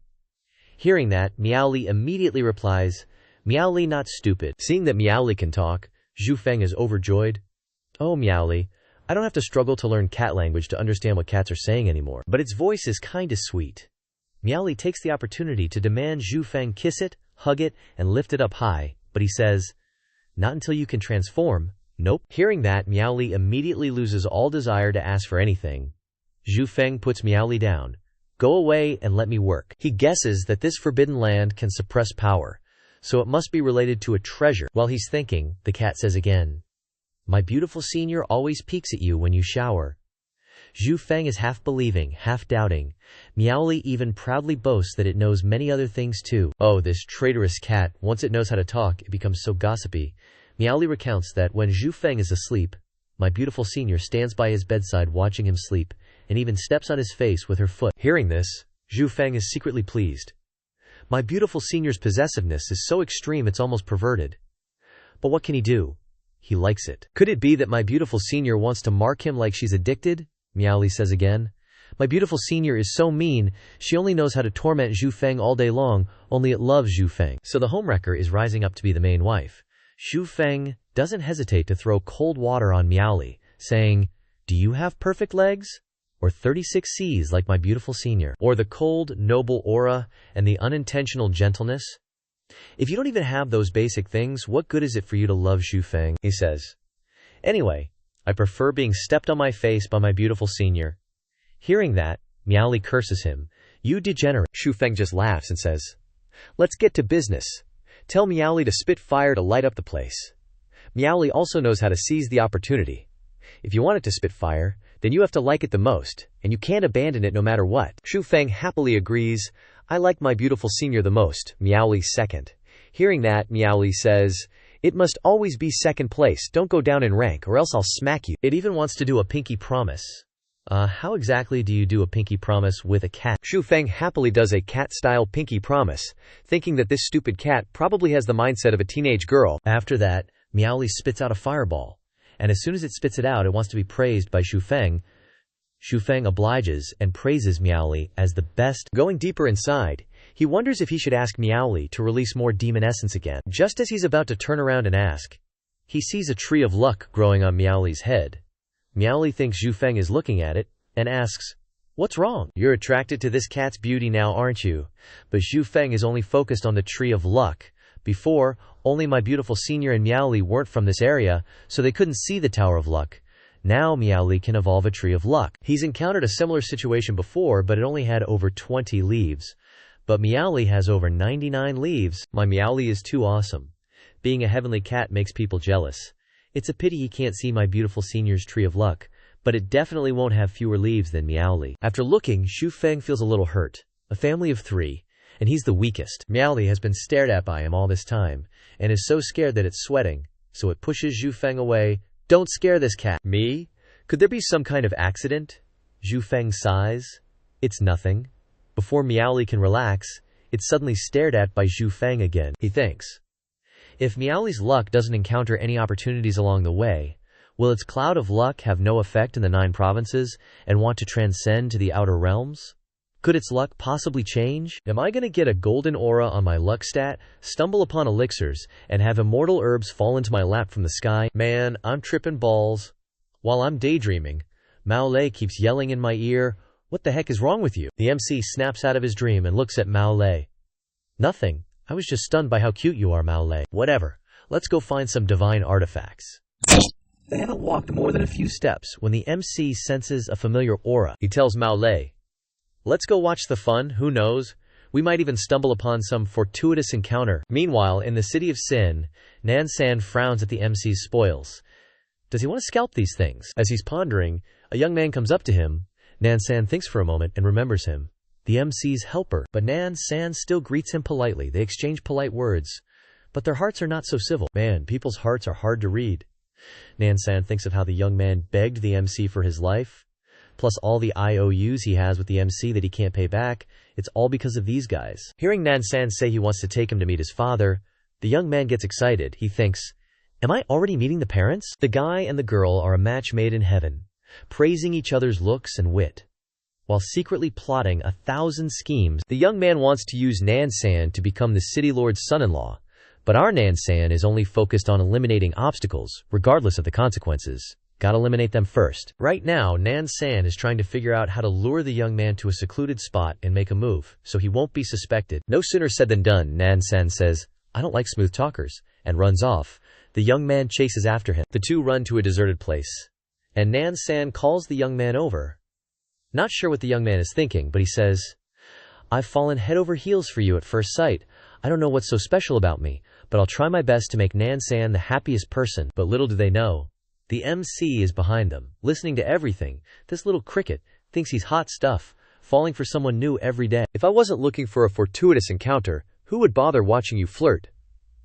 Suddenly, the young man screams. The MC turns around excitedly. No way, things are getting wild. But when he turns around, he sees Nansan stabbing the young man with a knife. Trash like you shouldn't be alive. Hearing this, the young man can't die without knowing why. He uses all his strength to hit Nansan, but is blocked by his sister. You can't escape, son. The young man still threatens Nansan. If you dare kill me, the great Yan Holy Land will not let you get away with this. But before the words can register, Nansan sees a Shenong cauldron, which looks like a green glowing alchemy furnace. The two are arguing when they fall into an empty area. Suddenly, the Shenong cauldron, one of the great divine artifacts of the 9 provinces, appears before them. Nansan sees the cauldron and rushes over to pick it up like a treasure. I really am the chosen one. He starts imagining the scene of defeating the MC and suppressing all enemies in the world. The young man is still freaking out. Spare him, and he won't fight over anything, Nansan says. Hell no. I want the cauldron, and I want your life too, the young man thinks. I must find a way to seduce this vicious woman, then snatch the Shenong cauldron and restore the glory of the great Yan Holy Land, dominating all the major cultivation forces of the 9 provinces. Nansan has no cultivation, so even if he has the cauldron, he can't move it. They must work together with Nansan. Thinking about it, he really can't get the cauldron out of the place they fell into by himself. When he looks up, he sees a figure. At that moment, the MC steps down and greets.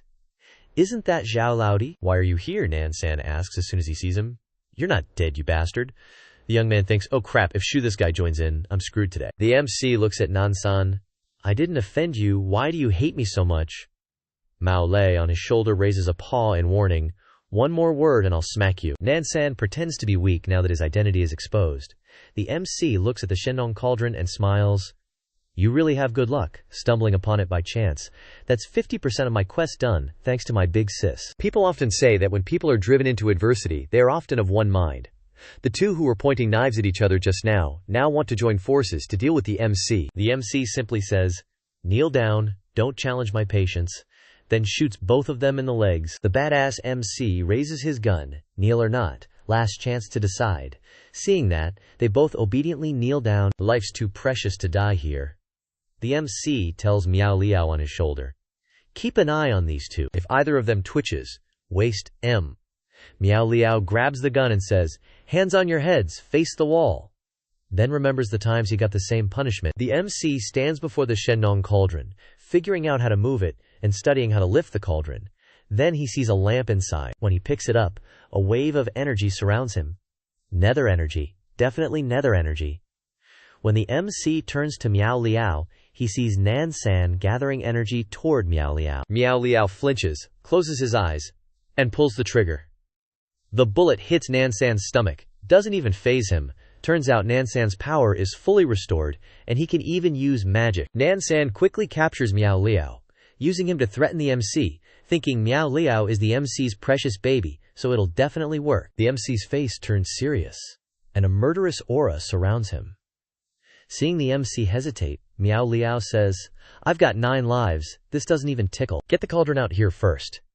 He doesn't want to be the MC's burden. Nansan is about to attack, when he senses the MC's overwhelming power. "You dare touch him. I'll wipe out your Qin family's 9 generations." Then, the MC glances at the young guy. "You're an accomplice. I'll let you witness firsthand how I'm gonna obliterate your whole damn clan, leaving not even a blade of grass alive." Hearing that, the young guy knows he's screwed. The MC says, "Let's see if you know how to be a decent human being." The young guy gets the message. "I don't want to die either, I want to live." He quickly gathers energy, sending a chilling stream like an arrow straight into Nansan's chest, startling Miao Liao. Miao Liao quickly bolts. This Miao has no choice. This Miao doesn't want to die. After that, the MC controls the nether energy to converge and pierce through Nansan, affecting his soul as well. A moment later, Nansan's body collapses, and 2 remnant souls escape. The MC opens the god-devouring scripture, launching a soul attack, and sees Nansan and Qin Chu. At this point, the MC understands the problem. "Bro Miao Liao, I've dragged you into this." Miao Liao sheds tears. "I'm sorry. This Miao is useless. Wait till I transform and use Miao Fist, then I won't be a burden anymore." While the MC is distracted, Yetian quietly moves, but the MC catches him. No wonder the MC keeps thinking this Qin Chu is like a split personality. When the young guy sees Yetian, he gets goosebumps. "No way the girl I like is a dude." The MC grabs Yetian's delicate little neck. "You've crossed my line." Then, Yetian shouts, "Don't. Since I was little, I've been looked down on, my parents disappeared, my body has crippled meridians, I still have regrets, I don't want to die." A golden light surrounds Yetian, and he disintegrates into pieces. A moment later, a green jade appears in the MC's hand, but no one else can see it. When he asks Miao Liao, he just gives him a blank stare. The MC absorbs the jade in his hand, hoping his luck value can also increase. Sure enough, after absorbing it, the MC's luck is higher, a whole level higher. Well, whatever, at least it's brighter than before. The Shenong cauldron is the most important thing. When the MC glances at the young guy, he says, "Kill me, chop me, whatever, I'm so bored of life." But the MC says, "Little bro, how can I kill you?" In his heart, he thinks this young guy's luck points are pretty good, but his luck points are used the most, so he has to kill him, but it's more beneficial to let this young guy live for now. The young guy looks at the MC, trembling. "You say it, but will you do it?" Suddenly, the MC bends down to pick up a jade pendant from Qin Chu's body. Inside the jade pendant is a remnant soul, at least a peak saint realm, possibly a half-step supreme soul. Before the MC can appraise the jade, the city lord and another person jump down from Xu Bei Wang. "You dare kill my daughter." The MC replies casually, "I wanted to, so I did. Should I keep the soul too?" The city lord rushes to his daughter's side, holding a jade that's entirely black on the outside with a pink core. The MC explains, "Your daughter was already dead. I just helped her get revenge." No one pays attention to the MC. The person who came with the city lord asks the young guy, "The holy hall protects your life." The young guy shouts loudly, "Xu Feng has found the Shenong cauldron."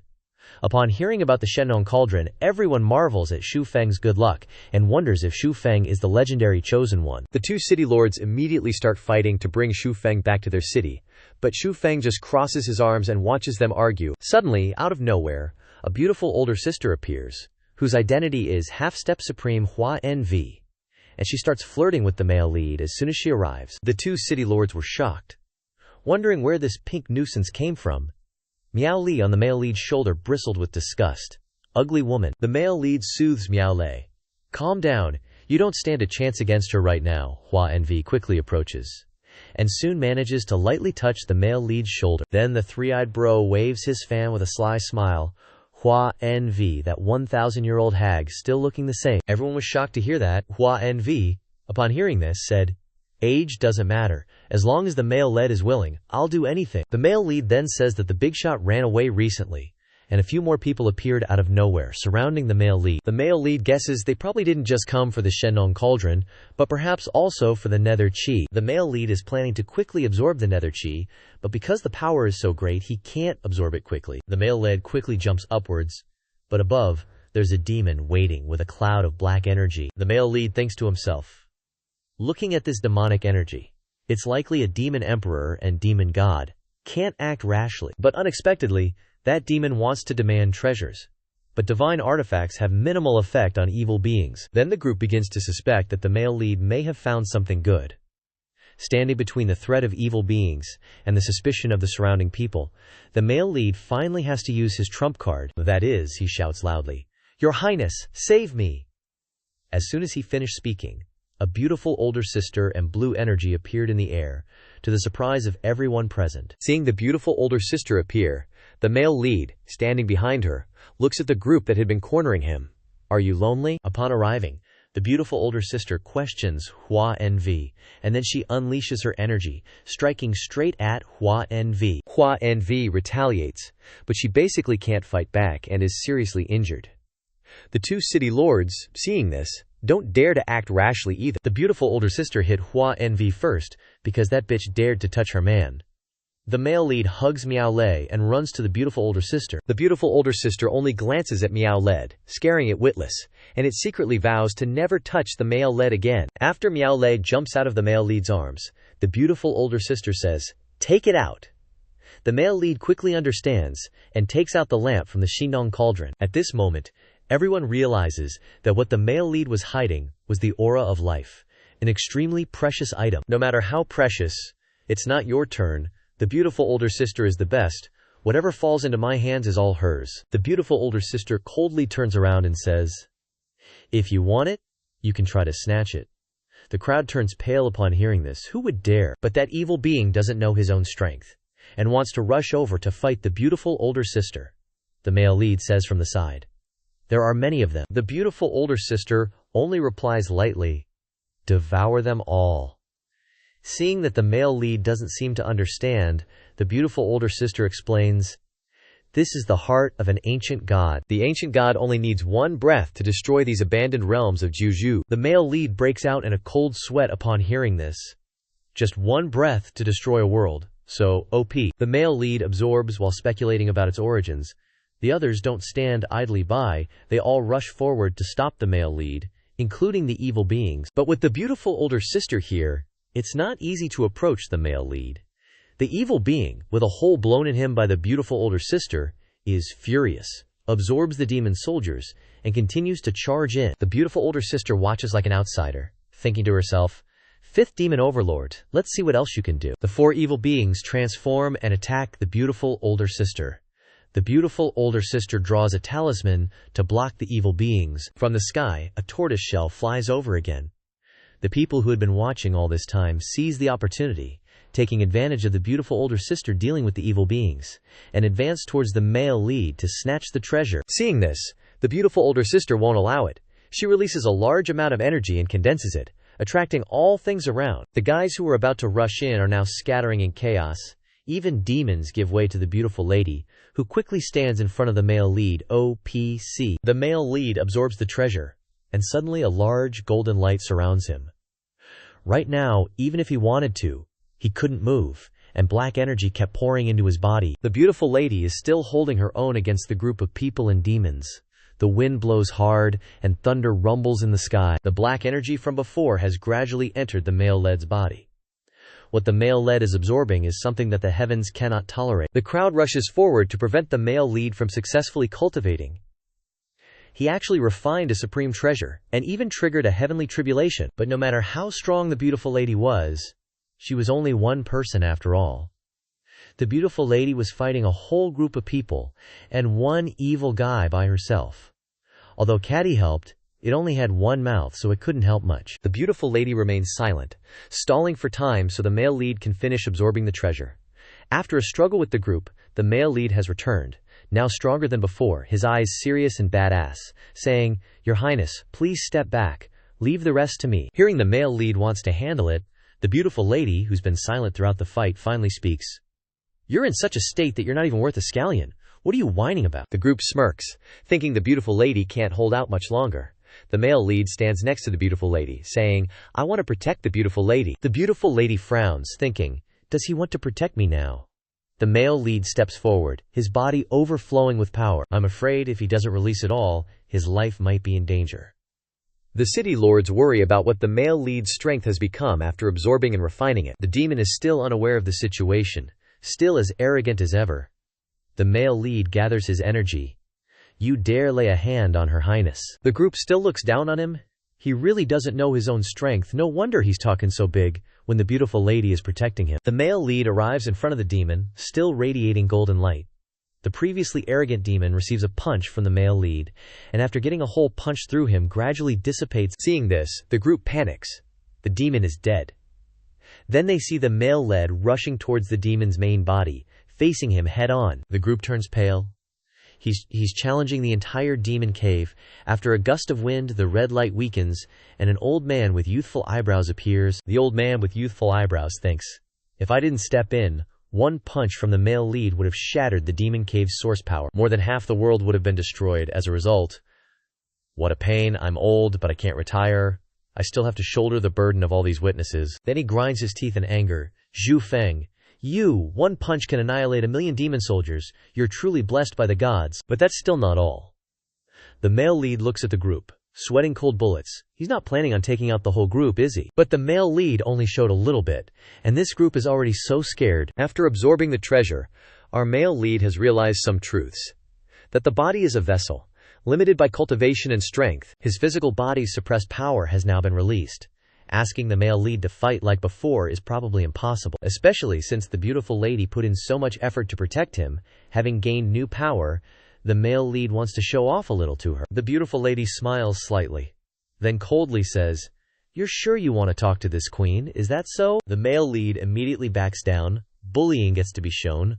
The male lead wants to experience the feeling of conquering, so the beautiful lady can feel. Instead, the male lead is an overbearing CEO. But sadly, these tricks never work on the beautiful lady.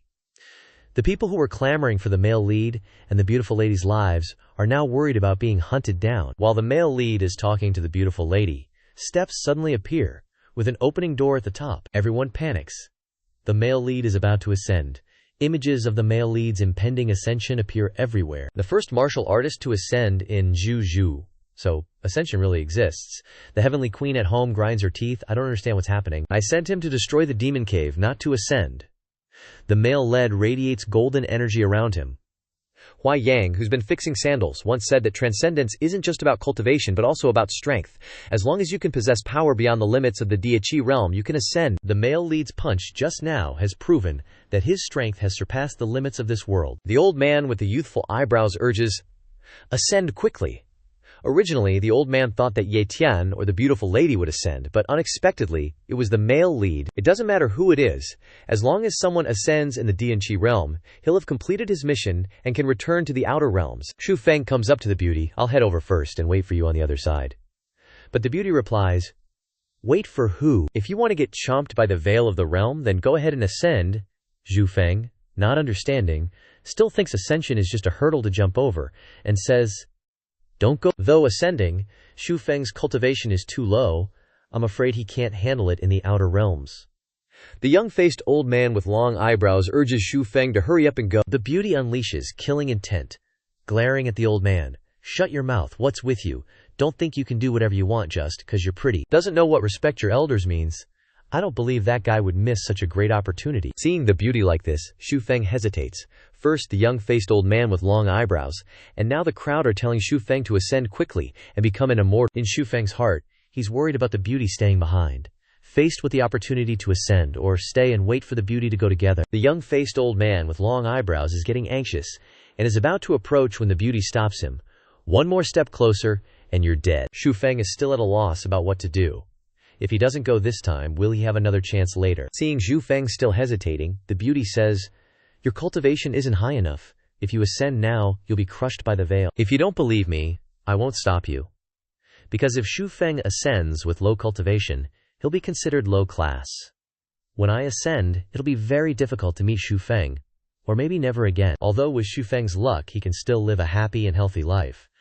As time passes, I'm afraid I won't be able to meet Xu Feng again to stomp on his face. Seeing that the beauty can't bear to part with him, he even thinks he's hallucinating. After a struggle, Xu Feng decides to stay. The young-faced old man with long eyebrows is furious. What are you even saying? Can you just throw away your faith in pursuing the path of cultivation? Xu Feng immediately corrects him. I don't have any faith at all. If I did, it could only be the beauty. The beauty is my only faith. To the bewilderment of the witnesses, someone gives up the opportunity to ascend in order to stay. The event of the ascension gate appearing when Xu Feng was about to ascend has attracted the vengeful spirits who couldn't ascend, and they surround Xu Feng. The crowd are secretly delighted. This time, Xu Feng is definitely going to kick the bucket. The vengeful spirits fly and cover the area around Xu Feng, but they are scattered with a flick of the beauty's sleeve. The crowd are terrified.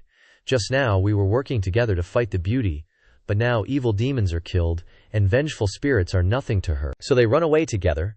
Now seeing Xu Feng's strength, the crowd begin to fear what the damage will be if Xu Feng goes all out. In addition, seeing that ascension is not a legend but really exists, the sects will start desperately fighting for the opportunity to transcend. The crowd all run away, leaving 2 people and a cat in the wilderness, with the lingering remnants of the vengeful spirits that were just destroyed. Xu Feng approaches and asks, "How are you feeling, beauty?" The beauty says nothing but beckons Xu Feng over. Xu Feng is curious and comes closer, and is pulled in by the beauty for a flowery, pink kiss that blooms everywhere. The kitty's eyes don't see, the ears don't hear, I don't exist. Clearly, if it weren't for this meow, Xu Feng would be a goner. Why are you still feeding me dog food? I want cat food, damn it! But given the chance to be kissed by the beauty, Xu Feng casually glides his hand over a mountainous region, and is immediately stomped underfoot by the beauty. Xu Feng says in a plaintive voice, "You misunderstand." The beauty asks back, "You regret it." Then Xu Feng raises 2 fingers. "Love it to death. How could I regret it?" While bickering playfully with the beauty, Xu Feng gives a black orb of qi to the kitty. The kitty happily swallows it whole. Seems like you have a conscience. After swallowing the black qi, the kitty's luck radiates around it. While Xu Feng is still confused, the beauty explains. Just now, the kitty ate lightning spirit fluid from the lightning tribulation, and now it swallowed a magic essence from a demon god. Hearing this, Xu Feng is eager. Could it be that the kitty is about to transform? Seeing the beauty emitting a thick black aura, Xu Feng, with a pale face, says from behind, "I don't even know what it'll turn into." After a while, the kitty has transformed into a sweet girl with cute cat paws. Just as the two are about to exchange their first hug, the kitty suddenly transforms back to its original form. The kitty itself doesn't understand why this is happening, and looks at Xu Feng and the beauty with tears in its eyes. Seeing that, she commented lightly, "You're still green." The cat girl wailed in the male lead's arms. This meow waited so long, only to celebrate for nothing. Hearing that, the male lead coaxed, "It's okay, you'll transform, sooner or later. I was satisfied with how you looked. Transforming just now. Very cute." The beauty behind him glanced at the male lead sideways. "Looks like you prefer cat girls, huh?" The male lead immediately dropped the cat girl, saying to the beauty, "So what, it's just a cat girl." With a wave of her hand, the beauty disappeared, leaving 1 person and 1 cat in a quiet space with a faint blue mist. Scene changed to Taichu Palace. The male lead and the cat girl looked around. She's probably gone. Can this meow transform now? The male lead looked down and praised. The cat girl's transformation is not bad, but a little flat. Hearing that, the cat girl puffed out her chest confidently. "This meow has said it before, I'm a beautiful young girl, wait until I grow up a bit more and they will bulge out too like the beauty." Hearing that, the male lead happily stretched out his hands to hug the cat girl, when suddenly the beauty's voice rang out, "You dare hug him again." Hearing that, the male lead and the cat girl each rushed in a different direction. The male lead quickly ran outside. "You play by yourself, I have important things to do." I wonder what important thing he's talking about. I only see the young man standing in front of the beauty's bathroom feeling nervous. Can I go in? Anyway, I can open the ascension door. What's a mere bathroom door? When the male lead lifted the curtain and went in, he saw the beauty's long hair hanging down, plus her alluring shoulders, and a riot of flowers blooming. The male lead's nose couldn't help but spurt out soy sauce. Oh, male lead, have some self-respect. As he eagerly stepped in, his eyes couldn't open, only hearing the beauty say, "Still peeking? I'll make sure you never see the light again." Hearing that, the male lead turned around and said, "Beauty, hurry up and finish your shower so I can shower too. We can even shower together, I don't mind." Hearing that, the beauty scolded, "Get out now." After a while, he asked, "Beauty, what's the cultivation level equivalent to your current punch?" The beauty replied, "Above supreme." Hearing that, he smiled wickedly. "Then am I worthy of fighting with you, beauty?" Hearing that, the beauty only replied lightly, "Don't tell me you want to control this queen, forcibly do something." Hearing that, he immediately knelt down. How could I have the guts? But in his heart, he secretly cursed, "Oh shit, how does beauty know everything?" Seeing that, the beauty only smiled with amusement. "You should remember that you have this queen's blood in you. I know everything you're thinking." Hearing that, the male lead felt a little regretful, for the beauty once said that with the male lead's current cultivation level, contact with her primordial yin energy would cause him to explode and die, so at that time he pretended to go berserk, and the beauty took him to hide, and then took the opportunity. Ugh, why do all young men at this age take the opportunity? While he was lost in thought, the beauty's voice woke him up. "Get in, and wash up properly." Looking at the beauty, who had just finished showering, he thought to himself, "The big boss is indeed big. What's big? You guys figure it out yourselves." The male lead took a bath, while cherishing the drop of water in the bathtub. Beauty's bathwater. Who else in the world besides him has the chance to bathe in it? While he was enjoying the feeling of being unique, the beauty's voice came from outside. "Hurry up and take a bath, and then cook. I'm hungry." After a while, he brought over hot dishes and placed them in front of the beauty. It's been a long time since he cooked for the beauty. The beauty ate while complaining that the male lead's cooking skills hadn't improved. But in the male lead's heart, he knew that the beauty was just saying that, but in fact she liked it very much. The male lead leaned closer to the beauty and asked, "If I really ascend, will I be crushed by spatial turbulence?" He was calculating in his heart. Sometimes knowing the enemy and knowing yourself will lead to 100 battles and 100 victories. This extraterritorial domain seems very interesting. The beauty put down her chopsticks and said, "The extraterritorial domain is just a name, but in reality it's divided into 3 realms. The immortal realm, the spirit realm, and the human realm. The human realm is the realm of lingering ki, the realm where you and I are living. Even if you stand at the peak living for 2,000 years, it's still a world abandoned by the heavenly Tao. The spirit realm is the land of gods, formed by billions of star fields. The strong rule and have the same lifespan as the heavens, and gods control a star field, with a lifespan of at least tens of thousands of years." The beauty said, "The heart that the male lead absorbed is the heart of an ancient god, the master of a star field." Hearing that, the male lead asked, "Can I go to the immortal realm after ascending?" Then the beauty rolled her eyes. "With the male lead's level, you can only go to the spirit realm." Hearing that, the male lead was completely depressed. There are even ranks in the extraterritorial domain.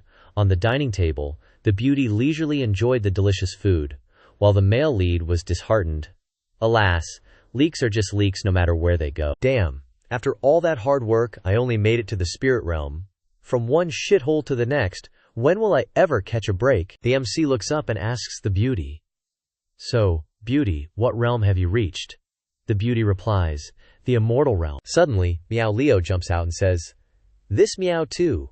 Hearing that, thunder rumbles and lightning flashes. Sure enough, they're a family of 3, and I'm the weakest. The beauty says, "I came from the immortal realm, so returning to the immortal realm is natural, and so is Meow Leo." Hearing this, the MC takes his anger out on Meow Leo. "Who asked you?" Meow Leo dodges quickly. "The MC is bullying me." Why? Only then does the MC understand.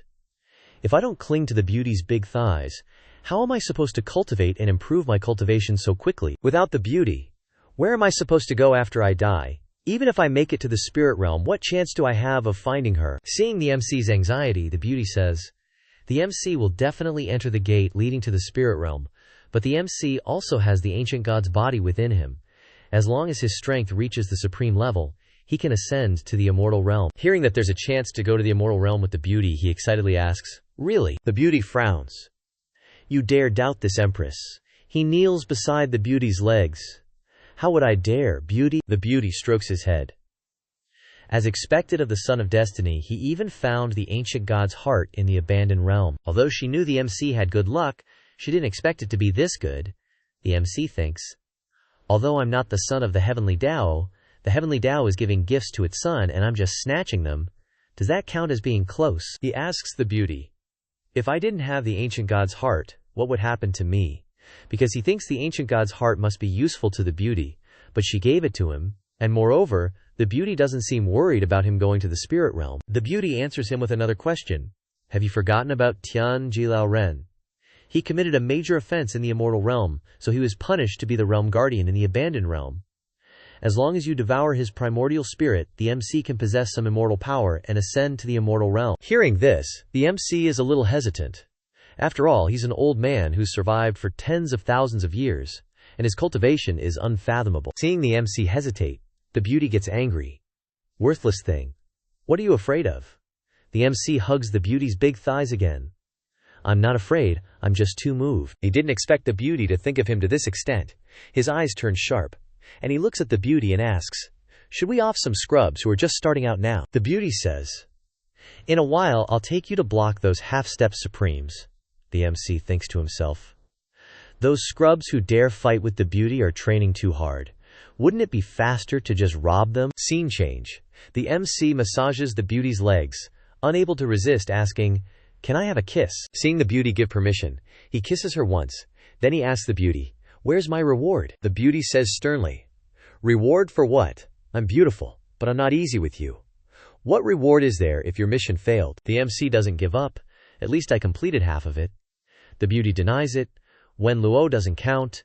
I've never broken a promise before, but the mission failed, so there's no reward. But the MC doesn't give up. If the mission is half done, then the reward should also be half, right? Seeing the beauty still refuse, the MC stands up and sulks. I'll go kick some monster gods, then I'll bring back another divine artifact and a star compass for the beauty. He's just saying all that cool stuff, but the MC is hoping the beauty will stop him as he walks away. He doesn't see the beauty, only Miao Leo running over and saying, are you gonna die? He puts on a cool and determined look. If I don't return, then so be it. He thinks to himself, even Miao Leo can't bear it. Why isn't the beauty stopping? Suddenly, the beauty shouts, get back here! The MC was just waiting for this sentence. As soon as he hears it, he happily runs back to hug the beauty's big thighs. Seeing this scene, Miao Leo thinks to himself, this human is too slippery. The MC leans on the beauty and says, the beauty loves me the most. The beauty hugs her anger, looking at the MC. Seeing that she's angry, the MC puts on a weak look. It's this one's fault for being too delusional. Being able to run errands for the beauty as a commoner is a great honor. I'm not qualified to ask for gifts. The beauty, Miao Leo, also comes to her side and speaks up for the MC. You look at him, so pitiful and pitiful, agree with him, don't your conscience hurt? Looking at the two people hugging her legs, the beauty remains silent. Seeing this, the MC says, perhaps being stepped on once is also a luxury. The beauty gets even angrier. She brings the MC to her palace. The MC is dazed on the surface, but in his heart he's blooming with joy. As long as I act a little miserable and provoke the beauty's desire to conquer me, I'll definitely succeed. While he's proud of his acting skills, the beauty glares at him, and the MC breaks out in a cold sweat. The beauty says, this empress will only count to 3. The MC quickly understands her meaning and quickly rolls onto the bed. He secretly prayed for a violent, stormy moment. Hearing the beauty getting ready to stomp on him, the male lead drooled with anticipation. Drool. After a very affected abaya from him, the beauty kicked him, flying across several mountains. The male lead, now reminiscing about the scene of the beauty stomping on him, grinned uncontrollably, soaking in the water while musing, I'm truly awesome. He tricked the beauty into fulfilling another goal. Soon, he'll get to touch her 36 Cs. A kitty suddenly appeared, asking what he had in his hand. Saliva. The male lead thought. The kitty said, on the sock. So he innocently replied. The kitty perched on the bank, waving its paw. Your humble cat doesn't like you anymore. He washed the beauty's socks while replying, I don't need you to like me, beauty. Seeing he didn't react, the kitty said again, when it transforms, it will also stomp on the male lead. The male lead looked at the kitty and began to imagine it transforming. The male lead imagined the scene of the transformed kitty stomping on him, thinking, it's not entirely out of the question. Then he saw the kitty whisper into the male lead's ear, your humble cat has a secret only for you, male lead. Knowing he had just awakened a talent, the male lead shouldn't tell the beauty. When he asked why, the kitty just smiled. It thought, This humble cat's endured humiliation for too long. The time to defeat the beauty will come. Seeing the kitty smile without answering, the male lead picked it up, wanting to see. The kitty said again that the male lead had to praise it first. The male lead followed suit, praising the kitty as the most beautiful kitty in the world. Hearing this, the kitty jumped down, turned around, emitting pink aura, and told the male lead to ride on it. The male lead was confused. Riding the kitty doesn't seem very good. It's so tiny, what can I ride? But a moment later, seeing the male lead riding the kitty and dashing off at breakneck speed, he soon arrived at the gate of the capital city. The kitty dropped the male lead down, full of pride. How's your humble cat's new skill? Awesome, right? The male lead said, still a bit green, causing the kitty to get angry. Your humble cat doesn't like you anymore? While they were arguing back and forth, the great beauty's blue aura suddenly lifted them both up. A moment later, the beauty dropped them into an area surrounded by a screen. The beauty said, trying to hide from me. Stand there and reflect. We're done for. Nothing can be hidden from the beauty. The sky was turning to dusk. The wind was blowing bleakly. One person and one cat stood helplessly inside. Helpless. It's over.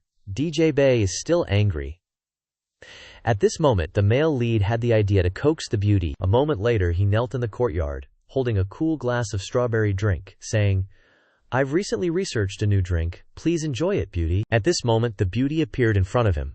But when she saw the plump, halved strawberries on the cream, she got angry again and scolded the male lead as a pervert. Seeing this, the male lead didn't understand anything. The beauty scolded further, and you're still insinuating things to me, beauty. The kitty standing next to him pointed at the glass in front of him and said, in the mountains, weren't you washing your saliva in the... Enlightened by the kitty, the male lead said in confusion, it's not what you two think. We're done for. The beauty is overthinking things. What to do? He quickly ran away, saying he would change the dish for the beauty. A moment later, he came back and brought a plate of fried dough sticks to the beauty, inviting her to taste them. But when she saw the shape of the dough sticks, the beauty got even more angry, and the male lead was even more confused. We're done for, bro. The beauty keeps making random associations and won't stop. From somewhere, the kitty jumped over to distract her, saying that it wants to devour the demon god. The beauty pointed at the male lead and said, let him help you. The male lead smiled wryly. Huh, the boss is helping senpai out of a tight spot. That's touching, but there's no need to do it this way. The kitty jumped into the beauty's arms and started to act cute. Big sister, help your humble cat. The male lead witnessed this scene, thinking, first time seeing this kitty call the female lead big sister. Suddenly, the voice of a servant came from outside. News that the fifth madam has come to visit. The male lead was overjoyed. So my mother-in-law is here. The kitty, upon hearing the news, jumped from the beauty's arms into the fifth madam's arms, demanding a kiss. The fifth madam was very surprised to hear the kitty speak, you can talk. After settling down, the beauty's mother hugged the kitty, looking over at the male lead. You are young master Xu Bei Wang, is that right? The male lead respectfully replied. This son-in-law, ah no. This one is Xu Bei Wang. Greetings to mother, ah no. Greetings to Shen Da Ren. In his heart he thought, my mother-in-law's cultivation must be extraordinary. Her cultivation must be around the peak of Nirvana realm, as expected of the beauty's mother. After the two sides greeted each other happily, the beauty asked, fifth madam finds him very handsome. Seeing this, the male lead still kept a social smile. So the beauty isn't just like that with the kitty, but with her own mother as well. Madame Wu could only offer a wry smile to Mount Liu. The male lead approached and massaged the beauty's legs. Seeing this, Madame Wu couldn't help but sigh. Usually, the male lead blocks people like crazy, but now he's obediently listening in front of his daughter. Little did she know, the male lead was silently complaining, mother-in-law probably doesn't know that your son-in-law gets bullied by your daughter all the time. After a while, Madame Wu said she wanted the beauty to help her with something. Seeing the beauty agree, Madame Wu said she wanted Zhu Feng to go to the inheritance land of the fifth family to retrieve the origin power of the Wu family's ancestors. Hearing this, Zhu Feng wondered, why don't you get it yourself, mother-in-law, and what exactly is origin power? At this time, Madame Wu explained. Ever since Xu Feng opened the Ascension Gate, the people of various sects have started vying for momentum. Among them, the momentum of the Wu family's ancestors contains the origin power left behind after their deaths, accumulated over 10,000 years. As long as the Holy Cauldron Peak in the clan refines it, without any mistakes, they can step into the half-step supreme realm. It's just that the inheritance land is only accessible to those under 25 years old, and they must also be martial artists with invincible Dao hearts. Madame Wu herself couldn't enter, so she had to rely on Xu Feng. Xu Feng turned back to let the beauty decide. Seeing this, the beauty said, "Give half to Xu Feng." Madame Wu was surprised. "But half, I'm afraid the people in the clan won't agree." Hearing this, the beauty domineeringly said, "If they don't give it, we'll snatch it." Then the beauty stood up and told Madame Wu that she and Xu Feng would go to the Wu family together, then tossed a bottle of medicine to Madame Wu, saying, "This medicine can help you break through to the saint realm." Upon receiving the medicine, Madame Wu thought to herself, "Finally, she has some conscience. But if the clan leader finds out about the other half, he'll definitely be even more angry. But what can he do about it?" Thinking this, Madame Wu burned a talisman, saying, "All right, we can set off now." Seeing Madame Wu about to leave, Xu Feng quickly ran out to say goodbye. "Thank you for your gift, Shen Shen." Unexpectedly, he was scolded. "Don't call me Shen Shen." After a while, someone suddenly ran in to report, "News has spread in the city that His Majesty has awakened." In the royal palace at this time, the king had just woken up, saying, "I've been asleep for 14 years, troubling the empress and officials." The heavenly empress sadly reported, "Wu Dao and Mingyu's husband have both been killed." The king angrily said, "Why do I have to hear such bad news as soon as I wake up?" "Who's the culprit? Have they been caught?" The heavenly empress replied. "It was done by Xu Feng. He humiliated Mingyu, killed Ma, massacred without reason, and even casually destroyed the royal mausoleum." Hearing this, the king angrily said, "Immediately issue a decree to execute Xu Feng and confiscate all his assets and exterminate his 9 generations." As the decree reached his hands, Xu Bei Wang only frowned and sneered. "Want to kill me?" At this point, he doesn't even put the emperor in his eyes anymore. He turned to his sugar mommy and said a concise sentence, "Your Highness, your subordinate will go and kill him." Such a matter as killing the emperor was met with Jin Chang's extremely calm reaction, casually replying, "Go ahead." Jin Chang's mother, sitting beside her, was also stunned, feeling that these two were being a bit too casual, weren't they? In her mind, she thought, "Did I hear wrong? Killing the emperor? These two are deciding the matter of killing the king so calmly." Just like that, Xu Bei Wang advanced, and his appearance caught everyone in the royal palace and the Hall of Central Harmony by surprise. Upon seeing him, they loudly scolded, "Xu Bei Wang, you dare to come here?" Despite the chaos before him, he still leisurely took each step, saying, "It's because I heard His Majesty wants to kill my whole family, while I am loyal with a clear conscience. Please, everyone, be the judge for me." No one listened to a word he said. The maids held spears. The close officials guarded their positions, preparing to attack him, believing that he wanted to commit treason, asking what he wanted. Xu Bei Wang looked at the two without fear, calmly asking a question.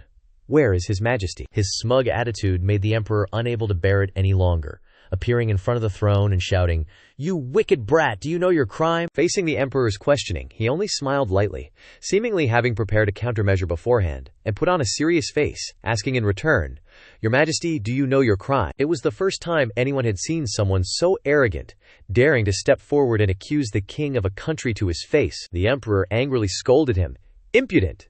He observed Xu Bei Wang for a moment and saw that he didn't seem very strong, so he immediately looked down on him. "I thought he was some kind of powerful expert. At this age, he's at most a grandmaster, yet he dares to be so arrogant. Today, if I don't teach him a lesson, how will I establish my authority with the gods?" Yet our Xu Ji doesn't care about His Majesty's prestige at all, treating his words like a passing breeze, and continues to question, "Why would Your Majesty plot a rebellion?" This humble subject suspects Your Majesty has been taken over by a demon. The dignified ruler of a country, rendered speechless by a mere kid, can only stammer out a single word. Xu Bei Wang chuckled, then glanced at the closed minister, saying, "Because I suspect Your Majesty has been taken over, I've come specifically to soul-search you." Hearing this, he immediately became anxious, sweating profusely, and hurriedly shouted, "I know His Majesty's body better than anyone. Don't mess with things you don't understand." While scolding Xu Bei Wang, he secretly transmitted a message to the emperor, begging His Majesty to withdraw the decree to execute Xu's clan. But His Majesty, wanting to re-establish his authority, seemed unwilling, asking the subject in return, "As the Grand Tutor of Daiqian, why should I fear this kid?" Xu Bei Wang approached very closely, raising his hand, activating his power, preparing to strike, while slowly explaining to His Majesty, "I once stayed in the demon district, killed millions of demon soldiers, and personally killed 13 demon emperors. I'm most familiar with what demons smell like." Coincidentally, Your Majesty has exactly that smell. To make this assassination even more righteous, Su Ji pulled out Daqian's laws, Qian law. If the emperor breaks the law, he's punished the same as the common people. Your Majesty is even tainted by demons and cannot act illegally. Finishing his words, he erupted with his aura, displaying his cultivation.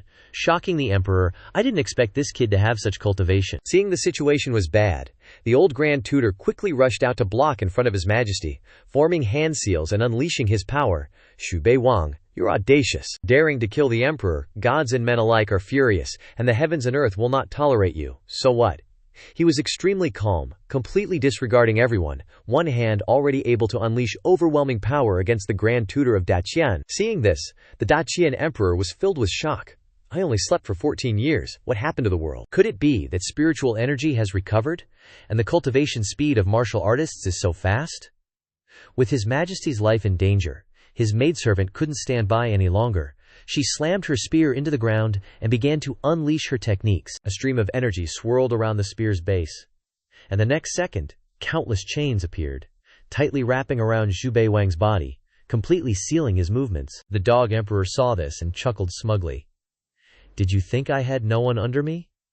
Suddenly, a streak of blue power flew over, turning the imperial palace hall into an ice cave. Everyone immediately recognized the aura, whose aura this was, and exclaimed in surprise, Jin Chang, why was the maidservant just now frozen into an ice sculpture in the blink of an eye?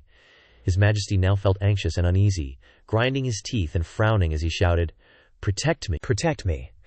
But Jin Chang's power had already enveloped the entire Hall of Central Harmony, the terrifying cold air emanating from within, causing the surrounding officials to scatter and flee for their lives. Helpless, the emperor had to take care of himself, directly facing Xu Bei Wang, angrily saying, Do you really think I'm afraid of you? He unleashed the power of the dragon Qi, turning the national fortune into a protective shield to resist him.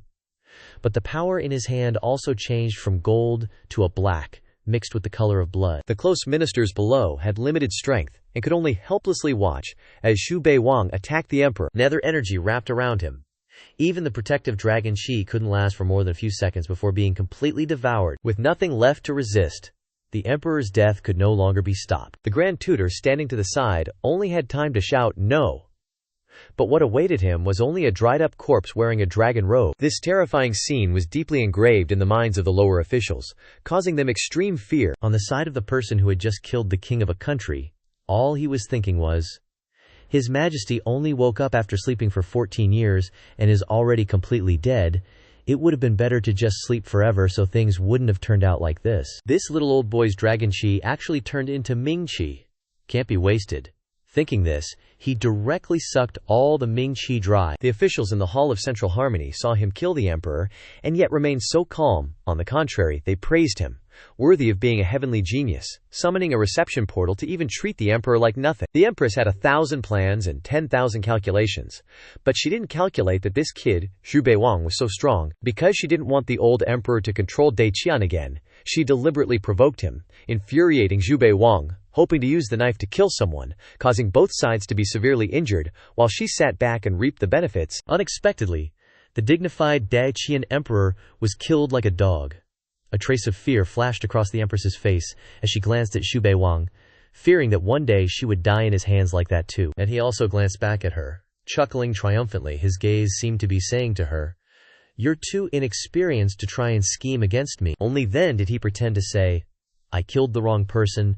Your Majesty wasn't taken over by a demon. I killed the wrong person. No way. How can he say it so casually? Could it be he came to kill the emperor? Does he really think no one can deal with him? The officials were trembling with anger, pointing fingers, wanting to curse Xu Bei Wang until his ears fell off, but they could only swallow their resentment. Unexpectedly, there was actually a brave soul who dared to rush up and shout, Killing the emperor deserves death. Strangely, he didn't react at all, letting him rush forward. Suddenly, a hand reached out and struck a palm into the air, commanding, The one from before, stop! It was the Empress Wu. She suppressed her anger and ordered, First, hold a national mourning for His Majesty. Doesn't this attitude and order imply that Xu Bei Wang should just be let off? That official could only gape, motionless. Xu Gen left just like that, before the eyes of all the high officials, not forgetting to add a sarcastic remark on his way out. Give him a grand funeral. making them swallow their anger in silence. The entire palace was in chaos, and the news of His Majesty's passing spread to all the people in an instant. They also whispered that the one who killed His Majesty was young Master Xu, believing him to be in existence close to the gods of Xu, with a resounding reputation. But to Xu Bei Wang, these were just fleeting things. In his heart there was only his eldest sister's thick thighs. As soon as he returned to the hall, Jin Shuang and her mother were both there, yet he only greeted her. Did he forget about his mother-in-law already? As soon as the two met again, she scolded him for being useless, needing 2 moves to take care of the old emperor. He didn't expect her to sense his use of the beaming waste blood divine art and the power of the ancient god. He had no choice but to argue. Wasn't that just being extra careful? He shamelessly even asked Jin Shuang to praise him, making her a little annoyed. Her mother, watching the two being all lovey-dovey, felt a bit speechless from being forced to eat dog food. But in return, through this incident, the mother-in-law understood why her daughter liked this Xu kid, thinking the two were a great match. Even if he was famous as a villain, they didn't care.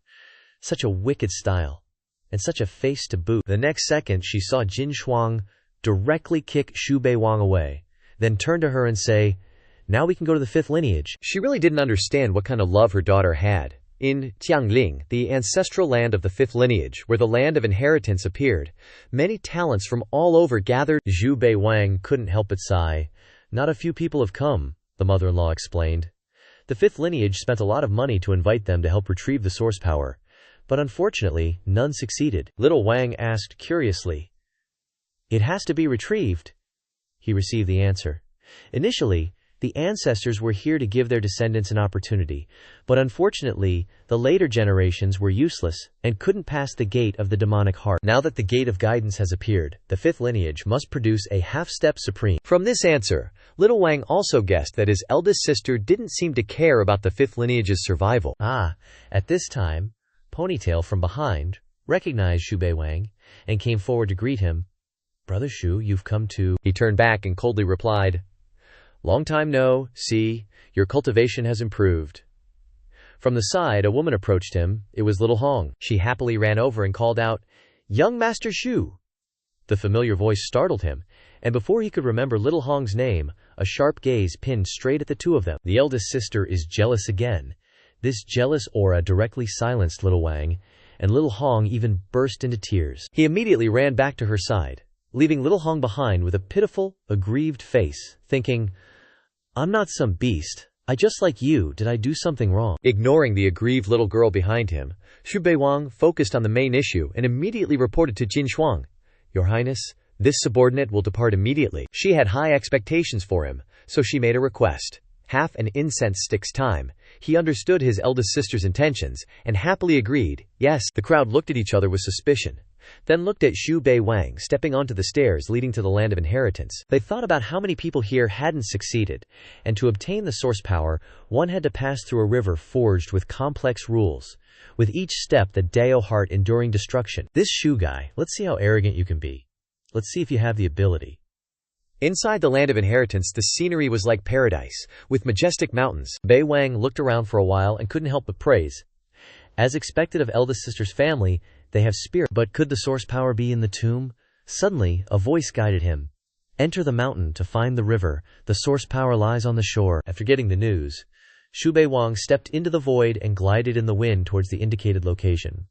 There, a golden river flowed between the mountains, countless ancient characters appearing from the river, representing the countless rules that formed it. Xu Bei Wang's foot landed on the river's surface, and he immediately realized this river was no joke. He closed his eyes, gritted his teeth, and thought, "Is that all you got? I promised the boss. Even mountains of knives and seas of fire, I'll climb them. And to get the source power, my Dado heart must be firm." He thought to himself, "Even though the heavens didn't give me luck, my Dado heart has never been lacking." Suddenly, the image of his beautiful old lady lying in a field of flowers flashed in his mind, and instantly his Dado heart was strengthened. Thanks to that, he smoothly obtained the source heart, and thought, "As expected, when the heavens close a door, they'll open another window for me." But he didn't realize it was just because he was too love-struck. He stepped into the spatial passage, ready to leave. At this time, outside the inheritance land, half an incense stick was almost burned out. Those clowns from before still thought the time was almost up, and that kid probably wouldn't make it out. Just as they were gloating, Xu Bei Wang appeared. With the mother of the source land in his hand, Lord Shen was instantly shocked. Even though he thought this son-in-law of his would obtain the source power, this was way too easy. Ponytail saw this, and despite being incredibly unconvinced, she couldn't help but sigh in her mind. As expected of a Xu. As for Xiaohong, seeing him all cool and handsome, she grew even more fond of this young Master Xu. Suddenly, Miao Miao stretched out her paw and rushed straight at Bei Wang Kyo. With a swipe, she split the source power in two. Just like that, he left one part behind, saying, "Here's half for you guys." Then, together with Miao Miao and Jin Chang, the old lady, he turned around and teleported away, leaving the others dumbfounded. Half of the source power fell out, temporarily avoiding people in a bamboo forest. Jin Chang didn't say much, just told him to eat this source power. Xiao Wang understood her intentions, so he sat down and devoured this source power, to see if he could break through again this time. For some reason, the sky immediately turned black. With thunder and lightning rumbling, Xiao Wang immediately thought of the heavenly tribulation he experienced during his last breakthrough. Is it possible that every breakthrough now requires a heavenly tribulation? But remembering how the last heavenly tribulation was directly swallowed by Miao Miao, he thought, breaking through the heavenly tribulation isn't that troublesome. He looked at Miao Miao with a sly expression. She also sensed that Xu Bei Wang seemed to have something planned, but before she could run, he picked her up, saying, "Go quickly, keep eating." As expected, he wanted her to take the heavenly tribulation for him again, so she indicated that she wanted to refuse. "Don't want to, kiss Miao." "Why should Miao help you?" Jin Chang heard this from afar, and just one glare sent shivers down both Xiao Wang's and Miao Miao's spines. Xiao Miao quickly changed her tune, saying, "Thunder tribulation tastes too bitter. You guys no love Miao." Xiao Wang knew exactly how to coax kids like this, so he directly took out a huge strawberry cake to bribe Miao Miao. Here, beautiful young lady. After eating the thunder tribulation, you can eat this, okay?" The little Miaozi's eyes lit up when she saw the cake, and just like that, she agreed, carrying the cake and flying into the sky, heading towards the lightning tribulation. Her attitude was completely different from before, smiling as she went like she'd struck gold. The ponytail crowd saw the heavenly lightning from afar, and immediately knew that Xu Bei Wang was undergoing tribulation. Ordinary martial artists can't even encounter a heavenly tribulation in their entire lives, but for him, it was like a casual meal. In their hearts, they were even wondering, could he be the chosen one or something? On Xu Bei Wang's side, the lightning tribulation that descended was completely eaten up by Miao Miao. Bei Wang successfully broke through. This breakthrough also brought something different to him, but he couldn't quite put his finger on it. "Ever since absorbing the ancient god's power, my cultivation has been unhindered, but the expanded Qi-Si acupoints should naturally enter the next realm at a certain level. But now, the Qi-Si acupoints haven't changed, yet my true Qi is much stronger. God's power is God's power. Spiritual Qi is completely a joke to it." His dazed appearance made Miao Miao, who was eating the cake, think, could he have gone stupid? Being called stupid by a cat, he was disappointed. "I can't believe I have to rely on this dumb cat after holding onto the boss's thigh." He couldn't help but blurt out in resentment, "I'm destined to be a skirt chaser." Jin Chang didn't understand a word and asked him, "What nonsense are you spouting?" But the more she thought about it, the more she realized that she probably couldn't avoid the heavenly tribulation every time she advanced in cultivation in the future. But with old bro and Miao Miao around, just thinking about it is awesome. Xiao Wang's face lit up again at this thought, and he flattered Jin Chang. "Without your highness, there would be no me today." Jin Chang thought something was wrong with him, but hearing his flattery, she knew he was perfectly fine. She immediately grabbed him and left, ignoring his questions about where they were going, only to return to old bro's villa, a place with truly beautiful scenery. "Ah," Miao Miao, perched on Xu Bei Wang's shoulder, pointed into the distance and said, "You little pervert, look, that's Miao Miao's boudoir." But he wasn't very interested in this information, only offering a perfunctory, Not bad. But what about your highness?" Sure enough, the thing he cared about most in this villa was still the boudoir of the matriarch old bro. Jin Chang, arriving at her boudoir, turned to look at him and said coldly, "Aren't you going to get in here?" Although her words were a bit harsh, Xiao Wang was very obedient, his face as happy as a flower when given orders, leaving Miao Miao speechless. Inside Jin Chang's boudoir, while Xiao Wang was looking left and right, admiring the scenery, and exploring her aesthetic, she said, "I'm tired, I'm going to take a bath," directly drawing his attention. In the bathroom, the space surrounding where she was soaking was covered in countless sparkling light effects. It was harder than ascending to the heavens for Xu Bei Wang to take advantage of her, his face sullen. I don't know what magic she used to blind me so I can't see anything, even though she's right in front of me." Suddenly, she said to him, "That young lady from the great Yan Holy Land is really a great beauty." Xiao Wang thought upon hearing this. As expected, old bro won't let this go. Under her scrutinizing gaze, Xiao Wang could only pretend to be clueless and ask, "Who?" pretending not to know her. Knowing that if things continued like this, his life would soon be in danger, he changed the subject. "Your Highness, I personally designed a set of clothes." Before he could continue, she told him, "Take it out and let me see." A modern red slit dress was taken out, and she immediately felt annoyed, saying, "Isn't this just a little longer than a bodice?" Xiao Wang hurriedly explained, "Your Highness, this is a slip DZ, a challenge for body and looks." He excitedly said, "Actually, I can help your Highness put it on." She glared at him and coldly said, "You can try." Xiao Wang ran away upon hearing this. He knew that if he really tried, his little life would probably end here. But saying that also meant that she had agreed to wear it. Only she would put it on herself, instead of having him serve her. Seeing Xiao Wang running out in a fluster, Meow Meow realized that this guy was up to something again, and asked him, "What wicked idea do you have now?" He didn't answer, because he was extremely pleased to have successfully changed the subject, and even tempted Jin Chang to wear that dress. Although the method of provocation was low, it was still effective. A moment later, she came out wearing the red dress, her massive assets highlighted to the fullest extent.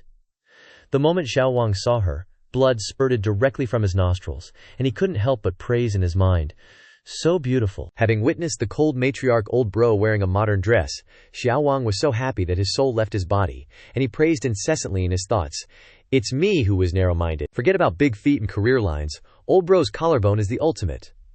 He began to use his flattery skills to treat his matriarch old bro, saying, "Your Highness is so beautiful." She asked again. "Just beautiful," he continued. "A stunning beauty, as beautiful as an immortal." But she seemed a little dissatisfied. What are immortals? This immediately left Xiao Wang dumbfounded, thinking, the so-called fairies of the immortal realm are almost like ants in old bro's eyes. Isn't comparing old bro to fairies insulting old bro? Thinking of this, he put on the face of a love-struck fool and praised, "Your Highness is perfect, without flaws." But she still didn't seem satisfied with this praise, and asked him, "Could it be that in your heart my appearance can only cover up for 10,000 years? Even after using all his flattery skills, it still didn't work. Old bro is really hard to please. After a while, looking at Her Highness a little more, I feel an uncontrollable excitement." Sure enough, thinking about it led to action, and he lunged forward, hugging the great beauty's legs, constantly sucking up to her. Jin Chang looked at him and said, "I don't like your lowly appearance." He looked at her adoringly and replied, "Yes, I will try to overcome it, but it's just that your Highness's attraction is too great." But before he could be serious for long, he thought again. "This red dress suits old bro even better than a cheongsam. It's the ultimate." Sensing his thoughts, she asked, "What strange things are you thinking about in your head?" He quickly replied, "Of course, it's you, your Highness." But that was just a casual answer. Xiao Wang was still thinking about what clothes he should have her wear next. Images of Jin Chang in a school uniform and a nurse outfit had already been imagined by him. She immediately staked her claim, saying, "Only I can be in your head." Hearing this from Xu Bei Wang, she was overjoyed, her face beaming with satisfaction as she replied, "This humble servant only listens to you, your Highness." But sure enough, his serious streak couldn't last 3 seconds. His next words were a direct request. "Your Highness, could you maybe kiss my collarbone a little?" "Absolutely not," Jin Chang retorted decisively.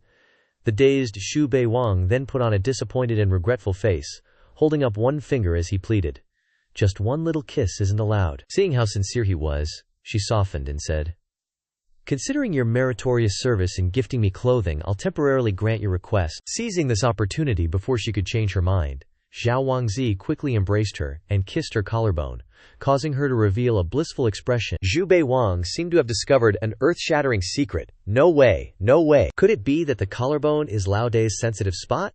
Why else would she have such a big reaction? He took her hand, helped her sit down, and their eyes met passionately. What had to come, came. He thoroughly served her from head to toe. After Xu Bei Wang's massage service ended, he held her in his arms and asked, "Is Lao Dama satisfied?" He was immediately kicked away by her in anger, and she even threatened to make him a eunuch. Faced with this threat, he only smiled and said, "Then it won't be usable in the future." He had almost completely grasped her personality, so he immediately retreated with all haste. She was very embarrassed at this moment. If he stayed any longer, she might get angry from embarrassment. At this time, Meow Meow saw that he had been chased out, so she ran in to find Jin Chang. Little Meow thought the dress that Bei Wang made for her was beautiful and wanted one too, but because she was very embarrassed, she didn't want to see anyone right now, so she told Meow Meow, "Get lost." Little Meow looked at her triumphantly and threatened, "HMPH, always bullying Meow Meow. If you do it again, Meow Meow will tell everyone that you wet the bed. That day you stepped on Little Stinky and then peed on the bed yourself. The blankets were all wet. Meow Meow saw it all." Jin Chang looked at Meow Meow, her eyes a little surprised. This cat must have a death wish, daring to say such things about her. Unable to bear this insult, she went forward to teach Little Meow a lesson she would never forget, causing her to scream shrilly, "Ah!" Meow Meow was wrong. Xu Bei Wang, who was outside, heard everything and chuckled to himself. Such a jealous kitty. Kids are just kids. Our Lao Dao is clearly so smooth. In the next second, she threw the battered and bruised Little Meow from the room into the courtyard. He felt sorry for her and intended to catch her, but before he could, he was blasted away by her from a distance. He complained aggrievedly, Hey, too much. Even if you're angry, don't take it out on me. You two just hide away while waiting for Jin Chang to calm down." Together, they climbed to the top of a mountain. Little Meow cried out in frustration. Meow Meow must become bigger and stronger. Xu Bei Wang comforted her from the side, patting her and telling her she should still endure it. "You can't beat her anyway." She asked him, "Help her, and swear you won't lie," he replied. Jin Chang really did wet the bed. Hearing this, he immediately covered her mouth with his hand, his face full of worry as he said to her, "So you can't let anyone else know." Just then, he also noticed some activity inside his spatial ring and said, "If you're awake, come out." The flame jade pendant inside the spatial ring began to shake, and a stream of energy poured out from within. It was Yetian's old master, Yan. As soon as he came out, he complained, "Since dissipating at the gate of guidance, I've been sleeping soundly. I didn't expect to see you, let alone that kid Yetian." He missed Yetian so much, Xu Bei Wang kindly offered, "How about I send you down to be with him?" Old Yan hurriedly said, "No, this old one doesn't want to die yet." He then asked, "So what benefits can you give me?" Afraid that Xu Bei Wang would attack him, he quickly offered, "This old man was once a half-step supreme, and I've existed for thousands of years in this world. If there's enough experience, I can provide cultivation experience for you, young master." Hearing this, he smirked and said smugly, "I have Lao Dai. Why would I need you? Stop wasting your breath. This is Kun Mountain of the 5th clan. To die here is an honor for you." Seeing that he couldn't sway him, old Yan began to panic. "You. Listen to me. Wait, young Master Shu. This old man will trade a piece of information for my life." HMPH. You look kinda hyped. You're just itching to squeeze info out of that old geezer, aren't ya? Spill the beans. Gotta see if I can score a big win here. Sure, I can tear things up around here with the Devouring God Sutra, but the big boss said that stuff's dime a dozen in the upper realm. If I'm still treating it like treasure, I'm basically slapping her in the face. Yan Lao spills. 5,000 years ago, this old dude paid a visit to Kun Mountain and threw down with the 5th clan's old ancestor. Back then, the old ancestor was already over 3,000 years old. Hearing this, Xu Bei Wang starts to sense something fishy. I thought even with pills you could only live for like 2,000 years tops. 3,000 years is sus AF. What's the secret sauce? Yan Lao explains. It's 'cause he cultivated some special secret art. He had 2 incomplete supreme-level divine souls in his body, using lifespan grafting to keep kicking. Xu Bei Wang finally gets it. Ah, I see. The old monster's using divine souls to extend his life. If he just keeps stacking souls, who knows, he might still be around. After spilling the tea, Yan Lao nervously asks, "Young Master Shu, is that news worth anything?" Xu Bei Wang, actually digging this info, decides to spare him for now. You gotta bounce back and see what Jin Chang makes of it. Jin Chang, meanwhile, is chilling on a garden swing, gazing into the distance like she's missing someone. Suddenly, Xu Bei Wang and Meow Meow pop out from the bushes, right in front of her. The moment she sees them, she's instantly annoyed by what happened before. Xiao Wangzi and Meow Meow, sensing her killer vibes, shrink back. Boss, this subordinate has learned his lesson and re-educated this cat. If she steps out read a line again, this subordinate will definitely teach her a lesson.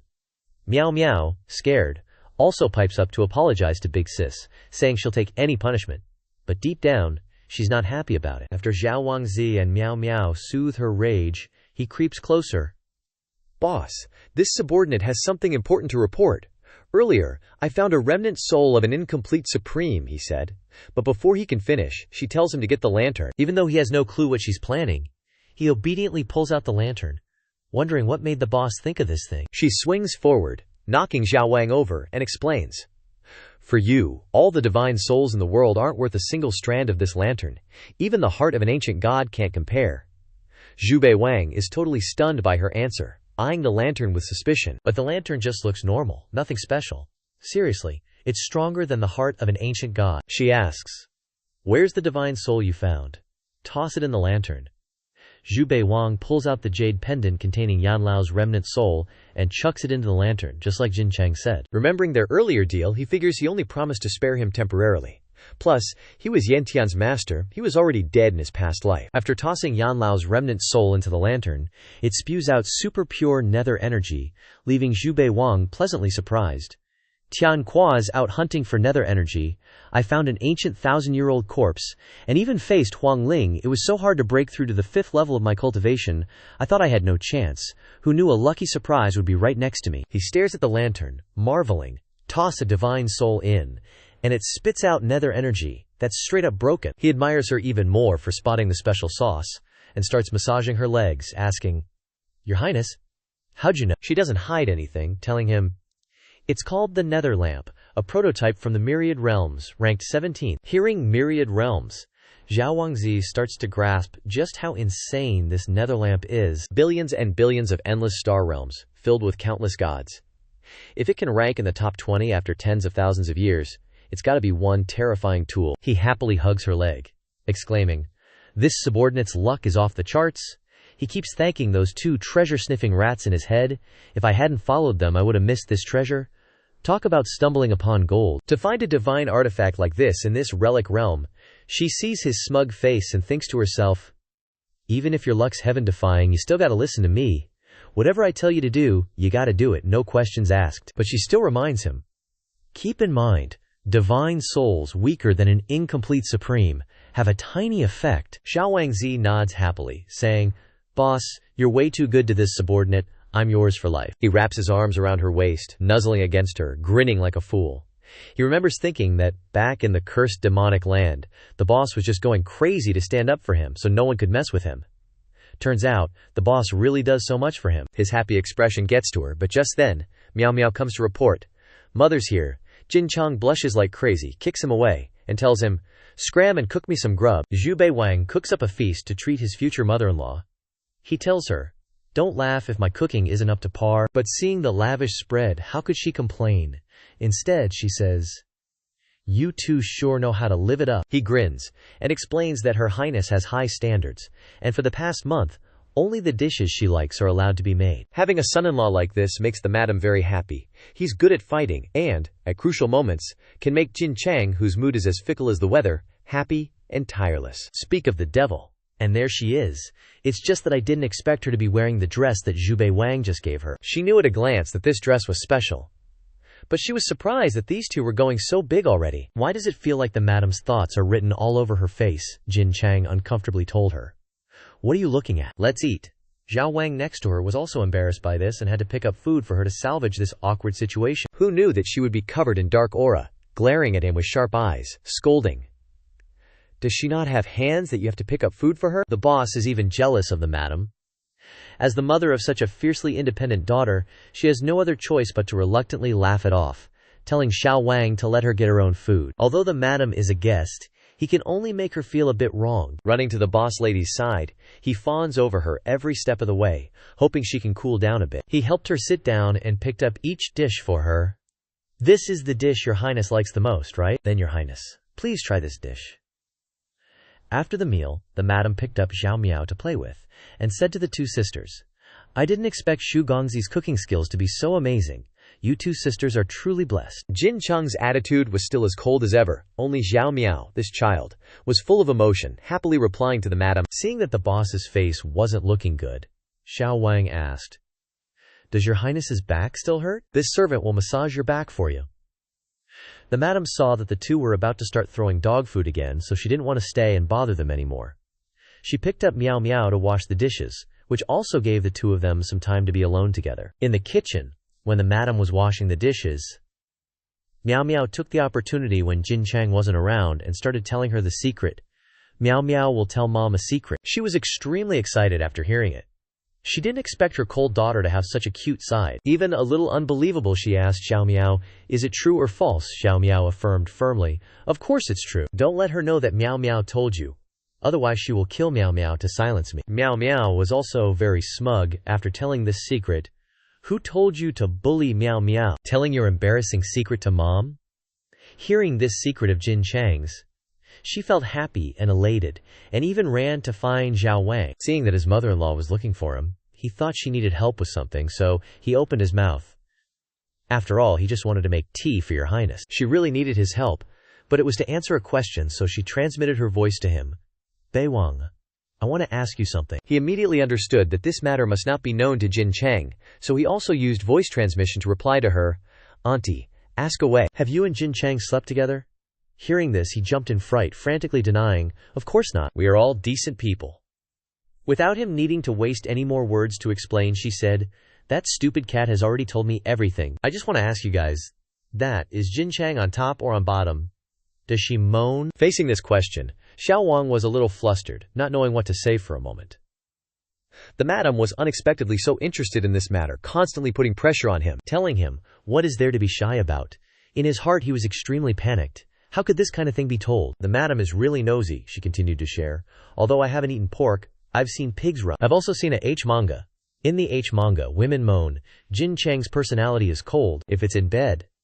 Behind, he reluctantly transmitted his voice to her. "Probably not. You're overthinking it. The boss is behaving very well." Suddenly, Jin Chang's angry voice shouted, "Get over here!" interrupting the conversation between the two of them, causing them to jump in fright. Xiao Wang felt his body go limp, thinking, "I'm done for this time. I've been discovered." Waiting for him to arrive, she asked, "What were you whispering about with her?" Sweat poured down his face as he desperately tried to come up with an excuse, stammering, "Well, she kicked him and snapped. "You think I couldn't detect your sound transmission?" He finally thought of a way to appease her. "I was asking Aunt if she knew that the Diwu clan had an 8,000-year-old ancestor," she questioned suspiciously. "Really?" To prevent her from overthinking, he added, "I was afraid the Diwu ancestor would sense us, so I used sound transmission." Jin Chang reached out and lifted his chin, asserting her ownership with an arrogant expression. "You are not allowed to talk to other women in the future, or I'll castrate you. Tell me, what's the deal with that Diwu ancestor?" It seemed he had successfully tricked her, saving his life, and even managed to inquire about the Diwu clan's ancestor. He began to explain what he had heard from Yan Lao about the possibility of an 8,000-year-old monster existing in the Diwu family. Being a member of the Diwu clan herself, she was unaware of such a thing, indicating that this person was hiding very well. "But if even a trace of breath were revealed, I would definitely be able to detect it." He started whispering in her ear, causing her to realize. "Zhao Wang, are you up to something again?" she asked. "What? What do you want?" Being asked, he didn't hide anything, answering frankly, "I definitely have to swallow that grand replenishment pill." Seeing his attitude, she asked displeased, "What reason do I have to help you?" Seeing his big sis acting tough, Zhao Wang put on a spoiled and pleading look. "My empress, I'm all yours," she responded. "If you're such a pervert, then call me master." He never expected to receive such an answer, and felt a chill down his spine, thinking, did I just unlock a wild beast? He had already imagined the scene of himself being tied up and kneeling before Jin Chang, whip in hand. This is a bad omen. She glared at him with sharp eyes, grinding her teeth as she asked, "What's wrong? Is it difficult?" "I've already jumped into the pit, so I have to keep going." He decisively called her master, which surprised her instead. He's so resolute. Considering his attitude to be sincere enough, she expressed her satisfaction and commanded, "Then I'll go find that so-called ancestor." However, he didn't think it needed to be so hasty, so he offered her a suggestion. "Your Highness, don't rush. I have a plan. Let's first spread this news, attracting some old fogies. The secret technique to transplant lifespan is too tempting. They will definitely come to fight for it." Jin Chang was not only displeased, but instead grabbed his neck angrily and said, "Why bother with such trouble? Do you think I can't kill him? It's not easy to deal with such an arrogant woman." He hurriedly replied, "Killing someone is just a small matter to your Highness. But the existence of the Diwu ancestor is what allows the Diwu clan to maintain its position as the #1 sect in the world from beginning to end. If there are any mistakes, we also have to think about Aunt, so she won't be stuck in a difficult position." He thought, Anyway, since this involves the safety of the Diwu clan, the clan leader naturally wouldn't dare to attack Big Sis, and can only vent some anger on. Jin Chang became jealous again upon hearing this, pinching his face and asking, "You care about her a lot, Xiao Wang, huh?" He needed to explain. "She is your highness's birth mother in this life, and also, according to this plan, we can hunt more half-step supremes." Finally, he concluded with a sentence to appease her, telling her, "Then, whatever you want to do, just do it." She reluctantly agreed, but at the same time issued a final warning, reminding, "If you dare mention other women in my presence again, I'll chop you into 100 pieces." Faced with her strong possessiveness, he could only put on an obedient appearance. "Yes, ma'am. We'll take things slowly later." As for his efforts to please Di Wu, it was actually because he hoped that after his ascension, someone would help him take care of his cheap parents. Jin Chang suddenly realized something was wrong, angrily grabbing him and asking, "What exactly was that sound transmission to her mother just now?" "Don't tell me it's about the Diwu ancestor." Seeing that he really couldn't run this time, he could only hesitate and reply, "Well, Aunt asked if we were enjoying ourselves in bed." In his mind, he was thinking of Meow Meow. "Things have come to this, I really can't lie, so I can only apologize to you," she immediately asked angrily. "You talked about a lot of things again." He could only give a helpless smile, because the answer was too obvious. Meow Meow, who was somewhere else, was suddenly struck by her older sister's purple lightning, sending her flying. "Asaya, why are you hitting Meow Meow again?" By now, the word has spread through brothels and streets alike. The 5th clan has an old geezer who's lived for 8,000 years. Did he ruin the path to immortality or something? We gotta drag him out. Big and small factions everywhere, hearing the news, have started gathering at the 5th clan's Kunshan territory. First to show up is a direct disciple from the Nangong sect, yelling at the top of his lungs, "Senior, please show yourself. We've come especially to pay our respects." This commotion has alarmed the entire 5th clan. Their patriarch has shown up too. The current patriarch of the 5th sacred mountain steps forward, saying to the Nangong crowd, "You actually believe such ridiculous rumors." But that old geezer from Nangong came precisely because he believed the rumors, retorting fiercely, "Where there's smoke, there's fire. We have no malicious intent, just want to observe the secrets of longevity grafting." Seeing that negotiations aren't working, the 5th sacred mountain starts threatening, "Do you really want to become enemies with the 5th clan?" Hearing this, the crowd starts to tremble. Who told them to mess with the 5th clan? What with the great demon head Jin Chang around? They're afraid that if they really piss off the 5th clan, they'll be toast when she makes her move. But one guy says, "That 5th clan demon head won't do anything. She only cares about that Zhu guy's life or death." These words are like fuel to the fire, getting them all hyped up and shouting, "Enough talk! Either hand over the person, or fight." The 5th clan members are no pushovers either. If you want to fight, then fight. Are we supposed to be scared? Suddenly, an extremely powerful aura erupts, shaking the surrounding air. Everyone is drawn to look at the source of the disturbance, only to see an old 5th clan coolie named 5th Nu. The 5th clan members are dumbfounded, not believing their eyes, wondering, how could it be this old guy? He looks so ordinary, even the patriarch thinks it's impossible. Even if we had a long-lived ancestor, it couldn't be a cripple with severed meridians like 5th Nu, right? The bald old guy starts to stand up straight, puts down his broom, and walks quietly and gracefully towards the sacred mountain. The patriarch is still unconvinced. He's just the lowest of the low in our clan. Could he really have lived for 8,000 years? There's no time to investigate his life story now. Better test him first. He turns to the bald old guy, bowing respectfully. "Please, ancestor, protect the honor of the 5th clan. The dignity of the 5th clan cannot be lost." The Nangong old guy says, "We only want to learn the secrets of your longevity, senior." But the bald old guy really is the 5th ancestor.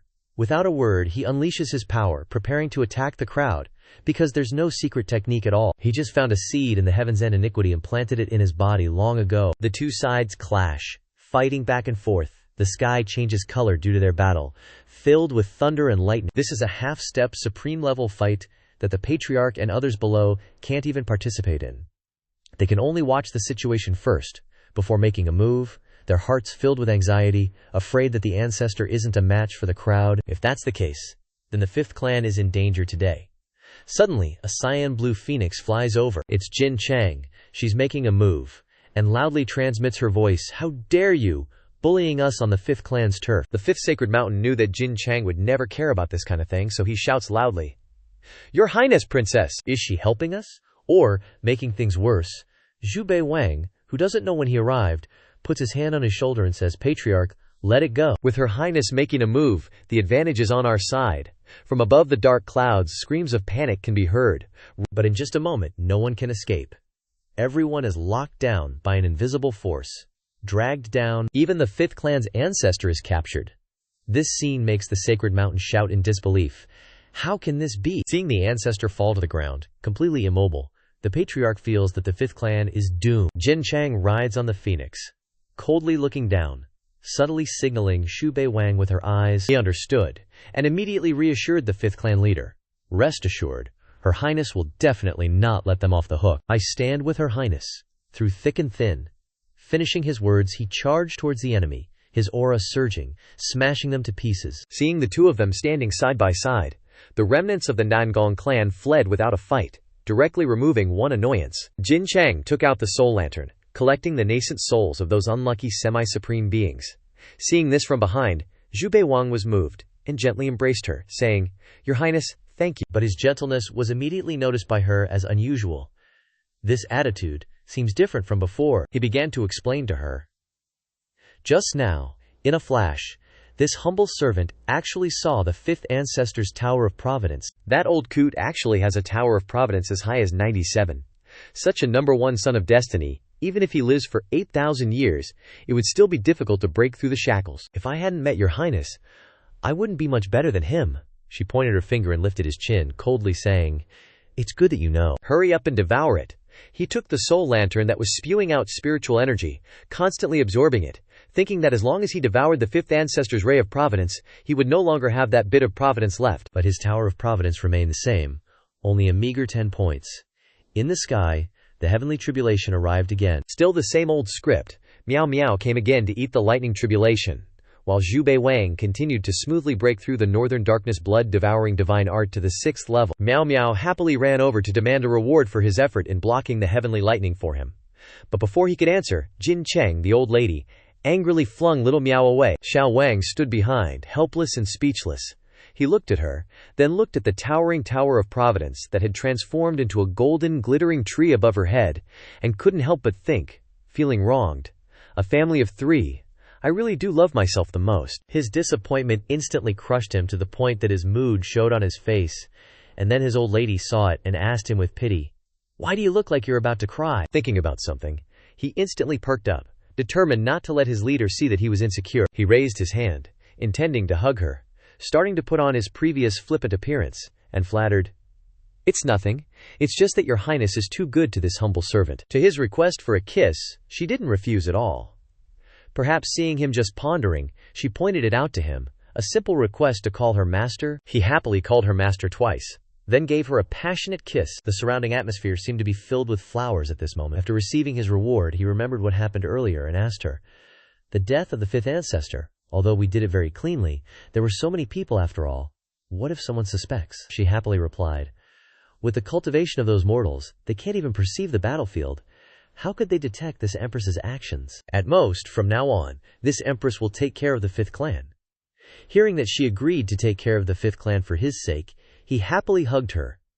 Your Highness is truly a good person. Although she was happy to see him so cheerful, there was still an urgent matter, reminding him that he still had to go to the Kong family to find the other half of the spring and autumn brush. On the way to the Kong family, the two passed by a bustling and lively street. He immediately suggested, "Your Highness, it's rare to encounter this prosperous mortal world. Let's have some fun. There just happens to be a shop. Let's make a bet." She heard this and became a little interested, asking him, "Bet on?" He confidently said, "This humble servant will seal off his sea of consciousness cultivation. If I can completely rely on luck to find a treasure of the earth realm in this shop, then we'll still be in bed tonight like last time." She heard this and remained silent. Seeing her attitude, he said, "No objection means agreement." Entering the shop full of confidence, this kind of thing relying on luck was just a small matter to him. Very quickly, Xu Bei Wang turned around, holding a scroll in his hand and handing it to her. "Your Highness, this humble servant has found it. You have to accept it if you play." However, Jin Chang looked at the scroll in his hand, and then turned around and left without saying a word, causing disappointment to be written all over his face. She pointed forward, saying to him, "This empress wants that hairpin." Seeing this, he stepped forward and said, "I want this hairpin." An old man standing there, hearing him say this, explained, "This young master, we are having a poetry contest here, and the flower is the prize. If you want it, then write a poem." The people around looked at him, envying his extraordinary bearing, frowned uncomfortably, and spoke with contempt. "You're just a pretty boy. You don't know how to write poetry." But he treated his words like barking dogs, Xu Bei said to the old man. "Then let me give it a try." With just 2 lines of poetry, he silenced the barking dogs from before, praising, "Good poetry." Good poetry, he calmly took the hairpin, walking and reciting, "Oh, I want to pierce the flower, find a path straight into the deep white clouds, righteous Qi unfolds the Hong Yi." He brought the hairpin back to give to Jin Cheng. But at this moment her attention was no longer on the hairpin, but on the poem he had just recited. She asked him, "Going straight into the depths, huh?" He wrapped his arms around her waist, pulled her close, and whispered, "Whether it's deep or not, your highness has to try it to know." That night, the two intertwined again, only this time, with the ground as their bed and the sky as their ceiling. A family of 3, 2 were happy, and 1 was annoyed at being made to stand guard outside. On the other side, Xiao Wang gently embraced her, asking, "Is your highness satisfied?" She gasped, gazing at him with flushed cheeks, and said, "This palace wants to be on top." She pushed him down, sitting on top and looking down, while Xiao Wang wore a blissful expression. He said, "Actually, this humble servant was afraid of tiring your highness, but inwardly he was gleeful. Turns out the boss knows how to play like this." He lay there, eyes closed, savoring the moment, thinking, "Finally, someone's experiencing the new sensation. Yingping likes the flamboyant stuff, but my boss is a treasure trove. How could anyone get bored?" Jin Shuang, being spiritually connected to him, sensed his thoughts, and curiously asked, "What are you thinking about?" He cheerfully replied, "I want to do this with your highness every day." Too bad, wrong answer. She was so embarrassed she turned angry, kicking him straight into the sky, loudly scolding, "Dream on!" Xiao Miao, hearing this, was startled, his tail standing on end, too frightened to utter a sound. The next day, by some miracle, he appeared before the Kong family's gates. It turned out that Jin Shuang had directly sent him there. He was still happily basking in the scent of his boss, when a group of people loudly interrupted. "You Xu scoundrel, how dare you be disrespectful before the ancestral grounds of the sage?" Xu Bei Wang, with a mocking tone, rebuked, "What kind of hospitality is this from those who call themselves great Confucian scholars?" But anyway, that's not important. He cut straight to the point, demanding they hand over the remaining half of the spring and autumn brush. These people completely ignored his words, pointing fingers directly at him. "Don't even mention that our Kong family has never seen such an object. Even if we did, we wouldn't give it to the likes of you." This action made Xu Bei Wang angry. He hated being pointed at like that. His whole body began to emit a terrifying aura, scaring them all. Without another word, he used spirit energy to condense a black spider lily, from the pistil of which grew an eye. It glanced at the old man who had pointed at him earlier, and spirit energy began to swirl around him. In an instant, all his life force was devoured, leaving only a soulless husk. After killing the chicken to scare the monkeys, Xu Bei Wang retracted the spider lily into his hand and asked, "Is there anyone here who knows how to talk? Although my emotions are stable, everyone knows the temper of Her Highness, the Eldest Princess." Upon hearing Jin Shuang's name, the group panicked. The 5th clan's devil has always been inseparable from this Shu brat. Could she be here too? It's said she's slain many Bin Province Paragon Realm experts. Then we're finished. A Confucian scholar shouted, "Invite the holy disciple who has sacrificed himself. Invoke the sage to manifest." As soon as he finished speaking, his body began to dissolve into pieces. Before completely vanishing, he told Bei Wang, "You Shu scum. Our Kong family would rather sacrifice ourselves for the Tao than submit to you. We scholars value integrity, and absolutely will not grovel and flatter." As his whole body vanished, a colossal figure manifested. Upon seeing this figure, the Kong family members immediately kneeled. "Greetings, ancestral master.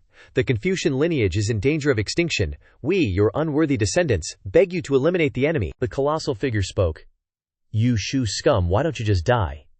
With just a single glance, he caused Xu Bei Wang's entire body to lose control, unable to move even an inch. Above the sky, Jin Shuang had arrived. The Kong family members, upon seeing her, cried out in alarm, "It's the 5th clan's devil!" Knowing his old lady had arrived, Xiao Wang was worried. "This Kong family's ancestor is not easy to deal with. I can't drag the boss down with me. I'd be heartbroken if she suffered any losses." "If force doesn't work, then use your brains," he shouted. "Evil entity, get out here." From his hand he released a stream of orange energy, pulling out a black demon, who was constantly begging, "Spare me! Spare me!" The surrounding people panicked. What's an evil entity? What does he want to do? After pulling out the demon, he shouted, "Please, your highness, make your move." From the old lady boss's hand, a dazzling light condensed like the sun. And just like that, it erased the evil entity, turning it into dust. Witnessing her plucking the sun from the sky, the Kong family were terrified. They never imagined she possessed such strength. While the evil entity was being destroyed, he took out the spirit lantern to collect its spirit energy, casually saying, "These people, being the dignified Kong family, how could the sage be nurturing evil gods?" The Kong family patriarch hurriedly clarified, "You're talking nonsense." But Bei Wang had prepared his words in advance. Just now, that subdued evil god had slaughtered 2 cities, massacred 70,000 living beings, performed human sacrifices 300 years ago, and was recruited by your Kong family as a praetor for the Confucian sage doctrine, adding a half-step paragon-level combat force for your Kong family. The Kong family patriarch was speechless, unable to refute before being interrupted again. Are you still going to continue touting yourselves as paragons of virtue now? You guys have completely ruined the reputation of the sages. The clan leader couldn't offer a single explanation in response to the accusations, only resorting to slander. You're defaming me. I'll just ask one last question. Do you even have the face to invite the sages anymore? As the words left his mouth, surging literary chi gathered around him. Such dense literary chi, even the descendants of the Kong family couldn't achieve it. And in the next second, the sage's figure shattered into pieces. This terrified the Kong clan. The ancestor self-destructed. The ancestor actually self-destructed. Xu Bei Wang smugly turned to look at them and said, "The sage is atoning for your sins, using literary chi to nurture all things in the world, and the spring and autumn brush is flying out from beneath Dragon Gate." Although the Kong family saw the spring and autumn brush and desperately wanted it back, they were no match for Jin Chang, let alone the evil god. Rushing in would only mean certain death. Helpless, they had to accept losing the remaining half of the spring and autumn brush. This spring and autumn brush actually flew back into Xu Bei Wang's hand on its own. The Kong clan leader knew at a glance that it was the ancestor returning it to him. He looked at the spring and autumn brush.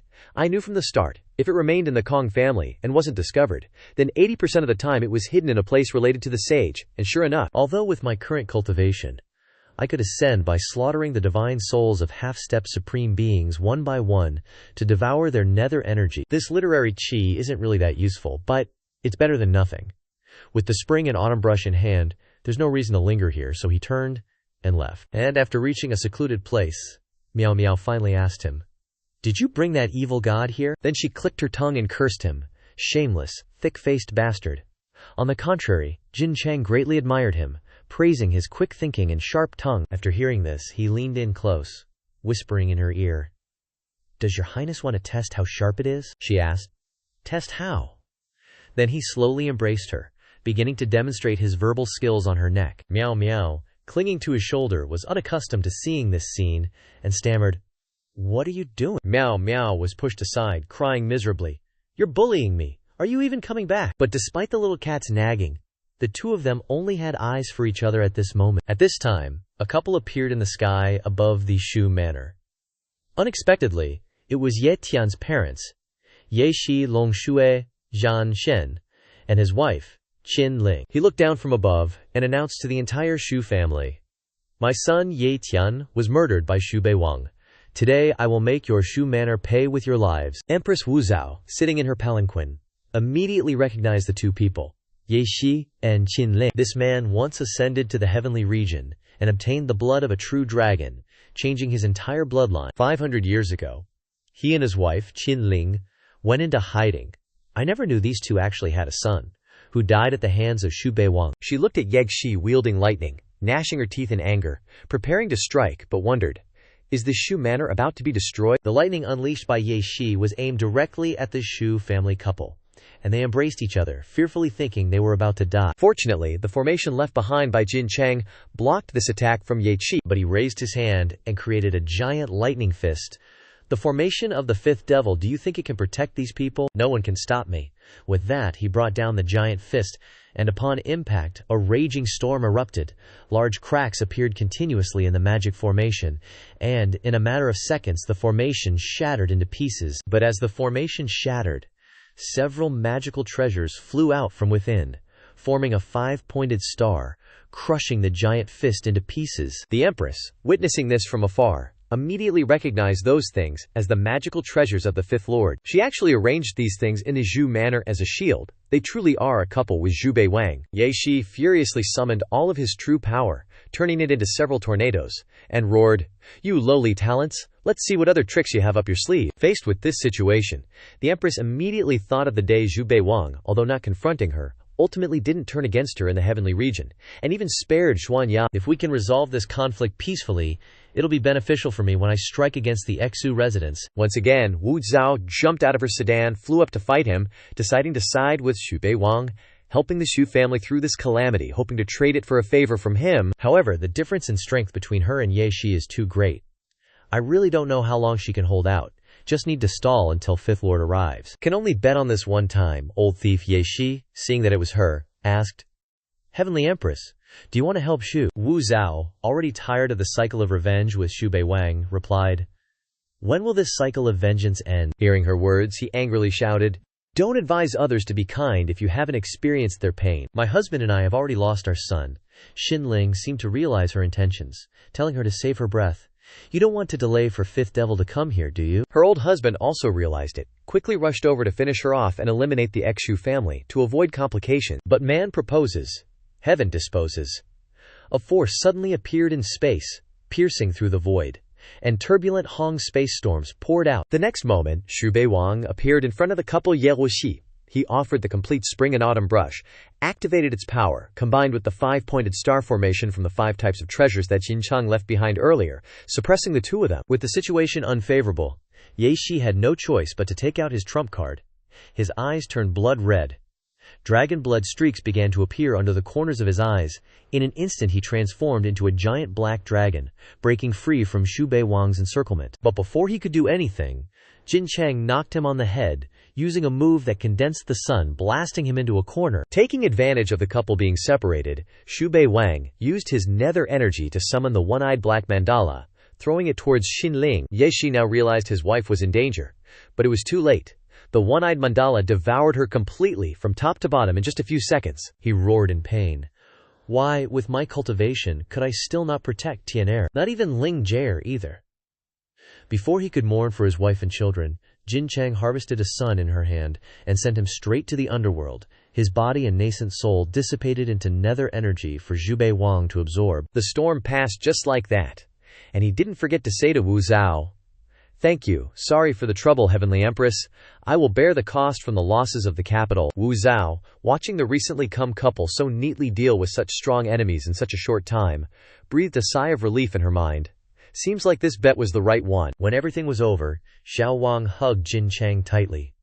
"Your Highness, rest assured, I have arranged everything for your parents there, but that divine weapon, thank you." "Your Highness does not usually like to hear platitudes of gratitude," she coldly told him. "Cut the crap." Although the words were harsh, Xiao Wang knew that she was using the divine artifact to watch the house for him, proving that she had him in her heart. Only for a moment of happiness, she took out an item for him to see, saying it was found on the couple. As soon as he looked, he discovered something, and he said hesitantly, "So that's how it is, I understand." It's clear that the son-in-law's heir of fortune is even higher than Ye Tian's, yet Ye Tian is the main character in the book, so it turns out he has such a good father. He looked at the item and laughed to himself. Ye Tian, his parents have already arranged everything, no cheat codes, and golden fingers are missing, even a pig head can ascend. Unfortunately, after 100 calculations, he couldn't calculate the variable of me transmigrating here. Jin Chang saw him laughing smugly, and was curious. But he didn't explain anything, just said, "It's nothing, it's nothing." Deep down, he was still celebrating the discovery of a treasure. Never thought the entire Ye Tian family were treasure-hunting mice. This thing is called the Small World Dao Fruit. As expected, no treasure in the world can escape Jin Chang's eyes. Xiao Wang was excited when he heard the 3 words, small world, and curiously asked. Miao Miao quickly seized the opportunity to show off and explain to him. The small world is the territory of the Golden God Clan, and Big Sis comes from the Golden God Clan. After hearing about the background of their boss, he happily turned into a little child and hugged Jin Chang's big leg. "I knew long ago that Big Sis was very OP. I didn't expect her to be this OP. Perfect for a soft rice king like me," Boss Lady also said to him. "This fruit contains all the power of a small world. In the myriad of heavens and realms, monopolizing this fruit can also increase one minor realm." Hearing this, he understood. or rather didn't know what he understood, and thought that eating it now would be wasteful, and wanted to wait until ascending before eating it. Boss lady got angry and scolded. "You're such an unpromising thing, are you looking down on this queen?" He was confused after being scolded, not understanding why she was in such a hurry all of a sudden. Now the only way to coax boss lady to calm down is to admit his mistake and eat this priceless treasure. Xiao Wang thought it over and realized it was true, he was with Lao Da, after all. A mini-world Dao fruit he couldn't bear to eat and just stored away. That'd be super embarrassing. But just as Xiao Wang was about to pop the Dao fruit into his mouth, it suddenly pulsed with power, pushing him away, then flew off. Totally confused, he just gaped and called out, "Your Highness, it won't let me eat this?"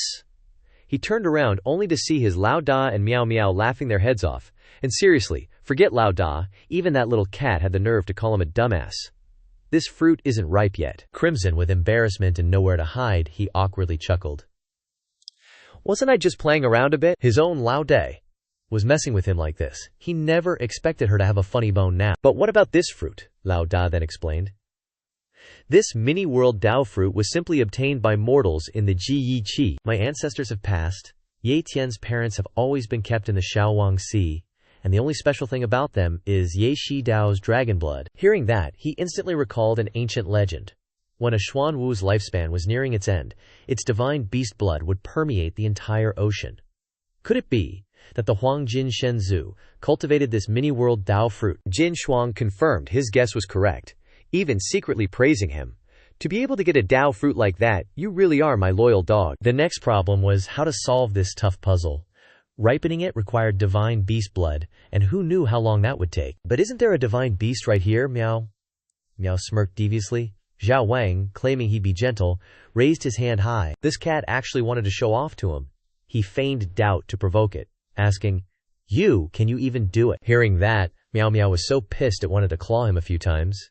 Jin Shuang, listening, found Meow Meow's words a bit confusing, gently raising a hand. What did that mean? Did you mean easy as pie? He wondered if this little Meow had enough schooling, speaking so incomprehensibly. But the important thing was that he could hand the Dao fruit over to Meow Meow to handle. However, give and take was key. Meow Meow hugged the Dao fruit and looked at him with wide, round eyes. "Meow Meow can help, but I need bubble tea and cake." Seeing Meow Meow's blatant demands, he turned to tattle on her to Jin Shuang, but surprisingly, she actually agreed with the cat this time, telling him to hurry up and go. He thought it was just Meow Meow's request. But turns out Lao Da was craving it too. Without another word, he quickly obeyed and ran off to prepare the goodies. Soon, a hot pot feast with a variety of dishes was laid out, complete with Meow Meow's favorite strawberry cake for dessert. He tentatively asked, "Is this good enough now?" "It's good." Meow Meow was satisfied too, and immediately bit its little paw, letting its blood drip onto the Dao fruit. He hadn't expected Meow Meow to be so decisive, which made him a little worried. For the little one, he rushed over, picked her up, and asked, "Are you okay?" Before Meow Meow could even reply, she was unceremoniously plopped back onto the dining table, all because of Jin Shuang's question. She asked him, "You care about it a lot, don't you?" Freaking out, he quickly changed the subject. "Your Highness, if you have something delicious like this Dalio fruit, you have to share. Half for each of us." She refused. No need. But he insisted. "Your Highness might not need it, but your humble servant definitely must give it." Knowing this stubborn guy would see it through, she reluctantly split the Dao fruit into 3 parts, giving one to herself, one to Meow Meow, and one to him. He had already suppressed his cultivation realm to avoid ascending too early. Now, after swallowing this, he could only suppress it for 5 more months. Hearing that, Xiao Wang frantically asked her, "Can your humble servant really do this?" She calmly replied, "Probably. For the next few months you'll have to speed up the slaughter." With her words, he instantly perked up. "If Lao Da says so, then there's absolutely no problem." Hey, all heavens and myriad realms, your daddy's coming for ya? Seeing his elated attitude, Meow Meow and Jin Shuang were utterly speechless. From outside, a voice announced, "The Empress has arrived." Hearing the commotion, he rushed out to greet her. After all, she had helped out his mansion before. He just wondered what she wanted today. She, surprisingly, didn't beat around the bush like people from Haifeng. Directly getting to the point, she wanted to invite him to be the imperial advisor. He was a bit hesitant to agree. After all, he and the Daijin imperial clan had a history of enmity, so becoming an imperial advisor felt kinda iffy.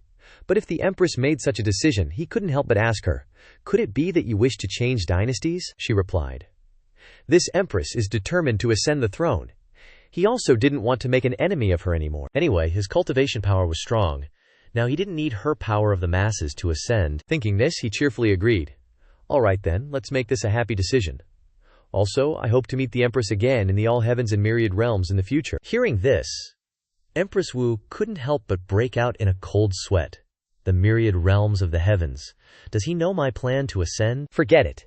In these 2 lifetimes, I've done all I could. The rest is up to fate. So it is decided. Empress Wu Zhao ascends the throne and declares herself emperor, changes the dynasty's name to Zhao, grants amnesty to the realm, and bestows upon Xu Bei Wang the title of national preceptor of the Zhao dynasty. Seeing him become the national preceptor, the officials from before started gossiping, spewing out all sorts of nasty remarks. The empress had no choice but to dismiss the court and summon him to stay behind, keeping him around because she had a favor to ask. Not caring what she wanted to ask, he just cut to the chase. What's in it for me? Of course, she understood the relationship between them and had already prepared a generous reward. It's a divine artifact, the Qiankun seal. You've probably heard of it. I am a reincarnated soul, and this Qiankun seal is a magical artifact I found in my previous life. Seeing how generous her reward was, it seemed the matter was no small feat. He then asked, "What do you want me to do?" I am determined to eliminate the demons. I will personally lead the expedition. Will you join me? Upon hearing this, he immediately understood Wu Zhao's intentions. Wasn't this all because her cultivation technique used the power of the masses? The more people who worshipped her, the higher her cultivation would be. In the end, it was all for herself. She looked at him, asking for his opinion, but when it comes to important matters, asking his wife is always the wisest decision. He telepathically communicated with Jin Chang, seeing that she didn't refuse, but to be cautious. There absolutely could not be any mistakes on this trip. After thinking, he raised his hand towards Wu Zhao, preparing to do something. Seeing him raise his hand, she panicked, thinking, could this be the end for me? But then, he just placed his hand on her forehead, telling her not to be nervous. I'm just planting some karma on you. Wu Zhao was excited by the words, karma, but also a bit puzzled. Xu Bei Wang didn't want her to be completely clueless, so he explained, the demon caves are so far away. If I'm not in the capital, and something happens to my parents, your majesty will die a sudden and violent death. Hearing this, she slumped to the ground, distraught. Doesn't that mean my life is no longer in my own hands from now on? Tying the safety of the Xu family to her life, he looked at her like that and said encouragingly, don't worry, your majesty. If you're good, I'm good, and everyone will be good. After finishing his business at the imperial palace, he returned home. But as soon as he arrived at the Taichu palace, a giant ice sword was pointed at him, startling him. It turned out that his old lady was jealous again. He just explained that he only planted the power of karma, but the focus that Jin Chang cared about was him touching Wu Zhao's head. He blankly asked back, isn't that all it was? She couldn't really blame him, but her possessiveness was too strong. She directly warned him, don't use the power of karma again in the future. If you dare touch someone's head again, you're dead meat. Hearing this, he had no choice but to obediently obey. Then he told her that Wu Zhao wanted him to spearhead the demon extermination, but she reacted to this matter extremely coldly, casually agreeing, and told him to continue hunting, while still seeming to have some requirements. He looked at her with a hesitant smile, not daring to speak, only waiting until she told him to speak. Then he expressed that he was going to the demon cave this time, and didn't know when he could return, so he wanted to ask her permission to go home and take care of some things. With the permission of his wife, he happily rushed to hug her, taking the opportunity to take some liberties. My dear is the best. Carelessly getting touched by him again, she uncomfortably kicked him back to the Xu residence. And at the Xu residence, he went to find Yu Yi, to make it clear that she was already free and didn't need to stay in the Xu family any longer. Meeting Xu Bei Wang again after all these years, she lowered her head in shame, paying her respects, constantly blaming herself in her heart. Forget it, I was blind back then, and thought he was just a playboy who knew he would achieve so much. Xu Bei Wang knew that she wasn't a bad person either. Staying here to take care of his parents, even if there was no credit, there was still hard work, so he threw her a spatial pouch. Receiving something from him, she was a little surprised but not happy, but instead a little sad, saying that she was ashamed and didn't dare to accept the reward from him. But he said it was just a little bit of cultivation resources, not to the extent of calling it a reward or anything. But she didn't seem to hear him at all, so she returned it to him and turned to run away, saying, no need, you don't owe me anything, let's say goodbye here. As she ran, she tried to hold back her tears in front of him, hoping to erase all the affection between them just like that. After a while, she couldn't hold back the tears any longer, and they streamed down her face. He scratched his head, looking at her in confusion. at a loss for words. Suddenly, a meow from behind gave him an ominous premonition. He turned around and saw Lao Da of his family, radiating dark energy, glaring at him angrily and asking, "So, this is what you came back to report?"